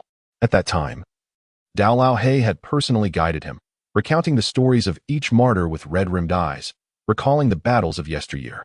Xiao Zhuang had not anticipated that these tributes would be prominently displayed, standing before the gates of Wolf Fang, reminding every passing soldier, loyalty to the motherland. Loyalty to the people. Years had passed, and Wolf Fang had constructed its building. The expansive hall ahead welcomed him as he entered. His civilian attire stood out starkly among the soldiers, a distinction he found unwelcome. He gently tapped on the large door. "Come in." A hoarse male voice responded from within. Xiao Zhuang pushed the door open slowly, revealing a familiar dark face, though now marked by age with additional wrinkles and streaks of gray in his hair. "He DUI?" Xiao Zhuang and the man locked eyes, momentarily at a loss for words. In a military vehicle emblazoned with the insignia of Wolf Fang, the journey began anew. The same vehicle, the same road, the same location. The two men retraced their steps to the place where they had first crossed paths. He Zhizhong drove steadily, navigating the familiar terrain. Xiao Zhuang observed the vibrant green figures outside, familiar and unfamiliar faces alike, accompanied by solemn salutes. Loyalty to the motherland. Loyalty to the people. The echoes of slogans resonated softly. In that moment, Xiao Zhuang experienced a peculiar illusion. He felt as though he were the Xiao Zhuang of yesteryear. As if nothing had changed, and all the beauty was unfolding once more. All the hardships yet to come remained at bay. He was surrounded by brothers in arms, alongside Xiaoing. Here lay Wolf Fang's Special Operations Brigade, and he was merely a 19-year-old recruit. The man behind the wheel was the formidable captain. Together, they traversed a road that led them back to the past. Chapter 69, The Siberian Wolf, on the Offensive. By a tranquil little lake, nestled amidst towering mountains. The verdant surface of the water is beautifully complemented by a majestic row of southern bamboo. The wind rustles through the bamboo leaves, creating a gentle melody. The shed appears somewhat dilapidated, surrounded by the withered leaves of the bamboo. Hijijun sweeps the dried leaves off a wooden bench before sitting down, gazing at the placid lake. Suddenly, he speaks up. "Xiao Miao called Lao Gao. He said you are an exceptional soldier." Upon hearing this, Xiao Zhuang remains silent, aware that Hijijun has more to say. Indeed, after a moment, Hijijun inquires, "How have the years treated you?" "Very well," Xiao Zhuang responds. But he does not elaborate. Since the moment he encountered Hijijun, he has struggled to control his emotions. "Why don't you come back to visit?" Hijijun turns to look at Xiao Zhuang, who, upon meeting his gaze, turns away and replies, "I dare not return. I cannot bear to remember you all." Hijijun. "I have read your novel. It is remarkable," Hijijun expresses with admiration. "Enough of that. I understand," he interrupts, turning his face away to wipe his eyes. Gazing into the distance. "Xiao Zhuang, you and Appos, VE grown up, truly," Hijijun says slowly. Xiao Zhuang is taken aback, unsure of how to respond. "May I ask you a question?" Hijijun continues. Xiao Zhuang nods. "If I were to say, if you were to encounter a similar scenario again, where you are a Chinese soldier and the hostage is Xiaoing, would you still have the courage to pull the trigger?" Hijijun and Appos, SK sharpens as he questions Xiao Zhuang. Xiao Zhuang falls into a deep silence, grappling with a question he has never contemplated before. When faced with such a situation again, would he, Zhuang Yan, possess the bravery to shoot? Would pulling the trigger lead to a tragic repetition? Could he endure it once more? To refrain from shooting or to abstain from the mission, would that make him a coward? This dilemma weighs heavily on him. "Answer me." Hijijun raises his voice. "Have you forgotten your past honors? Have you forgotten how Xiao Miao taught you? Have you forgotten that you were once a special forces soldier, a lone wolf, a warrior forged from hell?" Hijijun's barrage of questions leaves Xiao Zhuang bewildered. Yet, he has not forgotten. Never has he forgotten. "No," Xiao Zhuang shouts, his voice strained. "Can't you even shout report anymore?" Hijijun's voice nearly erupts. "Report. I have never forgotten. I want to forget now. A warrior forged from hell? Tell me, do you still have the courage to shoot?" "Report. I do. If given another chance, I would aim for the enemy's head," Xiao Zhuang asserts, each word deliberate. "Well, very well." Hijijun finally falls silent. Xiao Zhuang also becomes quiet, as if absorbing the weight of their previous exchange. After a while, Hijijun looks intently into Xiao Zhuang's eyes and says earnestly, "Xiao Zhuang, I do not like the clothes you are wearing. The next time we meet, I wish to see you in military uniform." Taken aback by this statement, Xiao Zhuang watches as He Jijun suddenly produces a letter from his pocket and hands it to him. Take this letter, tomorrow morning at 9. In front of the Wolf Fong building, a vehicle will take you to report for duty. Where to? Xiao Zhuang asks, bewildered. Back to the forge, He Jijun replies. When can I return to the Lone Wolf? Xiao Zhuang asks, momentarily stunned. That depends on you. Rewalk the path you have traversed. You are a strong soldier, capable of facing all hardships. With that, He Jijun departs, leaving behind words reminiscent of what Miao Lian once said. Wolf Fong Special Forces. Warehouse. Finally, he stands once more in this place that has haunted his dreams countless times. Many stories began here and many also ended. Xiao Zhuang gazes at the military green warehouse before him, which remains unassuming, merely a logistics unit awkwardly positioned. Much like Team B of the Lone Wolf. It lives eternally in the shadows, quietly sacrificing for the homeland. Hello, may I ask who you're looking for? A soldier on duty addresses Xiao Zhuang. I'm looking for the evil wolf, Grey Wolf. Xiao Zhuang begins but is interrupted by a robust voice. Let him in. I've been waiting for him for a long time. The duty soldier immediately gestures for Xiao Zhuang to enter. Captain Gao, how did you know I was coming? Xiao Zhuang exclaims, surprised at the seemingly unchanged Gao Dagwai. What about Xiao Gong, Lao Pao, Sherdafin, and the paratroopers? Xiao Zhuang inquires. On a mission. Gao Dagwai replies curtly. Xiao Zhuang feels a wave of disappointment wash over him as he glances at the warehouse, lost in thought. Suddenly, Gao Dagwai calls out. Aren't you going to come in and take a look? Xiao Zhuang, taken aback, asks, can I? Gao Dagwai glances at him and says, I approve. Walking through the familiar warehouse, everything feels as it once did, the scent of nostalgia enveloping him. Everything remains unchanged, except for the new equipment that has replaced the old. Do you see that gun? Gao Dagwai suddenly points to an assault rifle on a rack. Xiao Zhuang looks and feels a wave of familiarity wash over him. Zhao good. So familiar. We've shared countless unregrettable years together, charging through countless trials and tribulations, completing missions time and time again. Each moment filled with glory, except for its last bullet. Xiao Zhuang approaches, gently lifting the weapon, a rush of recognition flooding over him as he caresses the polished gun. In front of the warehouse, Xiao Zhuang sits in the vehicle, feeling a mix of disappointment and relief. Disappointed for not seeing his brothers in arms, yet relieved to revisit the place where they once fought together. Slowly, he starts the engine. Just then, Gao Dagwai calls out from behind. They have been watching over you. They asked me to deliver a message. Upon hearing these words, Xiao Zhuang extinguished the fire and slowly turned his head to gaze at the towering Zhuang, inquiring. What did you say? Siberian wolves, attack. Chapter 70, Xiao Fei Saro Southeast Military Region, PLA Military Hospital. Having just finished her shift, Xiao Fei walked quietly down the hospital corridor, clutching several medical reports.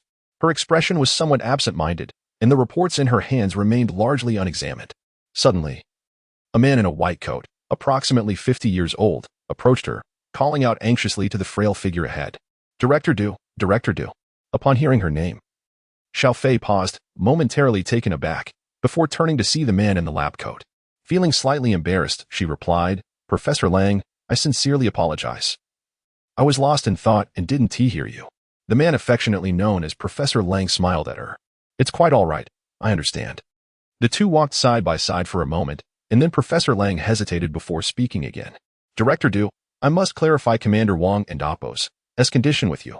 At this, Xiao Fei and Appo's delicate frame trembled slightly, as Professor Lang and Appo's tone instilled a sense of unease in her. Nevertheless, she forced a smile and said, Please, go ahead. I am grateful for your insights. Upon hearing her words, Professor Lang felt a twinge of embarrassment, but continued.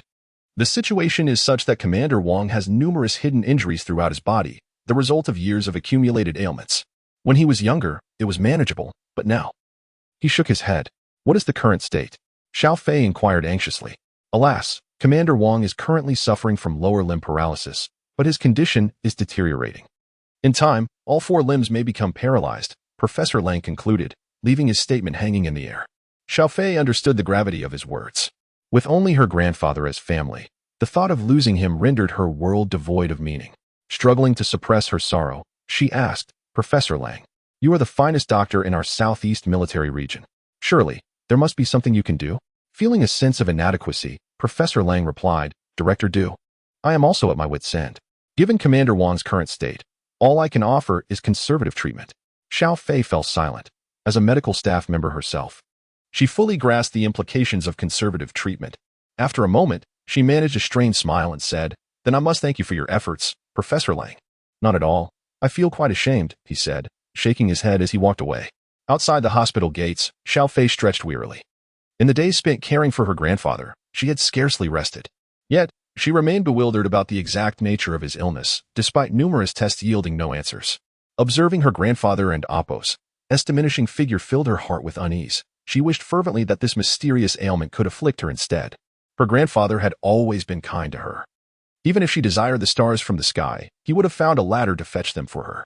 With both parents deceased since her childhood, they had relied on each other. The more she pondered, the heavier her heart grew. No, she must find a way to heal her grandfather.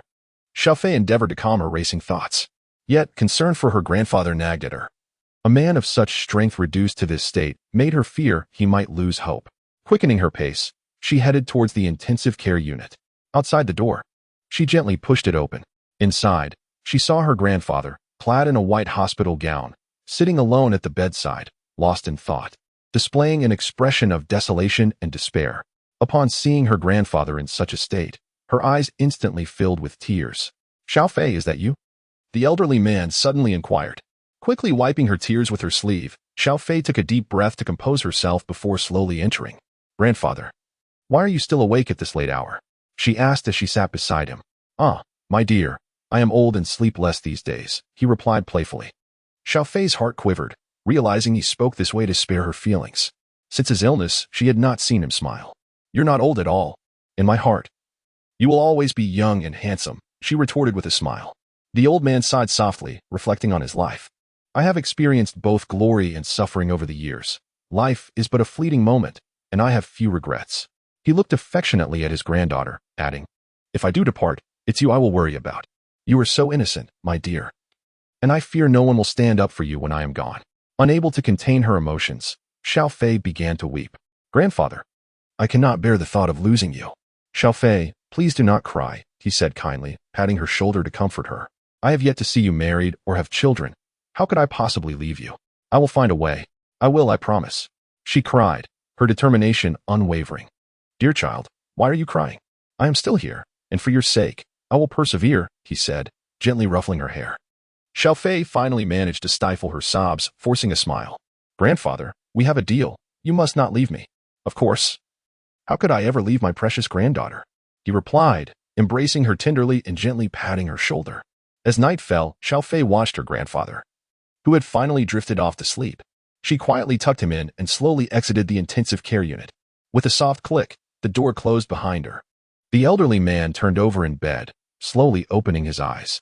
Those same weary eyes gazed at the silhouette of Xiao Fei as she departed, reflecting profound reluctance and sorrow. Chapter 71. A journey begins in the early morning. Xiao Zhuang rose with the dawn, for today marked a significant turning point in his life. He would don his military uniform once more, adorned with insignia, embarking on a new journey. Gazing into the mirror, he admired the reflection of his green-clad figure, the smoothness of his closely cropped head. Truth be told, he found great satisfaction in his hairstyle, simple and straightforward. Before the Wolf-Tooth Comprehensive Building, Xiao Zhuang checked the time. It was nearly the hour. Suddenly, a vehicle approached, a wolf-tooth car, though it bore no insignia of the elite unit. The car came to a gentle halt beside him, and the door swung open. A sergeant emerged, casting a glance at Xiao Zhuang, then broke into a smile. Xiao Zhuang, taken aback, inquired, "What is so funny? Don't you remember me?" The sergeant chuckled. Pondering for a moment, Xiao Zhuang scrutinized the sergeant's face, which indeed seemed familiar. Yet he could not place it. The sergeant continued, 5 years ago, when you first met the captain, I was already by his side." With a hint of nostalgia, he reflected on the past. Xiao Zhuang's eyes widened in recognition. "Ah, it's you. So you've been working with the captain all this time?" Their reunion carried the warmth of old acquaintances. "Now you're back for round one," the sergeant grinned. His lasting impression of Xiao Zhuang was largely influenced by He Jijun's regard for him. Having followed He Jijun for many years, he understood the captain well. But he had never witnessed such concern for any soldier before. As Xiao Zhuang entered the vehicle, their conversation flowed easily. On the balcony of the Wolf-Tooth Comprehensive Building, two figures stood, watching the vehicle disappear into the distance. "Round one, I must admit, I don't quite understand. Xiao Zhuang's abilities are already commendable, as evidenced during the Lover's Island incident. Why must he return for retraining? Is it merely due to the regulations of Wolf-Tooth?" Xiao Zhuang queried, puzzled. Do you truly believe it's solely about his abilities? He Jijun replied, gazing contemplatively into the distance. Is there another motive? Gao pressed, still perplexed. Indeed, He Jijun nodded. It has been 5 years, my friend. 5 years can forge a person or lead to their undoing. But during these years, Xiao Zhuang has continually progressed. He has even conquered his own limitations, has he not? Gao Dazhuang countered. With a gentle smile, He Jijun explained, while his skills have improved. An exceptional soldier requires more than mere strength. What is the military? It is a disciplined force forged from steel. And what are soldiers? They are a cadre of warriors whose duty is to obey orders. Do you still think he is fit for this? Seeing Gao Dazhuang deep in thought, Round 1 teased. You know, that rascal was quite unruly during his time with the lone wolf, and after 5 years in civilian life, he has likely picked up some undesirable habits. Just a few? He Jijun chuckled, finding humor in Gao's understatement. Noting Gao's silence, Round 1 remarked with a mix of amusement and exasperation, you know, yesterday that rascal couldn't even file a report properly, which infuriated me. Gao Dazhuang laughed, recognizing the truth in the absurdity of Xiao Zhuang's antics. He has always been like that. It was manageable before, but now suddenly, concern crossed Gao's face. But his abilities are formidable. Can the other units keep him in check? Perhaps we should wait for the lone wolf to return before proceeding? He Jijun shook his head, smiling. You need not worry. There are ways to handle this. The reason we are not waiting for the lone wolf is clear. First, the purpose of this retraining is not to enhance his combat skills, but to help him readjust to military life. After 5 years in a bustling metropolis, transitioning back to being a soldier requires time. In this regard, it matters little where he undergoes this retraining. Moreover, Xiao Zhuang is prone to emotional decisions. And after 5 years outside, he has likely acquired numerous bad habits. Such traits could lead to grave consequences on the battlefield. He Jijun paused before continuing. As for why not the lone wolf, it is twofold. First, we cannot predict when their mission will conclude. Second, can the lone wolf address his weaknesses? You know how it is. When bonds grow deep, minor flaws often go unexamined, which would not benefit his development. Now I understand. You truly have his best interests at heart. Gao Dazhuang remarked, shaking his head with a smile. He Jijun waved his hand dismissively. Old Gao, you know this boy, and I share a special connection. As the vehicle continued its steady course, the ride grew slightly bumpy. You're still the same as ever, the sergeant said, chuckling as he drove. Are you not? Xiao Zhuang replied with a grin. Their laughter echoed in the air. The sergeant then remarked, you know, after you were discharged 5 years ago, I often heard Round 1 muttering your name while fishing. Xiao Zhuang paused, suddenly reflective. Honestly, I've never seen Round 1 hold anyone in such high regard. The sergeant added, a hint of admiration in his voice. What's wrong? Xiao Zhuang asked as the vehicle came to an abrupt stop. The engine has stalled. This old diesel vehicle tends to shut off with a sudden intake of air, the sergeant explained as he exited the car. At the Fire Phoenix training base, Tan Shaoling and He Lu sat at a central table, surrounded by other female soldiers. A group of female soldiers watched in exhilaration as male soldiers from various reconnaissance units lined up for selection. Just then, the old fox approached. To comrades Tan Shaoling and He Lu, here is the roster and information of the trainees for this session. Each of you, along with Thunder, will receive a copy. Chapter 72, Private Zhuang Yin reporting for duty. Is it done? Little Zhuang inquired as the sergeant approached. It's done. This vehicle is quite old, the sergeant replied, clapping his hands. Does Wolf Fong still use such antiquated vehicles? Little Zhuang asked, puzzled. The sergeant glanced at him and explained, this vehicle was assigned before number 1 and Oppo's time. He specifically instructed me to bring it. Little Zhuang nodded in understanding. As the vehicle continued its bumpy journey, it eventually came to a halt. We and Oppo's arrived. This is as far as I go. It wouldn't look good for me to enter, the sergeant stated, stopping the vehicle. Little Zhuang looked outside and noticed several wooden cabins nearby, surrounded by lookout platforms constructed of timber. He nodded in approval. The environment was quite agreeable. At that moment, the sergeant seemed to recall something. By the way, this is for you from number 1. He exited the vehicle and retrieved a gun from the back. Is this it? Little Zhuang was taken aback upon seeing the gun. Wasn't this the one displayed yesterday? As the sergeant handed it to him, Little Zhuang accepted it and examined it, finding it as familiar and comfortable as ever. Oh, right. Number 1 asked you to open this letter. It's meant for you, the sergeant added. Little Zhuang paused. Isn't that an introduction letter? I can't say for sure. All I know is that number 1 instructed you to open it upon your arrival here. The sergeant replied with an air of ignorance. Little Zhuang nodded, watching as the vehicle slowly departed. Curiously, he opened the letter and began to read. Indeed, it was addressed to him. Dear Xiao Zhuang, by the time you read this letter, we will no longer be at Wolf Fang. We are off to execute a special mission. Nevertheless, I want to say, congratulations. Siberian Wolf, welcome back to the jungle. Number 1 has informed us about your situation, and we all hope you can refine yourself during this return and quickly adapt to military life. Never forget, you are a warrior forged in hell. We look forward to seeing a completely transformed and qualified soldier, Zhuang Yin, upon your return. From Forest Wolf Paratrooper, Xiao Zhuang, let me tell you. You are quite fortunate this time. The instructors you'll have are all women, and they say they're quite decent. Take my advice if you can charm a few. Go for it. Based on my years of experience, the girls in the military are not hard to pursue. Do not embarrass me. If you're really struggling, get their contact information, and I'll handle it for you. I guarantee success. From Big Tail Wolf Medic, Xiao Zhuang, I've read Ostrich's words. Those are all formidable women, but his last remark was impressive. Keep this note. I want to see how he becomes a bald bird. From Bald Tail Wolf Old Cannon, Zhuang, I was initially thrilled to hear the news. As your former squad leader, I sincerely hope we can fight side by side again. Do not let us down. Remember to refine yourself, obey the rules, and don't forget you emerged as a lone wolf. We cannot afford to lose face. From Mountain Wolf, the letter was brief, yet little Zhuang pondered over it for a considerable time, rubbing his slightly flushed cheeks and taking a deep breath. He gently folded the letter and placed it in his backpack. At the Fire Phoenix base, Tan Shaoling placed the roster on the table, gazing at the row of fiery-eyed male trainees before her, and suddenly smiled. Report. Where are our instructors? The female soldiers were momentarily taken aback, thinking, the troublemaker has arrived. All of them are your instructors. Do you think we are inferior to a bunch of women? One male soldier retorted angrily. Feeling his dignity was insulted after 5 years of hard work to qualify for the Wolf Fang selection. The more he looked at the women before him, the angrier he became. Do you discriminate against women? Tan Shaoling confronted the male soldier directly. Isn't it true? Aren't you just a bunch of women? He spat out, using extremely derogatory language. And then, there was no further discussion. The male soldier was swiftly dealt with by Tan Shaoling. Consequently, the previously boisterous male soldiers fell silent, realizing that this group of female soldiers was not to be trifled with.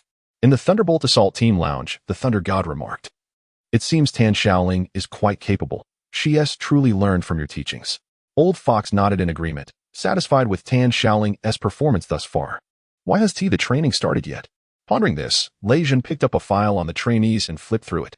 This batch is rather commendable. As he continued to browse, one file caught his attention. What's wrong, Thunder God? Old Fox noticed Lei Jun's shocked expression and inquired, how can it be him? Lei Jun's heart raced as he looked at the file before him. Thunder God, what's going on? Lei Jun handed the file to Old Fox, who was equally astonished. Isn't this the person from Lover's Island? Why is he here for training? Lei Jun closed his eyes, lost in thought. Suddenly, he declared, Old Fox, prepare the vehicle. I need to visit headquarters. After Tan Shaoling dealt with the situation, she sat down, a bit irked. Sipping water, she remarked on the increasing heat, frowning. Is everyone accounted for? Tian Guo, checking the numbers, replied uncertainly, it seems we're still one short. Let me count again. She carefully recounted, confirming, yes, we are indeed one person short. He Lu exchanged glances with Tan Shaoling as the female soldiers looked around in disbelief. Could someone actually be late for such a selection? Tan Shaoling asked, who is missing? Whoever it is, if they're not here in 1 minute, tell them to scram. He Lu expressed her annoyance at the rising temperature. Just then, little Zhuang stepped onto the training ground and was greeted by the sight of numerous male soldiers clad in military green training uniforms, with female instructors in front of them. One cannot help but feel somewhat speechless, pondering that the paratrooper was indeed correct. This world is truly small. With this thought in mind, Xiao Zhuang steeled himself and made his way over. Reporting. Private Zhuang Yan, here to report. Chapter 73. Provocation for subscriptions. Upon hearing the voice, everyone paused momentarily. The trained male soldiers couldn't help but chuckle inwardly at Xiao Zhuang's words. How dare a mere private arrive late? Soon, they would comprehend the formidable nature of these fierce women. Little did they know, the situation was entirely different from their expectations. Upon hearing the voice, Tan Shaoling and her companions began to sense a hint of familiarity. When they turned their heads and beheld the round, shaven head adorned in camouflage of Xiao Zhuang, they were utterly astonished. What on earth was happening here? What was wrong with you all? Tian Guo and Ouyang Qian whispered in confusion. Silence. Something significant is about to occur, Tang Xiaoxiao remarked. The unexpectedness left everyone in a stupor for quite a while. Tan Xiaoling and Yi Lu exchanged shocked glances. And it was Tan Xiaoling who quickly responded, joining the team. Upon hearing this, Xiao Zhuang jogged back into the ranks. Noticing Yi Zuanxin's stunned expression, clearly taken aback by his presence, Xiao Zhuang couldn't help but chuckle, flashing a grin her way. Yi Zuanxin gazed at Xiao Zhuang's familiar face, her mouth slightly agape. Still reeling from the surprise. It was Shen Lanni who broke the silence. Shall we begin? Yi Lu quietly suggested to Tan Xiaoling. Tan Xiaoling nodded in agreement, stood up, and announced loudly through a megaphone, the training commences now. As she pressed a button on the remote control, the sound of explosions erupted, sending a group of inexperienced recruits scattering in fear. Of course, upon hearing the familiar sound of blasts, Xiao Zhuang momentarily lost his focus. As if fresh blood had surged into the long-dormant heart of a soldier. He relished this sensation. Observing the panicked crowd rushing toward the mud pit, Xiao Zhuang followed suit, intent on honing his skills rather than causing chaos. With that thought, he leaped into the mud pit, watching the male soldiers floundering in the muck. Reminiscent of his own past experiences, a smile unexpectedly spread across his face as he too plunged into the mire, emerging as a muddy figure. A powerful jet of water struck Xiao Zhuang's face. He turned sideways, shielding himself from the impact. 500 push-ups. A female voice commanded. Hearing this, Xiao Zhuang thought to himself, these women are indeed serious. And you? Yi Lu suddenly shouted at Xiao Zhuang. He quickly complied, dropping to the ground and performing push-ups with remarkable speed. For him, this was child and amp. Amp. Oppos. S-play. He couldn't and amp. Amp. Oppos. Fathom why he was invited back for retraining. Watching the commanding female soldiers above him, memories of his time on Lover's Island resurfaced, filling him with a sense of frustration. Yet, Yi Zuanxin, noticing his plight, exhibited a flicker of sympathy on her face. Enemy, kill. Move. Yi Zuanxin snapped back to attention. It's training. Focus. Tan Xiaoling scolded, furrowing her brow. Yes. At the Wolf Tooth headquarters, in room 1, Lei Zhan questioned He Jijun, who was engrossed in paperwork. What on earth is going on? He Jijun glanced up at Lei Zhan and replied, what do you mean? ISN and AMP. Oppos. That retired soldier someone you arranged? Lei Zhan expressed his mild dissatisfaction. He Jijun chuckled and set down his documents. Indeed. What of it? Have I violated any regulations? Lei Zhan continued, but we're selecting new recruits for training. Having an old special forces soldier here will only create chaos. Oh, come on. Lei Zhan, I must disagree. I sent him to retrain, not to disrupt. He Jijun replied with a smile. Is there even a distinction? That man is a veteran of the Lone Wolf unit. Can those young female soldiers possibly train him? Lei Zhan voiced his concerns. Oh, so you are aware, He Jijun responded with a knowing smile. Of course. I and AMP, Oppos, VE heard all about how you and AMP, Oppos, VE been criticizing the Thunderstrike team over the years. Lei Zhan retorted, somewhat displeased. Honestly, I always believed the Thunderstrike team was the sharpening stone for special forces in the Southeast military region, and one also said as much. Now that I think about it, I feel a bit embarrassed. Noticing Lei Zhan's discontent, He Jijun chuckled, attempting to console him.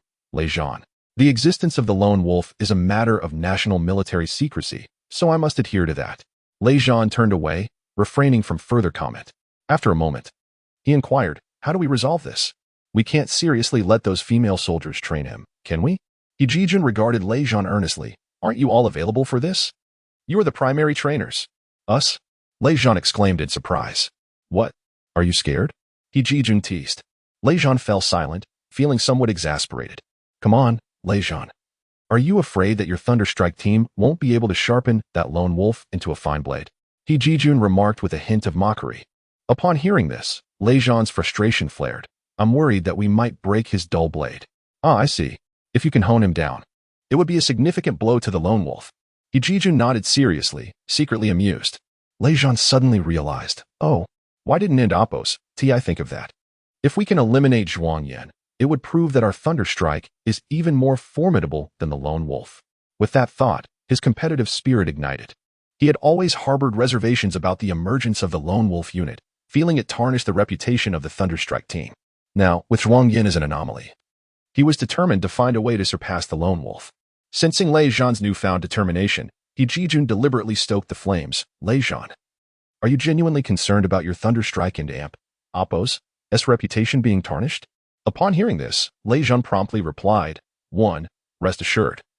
We will train him diligently and strive for his successful retraining soon. He Jiju nodded. I believe in you. Well then, I shall return to oversee the training. Lei Zhan said, glancing at He Jijun with urgency. Go ahead. He Jijun waved at Lei Zhan, and with a resounding thud, the door of the shed was shut. As he gazed at the receding figure of Lei Zhan, He Jijun murmured to himself with a hint of profound significance, how intriguing. This time, it shall be quite entertaining. Chapter 74. The meeting for subscriptions. Why is the pace still so rapid when we and AMP, Oppos, VE already surpassed 500? Tian Gua expressed her bewilderment while observing Xiao Zhuang, who was performing push-ups in the muddy pit. Indeed, this is quite remarkable. Ouyang Qian whispered in astonishment. Yi Tsuanxin gazed at Xiao Zhuang's increasingly swift movements, momentarily entranced. What's wrong? Are you daydreaming again? Shenlani teased, nudging Yi Tsuanxin. It's you who is daydreaming. Yi Tsuanxin retorted, her cheeks flushing slightly. Then why are you blushing? Shenlani chuckled. I'm just worried that Lu Shui is watching us.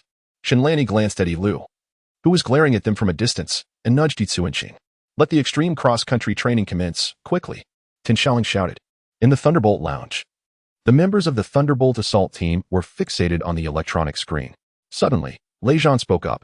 So how does it feel? The sensation is quite acceptable. His physical condition is impressive, the old fox remarked while observing Xiao Zhuang's figure on the screen. Indeed, this kid has truly been a special forces veteran, Yin Wang inquired. Puzzled. Hearing this, Lei Zhan paused briefly before responding. Zhuang Yin, a retired member of the Lone Wolf Special Assault Team, with unclear reasons for retirement. Although he claims to be in training, it is, in fact, a reconditioning. Lone Wolf Special Assault Team? Upon witnessing the looks of confusion from the others, Lei Zhan decided to enlighten them. Though reality can be harsh, it must be faced.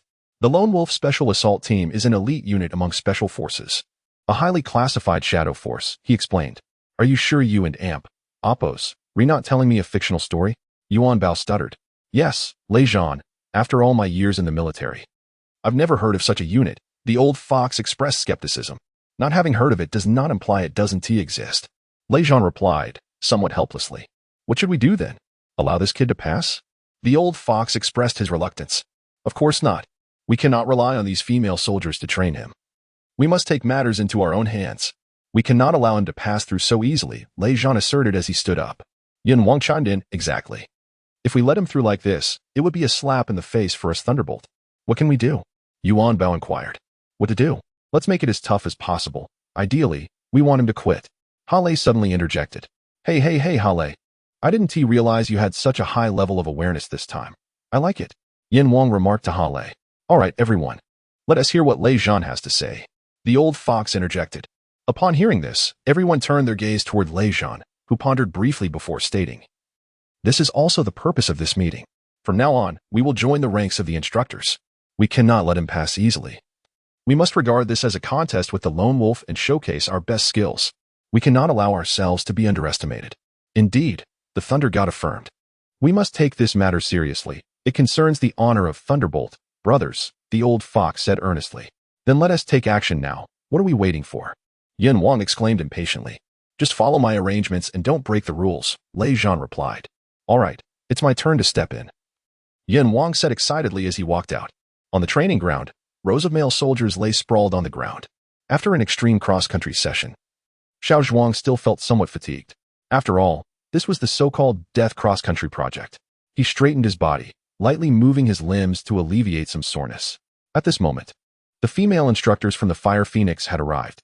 Upon seeing Xiao Zhuang still standing, Tan Shaoling and He Lu were taken aback. However, witnessing the other male soldiers already collapsed around them, their expression softened slightly. Is it about time? He Lu gently inquired. Yes, the others should be reaching their limits. Tan Shaoling nodded, glancing at Xiao Zhuang, and chose not to speak further. He Lu also selectively ignored Xiao Zhuang, as they had already experienced his extraordinary capabilities. This individual exudes an air of mystery. Let us conclude it here. He Lu addressed Tan Shaoling. Upon hearing this, Yi Tsuanxin felt a slight relief wash over her. Tan Shaoling nodded gently. Just as she was about to announce the end of the session, a flashlight suddenly illuminated the area. It was Yin Wang. What is he doing here? He Lu questioned, her confusion evident. Tan Shaoling shook her head lightly in response to He Lu and Amp, Oppos' query. Wait a moment, Yin Wang approached, speaking as he walked closer. Yin Wang? What brings you here? Tan Xiaoling asked. I'm just here to assist with your training. Thunder God was concerned you might struggle. Yin Wang remarked, glancing at Xiao Zhuang. He squinted his eyes and approached. Xiao Zhuang was momentarily taken aback, examining the newcomer with curiosity. Suddenly, Yin Wang leaned in close to Xiao Zhuang and whispered, Kid, I heard you came from the Lone Wolf? That's quite impressive. Xiao Zhuang was momentarily stunned, wondering how he had learned this. Yin Wang continued, We will keep a close eye on you. Enjoy it. After saying this, he stepped back to the position of the female soldiers and pointed at Xiao Zhuang, commanding, Prepare for 5,000 push-ups on the spot. 5,000? The female soldiers were taken aback. What is going on? No way. Our training for today has already concluded. Yi Zuanshin suddenly protested angrily. Who declared it was over? Did I say so? Yin Wang retorted. As Tan Xiaoling and He Lu attempted to interject, Yin Wang interrupted them, stating, Here in Thunderbolt, we are the main instructors. If we don't call it finished, it cannot be over. This is also Thunder God's intention. Upon hearing that it was Thunder God's directive, Tan Xiaoling and He Lu fell silent. Yin Wang, you are going too far. Yi Zuanshin pointed an accusatory finger at him. Hey, what does that have to do with you? Yin Wang shot back, glaring at Yi Zuanshin. Yi Zuanshin was about to say something more, but was pulled back by Shen Lanny. Kid, are you not starting? Are you going to quit? Yin Wang turned to Xiao Zhuang, who was still in a daze. Chapter 75. The honor of the lone wolf. Xiao Zhuang gazed at the mocking king of hell, and his heart began to comprehend the other's intentions. It was clear. They were here to create difficulties for him, unwilling to let him succeed. A hint of coldness flickered in Xiao Zhuang's eyes as he looked at the king. If you find me useless, why not withdraw, or perhaps concede? The king of hell suddenly laughed and replied, I acknowledge your prowess. With that, Xiao Zhuang began to perform push-ups, pressing his body against the ground. Time gradually passed, and before he realized it, he had completed 3,000. Exhaustion weighed heavily upon him. He had been training relentlessly all day, depleting most of his energy. The 3,000 push-ups were nearly his limit for the day.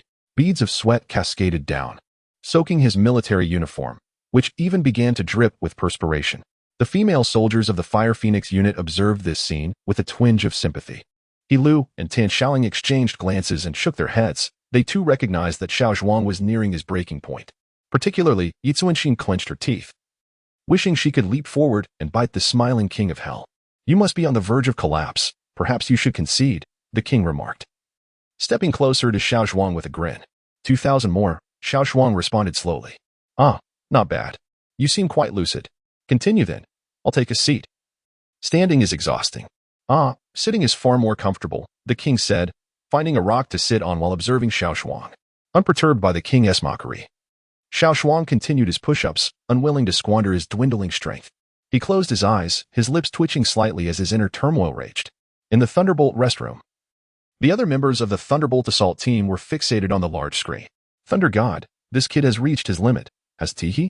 The old fox inquired, a hint of concern lacing his voice. Thunder God shook his head, remaining silent as he continued to watch the contorted face of Xiao Zhuang on the screen. He felt a sense of surprise, yet it was anticipated, based on Xiao Zhuang and Appo's performance on Lover and Appo's Island. It was evident he was no ordinary individual. What is he doing? His lips are trembling so violently, Yi Zuanshin asked, her voice tinged with worry as she turned to He Lu. He Lu began to observe intently. After a moment, she suddenly spoke. What is he saying? Lark, what is she saying? Tan Xiaoling paused, glancing at Xiao Zhuang's quivering lips. A strong warrior can face every hardship? She repeated, then questioned further. He Lu pondered for a moment before responding. He is engaging in self-hypnosis. During self-hypnosis, all negative sensations diminish. What self-hypnosis? Isn't that just deluding oneself into madness? Tiangua chimed in. You're the one who's mad. Yi Zuanshin retorted, glaring at Tiangua. I was talking about you. Why are you so defensive? Tiangua shot back. Enough, it's quite similar, Tang Xiaoxiao interjected with a faint cough. Why all the noise? Self-hypnosis can indeed be understood in this way. Think about it. When you're running and listening to music, don't you feel less fatigued? You might even run further. Yang Qian suggested. Exactly, that's the point, Mosquito Coil added, looking back at He Lu with a hint of disbelief. Is this still human? Tang Xiaoxiao exclaimed in astonishment. Quickly noticing the attention of Yi Zuanshin and the others on her, she waved her hands with a smile. I was merely expressing my astonishment. The king of hell observed Xiao Zhuang, whose complexion had paled and eyes reddened, momentarily taken aback. He unconsciously swallowed, realizing he had underestimated him. The lone wolf was indeed a lone wolf. As time wore on, Xiao Zhuang and Amp, Oppos, S movement slowed, almost to a halt. The sensation was akin to being engulfed in flames. His hands had lost all feeling. He felt he could collapse at any moment. 500 more, Tan Xiaoling announced. He done for, He Lu remarked. Assessing Xiao Zhuang's condition. No, he is still moving, Yi Zuanxin suddenly interjected. The others paused, turning their attention back to Xiao Zhuang. He felt not only devoid of strength, but also his thoughts began to lag. I cannot stop. If I do not halt, there remains hope. Perseverance is the greatest philosophy in the world. I cannot lose. I represent not only myself, but also the honor of the Lone Wolf B group. If I give up, all the efforts of Miao Lian, Gao De, and number 1 would be in vain. More importantly, I cannot tarnish the honor of the Lone Wolf. The honor of the Lone Wolf is worth more than life itself. Who am I? I am the Siberian Wolf. I am a warrior from hell. I am a resilient fighter, capable of facing all hardships. With these thoughts, Xiao Zhuang's almost faltering arms began to move once more, albeit at an agonizingly slow pace. Come on, Tang Xiaoxiao suddenly whispered encouragingly. The women of the Fire Phoenix unit looked at her in surprise. What is going on? Tang Xiaoxiao asked, noticing their stares. Nothing. Barbie, you're absolutely right. Keep going. Yi Zuanxin shouted in support. The King of Hell's expression darkened. He slowly turned his head away, unwilling to witness the scene before him. Even he was shaken internally. Wow, he is almost at 4008. Yuan Bao exclaimed in astonishment while watching the screen. Indeed. Thunder God, what are you contemplating? The old fox called out, but Thunder God remained silent, lost in thought. When he turned, he noticed Thunder War with his eyes closed. Deep in contemplation. It seems Thunder God has fallen asleep, Yuan Bao chuckled, waving his hand. Don't joke around. The old fox chided, swatting Yuan Bao's hand away. Let us head out. Thunder War finally spoke, opening his eyes and addressing the group. Chapter 76 Men and Oppos, S agreement. She urged for subscriptions, we and Oppos, nearing 5,000. Keep it up. Yi Zuanxin grasped Shenlani and Oppos, S hand tightly. Why are you holding me? Shenlani frowned. My apologies. Yi Zuanxin blushed and released her grip. It and Oppos, S hopeless, truly hopeless. Shenlani said, shaking her head at Yi Zuanxin. Kid, you and Oppos, V got guts. I admire you. Yin Wang remarked as he observed the slowly rising Xiao Zhuang. Xiao Zhuang glanced at Yin Wang but remained silent. All right, let's wrap up the training. Tan Xiaoling stepped in to mediate. Yin Wang paused, taken aback, but did not respond. Are you doing this on purpose? Yi Zuanxin said, unable to hold back her discontent. At that moment, Shenlani softly tugged at Yi Zuanxin, whispering, Be quiet, the Thunder God is coming. Upon spotting the approaching figures, He Lu furrowed her brows and called out to everyone, Assemble. The Fire Phoenix squad promptly lined up. Thunder Warrior slowly approached, flanked closely by other members of the Lightning team. Yin Wang, feeling somewhat awkward, scratched his head while glancing at Thunder Warrior. Thunder Warrior waved his hand, signaling for silence, before turning his focus to Xiao Zhuang. As Thunder Warrior assessed Xiao Zhuang, the latter mirrored his scrutiny. The foreign military special forces uniform he wore contrasted sharply with his mental image of the Wolf Fang Special Forces. Suddenly, Thunder Warrior walked towards Xiao Zhuang. This could be serious, Tang Xiaoxiao whispered. Yi Zuanxin's face paled as she watched Thunder Warrior approach Xiao Zhuang, her anxiety intensifying. You're impressive. I'm starting to like you, warrior from the Lone Wolf, Thunder Warrior said, gazing at Xiao Zhuang, whose body trembled violently, yet whose eyes shone like a sharp sword. Xiao Zhuang was momentarily taken aback, unsure of Thunder Warrior and Oppos' intent. Lone Wolf, Tan Xiaoling and He Lu exchanged astonished glances, and even Yi Zuanxin, previously tense, appeared stunned. The female soldiers were equally astonished to hear that name from the Thunder God, especially directed at a private in front of so many. Xiao Zhuang narrowed his eyes, scrutinizing Thunder Warrior. I know you're not convinced. So, how about we make an agreement? Thunder Warrior said, fixing his piercing gaze on Xiao Zhuang. Agreement? What kind of agreement? Xiao Zhuang asked, meeting Thunder Warrior and Oppos' eyes. I can offer you the chance to defend your honor, Thunder Warrior intoned deliberately. Everyone was momentarily taken aback, including the Lightning Assault team, who looked at Thunder Warrior in confusion, clearly not understanding his meaning.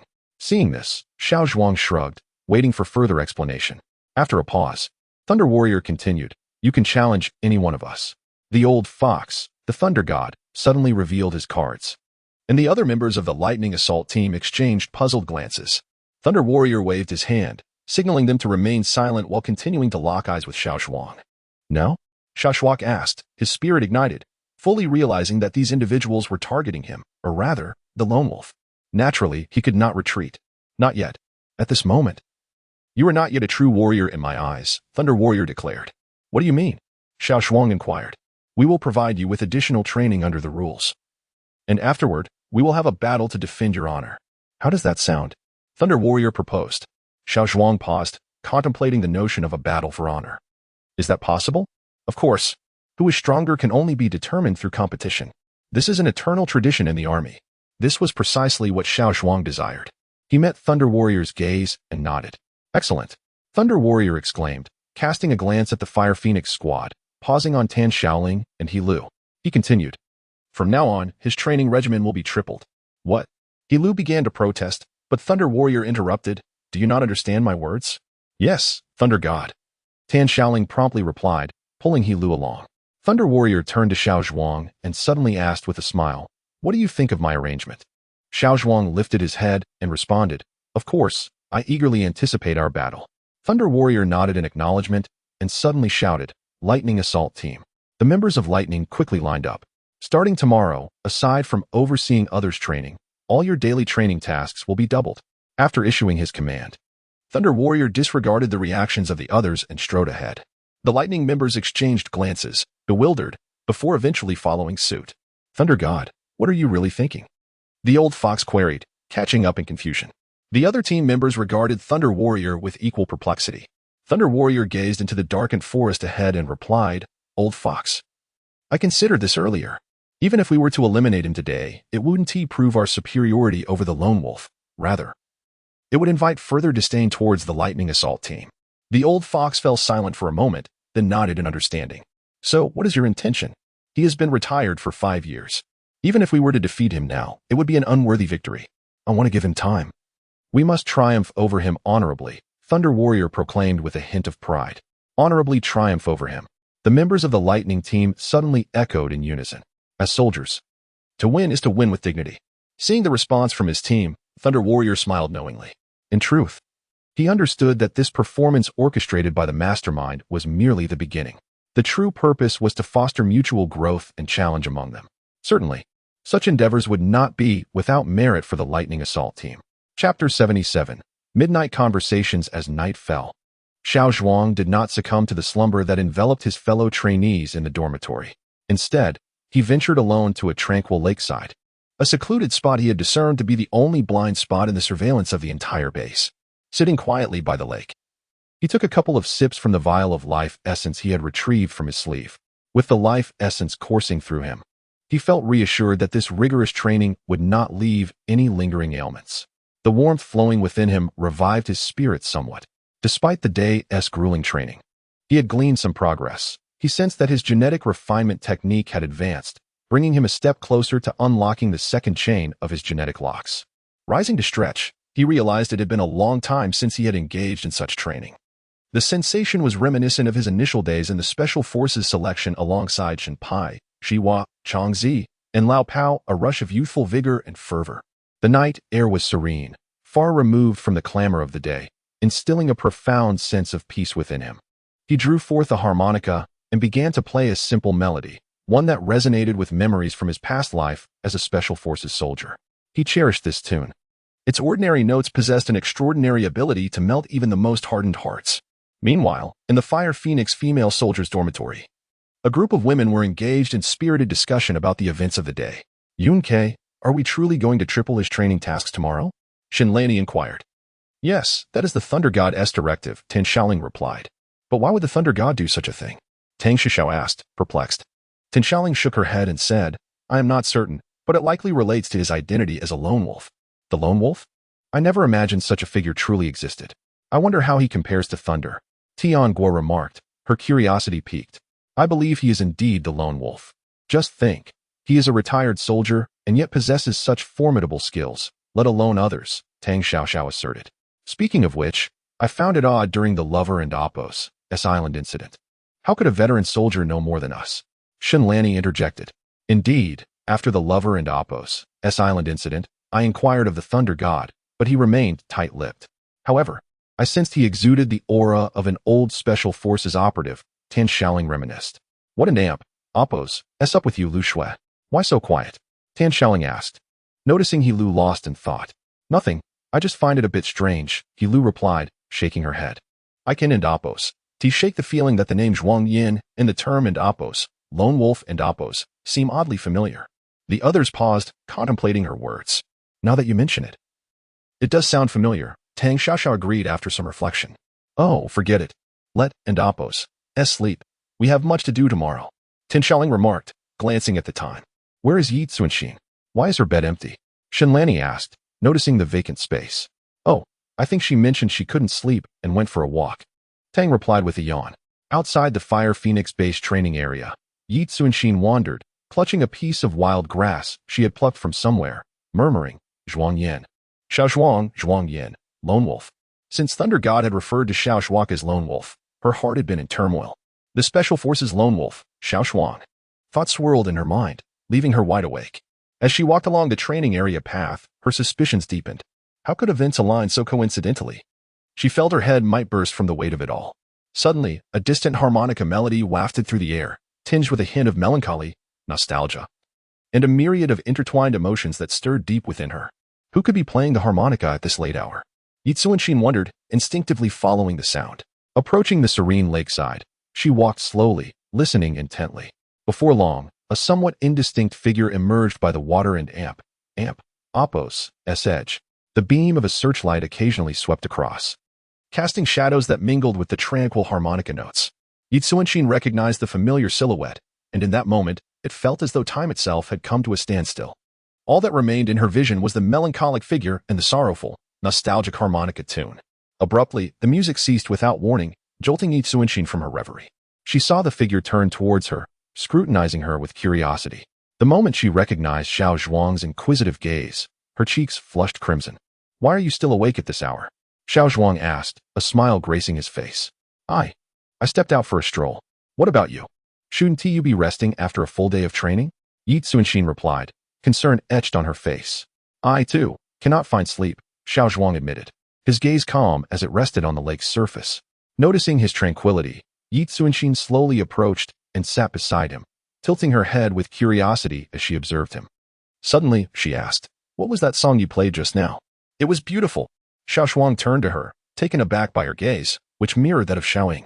The familiarity of her voice and demeanor easily led him to a momentary lapse, but he steeled himself, reminding himself, this is Yi Tsuanxin, not Xiaoying. Yet that feeling became increasingly intense, so potent that Xiao Zhuang found himself unable to contain his emotions. Chapter 78. Xiao Zhuang's hand trembled as it reached towards Yi Tsuanxin's cheek. Feeling the warmth on her face, Yi Tsuanxin froze. Having rarely interacted with the opposite sex throughout her life, suddenly, an unfamiliar sensation enveloped her, causing her cheeks to redden. For a brief moment, she remained dazed, not even attempting to withdraw. Xiaoying, Xiao Zhuang involuntarily exclaimed, gazing at the somewhat familiar face before him. However, as soon as the name escaped his lips, regret washed over him. Deep down, he understood that this was not Xiaoying. Yet, the scene they had just shared made him wish to remain lost in this deceptive fantasy forever.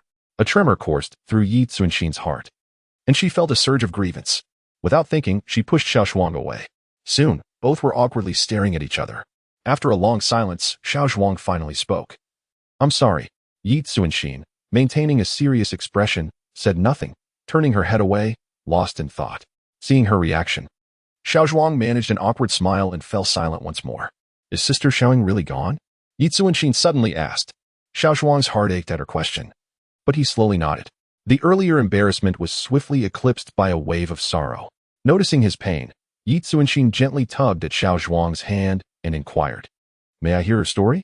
Turning to her, Xiao Zhuang saw the earnestness in her eyes, a sight that touched the softest part of his heart. He paused for a moment, gazing at the lake's surface, slowly recalling memories of Xiaoying. Do you know, he began, when I was very young, I had many dreams.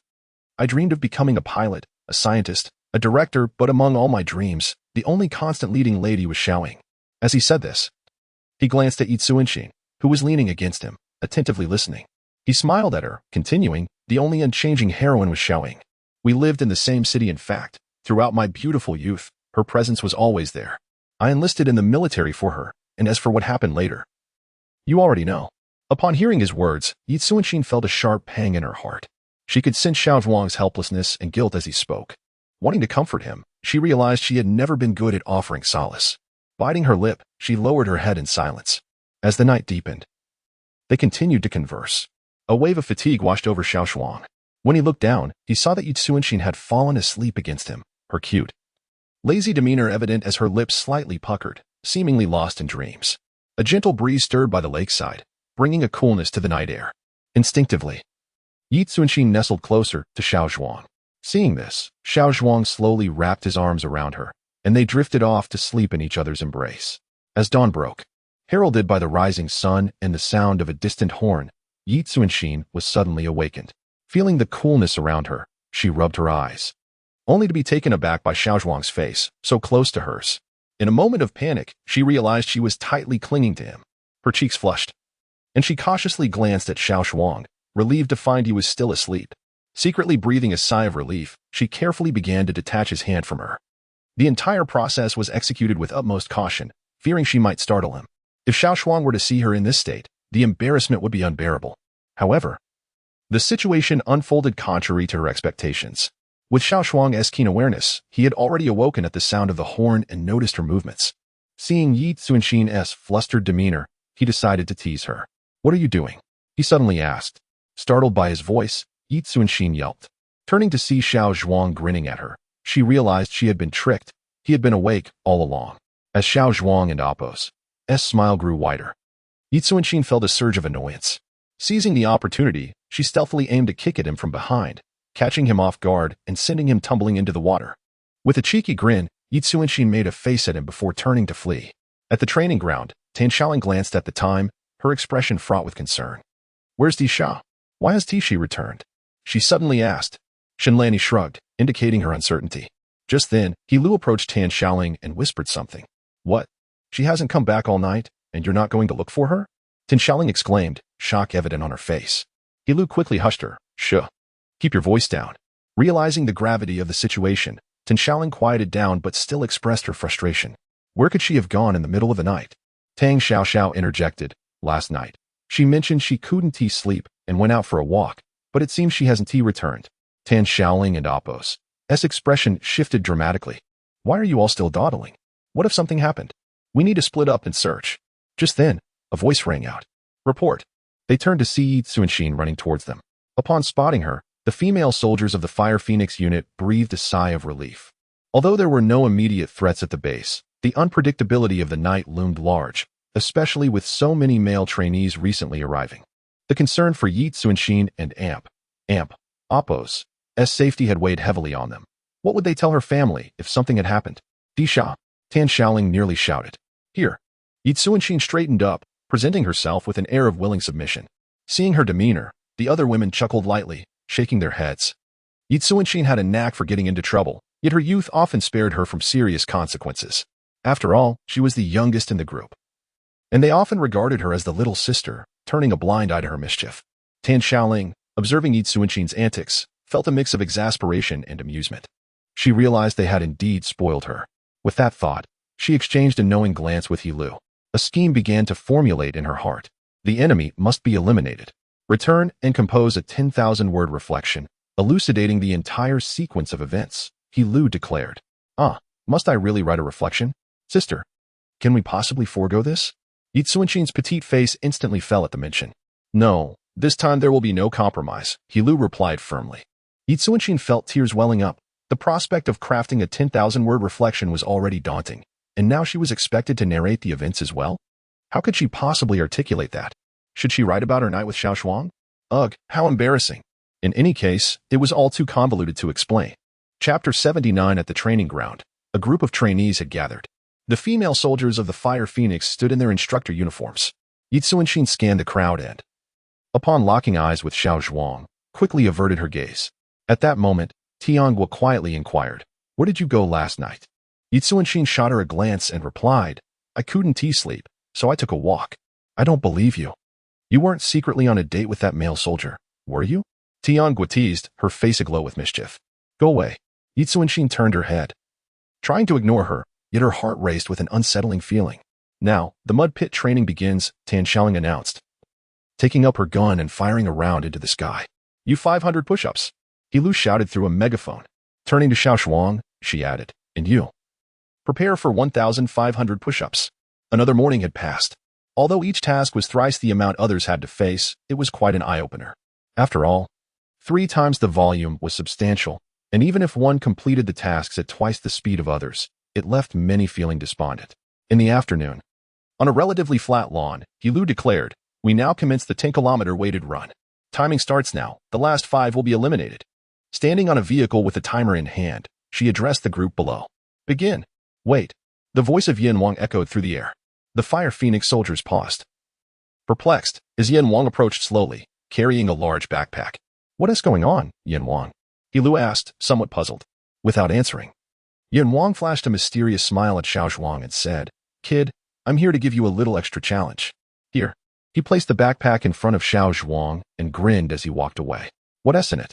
Shenlani asked, noticing Yi Tsunshin's displeased expression. It's a 60-kilogram backpack. Yin Wang replied as he revved his motorcycle and sped off. 60 kilograms? That truly is 3 times. The others were taken aback, feeling a wave of sympathy for Xiao Zhuang. This was akin to running while carrying another person, all while racing against the clock. If he slowed down, he would surely be eliminated. Yi Tsunshin voiced her frustration. Lu Shui, isn't this a bit too much? Lu shrugged. It's what the Thunder God ordered. We must comply. She then shouted to the trainees, pressing the timer. Seeing this, Yi Tsunshin cast a worried glance at Xiao Zhuang. Nearby, Tianguo playfully nudged Ouyang Qian, saying, Look at that. What is happening? Ouyang Qian turned her head, only to exclaim, Oh my, he is sprinting. What? Tang Xiaoxiao leaned in curiously. Ouyang Qian gestured for her to look, and they saw Yi Tsunshin standing there, her expression laden with concern as she watched Xiao Zhuang race ahead. TSK. I love military romances. Tang Xiaoxiao winked, grinning teasingly. No, I think it's an intense drama. Tianguo chimed in, grinning dreamily. Stop staring. Let us go. Ouyang Qian urged the two. Come on, where's your masculinity? Lu bellowed from the vehicle. Look, Tan Xiaoling is signaling. Lu was momentarily taken aback and followed the direction of Tan Xiaoling's gaze. What is he doing? Sprinting when he has even run 5 kilometers? She checked the timer, clearly astonished by Xiao Zhuang's sudden burst of speed. Yi Tsunshin, who was further back, also watched Xiao Zhuang with worry, her expression tense. Maybe that's just his pace. Shenlani attempted to reassure her. What? I don't understand what you're saying. Yi Tsunshin scanned the area, her eyes betraying her anxiety. The other female soldiers erupted into laughter. Even Tan Xiaoling couldn't suppress a smile at Yi Tsunshin's flustered demeanor. What is so funny? Yi Tsunshin's face flushed deeper. I'm simply worried about him. Ouyang Qian suddenly adopted a dramatically earnest expression, saying, Oh, how touching. Ugh, so cheesy. I can't take it. Tang Xiaoxiao feigned exasperation. The Fire Phoenix female soldiers laughed heartily. All right, stop the teasing, Shenlani interjected, noticing Yi Tsunshin's growing discomfort. What is happening? Tan Xiaoling asked Lu, who had been focused on the training. Lu shook her head, glancing at the timer in disbelief. He is maintaining such a fast pace. Tan Xiaoling, feeling the excitement drain from her, stood up and grabbed a pair of binoculars to take a closer look. Her face a mask of shock. What is going on, Lark? Another soldier inquired. What indeed? The other female soldiers of the Fire Phoenix looked on with concern. Quick. Let us drive to the finish line, Tan Xiaoling urged, and Chu Biaozhu immediately started the vehicle, kicking up a cloud of dust. Outside the training ground, Yin Wang observed with a pair of binoculars. Chapter 80. The true test awaits. As the destination came into view, Xiao Zhuang accelerated with increasing fervor. A military vehicle came to a halt near the finish line, where Lu, holding a stopwatch, instinctively pressed the button as Xiao Zhuang crossed the white line. Upon glancing at the timer, she found herself momentarily stunned. Tan Xiaoling, noticing her unusual reaction, leaned in to take a look and exclaimed in surprise. Is this even faster than lightning? Lu shook her head. He was carrying an additional 60 kilograms. If it were just 20, his speed would far exceed this. But this defies all logic, Tan Xiaoling stammered, having never witnessed such a rapid pace in a 10-kilometer weighted run. Lu nodded in agreement. Indeed, logically speaking, given the physical limits of an adult male, this was contrary to her medical understanding. However, the reality before her was undeniable. What is going on? Yi Tsunshin approached, observing the panting Xiao Zhuang. Xiao Zhuang lifted his head, met Yi Tsunshin's gaze, and shook his head to indicate he was fine. Internally, He mused that it seemed extreme training truly unleashed the potential of life. Hey, what are you all doing? At that moment, Yin Wang dismounted from his motorcycle. What are you looking at? I'm talking about you. Yin Wang pointed at Yi Xuanxin. Startled by the attention, Yi Xuanxin shot him an annoyed glare. Pouting as she turned to walk away. Are you still glaring at me? You, the instructor, are scolding the trainee. How ridiculous. Yin Wang retorted with a mocking tone. You're the one being ridiculous. Yi Xuanxin snapped back, her temper flaring. Yin Wang, unfazed, merely smacked his lips, adopting an air of indifference as if he wouldn't stoop to arguing with a woman. What's up? Yin Wang asked, turning to He Lu. He Lu hesitated but eventually handed the stopwatch to Yin Wang. He examined it closely, his expression shifting to one of disbelief. Swallowing hard, he thought, this is utterly absurd. Seeing Yin Wang's bewildered expression, Yi Xuanxin couldn't help but laugh. Yin Wang, taken aback, felt his face flush with irritation. Suddenly squinting, he declared, the timer must be faulty. Let us use mine for another measurement. The female soldiers were taken aback, clearly not expecting such shamelessness from Yin Wang. What are you looking at? Is there a problem? Yin Wang glared at the Phoenix female soldiers. At that moment, Shenlani tugged at Yi Xuanxin's sleeve, and they exchanged knowing glances, sharing a smile. Sighing, Yi Xuanxin remarked, some people can't face their own shortcomings and resort to empty words. Casting a sidelong glance at Yin Wang. Indeed, how embarrassing, Shenlani chimed in. The Phoenix female soldiers chuckled at this, as they had long disapproved of Yin Wang's pretentiousness but refrained from voicing it due to Lightning and Appo's oversight. Now, witnessing Shenlani and others take a stand against him, they felt compelled to support their comrades. Who are you all talking about? Who is so shameless? Tang Xiao feigned surprise, prompting another round of laughter among the female soldiers.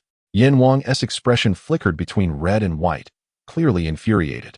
Suddenly, He Lu, who had been silent, grinned mysteriously and said, Yin Wang, why not showcase your own performance? The female soldiers began to cheer, encouraging him. Exactly. If you're so confident, let us see it. Yin Wang's already sour expression darkened further. Yi Xuanxin, sensing the opportunity, added, indeed, let us see your true capabilities.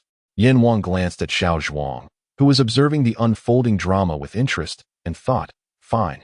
I'll give you some time to rest. Don't say I'm bullying you. We'll meet in the next round. Xiao Zhuang was momentarily taken aback, surprised by Yin Wang's unexpected concession. Without waiting for a response, Yin Wang mounted his motorcycle and sped away. In the lightning rest area, Lei Zhan and others watched the unfolding spectacle on the big screen. Should we intervene? The old fox inquired. What is the issue? Lei Zhan turned to him. The old fox hesitated. Shouldn't we manage this? Why? Isn't a competition beneficial? Lei Zhan countered. It could be, but I'm just concerned, the old fox replied, a hint of unease in his voice. Lack of confidence? Lei Zhan chuckled. No, the old fox quickly shook his head. Then it settled. Lei Zhan smiled and walked out. Yi Xuanxin gazed at Yin Wang's retreating figure, feeling a sense of unease, as if something was amiss. After pondering, she suddenly asked, He Lu Xue, what is the next training session? The other women paused, unsure of her line of questioning. He Lu, looking at the training schedule, replied. Next up is mobile shooting. That sly Yin Wang is too cunning, Yi Xuanxin exclaimed, her voice rising in frustration. What do you mean? Shenlani queried, puzzled. He is a sniper and is competing with others in shooting. How shameless. Yi Xuanxin explained, her irritation palpable. The female soldiers considered this, realizing she had a point, and they began to voice their discontent toward Yin Wang. Observing their reactions, He Lu, ever the voice of reason, stated, What's wrong with that? If there is a competition, naturally one would showcase their strengths. Xiao Zhuang, overhearing the women's discussions, felt a surge of excitement. Having been outmaneuvered by Yin Wang yesterday, he was still simmering with frustration. Initially, he had come to follow orders, not to cause trouble. However, now that the competition had been proposed by Yin Wang, he felt liberated from any constraints. A smile of anticipation crept across his face. Chapter 81. A unique approach to thinking in the mobile shooting range. A group of trainees had just concluded their shooting exercises when QB Aza led them into the next phase of training. At that moment, He Lu addressed Xiao Zhuang and Yin Wang, explaining, the mobile shooting event requires you to navigate through the obstacles on the training ground within a specified time, all while engaging targets in motion. The minimum time requirement is 40 seconds. After delivering her instructions, she cast a questioning glance at the two. Observing this, Yin Wang smirked at Xiao Zhuang and declared, let me demonstrate first. Xiao Zhuang shrugged nonchalantly at Yin Wang's comment. He Lu then produced a timer, announcing, "Ready, set, go." No sooner had her words faded than Yan Wang surged forward, his speed remarkable, indicative of his extensive training in this format. As a sniper, his psychological resilience and marksmanship were indeed exceptional. On the training ground, Yan Wang swiftly approached the first obstacle, raising his weapon to shoot. He then quickly maneuvered laterally to the next barrier, continuing his shooting. The initial targets required him to halt for precise shooting, but as he progressed, the height of the obstacles decreased, allowing him to shoot while maintaining his momentum. This was the crux. Shooting while moving at high speed necessitated an acute awareness of both velocity and personal accuracy. Before long, Yan Wang struck the final target. Turning back with a smug expression towards Xiao Zhuang, evidently pleased with his performance. 30 seconds. He Lu promptly announced the score. That's quite impressive. Ouyang Qian remarked with a nod. What do you think, seasoned sniper? Tang Xiaoxiao rolled her eyes. Yi Zuanxin, however, glanced at Xiao Zhuang with concern before shooting a glare at the smug Yan Wang. From a distance, on the observation platform, Yuan Bao commented. I reckon Yan Wang has this in the bag. I and Oppos, VE never seen him so jubilant during training. His score must be commendable. Indeed, everyone has shown improvement these past few days, the old fox affirmed with a nod. Enough talk, keep watching, Lei Zhan interjected. Kid, don't say I'm bullying you. As long as you finish in under 31 seconds, I and Oppos, LL consider you the winner. What do you say? Yan Wang sneered at Xiao Zhuang.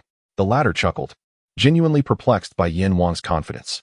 Did he truly believe that this was the pinnacle of their capabilities? Xiao Zhuang pondered, recognizing that such a score would be at the bottom among the lone wolves. As he removed his weapon, Xiao Zhuang signaled to He Lu. She nodded, saying, prepare.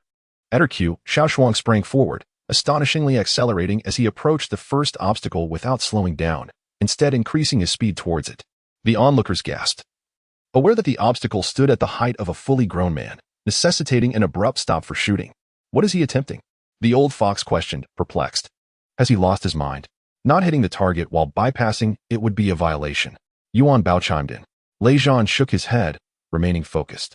He could not fathom that this member of the shadow unit would be so simplistic. Xiao Zhuang's speed intensified as he neared the obstacle. In a moment so swift it seemed surreal, he kicked off from the side of the barrier, leveraging his accelerated momentum to pivot sharply to the left, crashing down while maintaining his lateral velocity. As he passed the junction of two obstacles, he fired twice, hitting both targets with precision. The friction from the ground gradually slowed him, yet he quickly rolled back onto his feet, surging towards the next barrier. Continuing his rapid pace as he neared the target, he maintained a steady speed, firing and hitting with flawless execution. The sequence of his movements was a harmonious display of agility and skill, leaving the spectators utterly captivated. How did he accomplish that? The old fox exclaimed, astonished. Controlling speed while moving is incredibly challenging. Any deviation could lead to significant shooting errors, Yuan Bao remarked. Still in shock, feeling as though his previous understanding had been utterly overturned, Lei Zhan remained silent, though his expression revealed a slight twitch behind his sunglasses. He was not surprised Xiao Zhuang could best Yan Wang, but the manner of his victory was profoundly disconcerting. For years, what had Thunder been training for? Suddenly, Lei Zhan began to comprehend the rationale behind Number One's decision. Thunder's imitation of foreign military training methods had ingrained a rigid mindset within the team, a situation that could not continue. Time, Tan Shaoling shouted, prompting He Lu to react instantly and stop the timer. She had been so mesmerized by Xiao Zhuang's unique combat style and unconventional thinking that she had not realized the training had concluded. It was only when Tan Shaoling reminded her that she snapped back to reality. He Lu glanced at the timer, her eyes widening in disbelief. 25 seconds. She gasped, astonished at the 5-second improvement. What did 5 seconds signify on the battlefield? It could determine the fate of many lives. As He Lu's shock registered, the others gathered around her. Tang Xiaoxiao exclaimed upon seeing the digits. 25 seconds. That and Oppos. A 5-second gain. My goodness. Yi Zuanxin and Shun Lanny, after their initial astonishment, erupted in joy, with Yi Zuanxin casting a triumphant glance at the disheartened Yan Wang, who stood in bewilderment, lost in thought. Indeed, from the moment Xiao Zhuang made his initial move, a remarkable clash ensued between his unique combat mentality and the rigid mindset of Yan Wang. In that instant, Yan Wang realized he was utterly defeated. Chapter 82. The call for subscriptions on the distant observation platform. Lei Zhan closed his eyes, slowly contemplating the combat style just exhibited by Xiao Zhuang, rapidly deconstructing his tactical movements in his mind. Soon, He realized that this was not merely an issue of lagging combat thought. What was even more alarming was his lack of control over his own body. Yes, control. Lei Zhan suddenly opened his eyes, his face behind the sunglasses seemingly unchanged. Glancing at the members of the Thunder team around him, he abruptly stated, "Let and Apos," as head of the lounge. Everyone was taken aback. The old fox, somewhat perplexed, asked, "What do we need to go to the lounge for?" Lei Zhan shot a piercing glance at the old fox, scanning the eyes of each Thunder team member and spoke deliberately, "Retrieve the surveillance footage and study the combat tactics." Yi Xuanxin was genuinely delighted. The triumphant expression on her face was evident to all. However, she felt this was still insufficient. At least, that was her thought. With a smirk, she intentionally approached Yin Wang and consoled him. "Come on, Yin Wang, don't be upset. After all, we're not on the same level, are we?" Upon hearing this, Yin Wang glanced at Yi Xuanxin, his face turning an even deeper shade of green. Yet, what could he say? Such was the military, the strong reigned supreme. There was no recourse.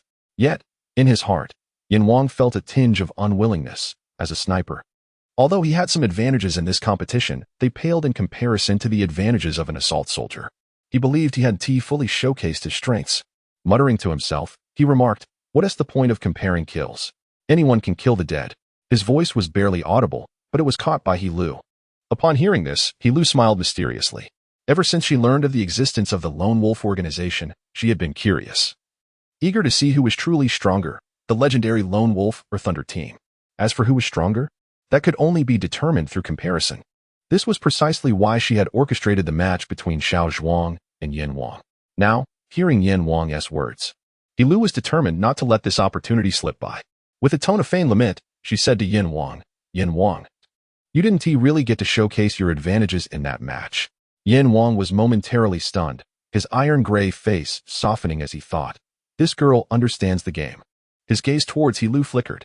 He Lu then tentatively suggested, "How about another match?" Before Yin Wang could respond, Yi Xuanxin couldn't hold back any longer and exclaimed, "No way. A loss is a loss." Yin Wang's expression shifted dramatically. At this moment, He Lu glanced at Tan Xiaoling, and the two exchanged knowing looks. Tan Xiaoling nodded in understanding and approached Yi Xuanxin, whispering, "Come on. We are trained by Thunder Team too. Just give him a break. Besides, I think Yin Wang has some merit." Yi Xuanxin looked between Tan Xiaoling and He Lu, and seeing them both nod, she reluctantly pouted. Just then, the female soldiers of the Fire Phoenix squad, noticing He Lu signaling them, joined in the clamor, "Yes. Let us give him another chance." "Exactly. It's just a friendly spar." He Lu turned to Xiao Zhuang, smiling as she inquired, "What do you think?" Xiao Zhuang shrugged, indicating his indifference, having already competed. He believed he had won their respect fair and square. "All right, if both parties agree, then let us have another match." He Lu exclaimed suddenly. "But what shall we compete in?" Yi Xuanxin interjected. He Lu pondered briefly before glancing at Yin Wang and suggested, "Earlier, you fought the dead. How about we now compare against the living?" Upon hearing this, Yin Wang felt a wave of emotion, thinking, "This girl really understands." He mused that he hadn't taught her in vain, unlike that little ingrate Yi Xuanxin. With that thought, Yin Wang voiced his agreement, "I concur." Xiao Zhuang couldn't help but chuckle, shaking his head at the notion of competing against the living. Noticing He Lu's inquiring look, he nodded in assent. In an expansive, vacant area, Yin Wang retrieved his sniper rifle. Seeing this, Yi Xuanxin retorted angrily, "You need that sniper rifle to shoot a living target?" However, this time Yin Wang clearly disregarded her. Instead, he turned to look at Xiao Zhuang. Understanding Yin Wang's intent, Xiao Zhuang nodded, indicating for him to proceed. Inside the Thunder Team lounge, Yin Wang was ready to get serious. The old fox observed the video intently and remarked, "We've already lost once. If we don't step up our game now, we'll lose all face for Thunder Team." Yuan Bao chimed in eagerly. "Lei Zhan, what are you thinking?" The old fox noticed that since Lei Zhan had been watching the footage, he had been deep in thought. Lei Zhan shook his head, remaining silent, but shifted his focus back to the large screen. Yin Wang understood Xiao Zhuang's cue, but did not hesitate. He immediately raised his rifle, scanning the sky for a target. It was summer, and the base was nestled at the edge of the mountains with numerous birds soaring above. Yin Wang pulled the bolt, clearly having found a target. After a moment, a sharp crack echoed, and suddenly, a white dove plummeted from the sky, landing not far from the group, its pristine belly marred by several bloodstains. "Wow, a bird. Tonight's feast is secure." Tian Guo, the foodie, exclaimed delightedly upon seeing the large dove fall from the sky. He Lu nodded in agreement, recognizing Yin Wang's skill as a sniper. However, Yi Xuanqin, seeing Tianguo's excitement, scolded him for being a glutton and cast a disdainful glance at Yin Wang. Yin Wang had long since learned to ignore Yi Xuanqin's looks, walking over to claim his prize, proudly waving it at Xiao Zhuang. Not bad, it's quite plump. This will make for a nice side dish, he thought. Glancing at Xiao Zhuang, who smiled in response, begrudgingly acknowledging Yin Wang's displayed skill, realizing it was at least an improvement from before. Chapter 83. Shooting with the heart, would you like me to lend you a gun? At that moment, the King of Hell suddenly spoke with a smile. Xiao Zhuang shook his head and approached Yi Xuanqin. Seeing Xiao Zhuang coming over, Yi Xuanqin assumed he wanted to borrow a gun and shyly replied, I am not worthy of a sniper rifle. Hearing this, Xiao Zhuang chuckled and pulled a handgun from Yi Xuanqin's side before striding towards the open ground. The onlookers were taken aback, perplexed by his intentions. Typically, in such competitions, firearms are chosen based on their long range and high precision, making sniper rifles the preferred choice. What is he trying to do? Yi Xuanqin, feeling a wave of anxiety, asked. Is he really going to use a handgun? Tianguo inquired, equally curious. You're overthinking it. A handgun has a range of only a few meters, and its precision is surely insufficient, Shenlani explained. He Lu and Tan Shaoling also exhibited expressions of confusion, clearly unable to grasp Xiao Zhuang's purpose. Not only they, but even the members of the Thunder team in the lounge were equally baffled. What does he intend to do? Lei Shen couldn't help but ask first. What is he doing with that pistol?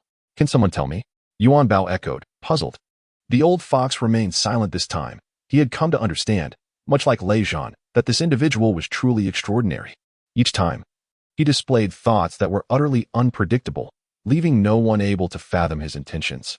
Lei Zhan could not guess either, but he felt an undercurrent of anticipation. In the open space, Xiao Zhuang stood still, eyes closed, absorbing the chorus of cicadas surrounding him. Since he had unlocked the first gene chain through his gene refinement technique, the second chain had begun to show signs of loosening, especially recently with daily extreme training and continuous consumption of life essence. Xiao Zhuang felt his bodily senses growing increasingly acute. Previously, he needed a considerable amount of time with his eyes closed to accurately discern his surroundings by sound. However, now, after standing for just a moment, that sensation became remarkably clear. What is he doing standing there? Is he conceding? Tianguo remarked, noticing Xiao Zhuang's prolonged stillness. What do you know aside from eating? Yi Xuanqin shot back at Tianguo, though she too felt uncertain witnessing Xiao Zhuang's demeanor. Hey, do you have a crush on him? Why do you always react like this when others mention him? Tianguo asked earnestly. The other female soldiers of the Fire Phoenix team erupted in laughter at her words. Oh, you just realized that now? Tang Xiaoxiao said disdainfully, while Ouyang Qian chimed in. Your reaction is far too slow. You're the ones who like him. Yi Xuanqin retorted, her face reddening to her neck, feigning anger. If you like him, just say it out loud. Tang Xiaoxiao continued to tease. Indeed, it and Oppos, as perfectly normal to have feelings for someone. Tianguo added, what girl doesn't T have a crush? But she is a tomboy. Tianguo exclaimed. What era are we in? Can't one have a crush anymore? Ouyang Qian and Tianguo began to argue. Yes. No. They continued, oblivious to Yi Xuanqin's increasingly displeased expression. She was on the verge of an explosion when He Lu suddenly interjected. Everyone be quiet. Look, he is moving. Upon hearing this, everyone paused, while Yi Xuanqin took a deep breath, suppressing her anger as she turned to observe Xiao Zhuang. Almost simultaneously, Xiao Zhuang swiftly drew his gun. Without so much as a glance, he fired 2 shots into the sky. A series of gunshots echoed, and a strange silence enveloped the summer sky. What is happening? Is he shooting blanks? Tianguo asked in surprise. This time, however, no one contradicted her. Suddenly, Tan Shaoling noticed something was off, her expression shifting as she said, Why have the cicadas stopped chirping? The crowd gasped in alarm. Just then, 2 cicadas, their lower halves severed, plummeted from the sky. They struggled violently upon hitting the ground before lying still. A profound silence ensued. Not only had the summer sky descended into a bizarre quietude, but even Tianguo, who had been chattering moments ago, seemed to lose her spirit. Tan Shaoling stood frozen. He Lu was likewise stunned. Even the King of Hell appeared dazed. Pinch me. Tang Xiaoxiao suddenly suggested. Ah, you really pinched me. She exclaimed as Yi Xuanqin pinched her, causing her to jump up and rub her sore arm. It's real. Yi Xuanqin also leaped, though she felt no pain, only pure joy. This must be a coincidence. Shenlani finally managed to utter a thoughtless remark after a long pause, prompting a collective eye roll from the others. I can't believe this is real. The old fox stammered. How could anyone possess such marksmanship? Yuan Bao looked utterly bewildered. Lei Zhan had closed his eyes, his expression a blend of astonishment, loss, and a hint of bitterness. He could not comprehend why, after years of unwavering faith in thunder, he was now faced with a series of relentless challenges from the same individual. It left his heart in turmoil and even sowed a seed of pessimism within him. Could it be that the lone wolf was truly that formidable, so much so that thunder could not even hope to catch up? Was there truly no glimmer of hope to be found? Lei Zhan inwardly questioned. He Lu and Tan Xiaoling, coming out of their shock, gazed at the enigmatic figure before them, which now appeared even more mysterious. The notion of the lone wolf, an elite among elite special forces, ignited a sense of yearning within them. This is impossible. This cannot be. The King of Hell repeated frantically. He refused to believe that someone in this world could possess such extraordinary marksmanship. Yet, he continued to shake his head in disbelief. Xiao Zhuang slowly approached the King of Hell, quietly observing his current state. In truth, he understood the King of Hell's reaction, recalling his own first encounter with such astounding marksmanship. Back then, he had been a mere reconnaissance soldier, a 17-year-old boy who had never fathomed what special forces truly entailed. That day, the old dog had come and uttered a phrase to him. Today, upon encountering the King of Hell, Xiao Zhuang slowly uttered those words, to shoot. One must use the heart. Chapter 84. Inquire, if you will. Shooting is an art of the heart. Upon hearing this, everyone was momentarily taken aback. The King of Hell wore a bewildered expression, and after a brief pause, he nodded at Xiao Zhuang as if he had grasped something profound and rode off on his small motorcycle, leaving the female soldiers of the Fire Phoenix still pondering the significance of those words. As night fell, Yi Tsuanqin found herself untroubled by insomnia this evening. She decided to take a stroll. He Lu had tasked her with penning a 10,000-word reflection, and she was currently grappling with how to approach it. Yi Tsuanqin, feeling agitated, nervously raked her fingers through her hair. Meanwhile, the other female soldiers in the dormitory stifled their laughter. Previously, Yi Tsuanqin had often relied on her youth to excuse her numerous minor transgressions, frequently bantering with them, but now she was finally facing the consequences. The atmosphere in the dormitory was jubilant, almost festive, as if they were on the verge of decorating for a celebration. Nevertheless, among female soldiers, there is always an endless array of topics to discuss. Moreover, the events of the day had been truly astonishing. Upon returning to the dormitory, the chatter commenced immediately. While Yi Tsuanqin sat sulking on her bed, pouting and glancing sideways at her fellow soldiers. Today has truly broadened my horizons, Tang Xiaoxia remarked, her face pale with lingering apprehension. Indeed, I've never witnessed anything like it, Ouyang Qian added with a sense of wonder. What do you mean? Why are you all acting so strangely around the male soldiers during training? Chu Bai Ajing inquired, puzzled by the peculiar behavior she had observed upon her return. How could you not find it strange? Did you not see their marksmanship? Ouyang Qian exclaimed, recounting the day's events to Chu Bai Ajing, who remained skeptical until she heard corroborating accounts from the other soldiers. The others had grown accustomed to such extraordinary occurrences. It was hard to believe unless witnessed firsthand. Given the marvel of it all, He Lu noticed Tan Xiaoling lost in thought and couldn't help but chuckle. What's wrong? Still reflecting on today's events? Tan Xiaoling nodded with a smile. Yes, I never expected anything like this to happen. It and amp, oppos, has shattered my previous understanding. He Lu shook her head in agreement. You and amp, oppos, re not alone. I once thought I had seen quite a bit, but Yi Tsuanqin, feeling left out as the others engaged in lively conversation, grew increasingly frustrated as she continued to scribble her reflection. Suddenly, Shenlani piped up, Hey, can I borrow that medicine of yours? Yi Tsuanqin blinked in confusion. What medicine? Shenlani climbed onto Yi Tsuanqin and Appo's bed, pinning her down. I saw your bottle of hemostatic powder, the kind that leaves no scars. Yi Tsuanqin and Appo's cheeks flushed as she replied. That medicine doesn't have much effect. I threw it away. Ah, you treacherous friend who values beauty over camaraderie. You thought you could deceive me. I saw it that day. Shenlani teased. What did you see? Yi Tsuanqin felt a flutter of anxiety rise in her chest, worried that her secret might have been uncovered. That white bottle of hemostatic powder, does it really leave no scars? Shenlani said, tugging at Yi Tsuanqin's ear playfully. You weren't even injured. Why would you need hemostatic powder? Yi Tsuanqin felt a little relieved, as long as her earlier indiscretion remained undiscovered. Who says I wasn't injured? Shenlani retorted, pulling off her shirt to reveal a long gash on her shoulder, still losing blood from what was evidently a recent injury. When did you get that? Yi Tsuanqin gasped in surprise. During training the day before yesterday, Shenlani replied. Yi Tsuanqin nodded. slowly crawling to the head of her bed and rummaging through her belongings until she produced a white porcelain bottle. "Here, take this," she said, handing over the precious vial. "I wonder if it can also erase old scars," Shinlani mused as she applied the medicine. Yi Tsuanshin winced at the thought of her precious supply being used so liberally. "Be careful with it," she cautioned. "Oh, so you and Amp, Oppos, concerned now?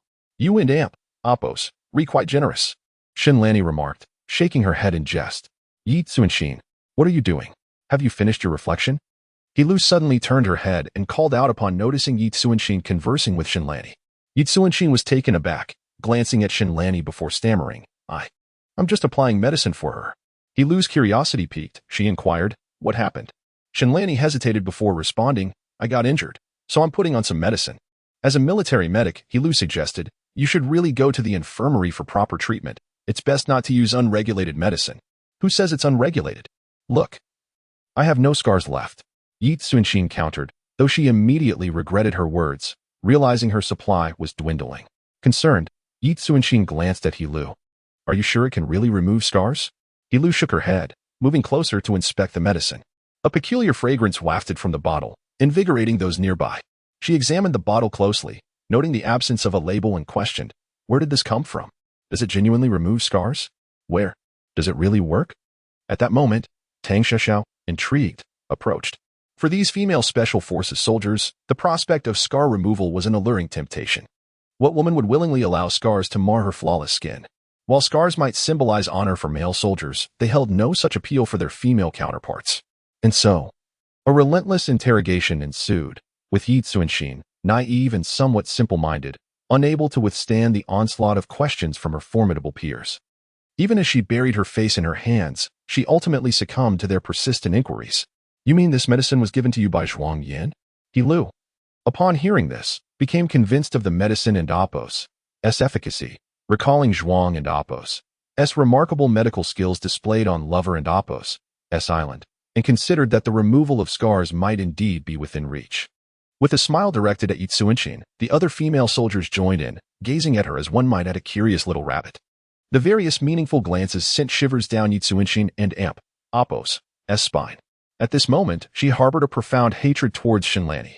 She mused that had it not been for her, she would not have endured the interrogation by this group of ruffian women. "Does this medicine work on past scars?" Hilu suddenly inquired. Yi Tsuanshin shook her head, signaling her ignorance. "Why not ask?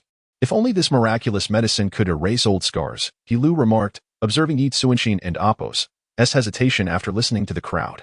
After a moment of contemplation, she continued, "Comrades, in light of our comrade Yi Tsuanshin and Oppos' dedication to our glorious and noble cause, I have decided to reward her by exempting her from writing a self-criticism." "Really?" Chapter 85. A plea from a group of turtles for subscriptions.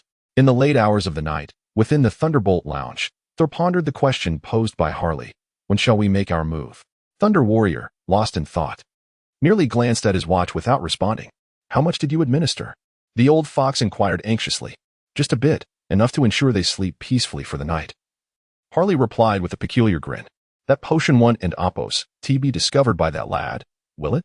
The King of Hell asked, his concern evident after being thwarted twice by Xiao Zhuang that very day, rendering him excessively vigilant.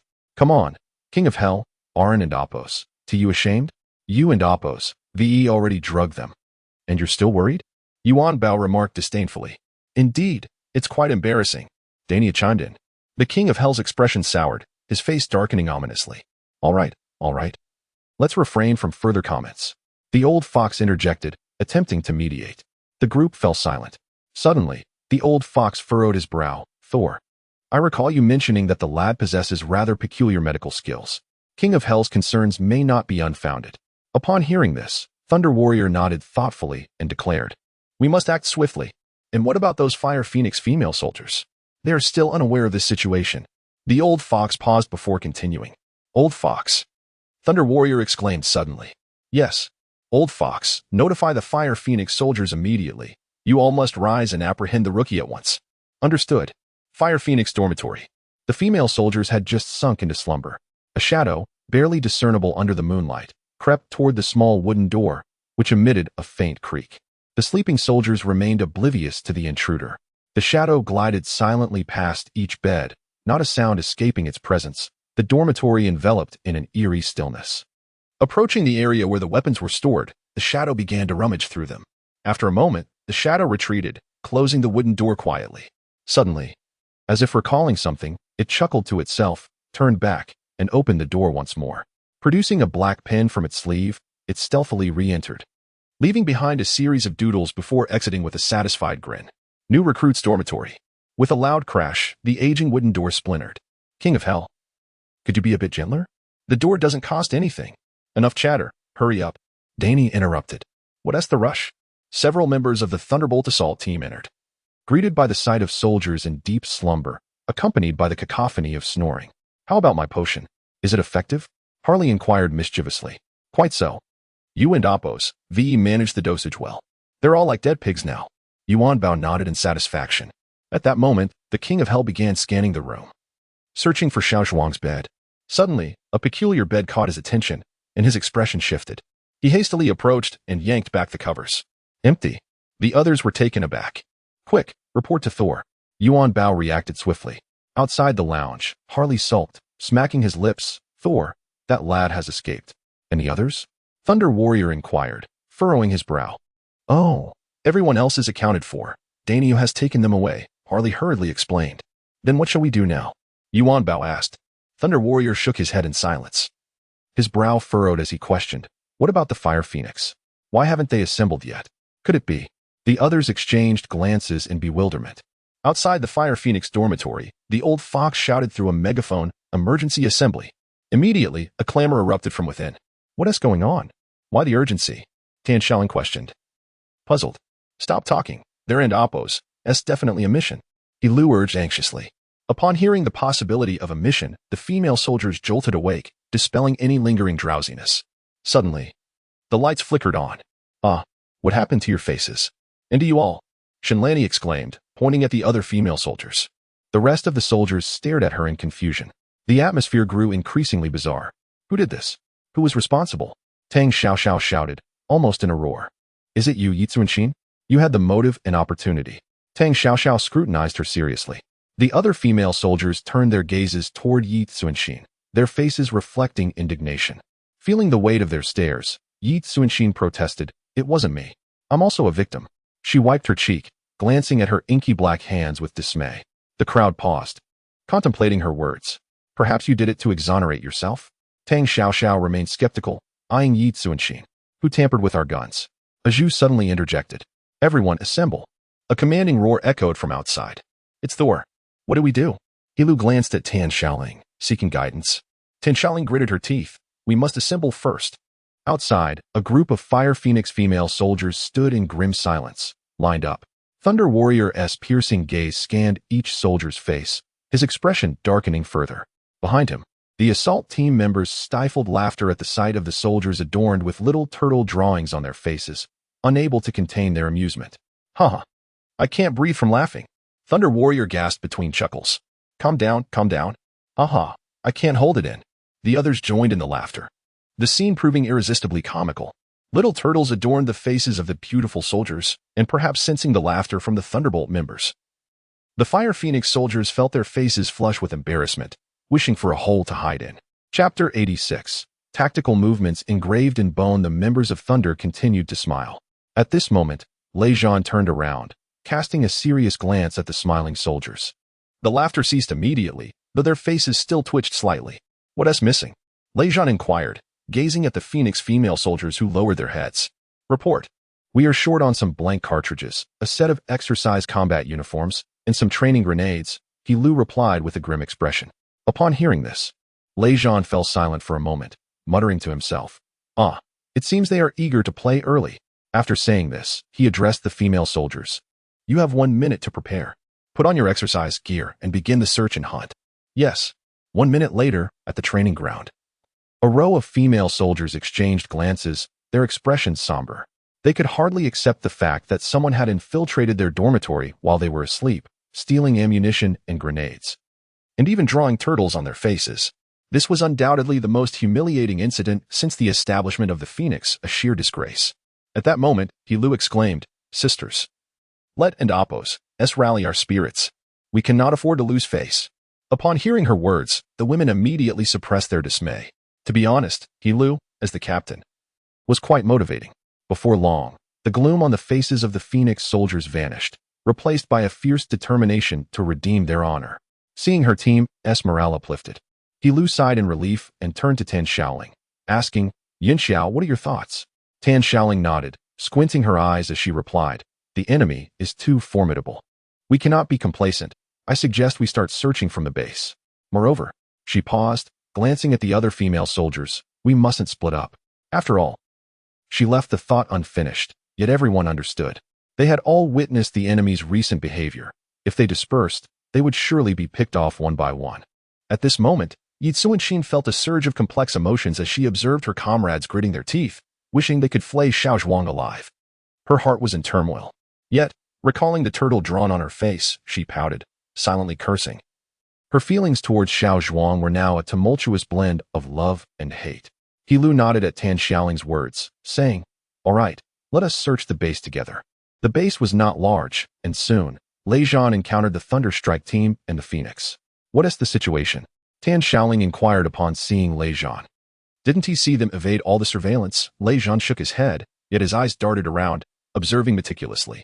The Phoenix soldiers were taken aback, thinking to themselves that they had been at the base for quite some time and were unaware of some surveillance systems. While he had only been here for a few days, Tan Shaoling and Lu exchanged helpless glances. What should we do, Thunder God? Tan Shaoling asked. Lei Zhan waved his hand, signaling her to remain silent. Suddenly, he slapped his forehead, as if speaking to himself. Wait, if the enemy wants to play with us, why would they leave clues? Could they have gone into the mountains? Lu suggested suddenly. At this, Lei Zhan paused. Just then, Yuan Bao exclaimed, Thunder God. I found a signal source. Yuan Bao excitedly brought over the computer. Where is it? Tan Shaoling glanced at it. At the mountain's edge. What are our next steps? Lu inquired. Chase. Lei Zhan said succinctly, already darting out, leaving everyone stunned for a moment before quickly following suit. At the mountain and Oppo's edge, Xiao Zhuang was seated on a large rock, gazing at something resembling a watch on his wrist. After a moment, he muttered to himself, it should be about time. Suddenly, he dashed into the thicket, vanishing from sight. Have we found him? Tan Shaoling asked, frowning. Yuan Bao looked distressed. The signal source has disappeared. We've been deceived. Lei Zhan, however, shook his head. Unfazed, he did this on purpose to lure us. Tan Shaoling and the others exchanged puzzled glances. What now? After a moment's contemplation, Lei Zhan asked, check the time. How long until dawn? It's 5 a.m. now. Judging by the situation, we have less than 2 hours, Yuan Bao replied. Nodding, Lei Zhan instructed, let us rest here until dawn before we head into the mountains. As time passed slowly, the sun began to rise in the east. Suddenly, Yin Wang, holding a sniper rifle, exclaimed, Thunder God, I've spotted him. Everyone was taken aback, curiosity piqued as they gathered around. Indeed, in a distant mountainous area, a figure was seen running across a wide expanse of grass, albeit somewhat indistinctly. Yin Wang, confirm the target and fire at will. Lei Zhan's calm voice resonated in their ears. With a gleeful expression, Yin Wang replied, yes, and began to carefully track the figure and Oppo's movements. The Phoenix soldiers exchanged glances. But at that moment, Yi Suanxin felt an unease wash over her. Noticing this, Shenlani comforted her by patting her shoulder. After a while, the sound of gunfire was still absent. Even Lei Zhan cast a curious glance at Yin Wang, who was now sweating profusely, his breathing quickening. Something was amiss. Yin Wang. What's wrong? Yuan Bao asked, concerned. It's terrifying. Too terrifying. Yin Wang took a deep breath, shaking his head. The others looked at him in confusion. Lei Zhan narrowed his eyes, scrutinizing the distant figure. Yin Wang paused, explaining as he peered through the sniper scope. As he runs, his body continuously changes angles and trajectories, with each transition taking no more than 0.7 seconds. Everyone present understood the implications of Yin Wang and Oppo's words, yet they still found it hard to believe.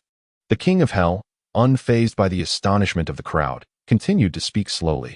Moreover, the most terrifying aspect was that after he changed his movements, he would occasionally feign a few false gestures. Having uttered these words, the King of Hell had already set aside his sniper rifle, for continuing to aim had lost all significance. His words resonated distinctly within Lei Zhan's mind. However, at this moment, a collective doubt arose within everyone's hearts. The question was, Did he know that someone was targeting him and was deliberately performing these movements? Or, even more incredulously, was it possible that he was unaware of being sniped at? Was this merely a tactical instinct ingrained within his very being? Chapter 87. Can you please be quiet? After the initial shock, Tan Xiaoling turned to Lei Zhan and asked, "What should we do?" "Follow him," Lei Zhan replied, watching Xiao Zhuang's retreating figure. The group immediately stood up and began to pursue Xiao Zhuang. The rugged mountain path undulated with steep descents and ascents, yet it did not hinder their pace. Gazing at the distant mountains, the old fox could not help but sigh.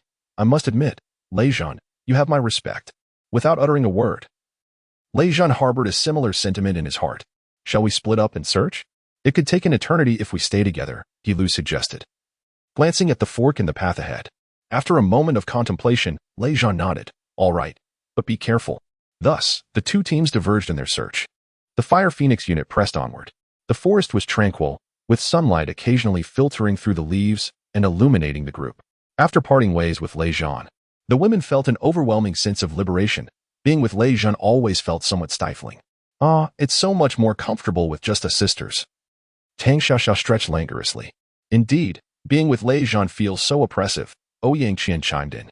"All right, everyone, stay alert.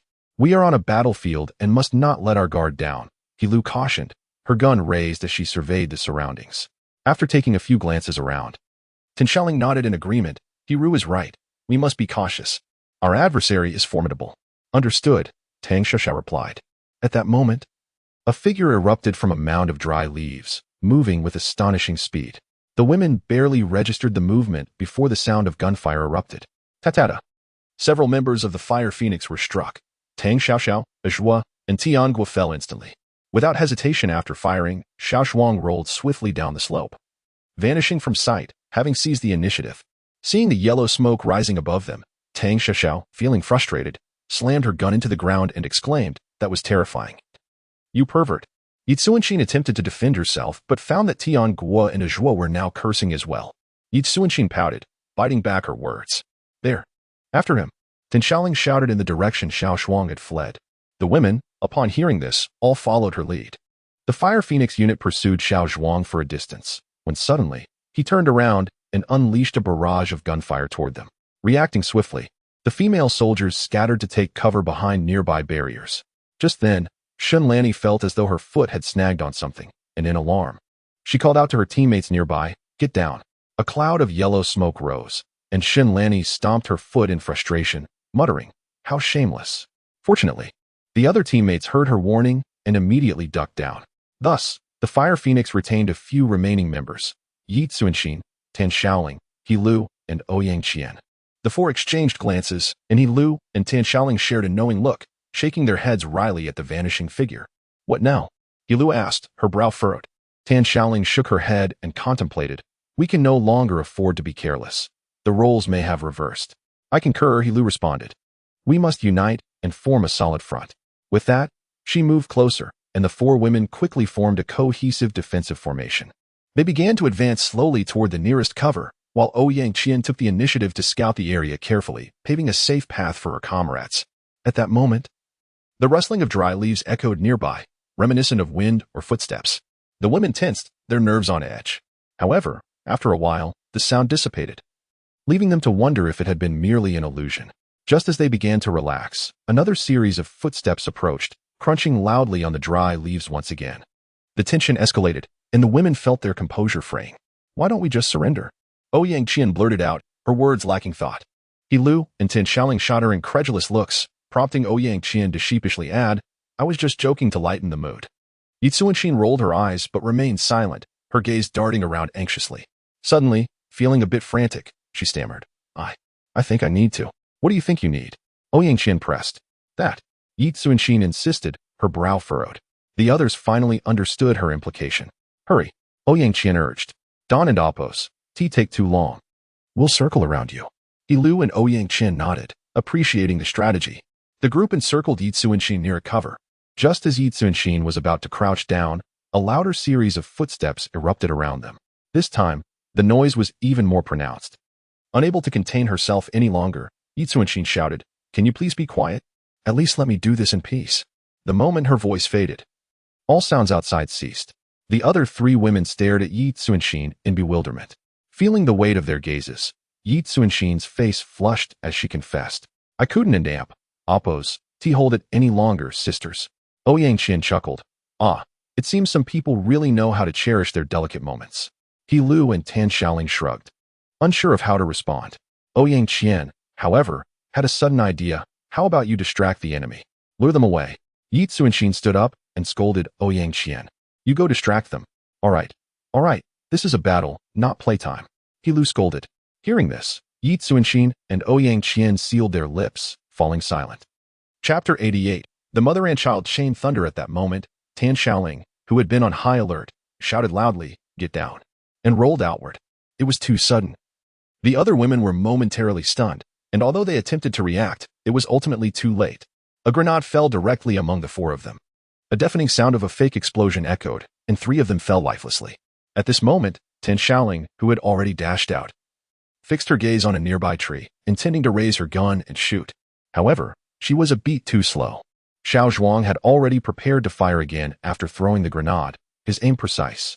With a loud bang, a cloud of yellow smoke erupted around Tan Xiaoling. Just then, a piercing scream pierced the air. Xiao Zhuang turned to see Yi Tsuanxin collapsed on the ground, clutching her abdomen and convulsing. Xiao Zhuang was startled, wondering if something had gone wrong with the grenade. With urgency, he climbed down from the tree and rushed over to support Yi Tsuanxin, asking, "What's wrong?" The other three women of the Fire Phoenix squad hurried over, their eyes filled with concern for Yi Tsuanxin. Yi Tsuanxin, still clutching her belly, said, "It hurts." Xiao Zhuang looked at her in bewilderment, thinking, "There's no blood. How can it hurt so much?" Suddenly, Yi Tsuanxin sprang up, pushing Xiao Zhuang down and sitting on him, tightly gripping his neck with both hands. She turned and shouted, "Help me." Yi Tsuanxin and Appo's sudden aggression caught the Fire Phoenix women off guard, but upon hearing her plea for help, they exchanged glances and nodded in eager agreement. "What are you doing? You've already fallen," Xiao Zhuang exclaimed. The three women chuckled softly and approached. Realizing the situation was amiss, Xiao Zhuang attempted to struggle. Yi Tsuanxin, like a stubborn octopus, clung tightly to him. They rolled on the ground several times, Xiao Zhuang's arms around Yi Tsuanxin's waist, their position rather intimate. The other three women were stunned by the sight, with Ouyang Qian exclaiming, "What a dramatic scene." Xiao Zhuang rubbed his forehead, which had been painfully bumped by Yi Tsuanxin. Feeling quite frustrated, "Are you a dog?" Yi Tsuanxin paused, then headbutted him even harder. "Let me go?" Xiao Zhuang, bemused by her octopus-like grip, protested. "Apologize to me." Yi Tsuanxin insisted stubbornly. "What should I apologize for?" Xiao Zhuang feigned ignorance. "Kill the enemy. Help us take revenge," Ouyang Qian teased. He Lu and Tan Xiaoling exchanged amused glances at the two of them. All right, I'll apologize, okay?" Xiao Zhuang laughed, realizing he was merely teasing them since they were all so engrossed in their slumber, and of course, he wanted to get back at them for treating him like a novice these past few days. "What else?" Ouyang Qian suddenly interjected. The women were taken aback. "What else is there?" Xiao Zhuang asked, puzzled. "Where were you hiding just now?" Ouyang Qian elongated her voice. Upon hearing this, Yi Tsuanxin's face turned crimson. Xiao Zhuang was momentarily dumbfounded, still not quite understanding. "All right, enough of that," He Lu interjected, noticing Yi Tsuanxin and Appo's increasing embarrassment. At that moment, Yi Tsuanxin stood up from Xiao Zhuang, her cheeks still slightly flushed, lost in thought. Xiao Zhuang quickly checked his gear and glanced at the women, saying, "I'll be off then. Please follow the rules." With that, he gestured and dashed away, while Yi Tsuanxin silently watched his figure recede into the distance. Just then, Ouyang Qian, who had been silent, suddenly called out, "Actually, she wanted to ask if you peeked at her while she was using the restroom." Xiao Zhuang stumbled, then ran off at an even faster pace. "You're dead, Ouyang," Yi Tsuanxin shouted, her face burning with anger. At that moment, even He Lu and Tan Xiaoling burst into laughter. Meanwhile, the lightning strike team had been traversing the narrow path for quite some time without encountering a single soul. "Thunder God, are we lost?" the old fox hesitantly inquired. The other team members echoed similar sentiments, having traveled quite a distance. Thunder Battle shook his head. "If we haven't run into anyone, it means the Fire Phoenix team has. They will eventually come looking for us." The others nodded in agreement. After all, with only two paths, as long as the opposing team was intentionally hiding in a corner, they would inevitably cross paths. "Be cautious and avoid taking cover," Thunder Battle suddenly warned. The group paused, questioning, "What if they ambush us from the front and shoot?" Thunder Battle replied, "Whether they shoot or not is secondary. What if they have planted explosives in the cover? Surely not. That would be despicable, Hale exclaimed, taken aback. At that moment, the demolitions expert Yuan Bao spoke up. Thunder God's words hold merit. In places with cover and shooting trajectories, skilled fighters typically bury explosives there, waiting for you to approach. As he spoke, Yuan Bao began to scrutinize the surrounding grass. Suddenly, he gasped, "Don't move." The others immediately halted. Yuan Bao cautiously approached, gently parting the grass. And there it was, a thin wire revealed itself. "Indeed, there is something," Yin Wang remarked with a cold smirk. Yuan Bao followed the wire and soon stopped at a deeper grassy pit. He retrieved his tools and began to fiddle with them. After a while, he lifted the explosive. Weighing it with a grin, "This pathetic thing thinks it can," however, before he could finish his sentence, the sound of a fake explosion rang out. Yuan Bao's smile froze as a cloud of yellow smoke wafted around him. Thunder Battle and the old fox exchanged alarmed glances. Mother and child chain thunder. Chapter 89. The illness of the old chief calls for subscription. At the same time, in Donghai City, within a dimly lit small room, a middle-aged man was engaged in a telephone conversation. The shadowy light cast an air of mystery around him. "Commander Tan, our recent intelligence has encountered issues. It seems our informant has yet to gain full trust," the middle-aged man remarked calmly. On the other end of the line, there was a moment of silence before the response came. "Xiao Miao, you are correct. The informant has reached out to me for assistance several times. But K2's current leader, Black Cat, does not trust him. What shall we do now? We have invested considerable time and effort to successfully place the informant within K2's upper echelons," Miao Lang replied, his irritation evident.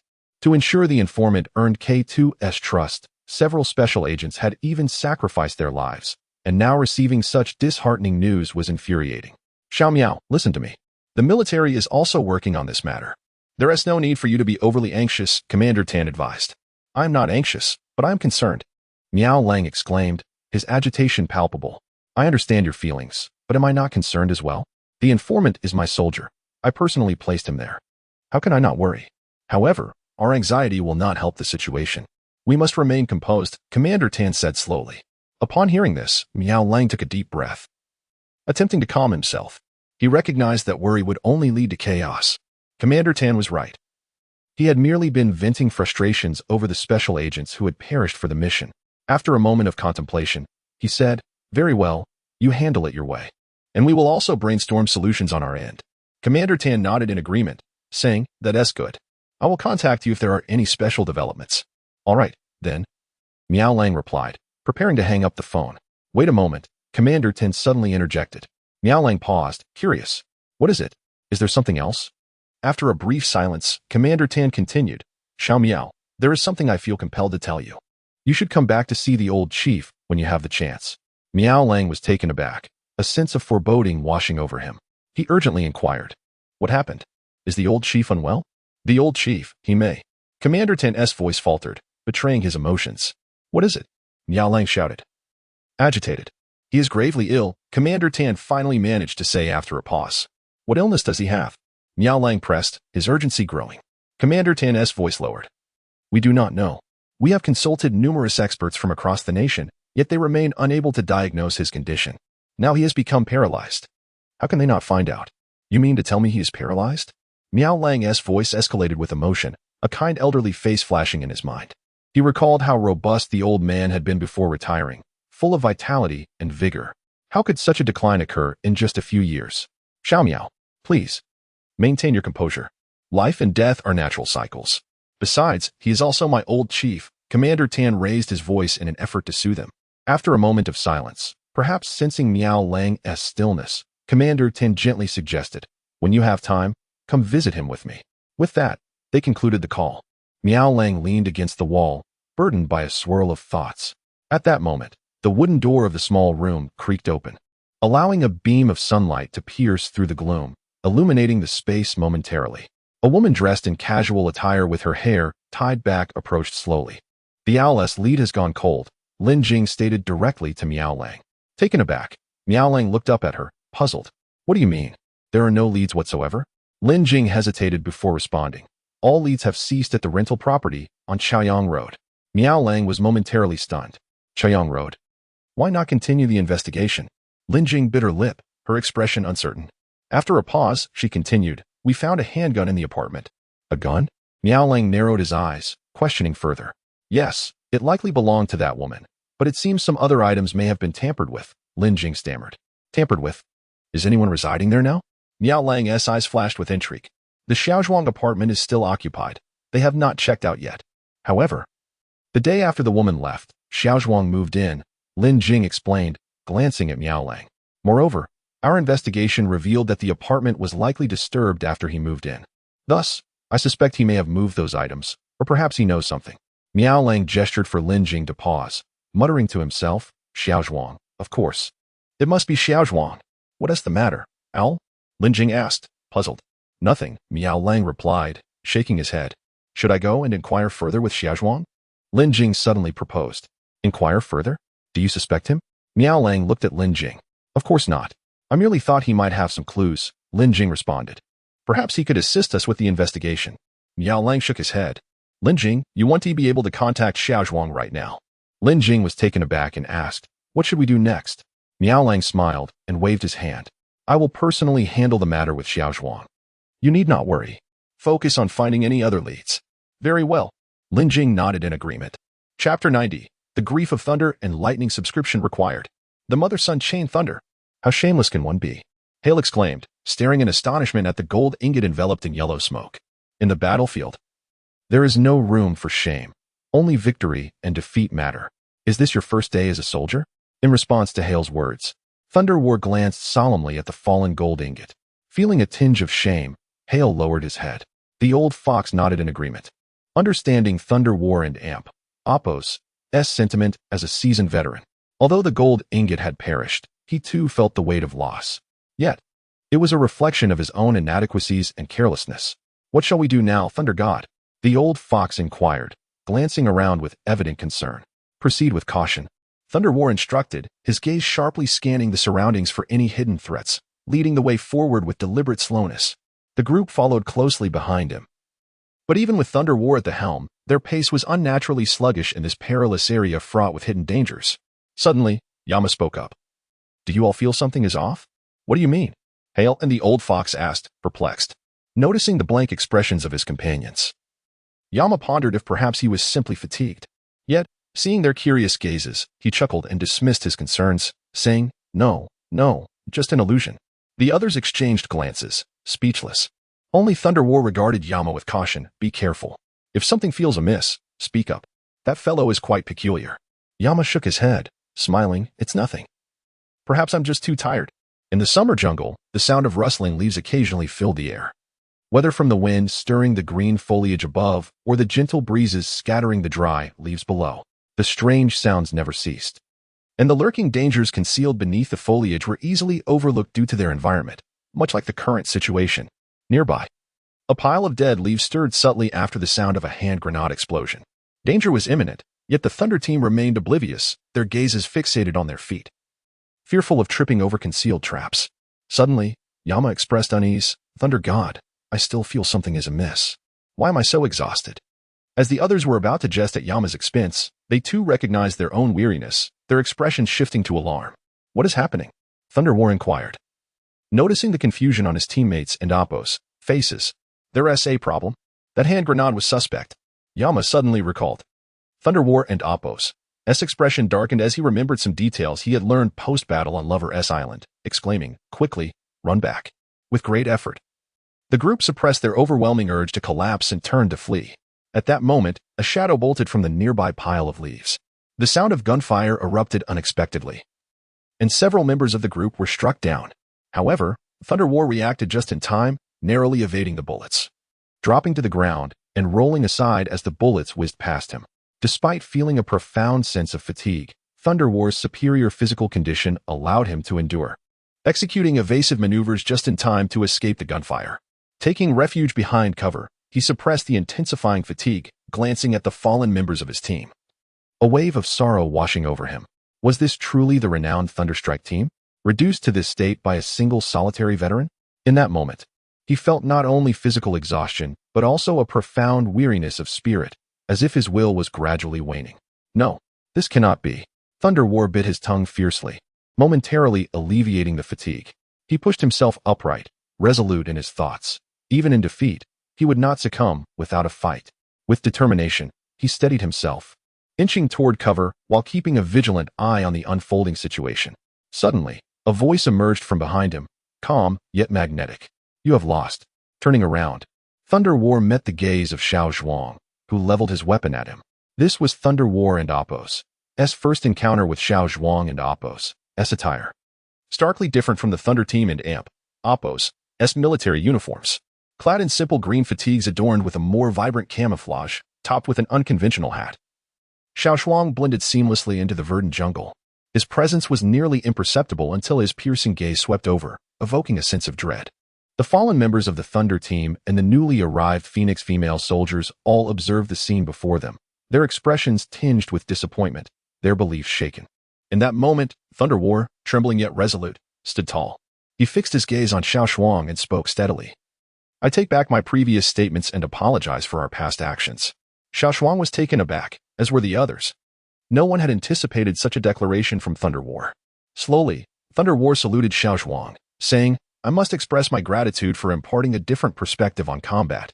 Over the years, we have amassed numerous honors and encountered little resistance, to the point where," he glanced at the other Thunder Team members still struggling to maintain their composure. Continuing, "We forgot ourselves, became overly confident. You have taught us a valuable lesson." Seeing Thunder War, trembling yet resolute, Xiao Zhuang realized this was the first time he truly understood this man. The contrast to the impression Thunder War had left him before was stark. At that moment, Xiao Zhuang had to concede, Thunder War was indeed a genuine soldier. In certain instances, a true soldier is worthy of respect. He slowly returned a military salute. Chapter 91. A casual conversation as night fell at the Fire Phoenix Special Training Base. Xiao Zhuang settled by the small lake, lost in contemplation over recent events. Unbeknownst to him, Yi Xuanxin had quietly approached from behind and playfully covered his eyes with her hands. Xiao Zhuang chuckled and grasped her mischievous little hand, inquiring, "What's up? Still awake?" Yi Xuanxin pouted. "How did you know it was me?" "I guessed," Xiao Zhuang replied, thinking to himself that aside from her, who else would be out at this hour to tease him? Yi Xuanxin playfully tapped Xiao Zhuang and Oppo's shoulder, startling him momentarily. Noticing his reaction, she burst into laughter. "I thought you were tougher than that." Xiao Zhuang rolled his eyes, feeling somewhat speechless. "Can I tell you something?" Yi Xuanxin suddenly spoke in a soft tone. Taken aback by her change in demeanor, Xiao Zhuang frowned. "Speak normally." Yi Xuanxin pouted again, reverting to her usual manner. "Hey, I want to tell you something." Xiao Zhuang shook his head in disbelief at her antics. At that moment, Yi Xuanxin produced a small white porcelain bottle from somewhere and waved it in front of him. Xiao Zhuang was taken aback. "Bloodstop powder? You still have it?" Her cheeks slightly flushed. Yi Xuanxin replied, "If it's useful, why wouldn't I keep it?"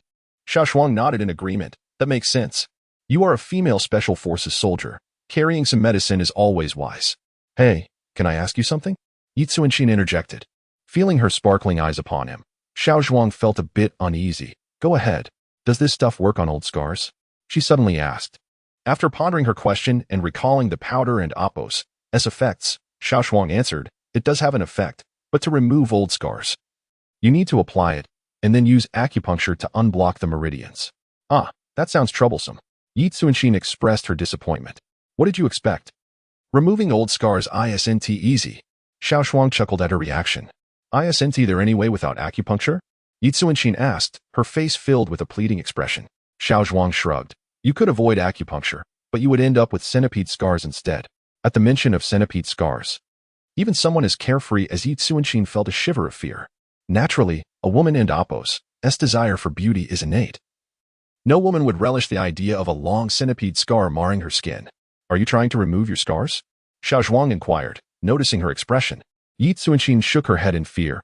"I'm afraid of needles. I and Oppo's been afraid since I was a child." Xiao Zhuang couldn't help but laugh. He never expected the typically fearless Yi Xuanxin to have such a phobia. "What are you laughing at? Are you crazy?" she retorted, noticing his amusement. "I just didn't think you would be scared of needles. I assure you, acupuncture doesn't hurt at all." Xiao Zhuang intended to tease her further, but quickly changed his tune upon seeing her expression darken. "Really?" Yi Xuanxin's face brightened at his reassurance. "Absolutely. If a skilled practitioner does it, you won't feel much at all," Xiao Zhuang stated earnestly. "Then, will you help me with this scar?" Yi Xuanxin asked, glancing at him hesitantly before turning away. Xiao Zhuang was momentarily taken aback. thinking to himself how oblivious she could be. He sighed and began searching for the scar she mentioned. Indeed, a slender brown scar measuring about 5 to 6 centimeters was visible on her lower back, disrupting the aesthetic of her back. These female special forces soldiers have it tough, Xiao Zhuang mused as he observed Yi Cunxin's scar. Gently, he placed his hand over the long scar, noting its depth, indicative of an old knife wound that had not healed properly. What's wrong? He asked, noticing her discomfort. Yi Cunxin vigorously shook her head. After a moment, Xiao Zhuang began the acupuncture process. Suddenly, a sharp scream erupted from Yi Cunxin, startling him. What's wrong? He exclaimed. Taken aback. Meanwhile, in the Fire Phoenix female soldiers' dormitory, Shun Lanny noticed Yi Cunxin's empty bed and asked, "Where has she gone?" Tang Xiao, turning over, replied, "I don't know. She left early. She went out again? She really isn't afraid of danger," Shun Lanny remarked, surprised, recalling the recent events. Indeed. Ouyang Qian nodded in agreement. "Do you think she went to see Tang Xiao began? Do we even need to guess? Even a fool knows." Ouyang Qian laughed. "What do you mean?" Tiangwei asked, slightly annoyed. "Just the literal meaning." Just then, Shinlani made a gesture with her hand. The other girls squinted, excitement brewing among them. "Open the door."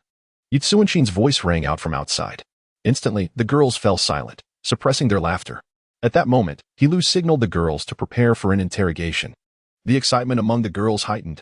The door swung open, and the unsuspecting Yi Cunxin found herself surrounded by a group of mischievous girls, subjected to their relentless teasing.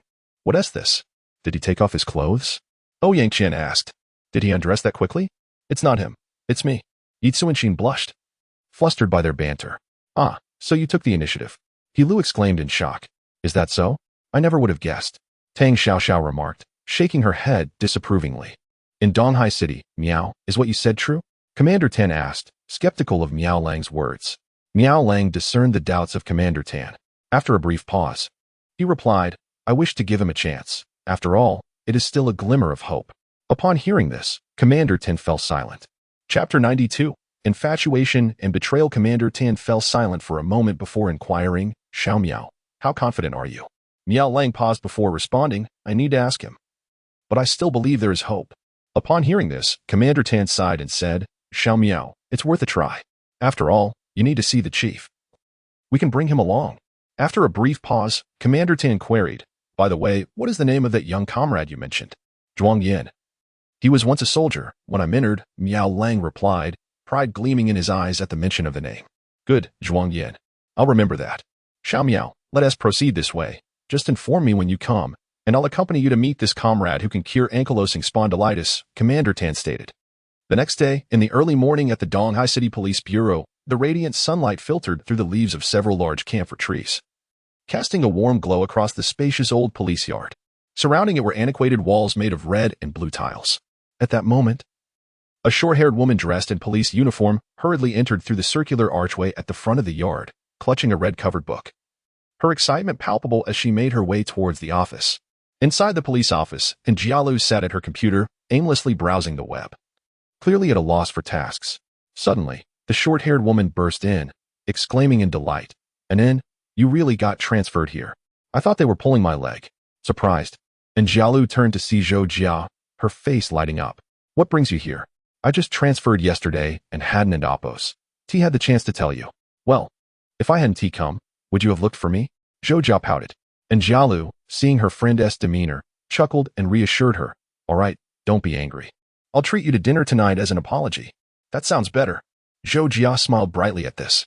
Suddenly, as if recalling something, Zhou Jia hurriedly pulled out the red book she had brought along. She placed it on Jialu's desk, playfully covering the cover with her hand and asked, "Anin, guess what this is?" Feigning contemplation, Jialu seized the book when Zhou Jia was momentarily distracted. "Wow, the classic version of the bullet. When did you start collecting this?" Jialu exclaimed in surprise. "Humph, I want to tell you." Zhou Jia replied, feigning annoyance. "Is this a gift for me?" Jialu teased. Hearing this, Zhou Jia quickly snatched the book back and declared, "Who said it was a gift? I just wanted you to see it. Look, it has a signature from Xiao Zhuang." Holding the book aloft, she waved it in front of Jialu. Jialu's eyes widened in excitement. "You met him?" "Of course. This is his first signature." Zhou Jia beamed with pride.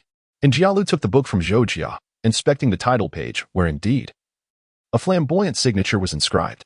Where did you meet him? And Jialu inquired, her curiosity piqued. Zhou Jia, with a playful glint in her eyes, replied, I want to tell you, unless you treat me to a movie. And Jialu pouted, contemplating. All right, then you must tell me. Zhou Jia laughed in delight, standing and surveying her surroundings before pretending to clear her throat, adopting a dramatic pose. Well, it was a cut to the chase. And Jialu interjected loudly. Okay, fine. Here is how it happened. Zhou Jia recounted. Observing in Jialu's astonished expression, her mood lifted immensely. However, and Jialu, now skeptical, asked, Are you serious? Is he really that impressive? Absolutely. Xiao Zhuang is a special forces soldier, Zhou Jia said, mimicking a gun-shooting gesture with her hand. And Jialu fell silent, pondering the revelation. After a moment, she asked, What happened to him afterward? Do you know where he went? Zhou Jia shook her head in thought. Suddenly, a male voice echoed from the doorway, urgent and insistent. Xiabin? Zhou Jia exclaimed, surprised to see the man. Zhou Jia, you're here too? Xiabin. The man calling out appeared taken aback, but his gaze quickly shifted to Jialu. I bought movie tickets. Shall we go watch a film tonight? He asked, his eyes brimming with anticipation. However, Jialu's expression turned chilly. She clearly had no interest in him. We've been through this for a while. Don't be stubborn, all right? Xiabin pleaded, nearly begging. Jialu turned her gaze icy towards him, stating firmly, Xiabin, we've broken up. It's all in the past. Please don't pursue me any further. Xiabin was momentarily taken aback, glancing at Zhou Jia and signaling with his eyes for assistance. Zhou Jia, catching on, quickly chimed in. Yes, I think you two are quite compatible. Why not forgive him? Yes, just forgive me this once, all right? Xiabin implored again. Xiabin, wake up. I no longer have feelings for you. We have no connection anymore. Please, I ask you not to pursue me again. Jialu stated emphatically, each word pronounced with clarity. Zhou Jia stood frozen, having never witnessed Jialu in such a fierce light. Xiabin's fair complexion flushed with anger as he glanced at Jialu. Suddenly, he noticed the red book she was holding. His expression twisted in fury as he snatched the book from her grasp, glancing at it before throwing it to the ground, shouting, I knew it. I knew you had moved on. Xiabin, oblivious to the bewildered expressions of the two women, stepped onto the book and declared, I knew it. Zhuangyan, you've already posted information about this wretched book over a dozen times this month in the AA space. You've mentioned the name Xiao Zhuang at least 30 times. As Xiabin continued, his face contorted with increasing rage, casting furious glances at Jialu. Zhou Jia, upon hearing Xiabin and Oppo's words, looked at Jialu in disbelief. Suddenly, Jialu forcefully pushed Xiabin away, cradled the book in her arms, and shouted at him in anger, Get lost. I find you repulsive, so just leave. Chapter 93, The Tale of the Red Leaf in the Southeast Military Region, within the confines of the military hospital and Oppo's director and Oppo's office, Xiao Fei sat in a chair, her gaze vacantly fixed upon the wall. Yet, her mind was incessantly replaying the events of this morning when she had visited her grandfather earlier today. As Xiao Fei emerged from her grandfather and Oppo's private room, Professor Lang approached her, indicating that he had something important to discuss. An ominous premonition surged within her. Indeed. Recalling the scene, Professor Lang spoke gravely, Director Du, you must prepare yourself for Commander Wang's condition. Xiao Fei was momentarily taken aback. What did preparing oneself even mean? She turned her head, peering through the glass window into the ward. There lay the elderly man, his eyes clouded as they stared blankly at the ceiling, blinking slowly. Lost in thought.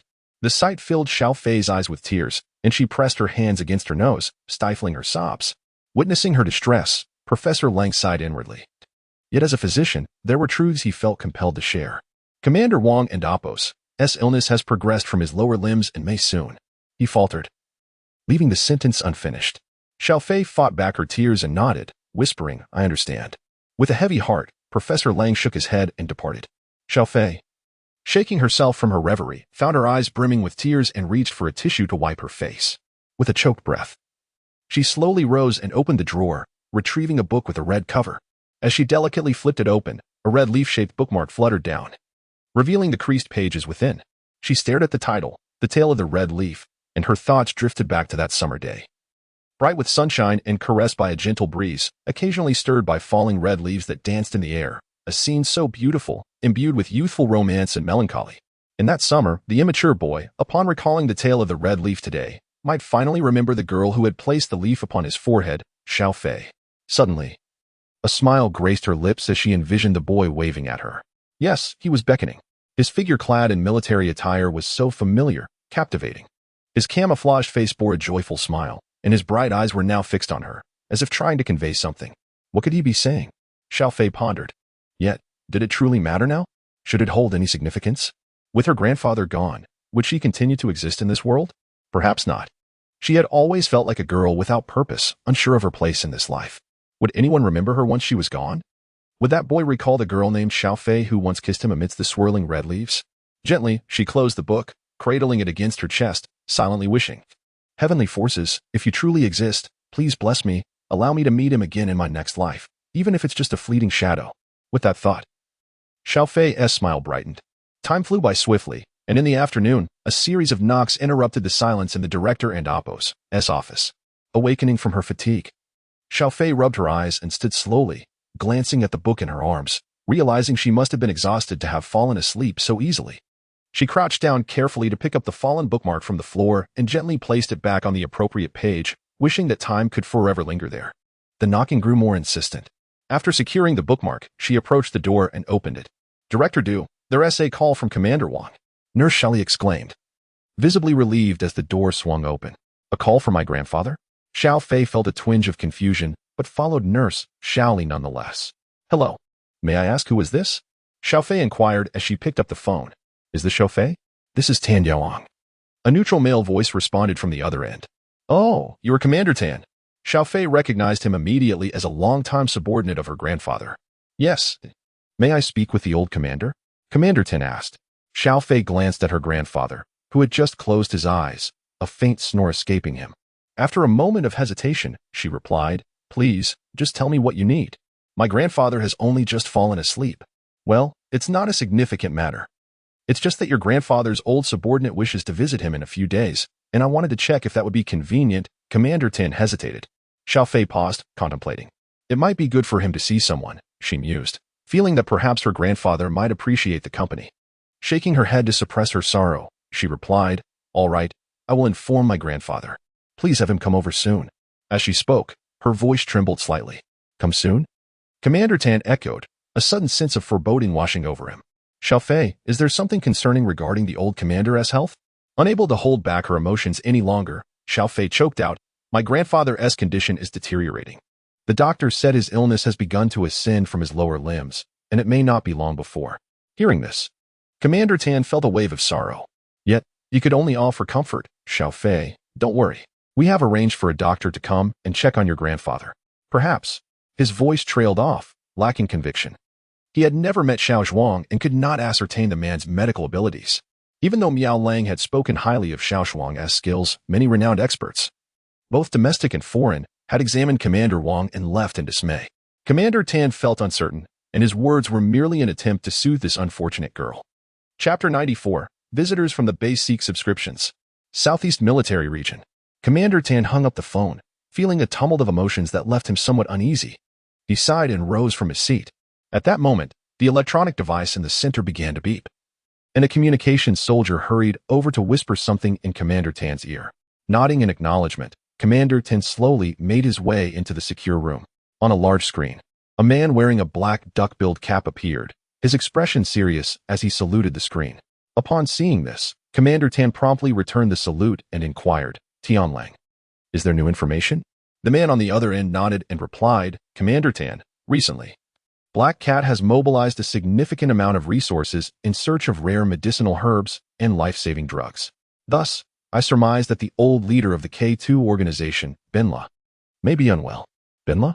Commander Tan asked, puzzled. The man, known as Tianlang, elaborated. You see, Binla is the mentor of Black Cat and the original leader of K2. Although Black Cat currently holds power, his position is relatively new, and he relies on Binla's influence for support. After reflecting on Tianlang's words, Commander Tan inquired, Are you suggesting? Tianlang hesitated before responding, Commander Tan, I believe this presents an opportunity. Commander Tan frowned at this. Suddenly, a somewhat urgent voice from the screen interrupted. The call is over, someone is coming, and with that, Tianlang ended the call. Commander Tan began to contemplate the implications of Tianlang and Oppo's statements. In a foreign country, a secluded mountain cabin stood surrounded by water, with a gentle stream flowing nearby. On a bamboo-constructed balcony, an elderly man with graying hair reclined in a wheelchair, eyes closed in deep contemplation as he listened to the distant murmurs of the stream. At that moment, the sound of high heels echoed from the wooden staircase behind him, and a woman in a red dress approached him. Upon hearing her footsteps, the elderly man slowly opened his eyes, which, despite his apparent frailty, gleamed with a captivating intensity. "Master Benla?" The woman in red softly addressed him. "After all these years, you still refuse to call me father?" The old man replied with a tinge of disappointment. The woman, momentarily taken aback, quickly regained her composure and exclaimed, "Father, I have matters to report." The old man shook his head, declining to respond. Instead, he sighed, "Hummingbird, I am acutely aware of my own condition. I cannot endure much longer. You should make your preparations." Hummingbird, contemplating his words, seemed lost in thought. Observing her silence, the old man felt resigned. Having lived a life devoid of children, he regarded Hummingbird as his own. As for Black Cat, he merely shook his head in reflection. Suddenly, Hummingbird broke the silence, stating, "Father, I must leave soon for a task assigned by Black Cat." The old man nodded. "Take care of yourself." After uttering those words, he closed his eyes once more, lapsing into silence. As Hummingbird's footsteps faded, he shivered and began to cough violently, blood trickling from the corner of his mouth. Yet, his demeanor remained calm as he wiped the blood away with a handkerchief, gazing into the distance. Another day passed slowly. Morning at the Phoenix Fire Base. A military vehicle came to a gradual halt at the base checkpoint. Several fully armed soldiers disembarked, and one approached the on-duty guards to exchange words. After a while, the vehicle proceeded into the training grounds of the Phoenix Fire Base. In the lounge, Lei Zhan was performing push-ups, sweat cascading down his face. The other team members busily engaged in their respective tasks. Yin Wang was studying advanced sniper tactics, while Yuan Bao delved into intricate demolition techniques. Following their near annihilation by Xiao Zhuang in the jungle, the team was fervently dedicated to their training. Lei Zhan, glancing at the military vehicle on the large screen, furrowed his brow in suspicion. Just then, the phone on the table rang. Lei Zhan exchanged glances with the old fox and swiftly answered the call. "Hello, Deputy Commander Tan?" "Understood." He hung up, still puzzled, and called out, "Gather everyone." Instantly, the team set aside their tasks. Meanwhile, the female soldiers of Phoenix Fire were conducting a 10-kilometer weighted run. This time, Xiao Zhuang had added 20 kilograms to his already heavy load of 80 kilograms. A decision he made himself. It was not due to a penchant for self-punishment. Rather, Xiao Zhuang had discovered his increasing endurance, feeling capable of handling such a training regimen. The female soldiers shrugged it off, accustomed to Xiao Zhuang's eccentricities by now. In the meantime, Tin Xiaoling, comfortably reclining in a chair while watching He Lu and shouting at the newcomers through a pair of binoculars, straightened up upon hearing the call over her earpiece. "Lei Zhan? What is the matter? Leave 2 people to oversee the training. The rest are to gather at the training ground." After a brief pause, Lei Zhan added, "Oh, and bring Zhuang Yin along." With that, the line went silent. Tin Xiaoling was momentarily taken aback, but quickly complied with Lei Zhan's orders, summoning the female soldiers and informing He Lu. As Xiao Zhuang jogged ahead, feeling increasingly light, he was about to accelerate further when a vehicle following closely behind honked. "Come here." Upon hearing this, Xiao Zhuang turned, puzzled, glancing at He Lu and then at the other female soldiers before walking over, unsure of what was happening. "What is going on?" he asked the female soldiers. "Lei Zhan wants you to gather with us at the training ground," Yi Tsuanshin explained hastily. Xiao Zhuang felt a wave of confusion wash over him. "Gathering at the training ground? What does that have to do with me?" "Let us go," Yi Tsuanshin urged, gently pulling him along. Observing the situation, Xiao Zhuang could only nod in agreement and board the military vehicle, accompanying the female soldiers as they set off towards the training ground. Chapter 95, Miao Lian's intention seeks subscription. At the training ground, the Fire Phoenix Assault Team and the Thunder Assault Team stood in formation, ready for inspection. "Well done," Commander Tan exclaimed, admiring the spirited demeanor of the female soldiers from the Fire Phoenix and the Thunder Assault Team. "Thank you for your commendation, sir." Their voices rang out, filled with vigor. Commander Tan nodded in satisfaction, saying, "Thunder Team, fall out." With a cheerful wave of his hand, he addressed the crowd. "Yes, sir." As they watched Commander Tan depart, the female soldiers of the Fire Phoenix began to chatter amongst themselves. 2 stars indeed, and a person of real authority, Deputy Commander Tan. One remarked, "This might be the highest-ranking officer Iandapos VE ever encountered," Tanguo mused quietly. The others chuckled at her words. Wherever there were lively spirits, there was always joy. However, Yi Tsuanshin remained silent, her eyes scanning for the figure of Xiao Zhuang. Bai Zhuang noticed the peculiar expression on Tan Xiaoling and Appo's face and hesitated to speak. Meanwhile, upon arriving at the training ground, Miao Lian was pleasantly surprised to see Xiao Zhuang. He did not need to line up for inspection, as this was the domain of the Fire Phoenix and Thunder teams. Stepping out of the vehicle, he naturally followed Miao Lian into the Thunder conference room. Miao Lian, what brings you here? Xiao Zhuang couldn't and Appo's help but exclaim upon entering the room. Xiao Zhuang, you are in the military now. Maintain a semblance of decorum and avoid being overly dramatic. Miao Lang reprimanded sternly. Xiao Zhuang chuckled and rubbed the back of his head. Observing this, Miao Lang smirked. You mischievous brat still exhibit that timid demeanor. Taking Miao Lang's words in stride, Xiao Zhuang smiled and asked, what made you think to come and see me? Miao Lang's expression turned serious as he replied, Xiao Zhuang, I have a personal matter that requires your assistance. Noticing Miao Lian's solemn demeanor, Xiao Zhuang inquired, what is it? Miao Lang nodded, his voice heavy. Xiao Zhuang, an old commander of mine has contracted a peculiar illness that the hospital cannot diagnose. He glanced at Xiao Zhuang, continuing gravely. Many renowned experts, both domestic and overseas, have examined him to no avail. They remain perplexed about the nature of the ailment. Undiagnosed? Xiao Zhuang frowned, pressing for details. All equipment and methods have been employed, yet the cause eludes us. At that moment, a voice came from the conference room entrance. Turning around, Xiao Zhuang saw a military officer who had just arrived with Miao Lian, noting his rank as a major general. Hello, Comrade Zhuang Yan, the newcomer greeted, returning the salute. Miao Lang approached, saying, this is Deputy Commander Tan, an old subordinate of our commander. You might inquire about the old commander's condition. Xiao Zhuang turned to Commander Tan, asking, what symptoms does he exhibit? Commander Tan replied, initially, he experienced paralysis in his lower limbs, which gradually spread to his upper body. Now he is unable to leave his bed. With a reminiscent expression, Commander Tan added, based on the latest information I've gathered, the old commander may not have much time left. Miao Lang lowered his head in sorrow upon hearing this. Xiao Zhuang, sensing the gravity of the situation, offered consolation. Miao Lian, do not worry. As long as it is not a terminal illness, there is always a solution. Both Miao Lang and Commander Tan were momentarily taken aback by his words. Just then, another voice echoed from outside the conference room. Dad, I've been looking for you. What brings you here? Xiao Zhuang was startled to see Tan Xiaoling. Well, the daughter of a major general. I didn't see that coming. Commander Tan chuckled. I have some personal matters to attend to. He glanced at Miao Lang, then at Tan Xiaoling, saying, this is my daughter, Tan Xiaoling. She is your Uncle Miao's old comrade. Hello, Uncle Miao. Tan Xiaoling greeted, her gaze shifting curiously toward Xiao Zhuang, wondering what he was doing there. How lovely. Miao Lang smiled, nodding in approval. Commander Tan then looked at Xiao Zhuang and Miao Lang, suddenly asking, Xiaoling, do you need something?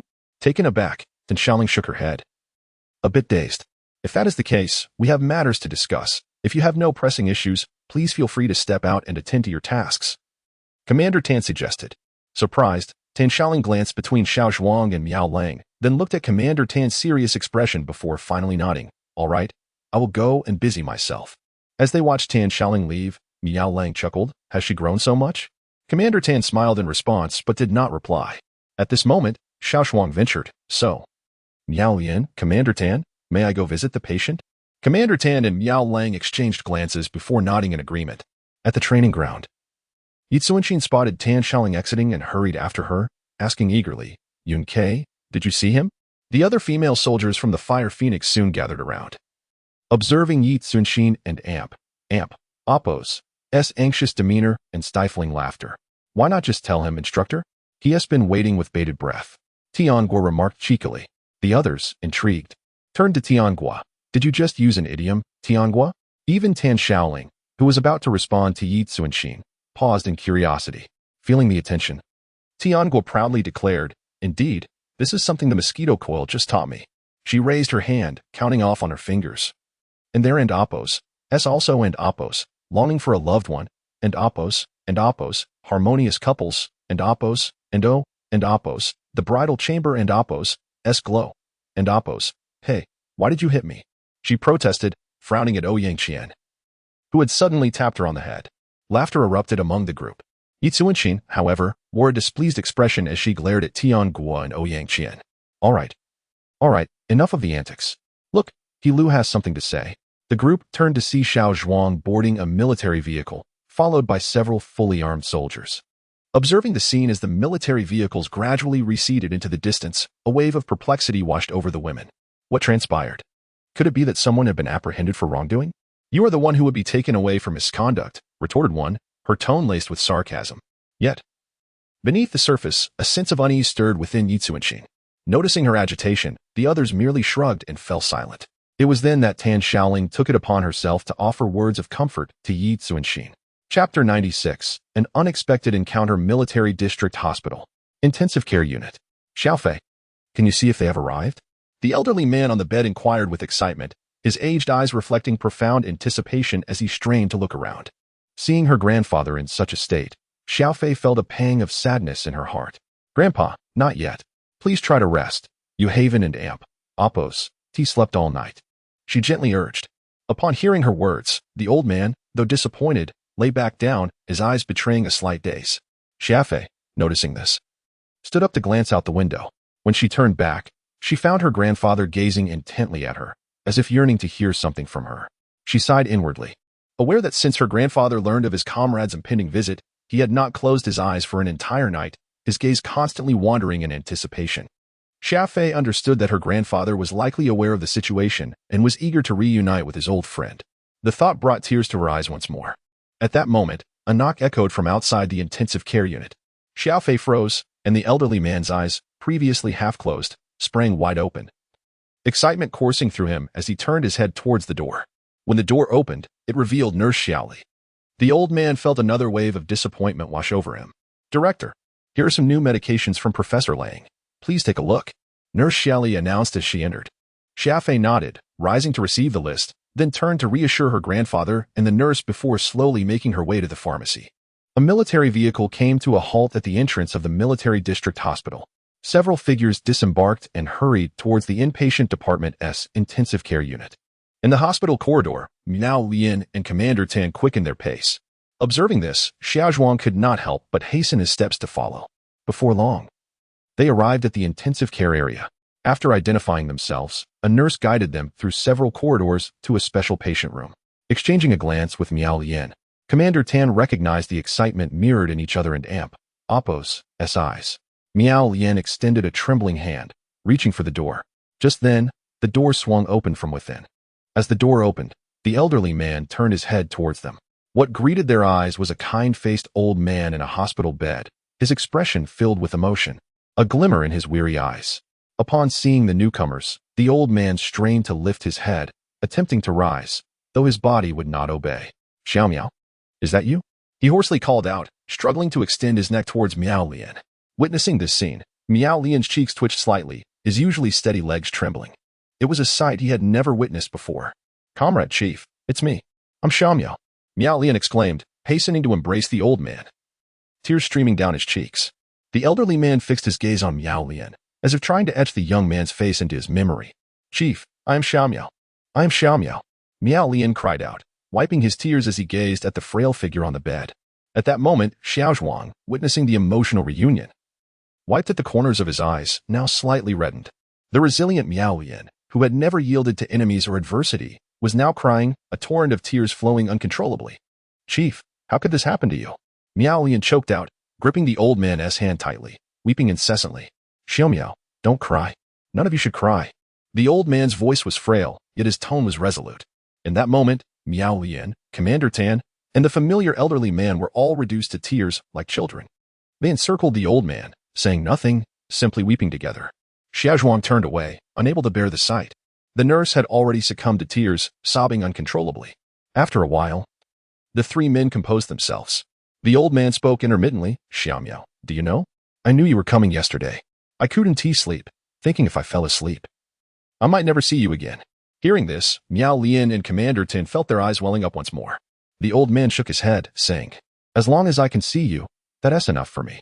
Miao Lian, wiping his tears, firmly grasped the old man's hand and reassured him, Chief, don't worry, you will be fine. You must. The old man's wrinkled face broke into a smile, his voice weak yet filled with warmth. I'm not afraid of death, you know that. But I worry for my poor granddaughter. Both Miao Lian and Commander Tan exchanged glances, feeling the weight of the elderly man's words. Miao Lian, filled with urgency, grasped the old man's hand and exclaimed, Chief, Xiao Zhuang felt his eyes welling up. Unable to bear the scene any longer, he resolved to find a way to save the old man, not just for Miao Lian, but for the unbreakable bond forged through years of camaraderie in the military. Just then, the door to the intensive care unit swung open unexpectedly, revealing a beautiful figure. Upon seeing the familiar face of the girl, Xiao Zhuang froze. As she opened the door, her bewildered gaze landed on Xiao Zhuang, causing the items she held to clatter to the floor. The door had opened, yet both stood frozen, locked in each other's eyes, surprise, joy, and an unnamable emotion swirling between them. In that moment, their entire world consisted solely of one another. Thus, the protagonists of the story of the Red Leaves encountered each other unexpectedly. Chapter 97. Farewell, Xiao Fei, Xiao Fei? Xiao Zhuang gazed at the familiar figure before him, struggling to contain his emotions as his voice trembled.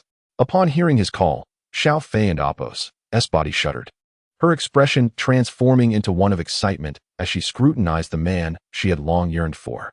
Countless words swirled within her, yet at that moment, she found herself unable to articulate them. Over the lonely nights of the past years, how many times had she awakened at midnight, curled up alone, pondering over this very man? Gazing upon Xiao Zhuang's familiar face and hairstyle, tears of joy unexpectedly streamed down her cheeks. Xiao Zhuang, she exclaimed, wiping her tears, echoing the words she had spoken when they first met, a greeting from a friend, infused with the elation of their reunion. Xiao Zhuang looked at Xiao Fei, then turned to the elderly man's somewhat familiar visage, suddenly recalling the elder's identity. Commander Wang. Yes, isn't this the Commander Wang I encountered during my training years? He remembered the Siberian wolf who had infiltrated enemy lines, seized tanks, stormed command posts, and nearly lost his life when mistaken for an enemy and shot by Commander Wang and Apos' subordinates. With that thought, Xiao Zhuang raised his head to smile at Xiao Fei. I have come to treat your grandfather. Xiao Fei paused in surprise, her eyes wide as she tried to grasp his meaning. Do you know each other? Commander Tan asked, noticing the expressions on Xiao Zhuang and Xiao Fei's faces. To this, both Xiao Zhuang and Xiao Fei nodded, sharing a smile. Xiao Fei rubbed her eyes, stifling a light sob to alleviate the exhilaration of their meeting. That's wonderful, Commander Tan exclaimed joyfully. He then noticed Miao Lian looking at Xiao Fei with a puzzled expression and explained, Xiao Miao, this is the commander's granddaughter, Xiao Fei. Miao Lian smiled and nodded at Xiao Fei in acknowledgement. At that moment, the elderly man lying on the bed suddenly erupted into a violent cough, sending everyone into a state of panic. Old commander, grandfather. They watched in horror as the old man coughed up blood, staining the white sheets crimson. And the urgency in the room escalated. Doctor, nurse, Shali shouted as she rushed outside. Xiao Fei, now frantic, dashed to the old man's side. Xiao Zhuang, look. Please help the old commander. Miao Lian shouted, quick to react. Xiao Zhuang hurried to the elderly man's side, checking his breath and pulse, his heart sinking. The old man was already frail, having not slept all night and overwhelmed with emotion upon seeing an old comrade. He was now teetering on the edge of life. What and Apos' wrong? Miao Lian inquired anxiously.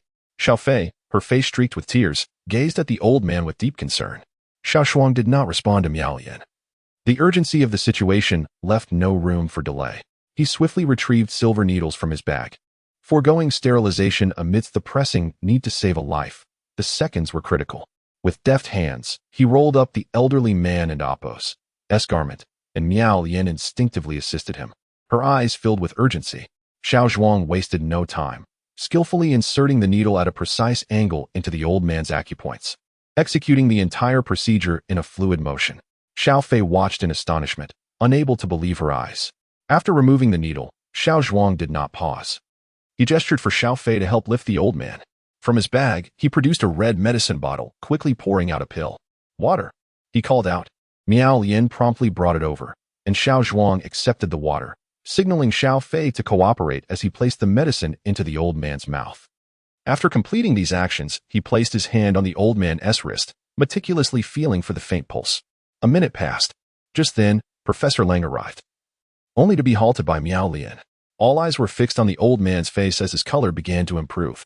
The tension in the room was palpable, with everyone holding their breath, fearful of disrupting the treatment. Though the pulse remained weak, it had steadied. Xiao Zhuang exhaled a sigh of relief. Noticing the beads of sweat on his forehead, Xiao Fei reached out to wipe them away, her voice trembling with anxiety. Xiao Zhuang, how is my grandfather? Taking a deep breath to calm his nerves from the earlier procedure, Xiao Zhuang reassured everyone, Commander Wang is stable for now. A collective sigh of relief washed over the room. Professor Lang approached slowly, having just witnessed the young man's remarkable technique. He found himself at a loss for words to describe the extraordinary skill displayed in saving a life with silver needles. Even an outsider could discern the exceptional nature of these methods, let alone Professor Lang, who had immersed himself in the medical field for years. Upon hearing that the elder was out of danger, Professor Lang's curiosity piqued, and he approached Xiao Zhuang. "Hello, I am Commander Wang's attending physician, Lang Feng. I need to examine the patient." Xiao Zhuang nodded in acknowledgement and stepped aside. The atmosphere was tense as everyone awaited Professor Lang and Apos' assessment of the elder and Apos' condition. After a thorough examination, including listening to his heart and taking blood for tests, Professor Lang finally stood up, casting a curious glance at Xiao Zhuang before addressing the group. The patient's condition has begun to improve. Even the strength of his heartbeat is increasing. His breathing is becoming steadier, indicating that he has passed the critical phase. At this, Xiao Fei felt the weight of worry lift from her shoulders, her expression relaxing as she sat beside the bed, exhaling softly. Until this moment, everyone in the ward finally felt a genuine sense of relief. Just then, Professor Lang, who had just spoken, approached Xiao Zhuang and inquired, "May I ask what you administered to the patient earlier?" Professor Lang spoke with a hint of excitement, causing everyone present to pause momentarily, their curiosity now directed toward Xiao Zhuang. "This is a type of pill I have prepared, intended for emergency use," Zhuang explained as he noticed everyone's gaze upon him. Professor Lang, upon hearing this, became somewhat agitated and inquired, "Could you spare some for me?" Zhuang hesitated, for he had a limited supply. The last remnants of ginseng had already been utilized for this purpose. The current situation dictated that every pill consumed would diminish his stock, and as a combatant, he was inevitably prone to injuries, necessitating the preservation of some reserves. At that moment, the previously silent Xiao Fei suddenly spoke up, asking Zhuang, "What exactly is the illness afflicting my grandfather?" Xiao Fei, with an urgent glimmer in her eyes, turned her gaze towards Xiao Zhuang. Instantly, the attention of the crowd shifted to this inquiry. Even Professor Lang, who had been quite fervent moments ago, found himself captivated by Xiao Fei's question. Seeing Xiao Fei step forward to rescue him from the predicament, Xiao Zhuang felt a quiet gratitude within. She remained so perceptive and understanding. However, after a brief pause, as she noticed the curious expressions on the faces of those around her waiting for clarification, Xiao Zhuang glanced at the elderly man on the hospital bed and slowly shook her head, stating, "This does not constitute an illness.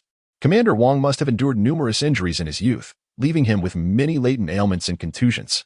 In his younger days, he was able to withstand them, but now, with age, the blockages in his blood vessels have caused those hidden afflictions to surface." Xiao Fei, upon hearing this, found herself momentarily lost in thought. Miao Lian and Commander Tan fell silent, for they were witnesses to history. The elderly man had participated in the War of Resistance, fighting against the Japanese and contending with the Americans. He had emerged from the hail of gunfire, enduring countless hardships along the way. They understood well that, given the poor medical conditions of that time, one could never know when life might slip away, and no one paid heed to such matters. Later, when times grew somewhat more peaceful, the elderly man had been too preoccupied with work to attend to his own well-being. As they reflected on this, they couldn't help but glance at the old man lying on the bed, breathing steadily, and sighed inwardly. "However, we have examined Commander Wang's body with all available instruments, and aside from indicating general weakness, no other issues have been detected. Even the test on the elderly man and Apos' blood concentration yielded normal results," Professor Lang remarked, still puzzled.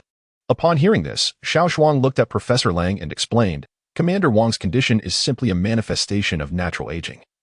Scientific instruments cannot identify the underlying causes of such phenomena." Natural aging? Upon hearing these words, a wave of tension swept over the crowd. Xiao Fei and Apos' eyes reddened as she gently caressed the elderly man and Apos' face, tears cascading down her cheeks. If it were an illness, it would imply the possibility of treatment. However, if it were natural aging, it would signify the unyielding laws of nature. At that moment, a profound sorrow enveloped everyone, swiftly overshadowing the joy they had just experienced. Natural aging, in theory, is an inevitability against which there is no resistance. However, we can indeed delay this aging process, Xiao Zhuang declared with conviction. The crowd paused momentarily, and Xiao Fei gazed at him in bewilderment, her eyes brimming with hope. Observing her reaction, Xiao Zhuang felt compelled to elucidate. Acupuncture can be employed to enhance the flow of energy, supplemented by precious medicinal herbs for nourishment. There is still a glimmer of hope for the elderly to regain their vitality. After speaking, he cast a reassuring glance at the somewhat sorrowful Xiao Fei. Upon hearing his words, the crowd was filled with joy, and Xiao Fei was almost incredulous. Xiao Zhuang, are you truly serious? Xiao Fei looked at Xiao Zhuang once more. Uncertainty etched on her face, her voice soft yet infused with urgency. Of course. Xiao Zhuang smiled at Xiao Fei and remarked, that's wonderful. Upon hearing this, Miao Lian was instantly filled with excitement and broke into laughter. Commander Tan, witnessing this, nodded appreciatively at Xiao Zhuang, secretly feeling gratitude. If Xiao Zhuang could indeed facilitate the recovery of the old leader, he would be profoundly thankful. What medication should we prescribe for Commander Wang? At that moment, Professor Lang turned to Xiao Zhuang and inquired. Upon hearing this, Xiao Zhuang glanced at the elderly man once more and reached out to check his pulse again. The old man's pulse had grown increasingly steady, and he was now emitting a faint snore, his complexion radiating comfort. It was evident that he was in a deep slumber. Xiao Fei also noticed her grandfather's serene expression at this time, filling her heart with joy. For it had been a long while since she had witnessed such tranquility on his face. Contemplating this, Xiao Fei could not help but lift her gaze to Xiao Zhuang. Observing his earnest demeanor, the tenderness in his eyes deepening. Suddenly, as if sensing something, Xiao Zhuang turned his head. Their gazes met in a profound collision. Upon realizing that Xiao Zhuang had noticed her, a blush swept across Xiao Fei's face. Taken aback by her bashfulness, Xiao Zhuang paused momentarily. The two found themselves locked in an intense gaze. It was Xiao Fei, however, who, blushing, quickly averted her eyes. Meanwhile, the others in the hospital room focused on Xiao Zhuang, oblivious to the unusual expression on Xiao Fei and Appo's face. How are you, Xiao Zhuang? Miao Lian observed Xiao Zhuang lost in thought, and could not help but feel a twinge of anxiety. Oh, it's nothing, Xiao Zhuang replied, regaining his focus. After a brief pause, he looked at the elderly man and continued, Commander Wang and Appo's pulse has stabilized. I shall prescribe some nourishing medicines tailored for this condition. From today onward, he must prioritize rest, take his medication on time, and after a few more acupuncture sessions, his condition will improve. When will grandfather be able to stand up? Xiao Fei suddenly recalled something and inquired. Xiao Zhuang was taken aback. Glancing at Xiao Fei, he replied, this requires time. It cannot be accomplished overnight. You must possess ample patience. After speaking, Xiao Zhuang regarded Xiao Fei with a serious expression. Upon hearing this, Xiao Fei resolutely nodded. As long as there is hope, she would not surrender. The others, upon hearing this, shared the same sentiment. However, they also gained a newfound appreciation for Xiao Zhuang's medical skills, especially Miao Lian, whose smile had not faded. He was more pleased than anyone that Xiao Zhuang could cure the old commander. After finishing, Xiao Zhuang rose and retrieved a pen from Professor Lang, beginning to write on a sheet of paper. After a while, he handed the completed prescription to Professor Lang. Upon receiving the prescription, Professor Lang was taken aback, as the paper was filled with various precious herbs, deer antler, ganoderma, ginseng, kudzu root, all specified with their respective ages. However, after a moment of astonishment, Professor Lang composed himself and carefully stored the prescription. It was understandable that Commander Wang's condition was severe, necessitating these medicinal ingredients. Furthermore, as a high-ranking military officer, Commander Wang enjoyed a lifetime exemption from medical expenses. Although these herbs were rare, they could still be found in the inventories of large hospitals. Chapter 99. As Xiao Zhuang boarded the military vehicle with Miao Lian and Commander Tan, the bumpy ride mirrored the turmoil in his heart. His thoughts wandered back to the moment he had just stepped out of the hospital. At that time, as he was making his way out, a voice suddenly called from behind. It was Xiao Fei, running to catch up, breathless and filled with reluctance. Xiao Zhuang, when will you come back again? Xiao Fei bent over, her breath quickened from the haste, her eyes filled with an unwillingness to part from him. I will come back in a few days. Xiao Zhuang replied, glancing at Miao Lian who was waiting in the distance. Turning back, he added, I am currently stationed at the Southeast Military District. Have you returned to your unit? Xiao Fei asked, her eyes lighting up with joy. Yes, Xiao Zhuang nodded, momentarily lost in the familiarity of her face. Noticing his gaze, Xiao Fei shyly twirled a strand of her hair, smiling at him. In that instant, Xiao Zhuang felt an overwhelming urge to embrace her. This girl who brought him a sense of tranquility apart from Xiaoying. Will you be able to visit me often in the future? She asked, her smile brightening. Yes. He found himself nodding involuntarily. Then you should go. They are waiting for you. Xiao Fei bit her lip. Her voice slightly choked as she pointed towards Miao Lian and Commander Tan. Startled, Xiao Zhuang looked earnestly at her and affirmed, I will come again.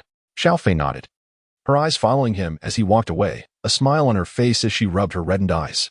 Suddenly, Miao Lian's voice broke Xiao Zhuang from his reverie. The vehicle jolted more violently, causing everyone to sway. Xiao Zhuang, Miao Lian began, nodding appreciatively. We truly owe you our gratitude this time. Commander Tan smiled in agreement.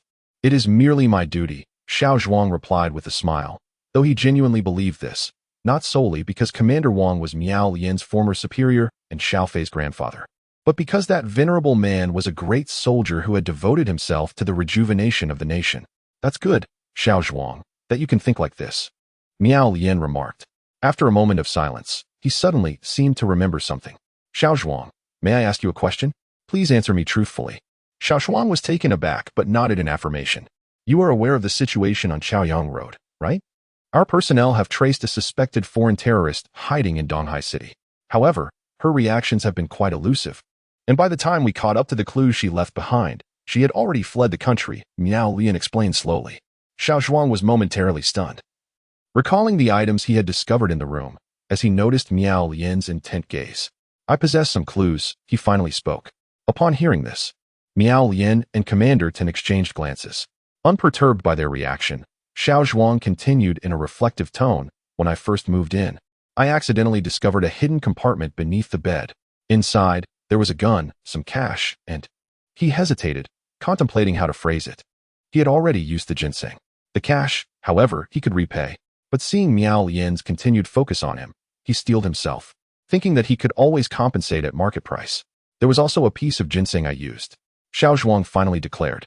After stating this, he glanced at Miao Lian and then at Commander Tan, noticing they seemed deep in thought and appeared to overlook his last statement. Miao Lian furrowed his brow and inquired. Think carefully. Is there anything else of value? Of value? Xiao Zhuang, sensing Miao Lian's seriousness, began to recall the scene vividly. Was there something else? Suddenly, a thought struck him. Oh, there was a note, an English-written note. He exclaimed, remembering it had been tucked within the ginseng box. However, he had discarded it carelessly after reading it, and it likely ended up in the trash. What did it say? Commander Tan suddenly asked from the side. Xiao Zhuang glanced at Miao Lian and then at Commander Tan. It seemed to be a message of well-wishing, he replied, recalling the words carefully. It was addressed to the esteemed Mr. Bin Laden, wishing you good health. Yes, that's it. And it was signed Hummingbird. Bin Laden? Are you certain? Commander Tan's voice rose sharply. Xiao Zhuang, taken aback by the seriousness of Commander Tan and Appo's expression, paused before affirmatively responding, yes. It was definitely Bin Laden. I remember the name distinctly because it sounded peculiar. Commander Tan fell silent, lost in contemplation, while Miao Lian nodded at Xiao Zhuang. All right, then this matter is settled. Xiao Zhuang was momentarily stunned. Just like that? Am I not supposed to compensate for the items? However, noticing Miao Lian did not bring it up, he wisely refrained from asking. What are you thinking, Commander? Miao Lian inquired, observing the pensive expression on Commander Tan. Commander Tan blinked, glancing between Miao Lian and Xiao Zhuang before shaking his head. Nothing. Miao Lian chuckled lightly at this response. Commander, have we arrived at the base? A soldier driving the vehicle suddenly asked. Commander Tan smiled at Xiao Zhuang, saying, Comrade Zhuang Yan, we will not escort you inside. Otherwise, we would delay further. Miao and I have matters to discuss. Understanding, Xiao Zhuang nodded. All right then, Commander Tan. Miao Lian, I shall take my leave. He cast a reluctant glance at Miao Lian. Seeing this, Miao Lian playfully nudged Xiao Zhuang and said with a stern expression, Off you go, kid. With a smile, Xiao Zhuang exited the vehicle. Just then, Miao Lian called out, Xiao Zhuang, do keep an eye on the old chief's health. Understood. I will. Xiao Zhuang shouted back as he watched the vehicle depart. The mischievous Miao Lianxiao scolded as he reached out to pat his somewhat stiff cheeks. You two seem to have a great relationship, Commander Tan remarked with a smile upon witnessing Miao Lian's demeanor. He is one of the soldiers I trained. Miao Lian replied with a smile. Young Miao, I wish to know more about this comrade, Commander Tan suddenly stated. Chapter 100. Yi Tsuanshin's concerns at the Fire Phoenix training base. A group of female instructors relentlessly tormented the novice trainees. What are you doing? Where is your masculinity? He Lu shouted into the mud pit with a loudspeaker. Several female soldiers from Fire Phoenix also reprimanded the trainees from above the muddy expanse. What are you doing? Shinlani, noticing Yi Tsuanshin's distracted demeanor, couldn't and amp, Oppos, T help but nudge her and inquire. Yi Tsuanshin withdrew her gaze and glanced at Shinlani, replying, Nothing. Just training. Shinlani shrugged in response. Suddenly, with a twinkle in her eye, she said to Yi Tsuanshin, Look, he's back. Yi Tsuanshin, upon hearing this. Excitedly turned to the direction indicated by Shenlani. However, upon seeing nothing but an empty space devoid of any figures, she realized she had been deceived, and her expression darkened. Shenlani, pleased with her successful trickery, couldn't help but chuckle. Yi Zuanshin turned back, slightly miffed, and pinched Shenlani hard. Ah! Shenlani let out a yelp. What are you two doing? Tan Xiaoling, sitting nearby, turned to glare at Shenlani and Yi Zuanshin. Hearing this, the two exchanged glances and fell silent. After a moment, Shenlani tugged at Yi Zuanshin again and whispered, Look, he is really back. Yi Zuanshin paused, coldly chuckling a few times, clearly skeptical. Really? Right behind us? Shenlani insisted, raising her voice. Reporting. At that moment, Xiao Zhuang, clad in training attire, rushed over, calling out. Lu, who was in the midst of training, paused and turned, looking back at Xiao Zhuang quizzically. Come in, we're starting training. The Fire Phoenix women looked on curiously as Xiao Zhuang entered the mud pit. Seeing Xiao Zhuang and Apos' actual return, Yi Zuanshin felt a sense of relief wash over her, and the tension on her face relaxed slightly. Shenlani shook her head and remarked, TSK, TSK, TSK, I can't take it. Meanwhile, in a military vehicle, Commander Tan conversed with Miao Lian. Xiao Miao, are you serious? Commander Tan asked, astonished. Miao Lian, although unsure why Commander Tan was so intrigued by Xiao Zhuang, replied, Yes. The lone wolf has retired due to accidentally injuring a hostage. Commander Tan fell into contemplation upon hearing this. After a while, he suddenly asked, What do you think of him? Miao Lian appeared taken aback, gazing at Commander Tan in confusion. What do you mean? Instead of answering Miao Lian's question, Commander Tan continued. Recently, our informants have relayed intelligence that K2 and Apos' former leader, Bin La, is ill. The Black Cat is mobilizing all available resources to find rare medicinal herbs to prolong Bin La and Apos' life, hoping to leverage his influence to gain complete control over K2 while he is still alive. Commander Tan then shared all the information reported by the Sky Wolf with Miao Lian. After hearing this, Miao Lian was momentarily stunned, asking curiously, Are you suggesting we send Xiao Zhuang in as an undercover agent to assist our informants? Commander Tan chuckled softly. I hadn't thought of that initially. But after witnessing his medical skills today and learning more about him from you, I have come to this idea. I wish to discuss the specifics with you now. Miao Lian fell silent, contemplating for a moment before slowly agreeing. If we truly need someone to infiltrate K2, Xiao Zhuang would be quite suitable. As Miao Lian spoke, determination gleamed in his eyes. He hoped for Xiao Zhuang's well-being, but he equally desired for him to contribute to the nation. Commander Tan, noticing this, inquired, What makes you say that? Miao Lian paused, organizing his thoughts before responding. Firstly, Xiao Zhuang received the world and Apos' best special operations training as a lone wolf. Secondly, he has previous experience as an undercover agent, successfully completing his missions. Oh, he has undercover experience? Commander Tan mused, considering Xiao Zhuang's age. If he had retired 5 years ago, he would only be 18 or 19. Intrigued, he asked, Where? In Yinshan Town, a notorious drug trafficking gang, the Ma family. Miao Lian replied calmly. Commander Tan was taken aback. Oh, I know about that. It was part of the Chinese sword operation. I never expected he had such an experience. He remarked, shaking his head in disbelief. Miao Lian smiled. Actually, there is another crucial reason. He has been out of service for 5 years, which provides an excellent cover for undercover operations, making it easier for him during missions. Commander Tan nodded, deep in thought. As night fell at the Fire Phoenix female soldier dormitory, Yi Zuanshin, having finished her shower, lay in bed tossing and turning, unable to sleep. Listening to her fellow sisters discussing Xiao Zhuang being taken away by the military vehicle, her agitation grew. She had wanted to inquire about it during the day, but Xiao Zhuang had been sternly focused on his training, and with so many people around, she couldn't muster the courage to ask. Now, hearing the conversation again, her curiosity and concern bubbled over. Yi Zuanshin suddenly got up and walked out of the dormitory. When the others asked, she simply replied, I can't sleep. Just going for a stroll. In the quiet night, Yi Zuanshin walked along the training grounds track, lost in thought, her steps unconsciously leading her toward the small lake. Unbeknownst to her, 2 shadows stealthily followed behind. Hey, we should go back. She might get angry, Shenlani said, looking worriedly at the excited Tang Xiao. TSK. What is there to be afraid of? We're just going to see what she is doing. It's not like we'll let her know, Tang Xiao retorted. But I'm still a bit worried, Shenlani admitted. If you want to go back, go ahead. I'm not going back. I want to see the drama unfold. Tang Xiaoxiao exclaimed, her excitement palpable. What if we get caught? Shenlani asked, her resolve wavering. Tang Xiaoxiao, sensing Shenlani's hesitation, replied mischievously. Then we'll just say the captain was worried about her being out alone, and we came to bring her back. Shenlani looked at Tang Xiaoxiao, rendered speechless. The 103rd interlude seeks subscriptions. Are you going or not? Tang Xiaoxiao inquired again upon observing the situation. Of course I'm going to supervise you. Shenlani declared with conviction. Humph, Tang Xiaoxiao scoffed, casting a disdainful glance at Shenlani. By the lakeside, Xiao Zhuang sat in contemplation of the day's events. He realized that, at some point, he had developed a fondness for quietly reflecting on matters. Perhaps it was a vestige of a past life. Or maybe it was influenced by his current self. Regardless, he found it difficult to articulate. Lost in thought, Xiao Zhuang recalled the day's occurrences, from his reunion with Miao Lian, to encountering Xiao Fei, and finally, tending to Xiao Fei's grandfather's wounds.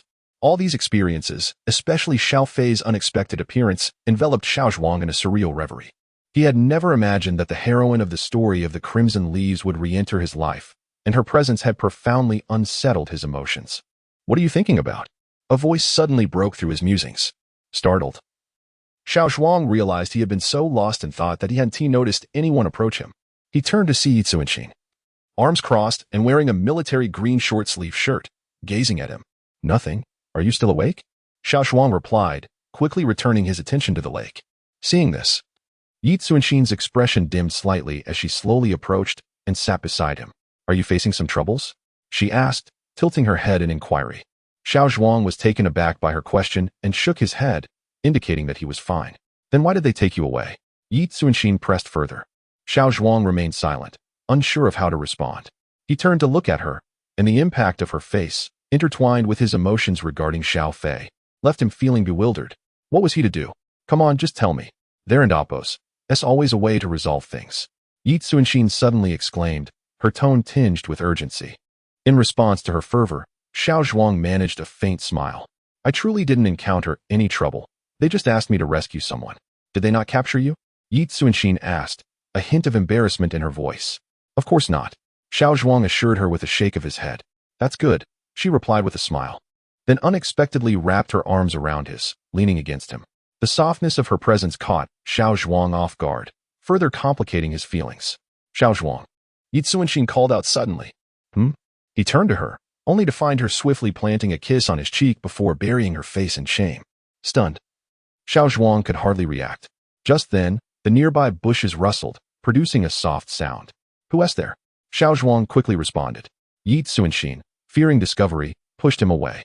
Silence enveloped the scene until a heated argument erupted from the bushes. What are you doing? Don't you know who he is?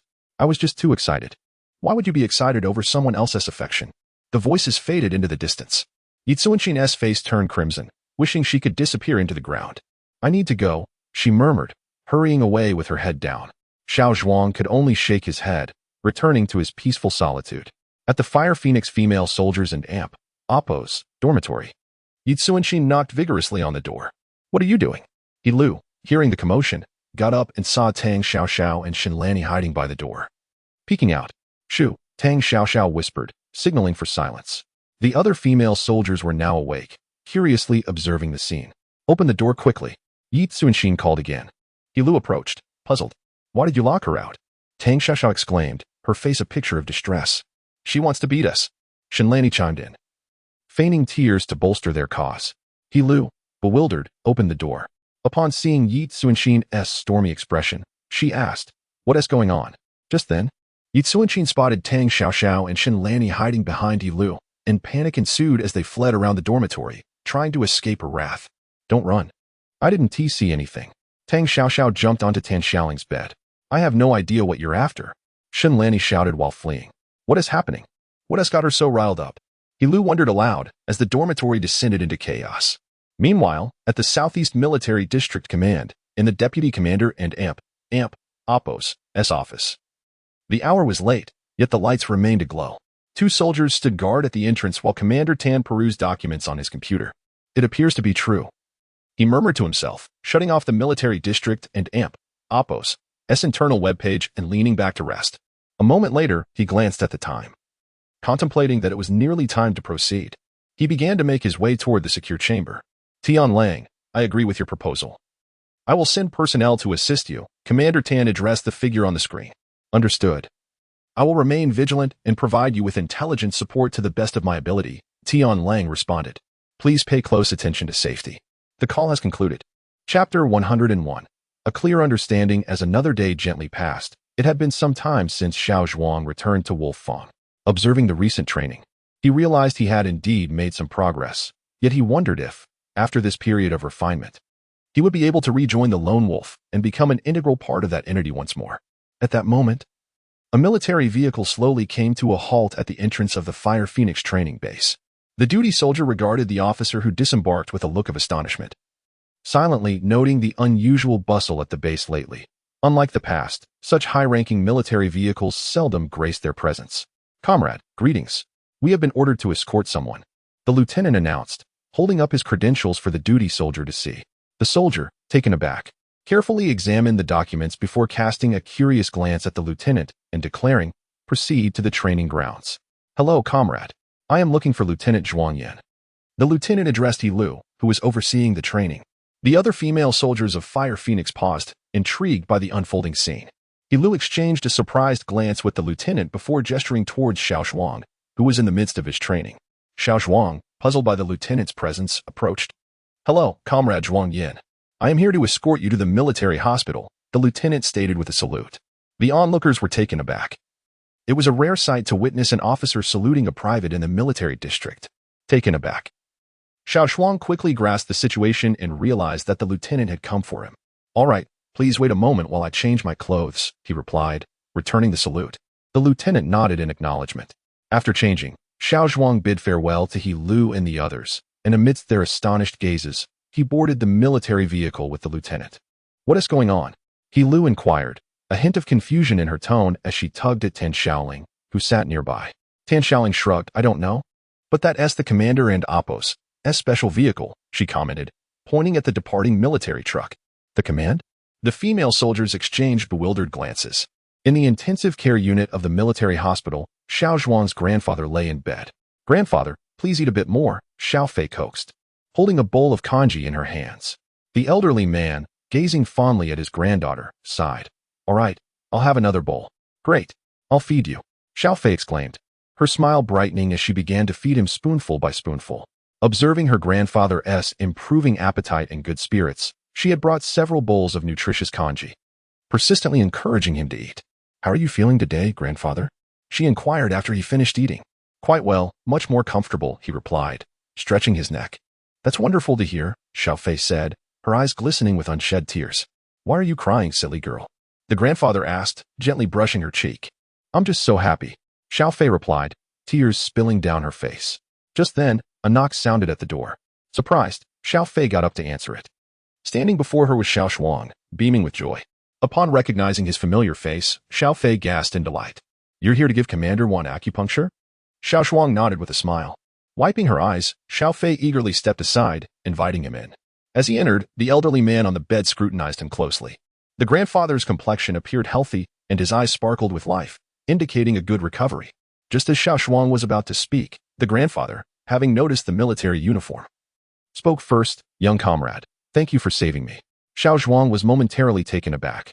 After glancing at the smiling Xiao Fei, he regained his composure and saluted, reporting, Sir, it is my duty. Good, Xiao Miao has raised a fine soldier, the grandfather remarked with admiration. Xiao Zhuang, feeling bashful, scratched his head. Let him examine you first, grandfather. Xiao Fei interjected, noticing Xiao Zhuang and Oppo's discomfort.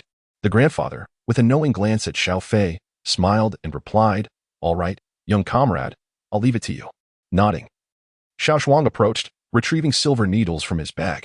After Xiao Fei handed him some medical alcohol for sterilization, he swiftly proceeded with the acupuncture, focusing on the vital points. As he worked, the grandfather observed Xiao Zhuang intently, while also glancing at Xiao Fei, who was fixated on Xiao Zhuang. Understanding dawned upon him. How is it going? Xiao Fei asked anxiously, noticing the beads of sweat forming on Xiao Zhuang and Oppo's brow. It's fine. Commander Wang is recovering well. I've begun stimulating his limbs' meridians. With continued medication and appropriate activity, he has a good chance of recovering, Xiao Zhuang reassured her. Xiao Fei felt a wave of relief wash over her upon hearing this. Glancing at her grandfather, who was now smiling as he scrutinized both her and Xiao Zhuang.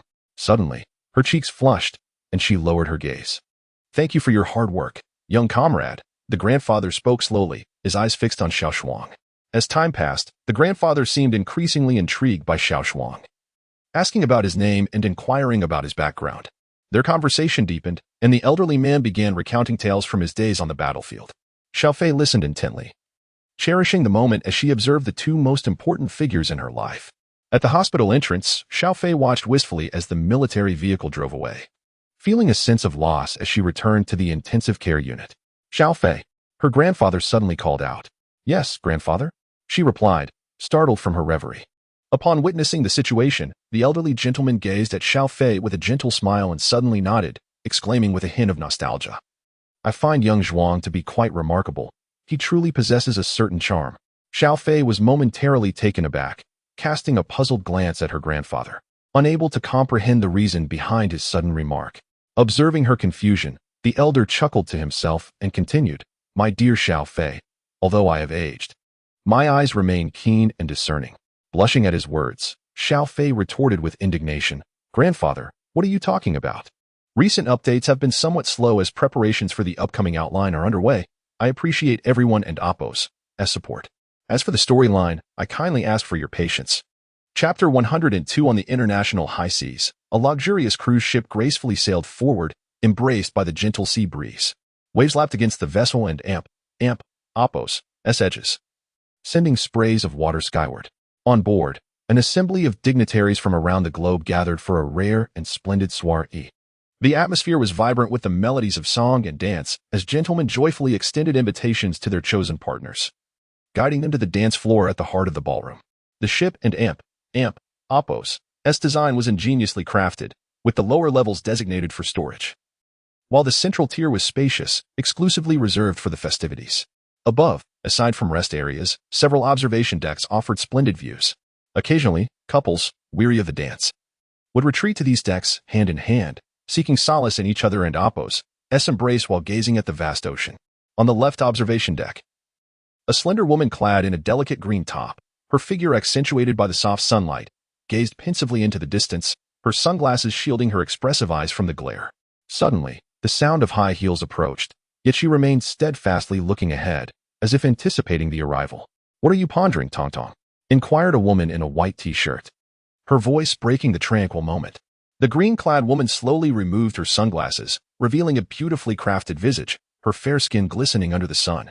She turned lazily, resting against the railing, and asked, "Hummingbird, what brings you up here?" With a playful smile, Hummingbird replied, "What? Is solitude your exclusive domain? Am I not allowed?" The green-clad woman chuckled and shook her head in jest. Hummingbird, sensing the moment, suddenly queried, "By the way, Tong Tong, I remember you're a person of significance. Aren't you?" The woman paused, her gaze drifting back to the horizon, her expression tinged with melancholy as she replied, "Yes, I haven't and Appo's returned in nearly 5 years.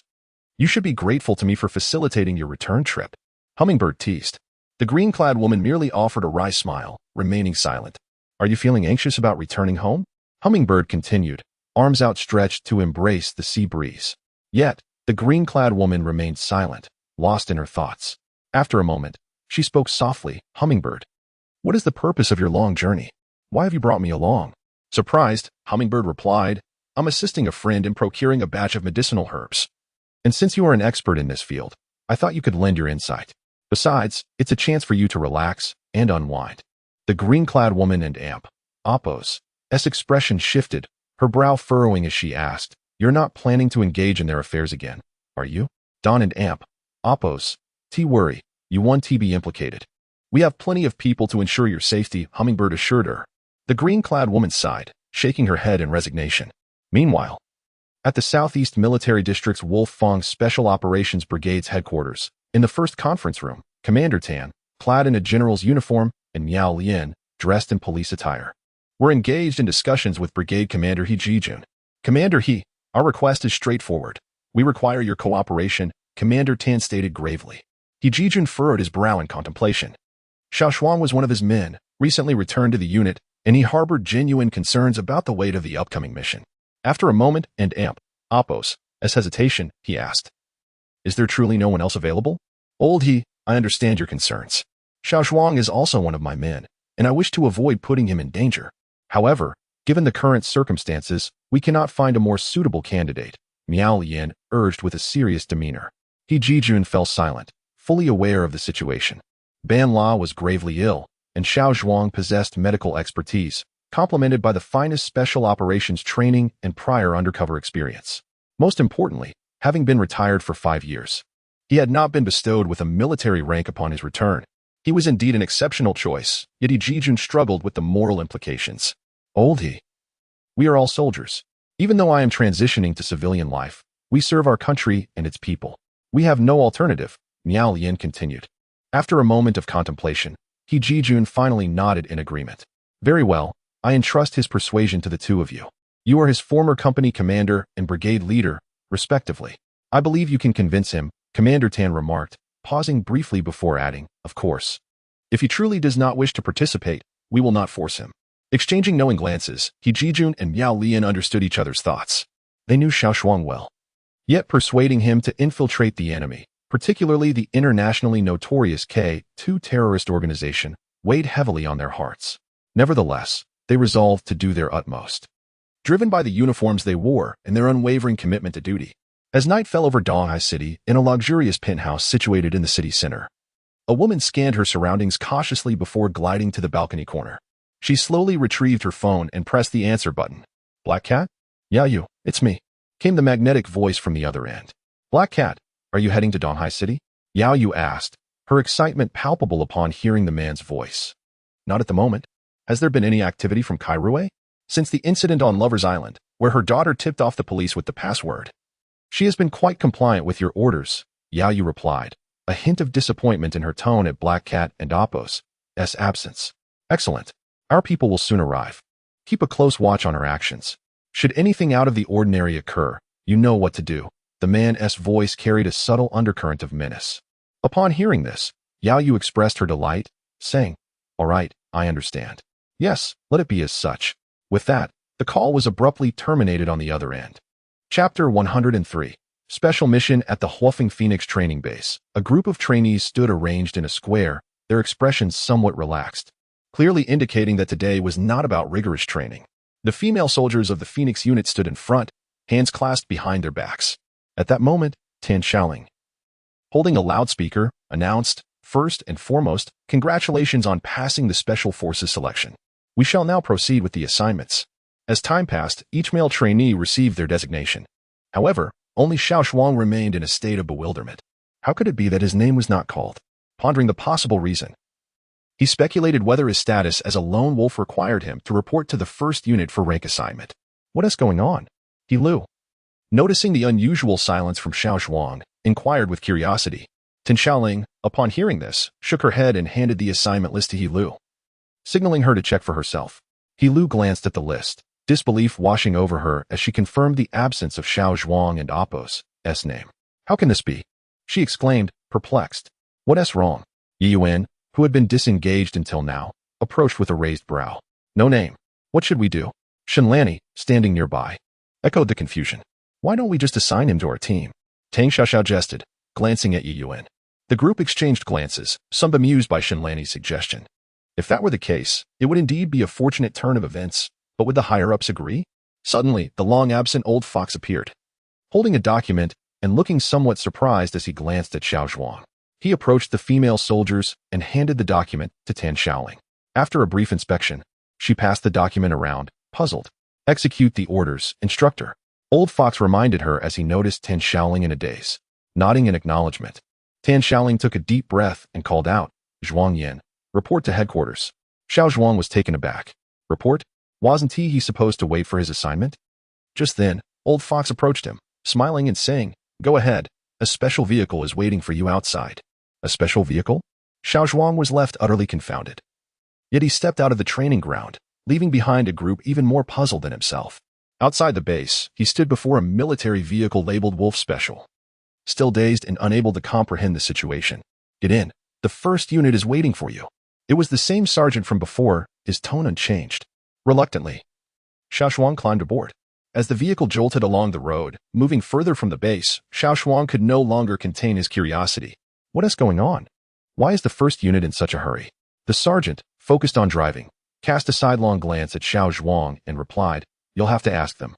I'm just the errand runner." Shrugging in resignation, Xiao Zhuang remained silent.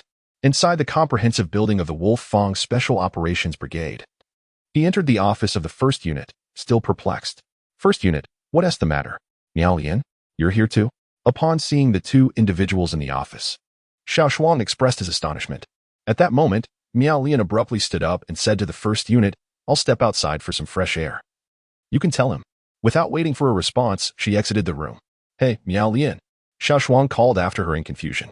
The first unit shook his head with a smile, saying, "This little Miao. I suppose it's up to me now." He gestured for Xiao Zhuang to come over. Taken aback, Xiao Zhuang walked forward, still unsure. The first unit handed him a thick document, stating, "Take a look at this." Xiao Zhuang accepted the document and began to read, his confusion deepening. "An internationally recognized terrorist organization, K2?" he asked, bewildered. "Indeed.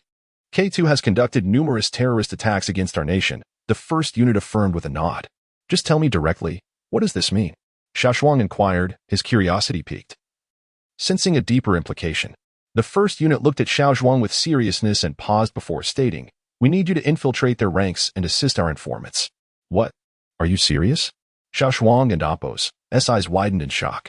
The first unit remained silent for a moment before resolutely stating, "Yes, we need you to penetrate the enemy and Appo's inner circle.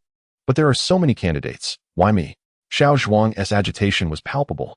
He had been an undercover operative before, and the distress that came with it was etched in his memory. In Wolf-Fang, many soldiers would rather perish on the battlefield than take on the role of an undercover agent, understanding that such a path could lead to death without recognition or the burden of infamy. This unsung heroism was noble, yet not everyone aspired to it. At least, Xiao Zhuang did not. The first unit took a deep breath, anticipating Xiao Zhuang's reaction. He too was reluctant, but he could not envision anyone else capable of seizing this opportunity to successfully infiltrate K2, rather than send less qualified soldiers or police officers to a likely failure. It was far better to assign Xiao Zhuang, who possessed a distinct advantage. Once a member of Wolf-Fang, always a member of Wolf-Fang, the first unit finally declared after a long pause. Xiao Zhuang was momentarily taken aback. "Why you?" "Because you are more suitable than anyone else. Because you are a bullet ready to be fired. And because you are loyal to your country and its people." At that moment, Miao Lian burst through the door, her voice raised and filled with emotion. Xiao Zhuang gazed at her contorted face, momentarily stunned. He truly did not wish to accept this role. He understood all too well what being an undercover agent entailed. Yet, did he truly have a choice? Would he have to confront Miao Lian? Confronted by the imposing figure of the stern-faced old he, one declares a reluctance to proceed, citing a fear of death. And then what unfolds? One continues to linger within the military ranks, perhaps eventually joining the ranks of the lone wolves. Yet, with what dignity can one utter the solemn vow of loyalty to the motherland and to the people? What fortitude can one muster in the presence of those valiant brothers of the lone wolf? And how can one face the honor of the lone wolf itself? Chapter 104. I await your return before the grand edifice of the Wolf-Fang Special Operations Headquarters. Xiao Zhuang stood resolutely before a massive stone monument for an entire hour. During this time, numerous officers and soldiers passed by, some pausing to cast curious glances, while others walked past as if they had never seen him. He gazed intently at the monument, at the crimson names etched upon its surface, contemplating that perhaps one day, had it not been for today, his name too might have been honorably inscribed there, like a martyr, with passers-by offering salutes and his story being recounted, rendering him a hero. But now, it seemed unlikely. Perhaps starting tomorrow, everything would change.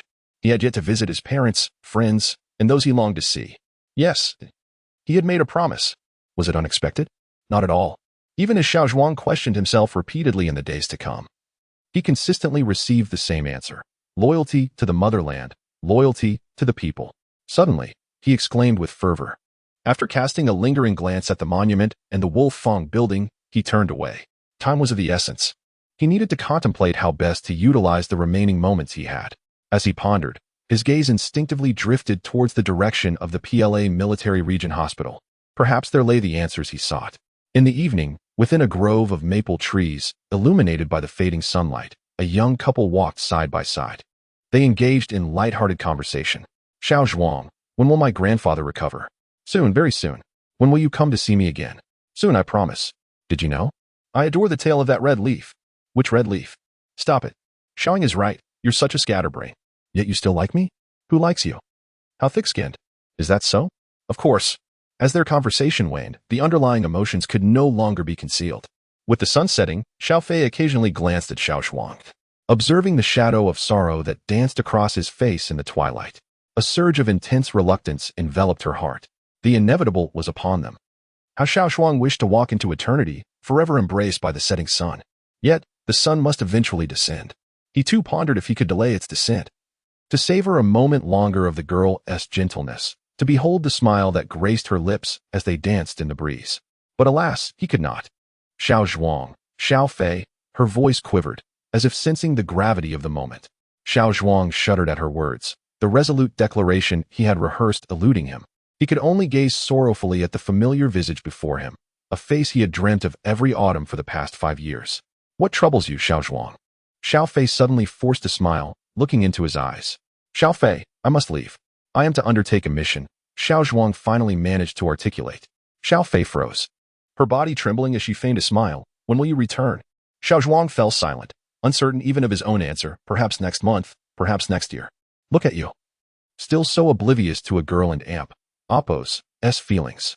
Xiao Fei stammered, reaching out to caress his expressionless face, her voice breaking further. Xiao Zhuang distinctly felt her soft fingers trembling against his cheek. Tears streamed down his face, and sensing this, Xiao Fei gently rubbed his eyes, sobbing quietly. Go on. I know you've come to bid farewell. Thank you for the unforgettable warmth you've given me today. As she spoke, she gently pushed him away.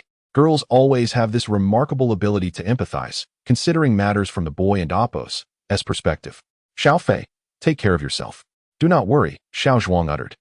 But suddenly tears cascaded down his cheeks, emotions overwhelming him, and he turned abruptly to walk away, not wishing for her to witness his vulnerability. Xiao Zhuang. Xiao Fei dashed forward, enveloping him in a tight embrace from behind, her grip tightening as if she wished to meld into him. She wept, her tears cascading down his shoulder, and he felt the weight of her sorrow. His heart ached as if engulfed in flames. Unsure how to extricate himself from the embrace of the girl who loved him so dearly. Xiao Fei, do not cry, he murmured, tenderly stroking her hand. I cannot bear to part with you. I love you. She trembled as she confessed, her tears saturating his shoulder. Xiao Zhuang yearned to respond, to say something profound. But she interrupted, do not speak. Xiao Fei leaned closer, her voice imbued with emotion. Look at me. Startled, he turned to find her tear-streaked face filled with anticipation. Their faces were so close, everything felt like a natural progression. Time of intimacy slipped away swiftly. Are you leaving? She inquired, her voice barely above a whisper. Xiao Zhuang hesitated, then nodded slowly. After a lengthy silence, as he gazed at the receding silhouette of the boy, Xiao Fei and Oppo's sobs grew louder. Xiao Zhuang. I will wait for you. I will always wait. Upon hearing this, Xiao Zhuang quickened his pace, yet tears continued to fall. Chapter 105. The lurking lone wolf in the outskirts of Donghai City, a military vehicle moved slowly through an enveloping silence. Inside, a man, shackled in handcuffs, occasionally glanced at the pedestrians passing by and the shifting scenery outside. Accompanying him were 3 armed military escorts. The group had been traveling for 3 hours, and one of the escorts, seated behind the restrained man, appeared weary. His eyes began to droop, and his head nodded intermittently. Meanwhile, the other 2 escorts engaged in casual conversation up front, seemingly at ease. The man turned his gaze back to the window, noticing they were approaching the city. With waves of pedestrians appearing around them, the atmosphere inside the vehicle grew quieter, as the 2 escorts, too, began to show signs of fatigue, aside from the driver. One of the escorts in the passenger seat had dozed off. Suddenly, the man in handcuffs shifted slightly, producing a faint cracking sound. The driver was startled and turned his gaze toward the rearview mirror, attempting to assess the situation behind them. Empty. Where did he go? The driver quickly realized the gravity of the situation. With a sharp hiss, the vehicle came to a sudden halt, the tires screeching against the pavement, drawing the attention of nearby pedestrians. Then, in an instant, a gunshot rang out. The driver of the vehicle collapsed, a spray of crimson erupting from his back. In the split second that followed the gunfire, a figure rolled swiftly out of the window and onto the ground. What is happening? What is going on? The 2 remaining escorts jolted awake, staring in shock at their fallen comrade. One of them quickly seized his weapon and shouted, "Report to headquarters. The suspect has escaped." He then leapt from the vehicle in pursuit. The crowd, alerted by the gunfire, witnessed the suspect darting away with remarkable speed, evading capture. A series of shots rang out as bullets narrowly grazed the fleeing man, sending puffs of dust into the air. Without a backward glance, he accelerated, disappearing into the nearby woods. Report to headquarters. We were en route to the outskirts of Donghai City when the suspect escaped after shooting one of our personnel and seizing a handgun. He has fled into the forest. Understood. Headquarters acknowledges. We are heading to the scene immediately. Please ensure your safety. Call for an ambulance, quickly. Deep within the tranquil depths of the forest, beside a secluded pond, a man leaned against a rock, lost in contemplation. The images in his mind shifted, gradually transporting him back to a confined room. Xiao Zhuang, remember. This mission is unlike any before. The cunning of the black cat will far exceed your expectations, Miao Lian said, observing Xiao Zhuang and Apos' calm demeanor. Speak, Miao Lian. I am here and prepared, Xiao Zhuang replied slowly. Miao Lian nodded. Listen carefully.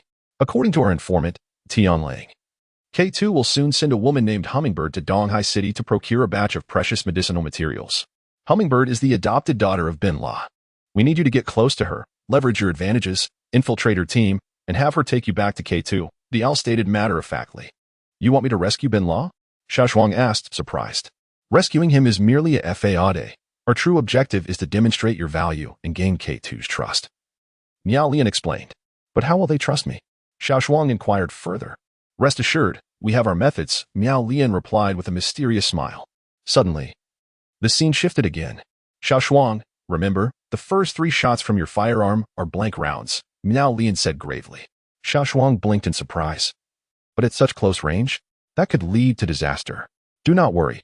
Our personnel are well prepared. Your focus should be on hitting the blood packet placed on his right shoulder, Miao Lian instructed. A gust of wind swept through the forest, startling Xiao Zhuang from his reverie, sending a chill down his spine. The surrounding silence was disrupted only by the rustling of leaves, shaking off his drowsiness. He knew there was work to be done. He picked up a sleek black phone and pressed a button, waiting patiently. Moments later, a distorted voice emerged from the device. Xiao Zhuang, excellent. It seems you have successfully completed the first step, Miao Lian's voice flowed through. Is this your method? What should I do next? Xiao Zhuang asked. Indeed. Only by this means can we withstand scrutiny. Now, you must head to the city. Lin Jing will be waiting for you at our predetermined safe house to assist you with the upcoming tasks, Miao Lian instructed. After a brief pause, he added, and remember, from the moment you shot that military personnel, your safety is paramount. Your identity is changed. And you will have to contend not only with enemies but also with the possibility of the Donghai police actively searching for you.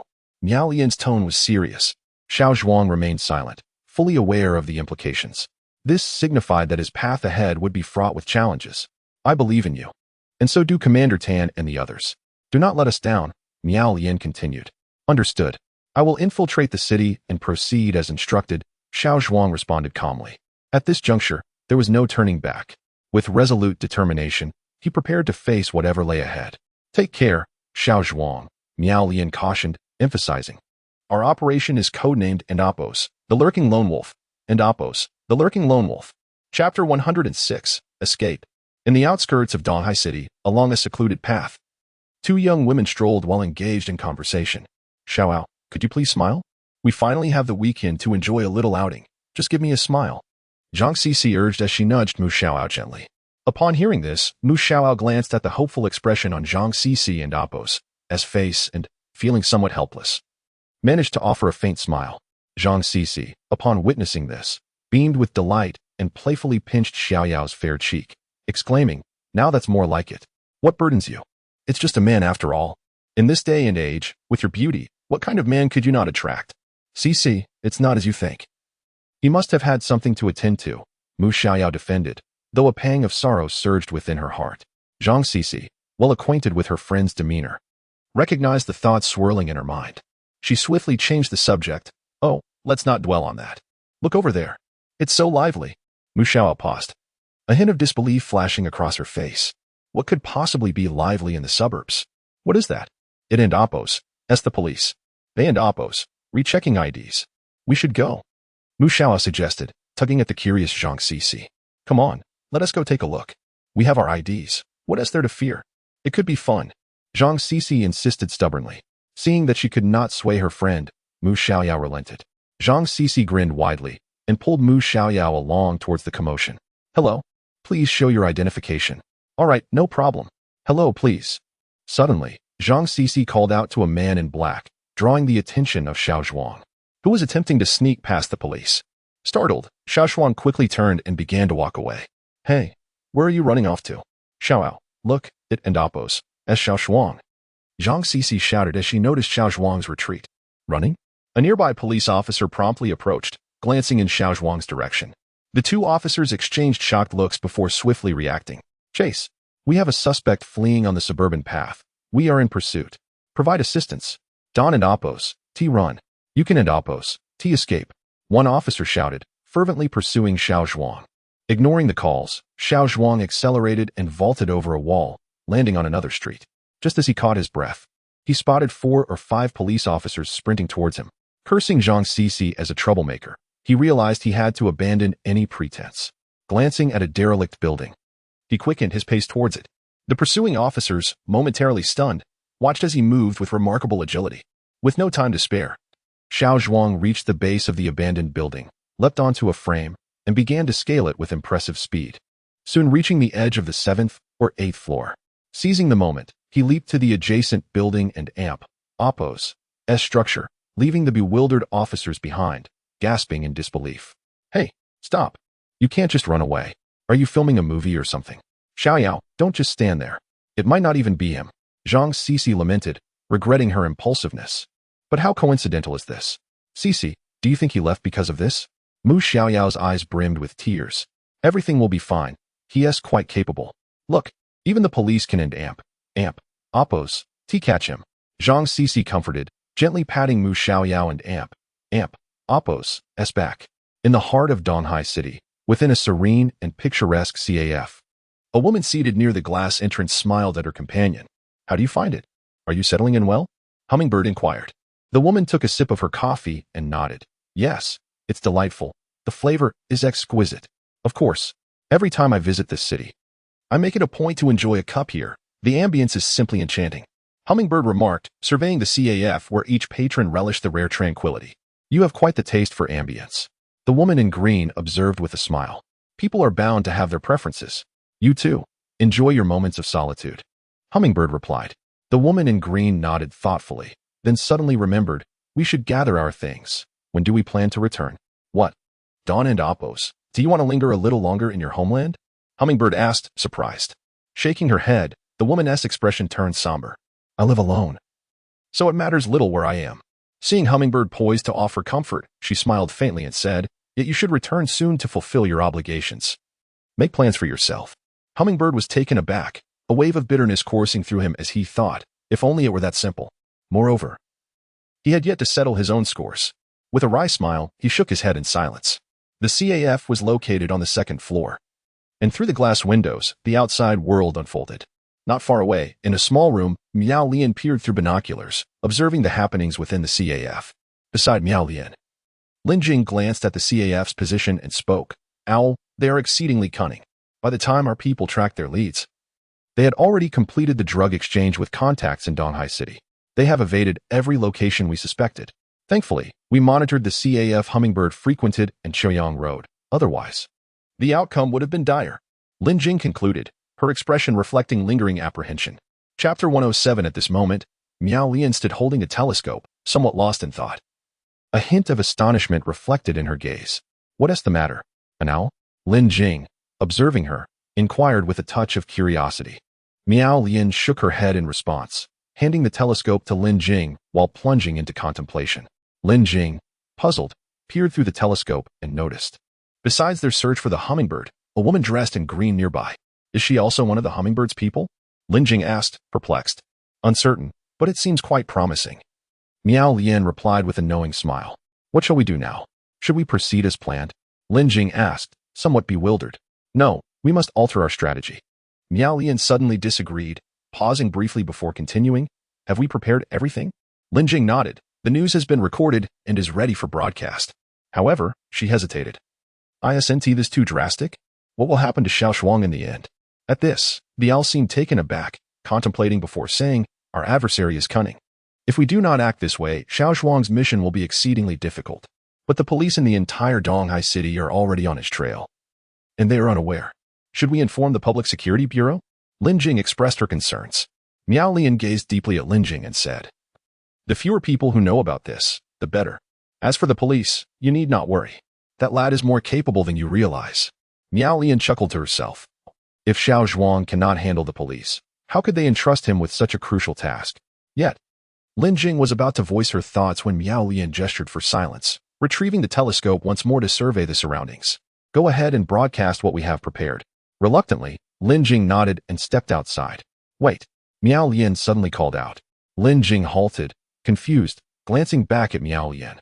"Minimize the broadcast range," Miao Lian stated calmly. Hearing this, Lin Jing felt a surge of relief, knowing that this would lessen the impact on Xiao Zhuang. She nodded in agreement. At that moment, a knock echoed from outside the door. Startled, Lin Jing swiftly drew her gun and hid behind the door. "Do not be alarmed.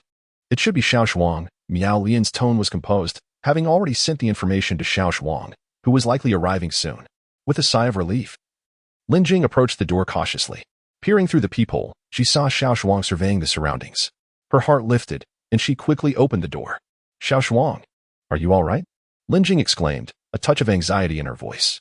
"Yes," Xiao Zhuang replied, shaking his head as he looked towards Miao Lian. "I knew you would be fine. If you cannot handle ordinary matters, how will you face greater challenges ahead?" Miao Lian expressed her relief at Xiao Zhuang and Appo's safety. Gesturing for Lin Jing to attend to her duties, Lin Jing shrugged and stepped outside. Xiao Zhuang exhaled deeply. "Miao Lian, what is our next course of action?" Miao Lian paused, suddenly beckoning Xiao Zhuang closer. Xiao Zhuang, puzzled, approached her. "Take a look," Miao Lian said, handing the telescope to Xiao Zhuang. With a mix of surprise and curiosity, Xiao Zhuang accepted the telescope and began to observe. Suddenly, he froze. He recognized someone. "Is it her? Ma Qitong. How could it be her?" Xiao Zhuang felt a wave of disbelief wash over him. "Miao Lian, is she our informant?" Xiao Zhuang asked, as if a realization struck him. Given the events from his previous life, Ma Qitong being Miao Lian and Appo's informant was not entirely improbable. "Why would you ask that?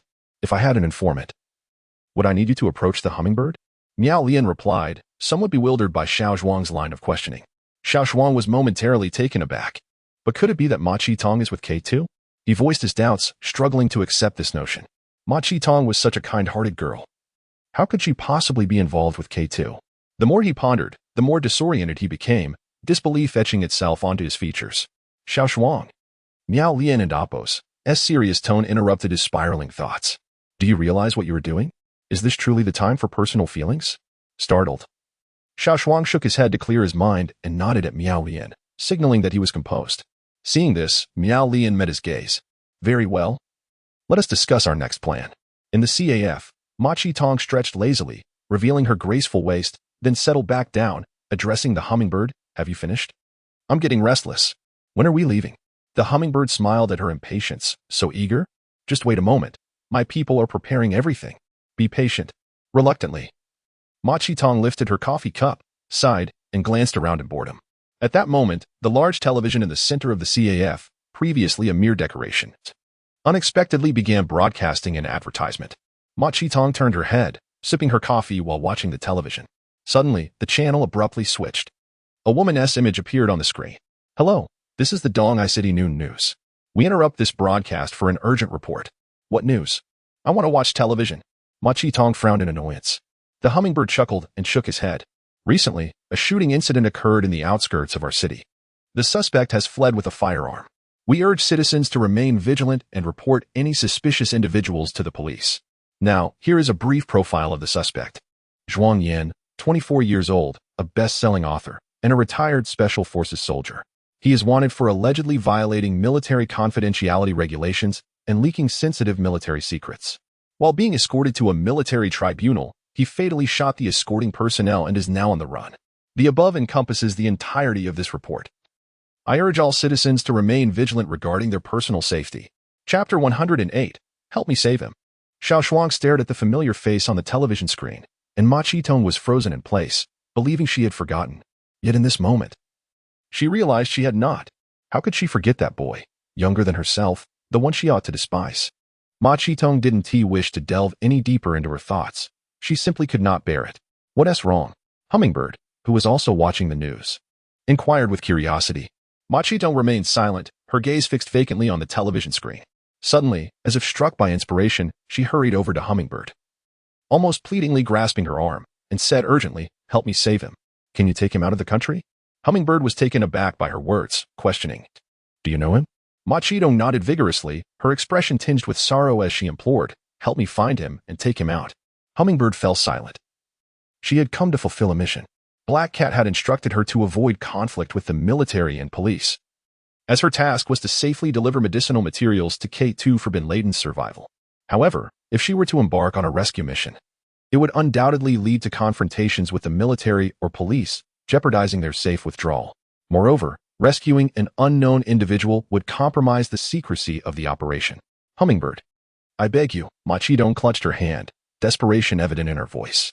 Hummingbird, torn, furrowed her brow, gazing at the only friend she had, who had never asked anything of her before. Her heart was in turmoil. Hummingbird, Ma Qitong called again. This time, Hummingbird regarded her seriously and replied, "Let me think it over." Reluctantly, Ma Qitong released Hummingbird, her expression filled with sorrow as she sank into a chair. Observing this, Hummingbird hesitated before swiftly heading to the restroom. Nearby, Miao Lian, who had been watching this exchange, suddenly laughed, leaving Xiao Zhuang perplexed.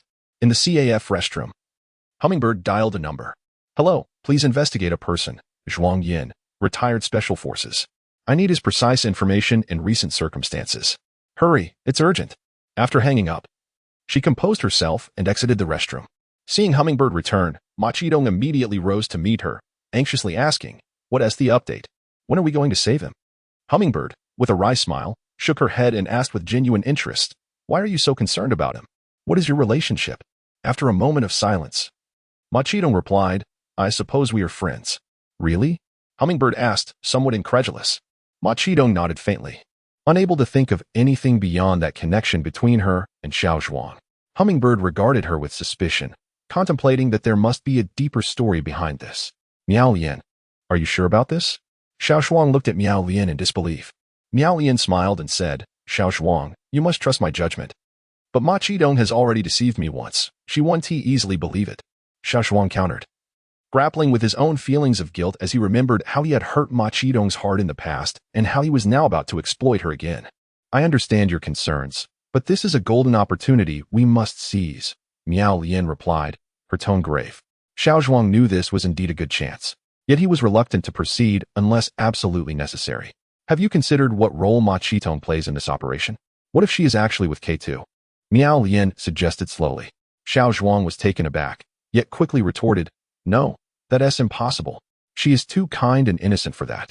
Miao Lian nodded in agreement, saying, "I concur with your perspective. I've studied Ma Qitong, and while she is indeed kind-hearted, who can say she hasn't changed over the years?" Xiao Zhuang fell silent, contemplating this revelation.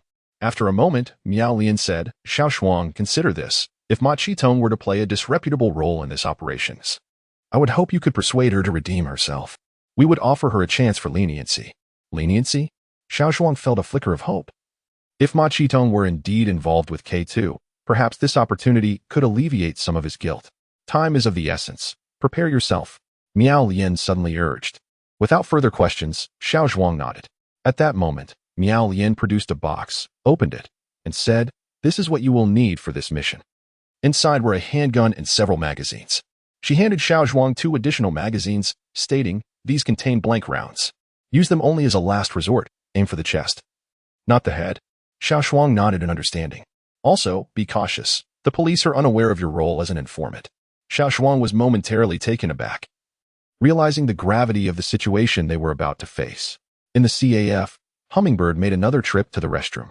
Upon her return, she nodded at Ma Qitong. Seeing this, Ma Qitong eagerly asked, "So when do we go to save him?" Hummingbird pondered and replied, "We wait for news." Ma Qitong could only nod in comprehension, aware that they did not even know Xiao Zhuang and Oppo's current whereabouts. Time passed slowly, with Hummingbird sipping coffee nonchalantly, while Ma Qitong stood up several times, pacing anxiously. Suddenly, Hummingbird's phone rang. She glanced around, deliberated, and then pressed the answer button. "Any news?" "Yes, the police just launched a major operation, deploying significant forces to pursue the individual you are looking for." "Location?" Suburban area. Chapter 109. A successful subscription request. In the vast expanse of the desert, beneath a blazing sun, four shadows suddenly emerged atop a nearby sand dune. Their dark faces were adorned with peculiar camouflage, and they donned makeshift hats fashioned from tattered cloth. Their worn-out camouflage uniforms leaving trails in the coarse sand. The man in the center, Xiao Zhuang, glanced back and exhaled heavily, exclaiming, "Oh, come on. You had your fun blowing up the mercenary headquarters, but the three of us covering you are nearly exhausted." The last paratrooper responded with a hint of frustration. "To those capable, more labor is bestowed. It's not my fault you are the old cannon." Before he could finish, the medic interjected, "Ostrich." Haha. At this, the lead figure, Geng Jihue, chuckled as well. Hearing this, Deng Zhouhua immediately retorted, "What nonsense. I am a strategic sniper. I can take the head of a general amidst a sea of soldiers. Enough boasting. With that brain of yours, you can only fool Xiao Lan. Without me, you would have become a dead ostrich." The medic mercilessly punctured his bravado. "Why do you always pick on me? If I don and amp, oppos, pick on you, who should I target? Are you an ostrich? All right, enough of this. Let's hurry and escape before we get turned into dumplings." Geng Jihue laughed as he saw their banner was dragging on. Hey, let and amp, oppos, let's go. I and amp, oppos, am completely worn out, Deng Zhouhua said, suddenly recalling something. "I say, Comrade Xiao Geng, it's not right for us to always be four. Perhaps this time." Upon hearing this, the other three fell into silence. The four of them continued forward, each lost in their thoughts. After a while, it was Xiao Geng who broke the silence, saying, rather than being dissatisfied, "Why not we four do it ourselves? But old cannon, our demolitions expert cannon amp, oppos, constantly double as the assault team," Deng Zhouhua replied, a hint of conflict in his tone. Upon hearing this, the group fell silent again. Seeing this, Deng Zhouhua couldn't and oppos, but smack his lips, mentally chastising himself for being overly concerned. "Let and oppos, just head back and see," Xiao Geng asserted with a serious tone. In the outskirts of Donghai City, on a relatively secluded path, Xiao Zhuang sprinted ahead, pursued by a throng of uniformed police officers. They had been in hot pursuit for nearly an hour. Uncertain whether Miao Lian's plan would succeed, Xiao Zhuang quickened his pace. The police officer in charge, frustrated by their inability to catch up, issued the command to open fire. Bullets whizzed past Xiao Zhuang, who could not help but break into a cold sweat. He reflected on how he had circled half of Donghai City without being able to fire back, feeling increasingly tormented by the chase. Not far away, atop a hill, Lin Jing observed through binoculars. Seeing Xiao Zhuang's predicament, she anxiously inquired, "Owl, it's been over an hour. Are you certain that woman will come to save Xiao Zhuang?" "She will definitely come," Miao Lian replied confidently, trusting his judgment, as he had never misjudged anyone before. Yet, that vehicle remains stationary. The longer this goes on, the more perilous Xiao Zhuang and Oppos' situation becomes, Lin Jing said, her gaze shifting to a silver van parked at a distance. Miao Lian regarded the unmoving vehicle, pondering for a moment before saying, "Lin Jing, quickly prepare our people." Lin Jing, momentarily taken aback, swiftly reacted, retrieving a black communicator and relaying instructions. She then nodded at Miao Lian. Simultaneously, within a slowly advancing van, a voice pierced the tension. "Hummingbird, aren't you here to rescue him? What are you waiting for?" "They and Oppos, refiring," Ma Chidong exclaimed, gripping Hummingbird and Oppos' hand in urgency as the police began shooting at Xiao Zhuang. "Calm down and observe for now," Hummingbird replied, narrowing her eyes and speaking in a low tone. Just then, Xiao Zhuang's earpiece crackled to life with Miao Lian's voice. "Xiao Zhuang, shoot." Taken aback, Xiao Zhuang hesitated. "Shoot? They've been monitoring you. Pay attention to the officer 20 meters behind you. The one without epaulets, aim for the chest, not the head. Don't hesitate, shoot quickly." Miao Lian and Oppos' stern voice urged. After a moment of surprise, Xiao Zhuang quickly regained his composure. As he sprinted forward, he misstepped, pivoted, and fired a shot. With a resounding bang, the officer in front of him suddenly erupted in a spray of crimson. The surrounding officers reacted instantly, seeking cover and firing back at Xiao Zhuang. The gunfire intensified, surrounding Xiao Zhuang with a barrage of bullets, compelling him to accelerate and dodge frantically. Amidst the chaos, Hummingbird, having observed Xiao Zhuang's actions, swiftly lowered her binoculars and shouted to the driver, "Go." Upon hearing this, the driver pressed the accelerator, propelling the van swiftly towards Xiao Zhuang and Oppos' direction. The van came to a skidding halt beside him. "Xiao Zhuang, get in." Ma Chidong and Oppos' urgent voice resonated. Xiao Zhuang turned, astonished. Seeing his momentary hesitation, Ma Qidong urged, "Quick, get in first." Without further ado, Xiao Zhuang climbed into the vehicle. The doors slammed shut behind him as the driver floored the gas pedal, the van jolting violently before speeding away. "Get out." The group halted at a corner, quickly transferring to a blue sedan. The white, unmarked van continued to draw fire as it sped towards the outskirts. Chapter 110, The Emergence of Danger in the Dim Depths of a Forest on the Outskirts of Donghai City. Several men clad in leather jackets and gray hoods, armed with submachine guns, scanned their surroundings with palpable tension. At that moment, a man dressed similarly approached. Yet his demeanor was markedly different. Beneath his brownish-gray hood, his sharp eyes exuded an intimidating aura that deterred direct gazes. "What is the situation?" he inquired of his subordinates. "Report, Bloodbat. Aside from the 2 women who took their leave, all others have been dealt with," replied a leather-clad man adorned with a nose ring. Nodding thoughtfully, Bloodbat glanced at his watch and added, "They will be returning soon. Be alert." The boss instructed that the medicinal materials must not be allowed to leave with them. Not a single one of Black Cat's men is to be spared. The men responded immediately, their voices low and serious. Meanwhile, inside a blue sedan, Ma Qidong and Xiao Zhuang exchanged glances, neither daring to break the silence. Xiao Zhuang, feeling somewhat uneasy, found himself at a loss for words in Ma Qidong's presence. "Xiao Zhuang, it has been a long time," Ma Qidong finally spoke, her expression tinged with a complex blend of melancholy and longing. Taken aback, Xiao Zhuang nodded instinctively.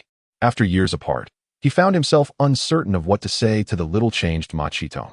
Beside them, Hummingbird wore a smile, her inquisitive gaze darting between the two, clearly intrigued by the unfolding dynamic. Noticing Xiao Zhuang's discomfort, Ma Qidong chuckled softly, reflecting that he had not changed at all. Silence enveloped them once more. Suddenly, Xiao Zhuang turned to Hummingbird and said, "Thank you for saving me." Hummingbird blinked, momentarily taken aback, then gestured toward Ma Qidong with a shrug, indicating her non-involvement. Sighing inwardly, Xiao Zhuang directed his gratitude toward Ma Qidong. "Thank you." Ma Qidong smiled in response, but soon grew curious, asking, "Xiao Zhuang, weren't you in the special forces?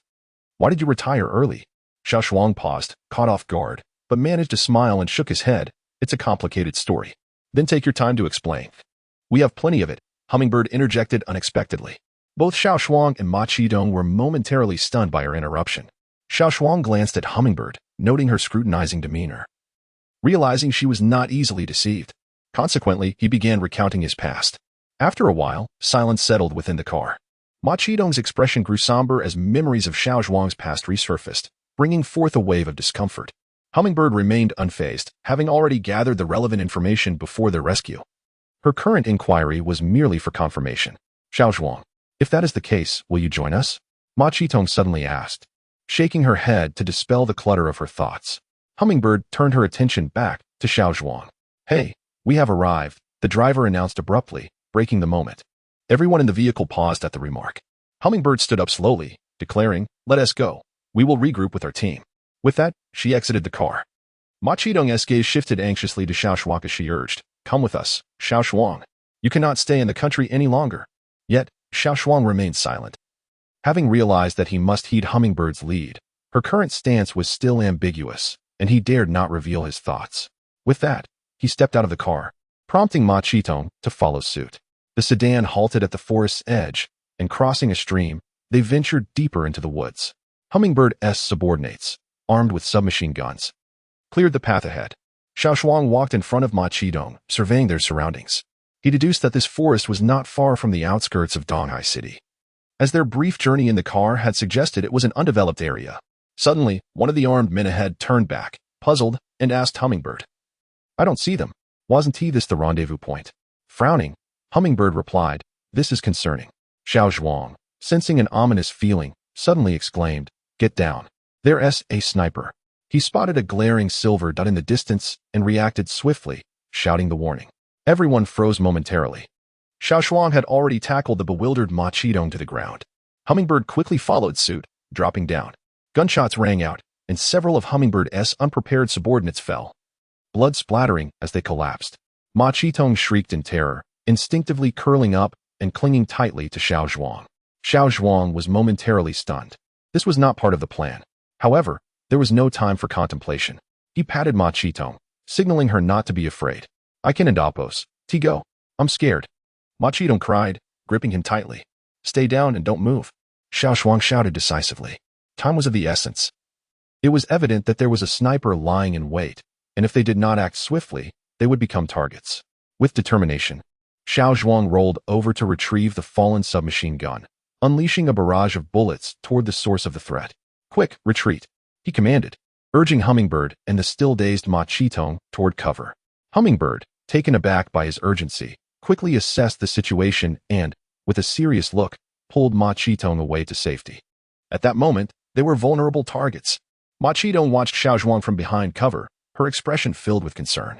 Hummingbird surveyed the area, noting the grim fate of her remaining subordinates. Unconsciously, I gazed at the young warrior engaged in combat. At that moment, I observed him wielding his firearm, continuously shifting positions, his body rolling swiftly in an aimless direction. Then, he landed and fired again. This motion was repeated incessantly, and before long, he approached the cover, swiftly diving into the thicket, vanishing from sight. In that instant, the entire jungle fell into an eerie silence. Only the distant silver-white orbs flickered incessantly, searching for their target. Chapter 111, The Hunter and the Prey Report, Bloodbath. The target has vanished. A man clad in a black hood, concealed amidst the thorns, exclaimed in astonishment over his earpiece. What? Report. Before he could finish, his eyes widened in terror, his expression frozen as silent screams escaped his lips. In an instant, with a soft crack, his neck twisted, and he gasped his last breath. Hey, you bastard. Xiao Zhuang seized the sniper rifle from the fallen man and swiftly made his way toward Ma Qitong and her companions. Upon sighting him, Ma Qitong rushed forward, her expression filled with urgency. Let and oppos, go, retreat.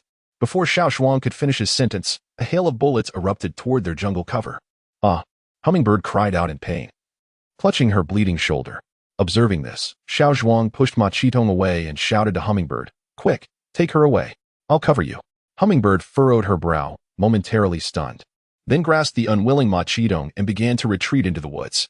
Xiao Zhuang assessed the trajectory of the bullets, then dropped to the ground, retrieved his sniper rifle, cocked it, aimed, and fired. With a resounding crack, a distant machine gunner abruptly halted, a blood spray erupting from his head as he collapsed in disbelief. The gunfire ceased immediately. Xiao Zhuang wasted no time, stowing his sniper rifle and fleeing. Quick pursue, Bloodbat commanded, raising his weapon toward Xiao Zhuang's retreating figure. However, Xiao Zhuang's erratic running style allowed him to evade the shot. Bloodbat, unwilling to concede, gestured for his several hooded subordinates to give chase. As Xiao Zhuang sprinted forward, he remained vigilant, uncertain of the number of adversaries lurking behind him. At that moment, he caught sight of Ma Qitong, who was anxiously calling out from a nearby thicket. Upon hearing her, Xiao Zhuang hesitated, intending to urge them to flee, only to see Hummingbird crouched in pain, clearly unable to move due to excessive blood loss from her shoulder wound. Cursing under his breath, he gestured for Ma Qitong to remain silent and hide. He then squeezed into the surrounding thorns, realizing there would be no escape now. He would have to confront them. Seeing this, Ma Qitong trembled but nodded, her gaze filled with worry as she watched Xiao Zhuang disappear into the thicket. Search over there. Bloodbat shouted toward the distant thicket. Several of his subordinates advanced quickly, unleashing a barrage of bullets into the concealing foliage. This time, they were not to be careless. It was evident their opponent was no ordinary foe. Bullets whizzed past, narrowly missing. In the grass, Ma Qitong held her breath, her heart racing as she observed the encroaching figures, trembling in fear. Hummingbird, enduring her pain, raised her firearm, her brow furrowed as she eyed the approaching hooded men. Suddenly, a gunshot rang out. A spatter of crimson erupted from one man's hood as he collapsed. Over there. Bloodbat quickly reacted, pointing to the glaring silver reflection on the hillside under the sun. As several men redirected their weapons toward the target on the hill, without warning, it vanished, leaving only the verdant jungle. The silver light disappeared. Momentarily stunned, they hesitated but, still wary, fired several rounds toward the hill. Another gunshot rang out, and another man fell. Everyone quickly dropped to the ground, too fearful to raise their heads in the face of an unseen sniper. Avoidance was the wisest course of action. Bloodbat pressed his body to the earth, his eyes scanning for the sniper. I must locate him. Otherwise, we shall transform from hunters into prey. Suddenly, another gunshot startled the group. A hooded man, attempting to peek at the enemy and Oppo's position, was struck dead as he exposed himself. There, shouted a nearby hooded man. Yet, as soon as the words left his mouth, the target vanished again. Xiao Zhuang was employing a strategy of shooting and relocating, a tactic often used by the solitary wolf against the ostrich, proving remarkably effective at this moment. What should we do? Bloodbat? The remaining hooded men were hesitant to act, calling out over their earpieces. After a moment's contemplation, Bloodbat ordered coldly, "You all draw fire. I will eliminate him." His voice held a chilling edge, revealing his mounting fury. Once the master of the hunt, he now found himself the hunted. He would not stand for it. His subordinates fell silent, reluctant to engage. Who among them wished to face such a terrifying adversary? "Move. I command you." Bloodbat and Apo's unyielding voice crackled through the earpiece, igniting resentment among the men. Yet what could they do? "Hurry, all of you, distract him." Bloodbat and Apo's voice rang out again. The men exchanged glances, realizing the absurdity of their fear. After all, their opponent wielded only one gun, and even if one of them fell, it would not be their own demise. Thus, they shared a silent agreement, and suddenly surged from their cover. Xiao Zhuang, observing this from his sniper's perch, frowned. Clearly, the enemy was not inept, and their coordinated movement effectively diverted his attention. Nevertheless, a faint smile crept across Xiao Zhuang's face as he set aside his sniper rifle and retrieved a submachine gun from his back. Pressing himself against the ground, he began to advance slowly, his movements rendering the thicket seemingly motionless. Closer and closer he crept, calculating the distance to his foes. Time passed slowly, and Bloodbat's men grew restless, the sensation of losing control unbearable. They exchanged glances, resolved to charge up the hillside, regardless of whether the enemy fired. They believed the foe would be doomed. Upon witnessing this scene, the Bloodbat and Apo's countenance revealed a faint, chilling smirk. Chapter 112. It's a miracle you're still alive. Suddenly, the sharp crack of gunfire shattered the air, freezing the smile on Bloodbat's face, instantly filling him with dread. A group of individuals, moving cautiously, found themselves under a hail of bullets as a figure emerged from the nearby thicket, unleashing a relentless barrage from an assault rifle. In an instant, several of them were reduced to mere targets. Danger. In that fleeting moment, years of jungle combat experience surged through Bloodbat and Apo's mind. Escape. He had to flee. The enemy was far too formidable. Despite being an elite warrior of K2, he had seldom encountered such terrifying foes. Remaining composed and clear-headed, Bloodbat dropped to the ground just as a volley of bullets whizzed past his former position. Without a moment's hesitation, he rolled to the side.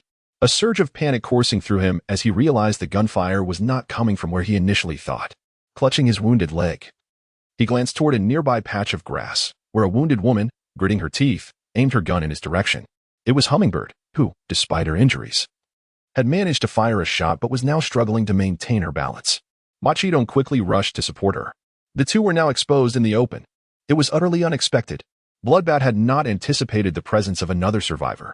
Yet, as he noted the proximity, Bloodbat and Apo's expression twisted with determination. He raised his weapon, preparing to fire at Hummingbird's location.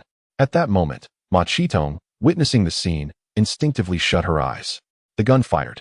Bloodbat's hand, filled with reluctance, lowered as a searing pain erupted in the back of his head, exploding like a watermelon under the impact of the bullets concentrated at such close range, rendering the scene grotesque. Machidong, opening her eyes, was met with this horrific sight, her stomach churning as she fought against the urge to be sick. She lifted her gaze, searching for Xiao Zhuang amidst the chaos. Suddenly, a familiar voice broke through the silence, and with a spark of joy, Machidong turned to see Xiao Zhuang, his body adorned with foliage, and she immediately threw herself into his embrace. "We need to leave. It's not safe here," Xiao Zhuang said, gently pushing her away. At that moment, Hummingbird, lying on the ground, let out a soft groan, squinting at her surroundings before succumbing to a fit of violent coughing. Alarmed, Machidong rushed to assist her. Suddenly, the tranquil jungle was pierced by the sound of sirens. Xiao Zhuang, Machidong, and the recovering Hummingbird were momentarily stunned. Had the police arrived so swiftly? Xiao Zhuang, quick to react, recognized that they were still hidden from view. He gestured to Machidong, who understood immediately and helped Hummingbird to her feet. They swiftly made their way back to where they had parked. After a brief moment of travel, a squad of SWAT officers arrived on the scene. "How and Apo's, is it going, Deputy Leader?" inquired a member of the Black Hawk team. Noticing Deputy Leader Anhua inspecting the lifeless body of a masked man on the ground. Upon hearing the question, Anhua sprang to his feet, stating, "They can and Apo's, have gone far." The Black Hawk members immediately sprang into action, while Anhua continued to examine the fallen around him. Rising, he surveyed the area. The signs of fierce combat evident in the jungle. Anhua's mind raced, grappling with how the assailants had managed such a feat after a moment. Anhua refocused and instructed his team, have someone take photographs of this. Just then, a voice crackled through Anhua and Amp, Oppo's earpiece. Deputy leader, I've spotted them at another entrance of the jungle. They are making their escape. Anhua paused, then shouted into his earpiece, remain calm and follow them. Everyone else, gather at the entrance and proceed with caution. They are not ordinary adversaries. I'm on my way. With that, he swiftly armed himself and headed toward the jungle and Amp, Oppo's other entrance.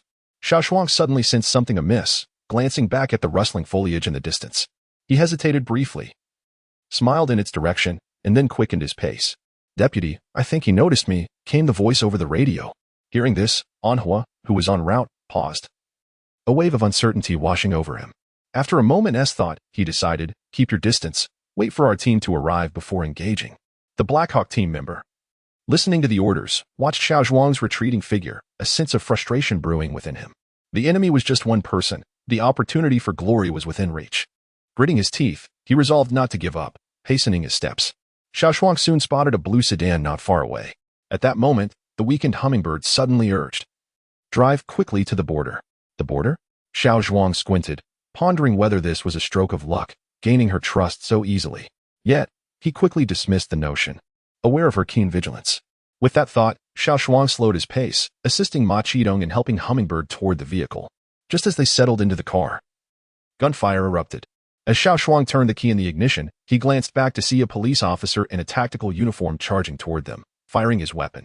Without hesitation, Xiao Zhuang floored the accelerator, propelling the car forward. More bullets ricocheted off the vehicle, creating a cacophony of sound. Xiao Zhuang furrowed his brow, realizing this was no longer tenable. With one hand firmly on the steering wheel, he swiftly drew his handgun from behind his waist, aiming it at the officer and Oppo's head. The shot rang out, and a plume of smoke erupted from the officer and Oppo's cap, a charred scent wafting through the air. The officer stood frozen, watching the blue sedan speed away, realization dawning upon him just how close death had come. Xiao Zhuang couldn't and Oppo's help but smirk slightly, reveling in the justice of it all. After all, his handgun was loaded with live rounds. The vehicle gradually receded into the distance, and the members of the Black Hawk team hastened to follow.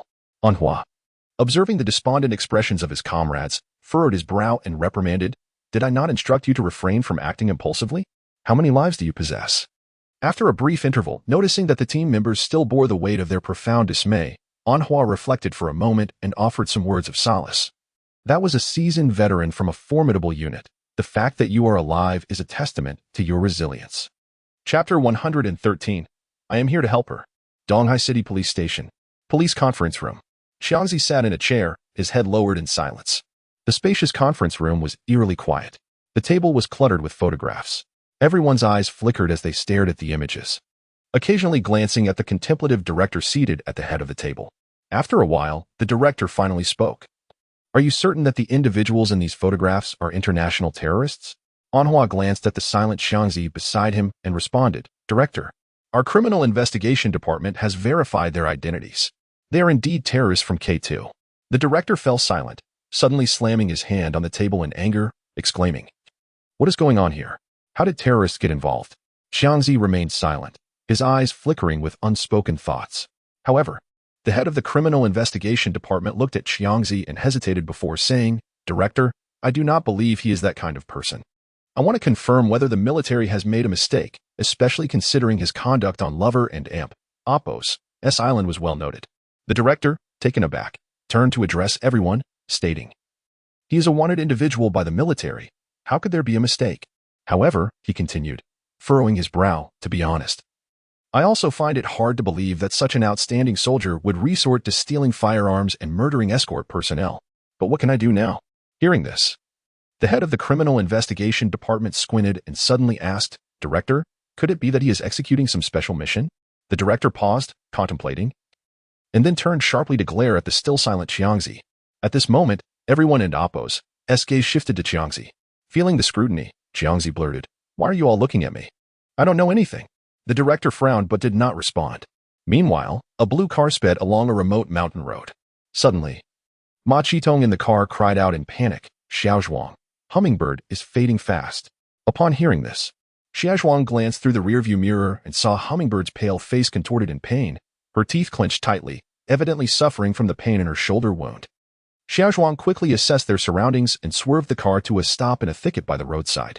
The two helped Hummingbird out of the car and made their way to a small riverbank. Xiao Zhuang, what should we do? Ma Qitong asked anxiously. Help me. Help me take out the bullet, Hummingbird murmured through gritted teeth. But where are the tools? Ma Qitong exclaimed, glancing around frantically. They were fleeing for their lives. Traveling on a remote mountain road, far from the city, at least 100 kilometers away. Support her. I will extract the bullet, Xiao Zhuang said. Suddenly realizing this was an opportunity, Ma Qitong paused, looking at Xiao Zhuang with confusion in her eyes. Hummingbird's face, marked with pain, revealed a flicker of struggle as she squinted at Xiao Zhuang. Noticing this, Xiao Zhuang gestured for Ma Qitong to assist Hummingbird. Seeing Hummingbird's slight nod, Ma Qitong gently helped her up. Remove her clothing. Xiao Zhuang's calm voice startled the two women. Ma Qitong's face flushed as she glanced at Hummingbird, who nodded. With a reluctant glare at Xiao Zhuang, Ma Qitong removed Hummingbird and Appo's outer garment, revealing her delicate form and strong physique. Xiao Zhuang, head down, pulled several silver needles from his backpack. He caught Hummingbird and Appo's weak gaze and, after a moment's hesitation, pressed his hand on her other shoulder and swiftly inserted the needle into her acupoint. Then came the second needle. Soon, multiple silver needles stood precariously in various acupoints across Hummingbird and Appo's body. Ma Qitong and Hummingbird exchanged puzzled glances. Xiao Zhuang, we and Appo's, supposed to extract the bullet. Why are you stabbing her with needles? Ma Qitong asked anxiously. To stop the bleeding, Xiao Zhuang replied nonchalantly. Ma Qitong was taken aback and glanced at Hummingbird and Appo's wound, astonished to see that it had ceased to bleed. The bleeding has stopped. I used the silver needles to seal her blood vessels and slow down her blood flow, Xiao Zhuang explained. Ignoring the astonished looks from the two women, he retrieved tweezers from his backpack and prepared to extract the bullet. Does it hurt? Ma Qitong asked, her heart aching at Xiao Zhuang's rough handling of Hummingbird. Hurt? Why doesn't it hurt? What is happening? Hummingbird questioned, looking at Xiao Zhuang in confusion. Your pain sensation has also been delayed, Xiao Zhuang stated, sprinkling a hemostatic powder on the wound and swiftly removing the silver needles. He knew that prolonged sealing of acupoints could lead to necrosis of the vascular tissue, which would become problematic later. It hurts. At the moment Xiao Zhuang pulled out the needle, Hummingbird suddenly cried out. Xiao Zhuang and Appo's lips twitched as he took a pill from his backpack and handed it to Ma Qitong, gesturing for her to give it to Hummingbird. Ma Qitong, now silent, was awestruck by Xiao Zhuang's method of bullet extraction and his miraculous silver needle technique. At the Fire Phoenix training base, Yi Zuanxin sat alone by a small lake, pulling at a piece of straw she had found. She gazed blankly at the water's surface, her mind swirling with Tan Xiaoling's words. This has already been reported in the military district. He stole a firearm and killed escort personnel while being transported to a military court. The military has issued a wanted notice for him. Thinking of this, Yi Zuanxin suddenly stood up, frantically shouting, Impossible! Idan and Appo's, believe it! Idan and Appo's, believe it! Not far away, a group of female soldiers from Fire Phoenix exchanged worried glances, watching Yi Zuanxin's outburst. At that moment, Shenlani could no longer contain herself, saying, Yunqiao, I also don't believe this is true. Yes. How could this be possible? There were no signs at all. Tang Xiaoxiao and others joined the conversation. Upon hearing this, Tan Xiaoling remained silent, to be honest. She too found it hard to believe when she first encountered the message. However, the words inscribed were undeniably true. Contemplating this, Tan Xiaoling glanced at the other female soldiers and subtly gestured towards Yi Zuanxin.